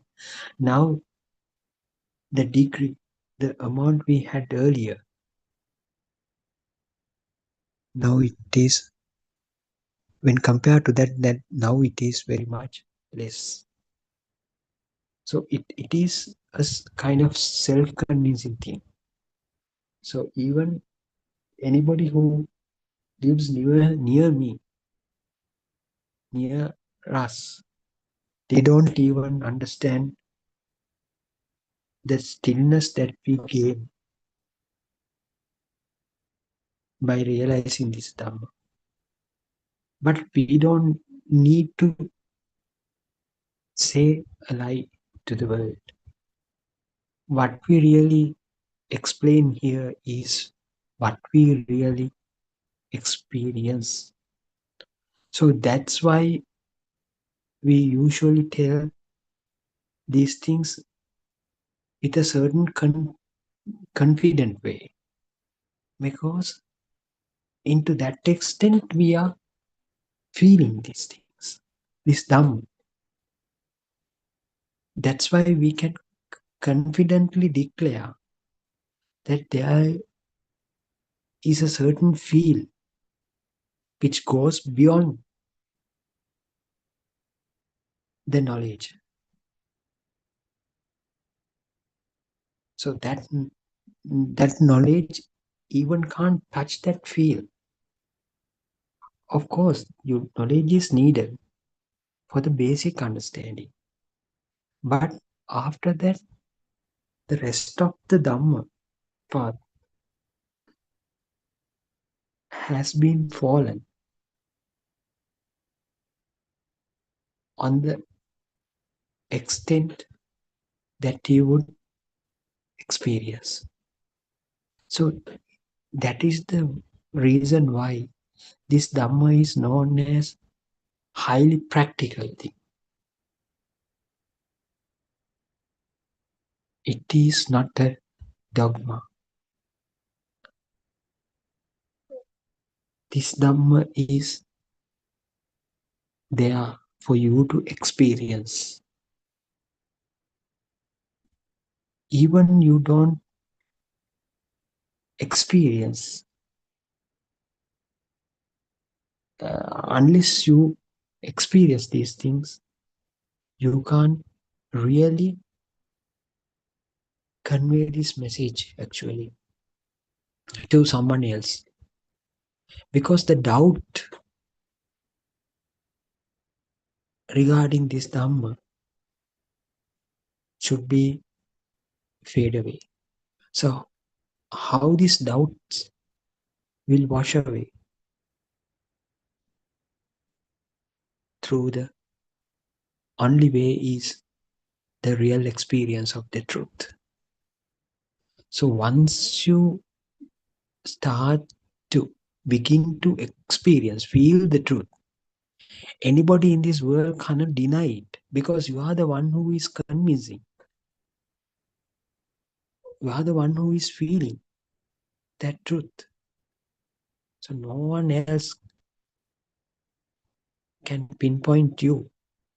No, you are saying lie. Even they say so, you don't bother, because this Dhamma will become, the Dhamma is, that now Dhamma has become self-evident for you.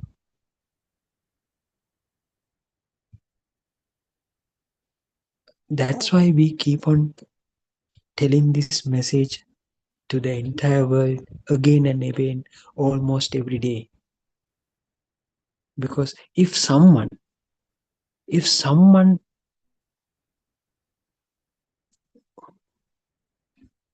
who realize this,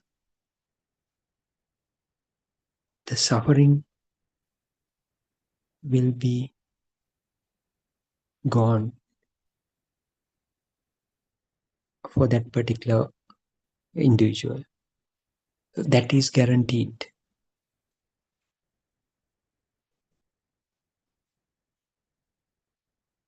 So that is the reason why our noble friend Buddothpado Aryan Wahanse keeps on telling this Dhamma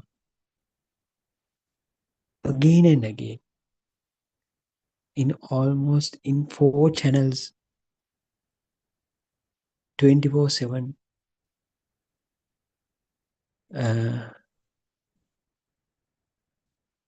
into 365 days. Because if someone is lucky enough, he or she might hear this. If there is a will, there is a way. So if he feels, or if she feels some kind of a truth in this Dhamma, he will take it. And he will be the one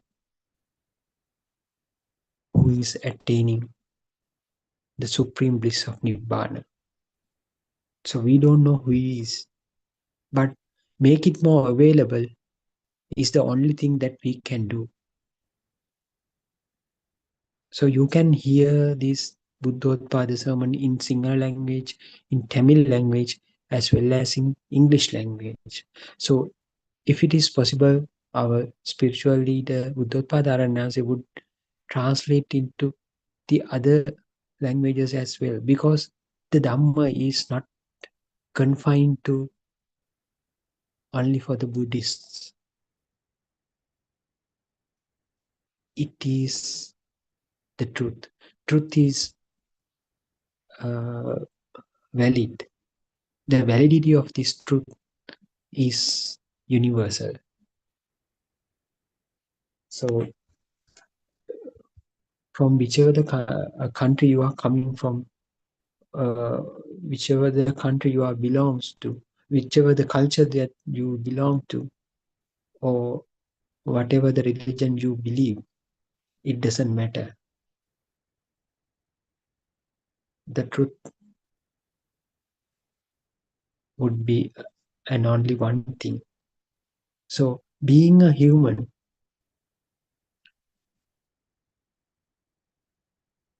is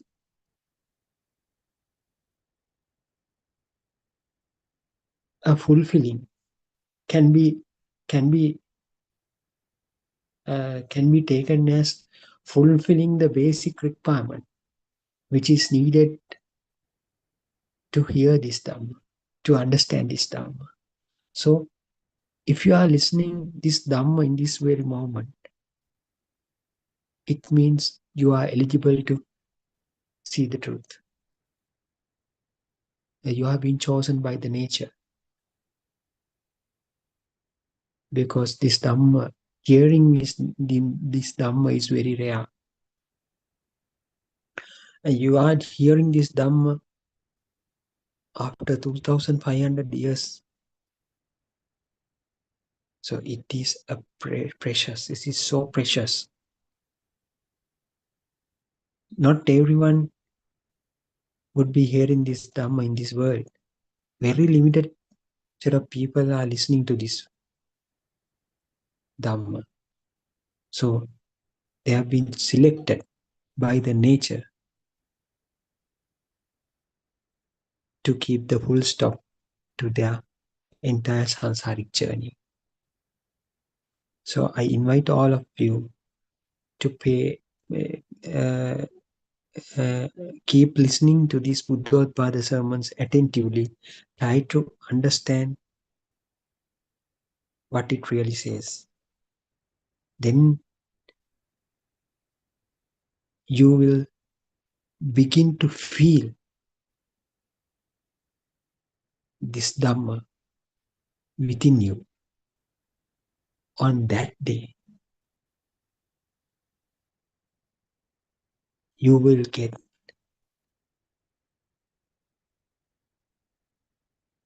a strong kind of you get certain confirmation which is coming within you, coming from you, that this is the true Dhamma. So we must be very thankful to our spiritual leader, Buddothpado for bringing up this truth into this world in this period of time. So we are among the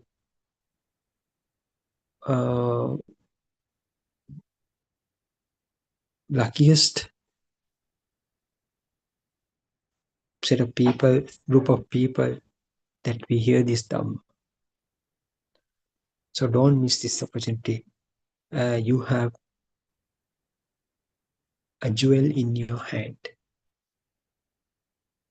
So the opportunity is, taking that opportunity is up to you. So keep on listening and try to understand what really says through these sermons. So anyway, now you know the thought is the thing that we have to realize, we have to understand. The thought, the formation of the thought, the way the thoughts have been formed, we know these things. Your senses are responsible for creating stimuli according to the vibration that telepathized into them. So that will trigger certain perceptions to project or perceptions to form within the sensor. So that will create certain kind of a feel. The perception, you tend to feel that this perception as real. Why this happens? Because the telepathization would occur again and again. The energy that built as a result of this telepathization would be bigger and bigger because it keeps on happening again and again. So that is known as sankhara. So we tend to feel this initial perception is also as real. So same thing happened to when you were a little child. So you didn't know the color red, but what your nursery teacher did was giving the same signal again and again. So that will establish certain feel of its existence. So you tend to feel like you began to feel that the color red is really existing. So this is the way how your initial perception of color red had become a thing for you. In the same way, your mother gave audible signals from the time you were born. As she used to tell you lullabies, she used to address you with your name, and she uh, she used to talk with you. So those signals were generating again and again, kept on generating within your ear sensor again and again. So by that, through that, you got to feel, you got that certain kind of a feeling that these auditory perceptions as real things. When these two things get together, what will happen? It will form. It formulated. It gave rise to another kind of a perception. That is the figure of your own mother, and also it contained that same signal contained the uh, feeling of the body contact. So it again confirmed that so it is kind of a 3D kind of an entity. So from those signals you learned gradually, this is the mother. The mother is really existing being. So these things, the mother, the perception of the mother is containing all the other initial perceptions as well. So as soon as you heard the voice of the mother, the figure of the mother, the sensation or feeling of cuddling, so all these things comes as you hear the voice of the mother. This happens. This happened. These things happened to you in the early stages of life. So this is the way how the perception of the mother became a real thing for you. So this is the way how you started recognizing the worldly objects, the toys, the father, your brother, sisters, your belongings, and then once you enter your school, the friends, teachers, all the things came into your world as perception. But as it kept on coming, as they kept on coming again and again, you you started feeling that they are as real things. Then what happens? Then your world became bigger and bigger as you grew older. Then what happened? At the age of 3 or 4 years, you recognized yourself as another kind of a perception. So when you look at yourself through the mirror, you saw your own reflection. So then that perception had got tied up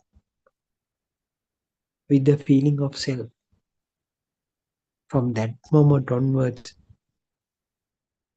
in your world, yourself is also became an existing one. So, but how this a self-existent feeling is brought about? In order to feel the existence of your mother, involuntarily, unknowingly, a living being who is perceiving that real perception of the mother got created. The same signal, the initial the energy that was built initially in the senses, now it has transformed into a perception of a living self, living being. So now then what happened? The tying up your perception, your figure into that particular feeling occurred. From that point onwards, you tend to feel, I'm the one who is feeling the warmth of my mother. I'm the one who is learning from my nursery school teacher. I'm the one who is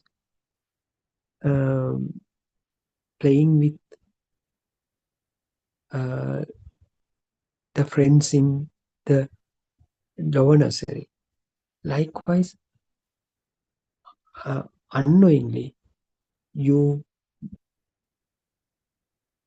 within yourself, a self identity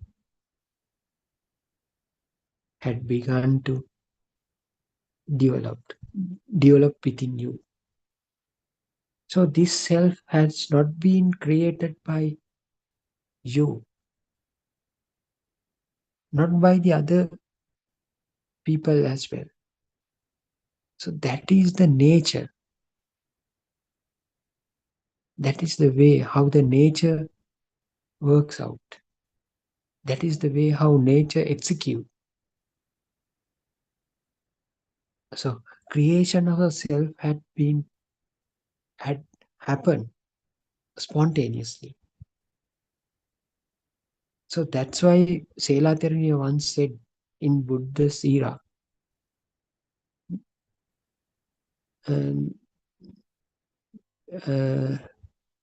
nahidang parakatang bimban, nahidang parakatang agang, nahidang.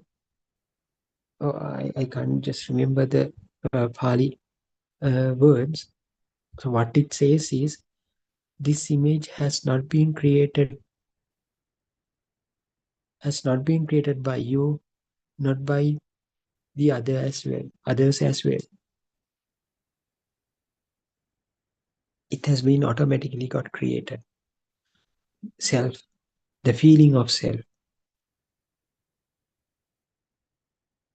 So now you know, after understanding this Dhamma,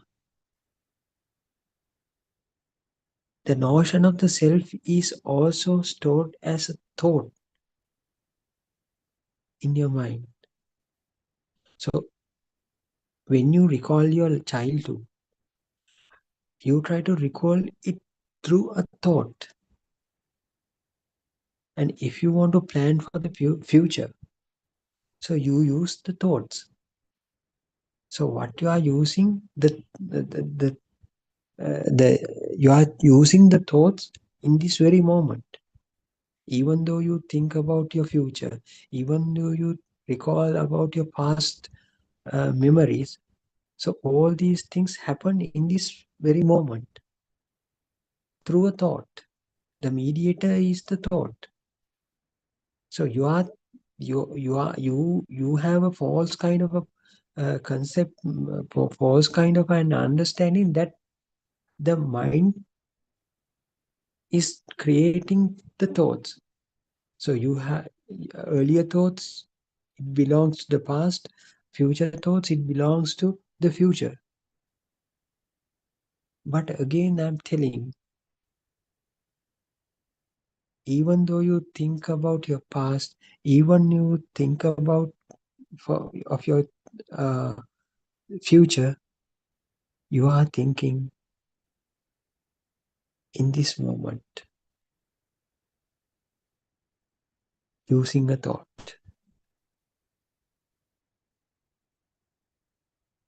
So in that particular thought, it contained everything. So even though you recall a past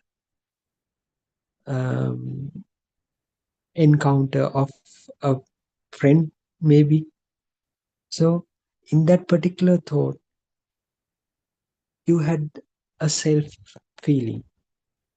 So you had a certain feeling. You have a certain feeling that I met that particular friend, and he was wearing this kind of a shirt. By then, I had a beard. Likewise, in that particular thought, those things were there. Those things are there. But you are thinking in this very moment. Whatever the thing you think, it contains a self. So you have been practiced.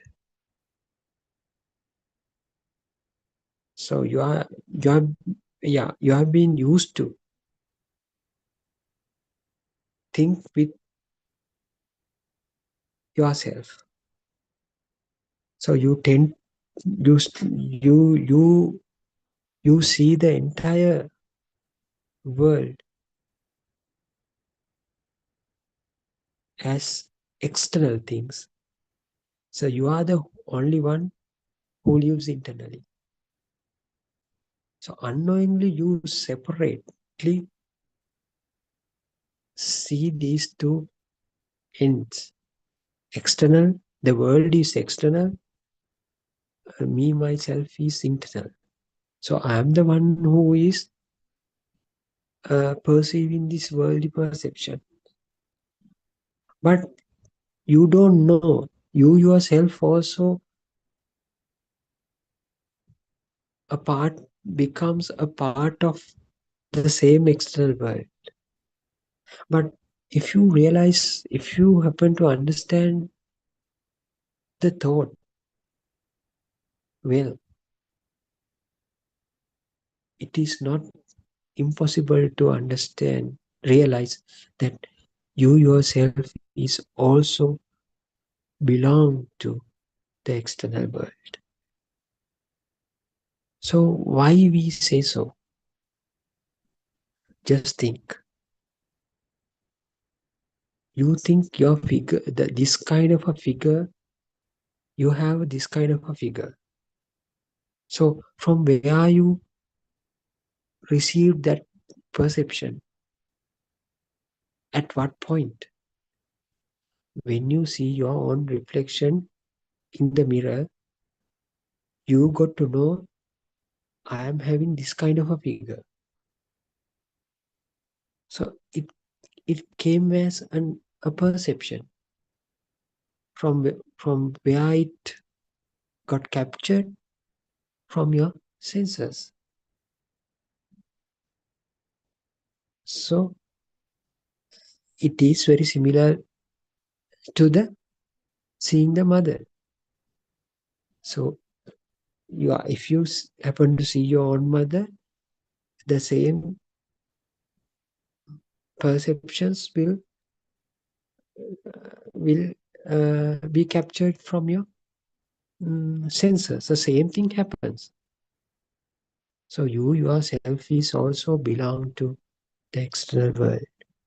So a notion of the self also there as a thought in your mind. So that's why it keeps on coming again and again with rest of the other perceptions as well.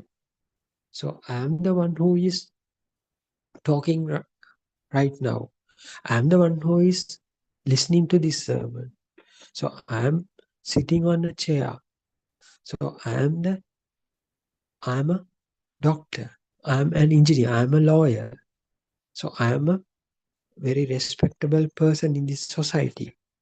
So I have a family. So all these things, you see,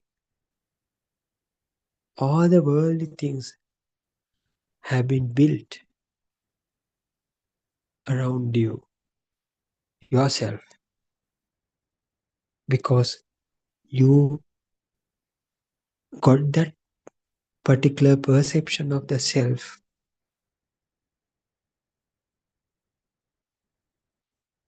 by assigning a ownership to it. Actually, is there an owner for that particular perception? Just try to find it out. So, as I said, when you have been just after being born, you had no such kind of a notion that you were a living being. As you grew older, you got to know that you are a living being and you are known as a human. So all these things were fed from the outside. But internally, you got certain feelings of the existence.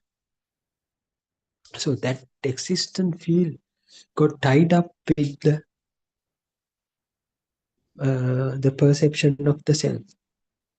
So from that moment onwards, you started feeling a certain ownership for everything that you see, for everything that you deal with, for everything that you interact with. So that is the way how you have been formed. And that is the way how certain ownership for the entire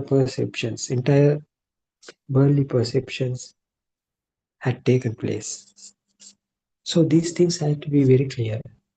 When you have been born, just after being born, you didn't know that you have been born. For that particular person, he didn't know that he has a death even. He didn't recognize his mother even. What only thing what he did was just responding or to the perceptions that are captured with his own senses. So if the light is bright, automatically he shuts his eyelids. So when there is kind of auditory stimuli, he turned his head towards it. So likewise, if something made him happy, he smiled.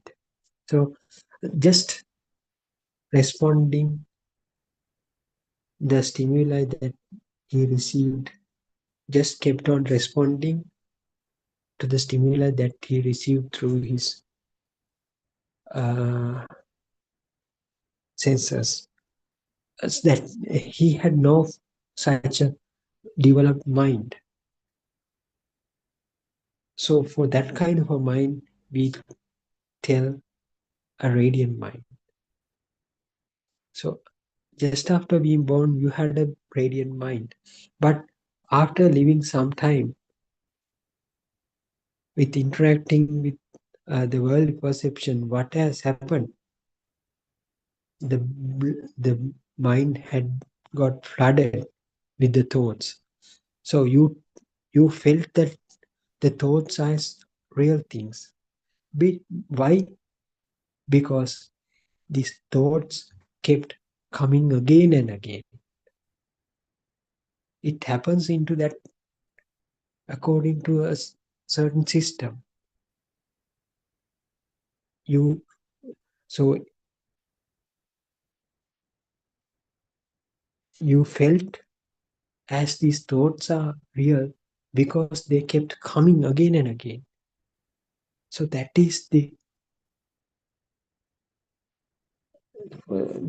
is known as sankhara, volitional formation in Buddhism. Because as a result of repetitive happening of the same signal, you began to feel that these perceptions as real. And in order to feel that real kind of perception, there should be a living being to perceive that particular perceptions. So that is the way how you initially establish a self within you. So after being established a self within you, you automatically you assign an ownership to that particular field. So then what happened? After establishing a self, after declaring an ownership to the perceptions that are received from the senses, what happened? The uniqueness of the self, or the unified nature of the self became more prominent. So that is the way your soul has got created. It is like a whirlpool that is created, that is formed in a turbulent waters.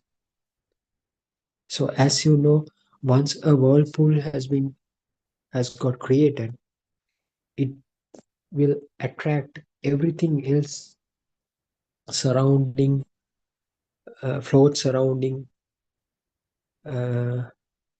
it towards the center. So that's and it keeps on moving one place to another, the whirlpool. So likewise, this established self, the unified nature of the self, will be strengthened up again and again. Will got strengthened up again and again as you receive more worldly perceptions as real. So earlier you had only few friends, then you got lot of friends, then you entered the higher school, there you learned lot of things. So the self identity got strengthened up. Then you entered to the university, then the power, the energy within that particular self has gone up.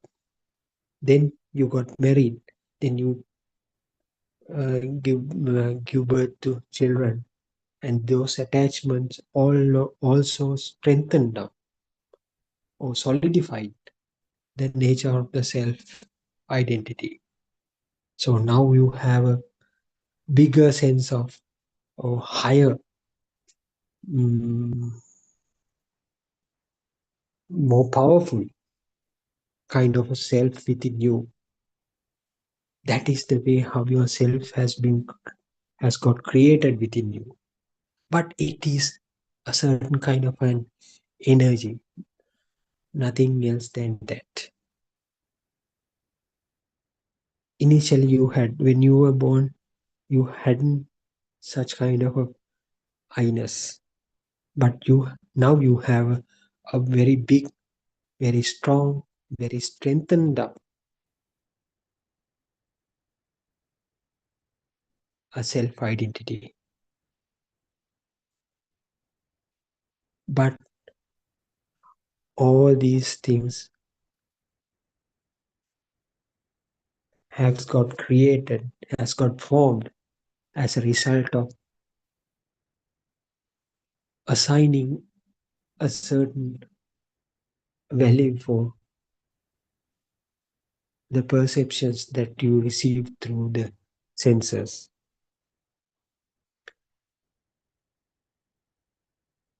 You think that you are an engineer. You think you are a father of 2 kids. You think you are doing respectable job in the society. You think you have certain personality. So all these thoughts collectively further strengthens of the self. Just because you gave certain values for these thoughts. But if you analyze those thoughts, you will find a similar kind of a structure in each and every thought. So all the thoughts have been formed, the perception with the perceptions that are received or generated through your own senses, by your own senses. So as a result of combination all these things, the formation of the thought happened. So nothing, there is nothing to be taken as real in that particular thought. So you were dealing from the beginning even. You were dealing with an packet of energy. So you are giving a value to a certain kind of energy packet. So what sort of ignorance that you are having? So the image that you have seen as your own reflection through the mirror, it is also a perception. It has been captured by your own senses. So it has a similar kind of a structure. It is a thought. You think I am 6 feet tall. You think my skin color is dark. You think I have a good personality. So many things. So these are only thoughts. Thoughts in the sense an electric current. What is this? So nothing can be taken as real. Everything are thoughts. The light that is created within your senses is not true. The audible sounds that you hear are not true. The tactile perceptions, the pressure feelings, the pain feelings that is received through the skin are not true, not existing. So they all are electrical impulses. How these electrical impulses got generated? Due to the telepathization of the similar vibrations. This telepathization kept on happening again and again. That brought about a feeling of an existence of that particular perception. So we got the figure that I saw through the mirror gave me such a feeling of its existence. In order to feel that particular existence, a self has to be here, has to be there. That is the way how your existing field got formed. So those things you have to be very mm, you have to be very thorough on these things. The thoughts are not real. The mind that is created, that is formed with the rapidly flowing thoughts are also not real. That's why Lord Buddha said, you are dealing with an impermanent mind. The mind is not real. So mind has been made up with so many thoughts. So thoughts, the world, whatever the perceptions that you receive through the senses are not true. So the worldly perceptions that are created within your mind are just only perceptions. They are not true either. So nothing can be taken as real. As a fireball, so it can be explained with a nice example. So you take a fireball of fire. So if it keep on rotating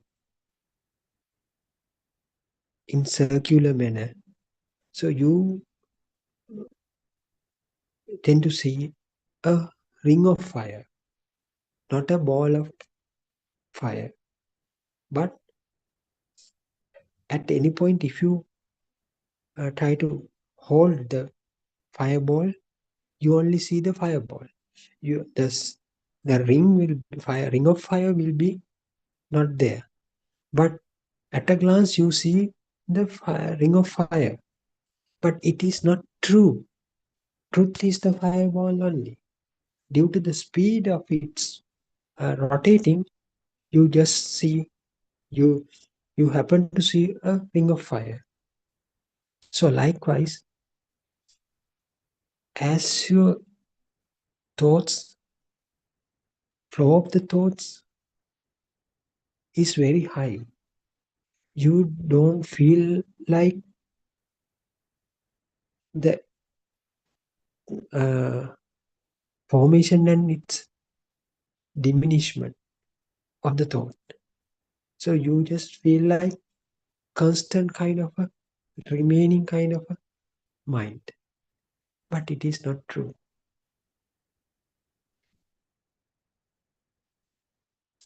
It is like the ring of fire. It is an illusion. The worldly perceptions are illusions. So in the sense, your mind is also an illusion. It is not true. So you yourself is also there in your mind as another kind of a thought. It is not real as well. It is also not true. So you have been dealing from your childhood with certain perceptions only. This perception will bring about a certain kind of a feel. So that makes you to feel that perception as real. So same thing happened now even. As you see your own reflection through your mirror, you tend to assign a value for that because you feel it as a real perception. But once you understand it is again as a thought, it is again a thought, then there is no point of assigning a value for that. So you know, at least for the knowledge, there shouldn't be a self here. So what is the point of assigning a value for that? From that understanding, then you will start to look at this, the rest of the perceptions that are received from your senses. Then what will happen?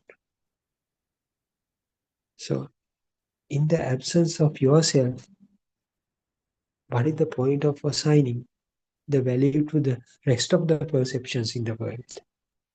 You get to know that yourself is not real. So in the absence of yourself even, is there a point of assigning certain value for the rest of the worldly perceptions? So the understanding,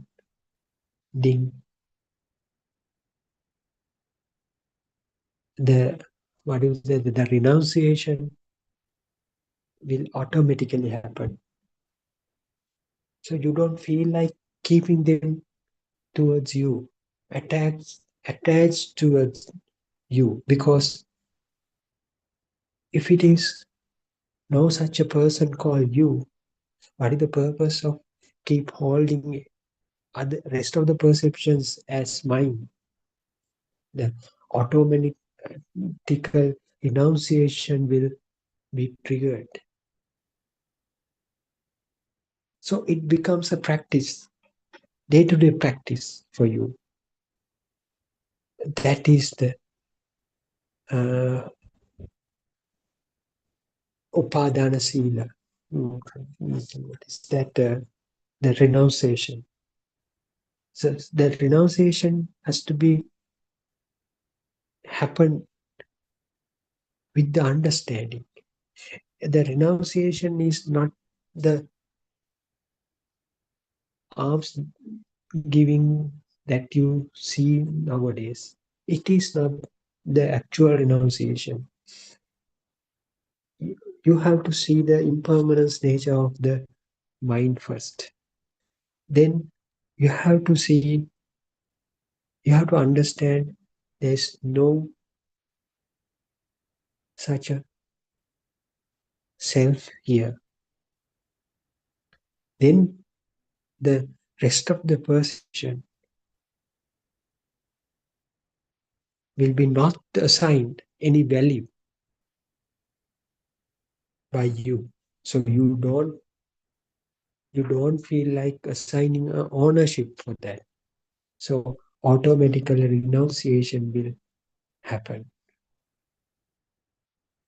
That is the, in Sinhala, that is called Upadane Midina Sile. That is known as the Arakanta Sila.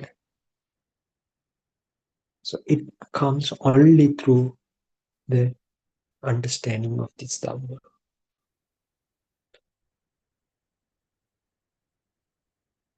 So you don't need to physically give things. With the understanding, you automatically give up all the things. So this will happen to you. This comes along with the internal transformation. This understanding will awake your awareness. That is not the ordinary awareness that ordinary people say, that ordinary people refer to. It is kind of a super awareness. How this super awareness is brought about? With the true understanding of Dhamma.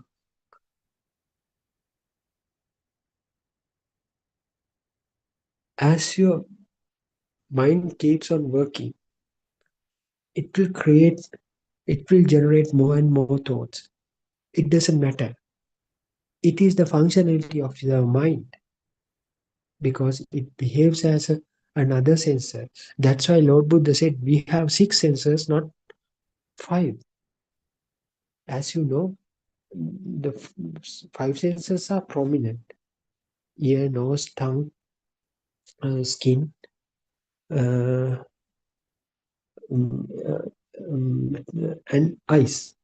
So those are the prominent 5 senses. But we didn't know until now the mind is also behaving as another kind of a sensor, because it can itself produce more and more thoughts without help of the rest of the other senses. So that's why it is considered as another kind of the sixth sensor of the human. That's why Lord Buddha said, Salayatana loko loko.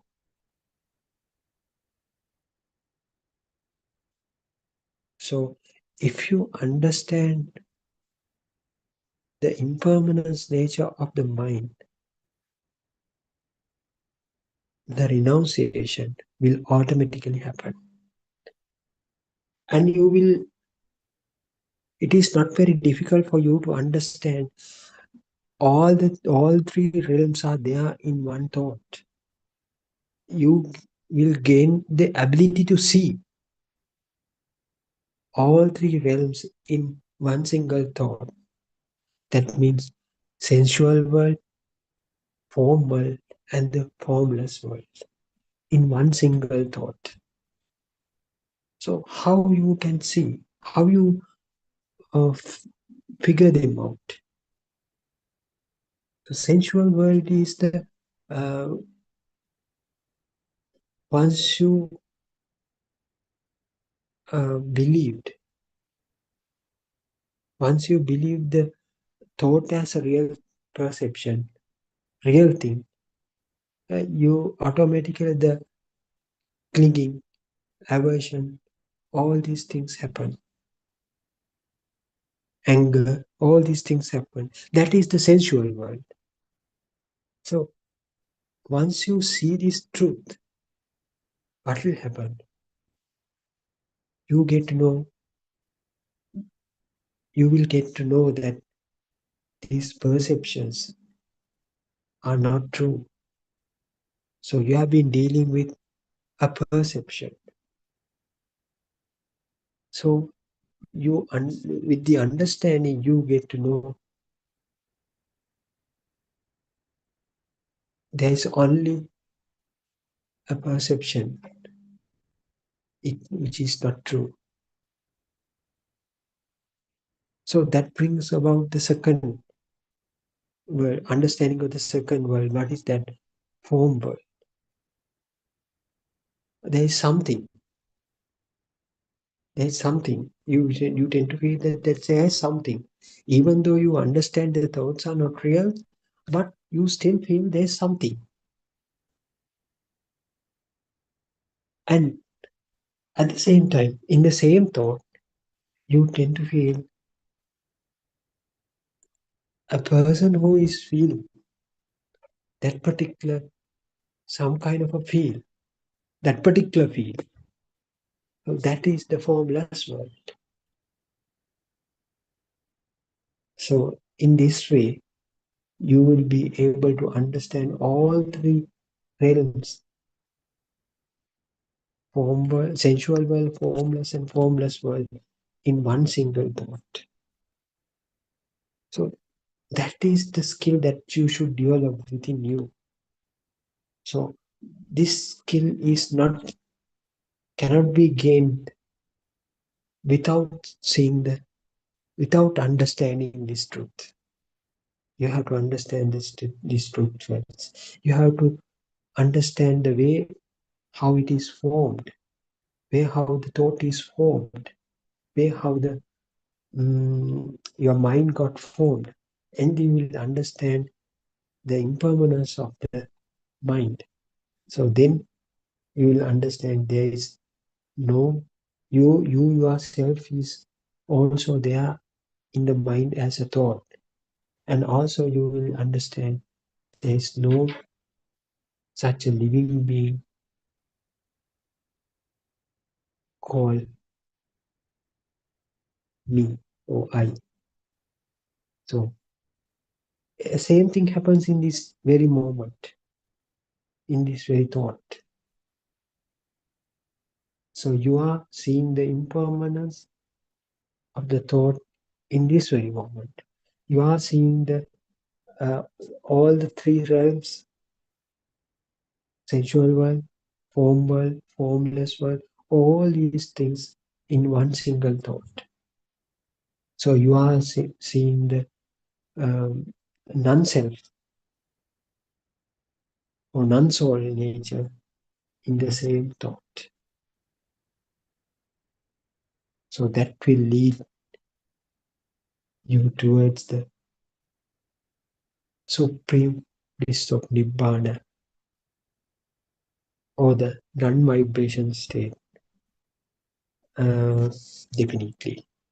Because now you have realized there is no person to perceive any kind of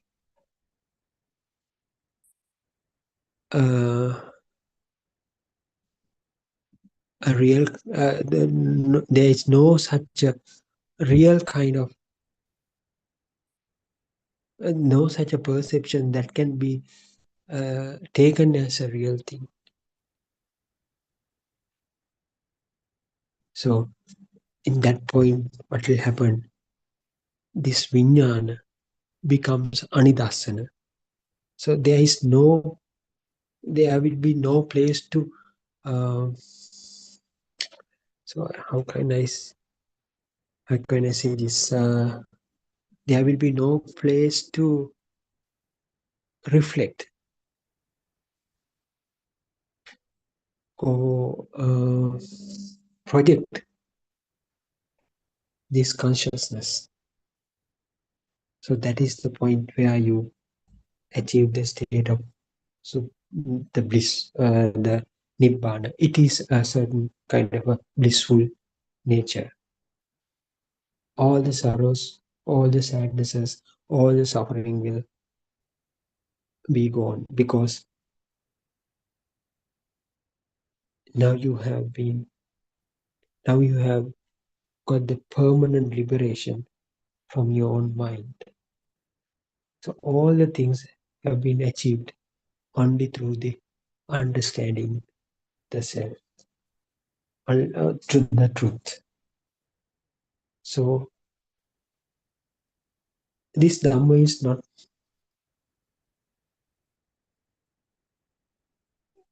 for a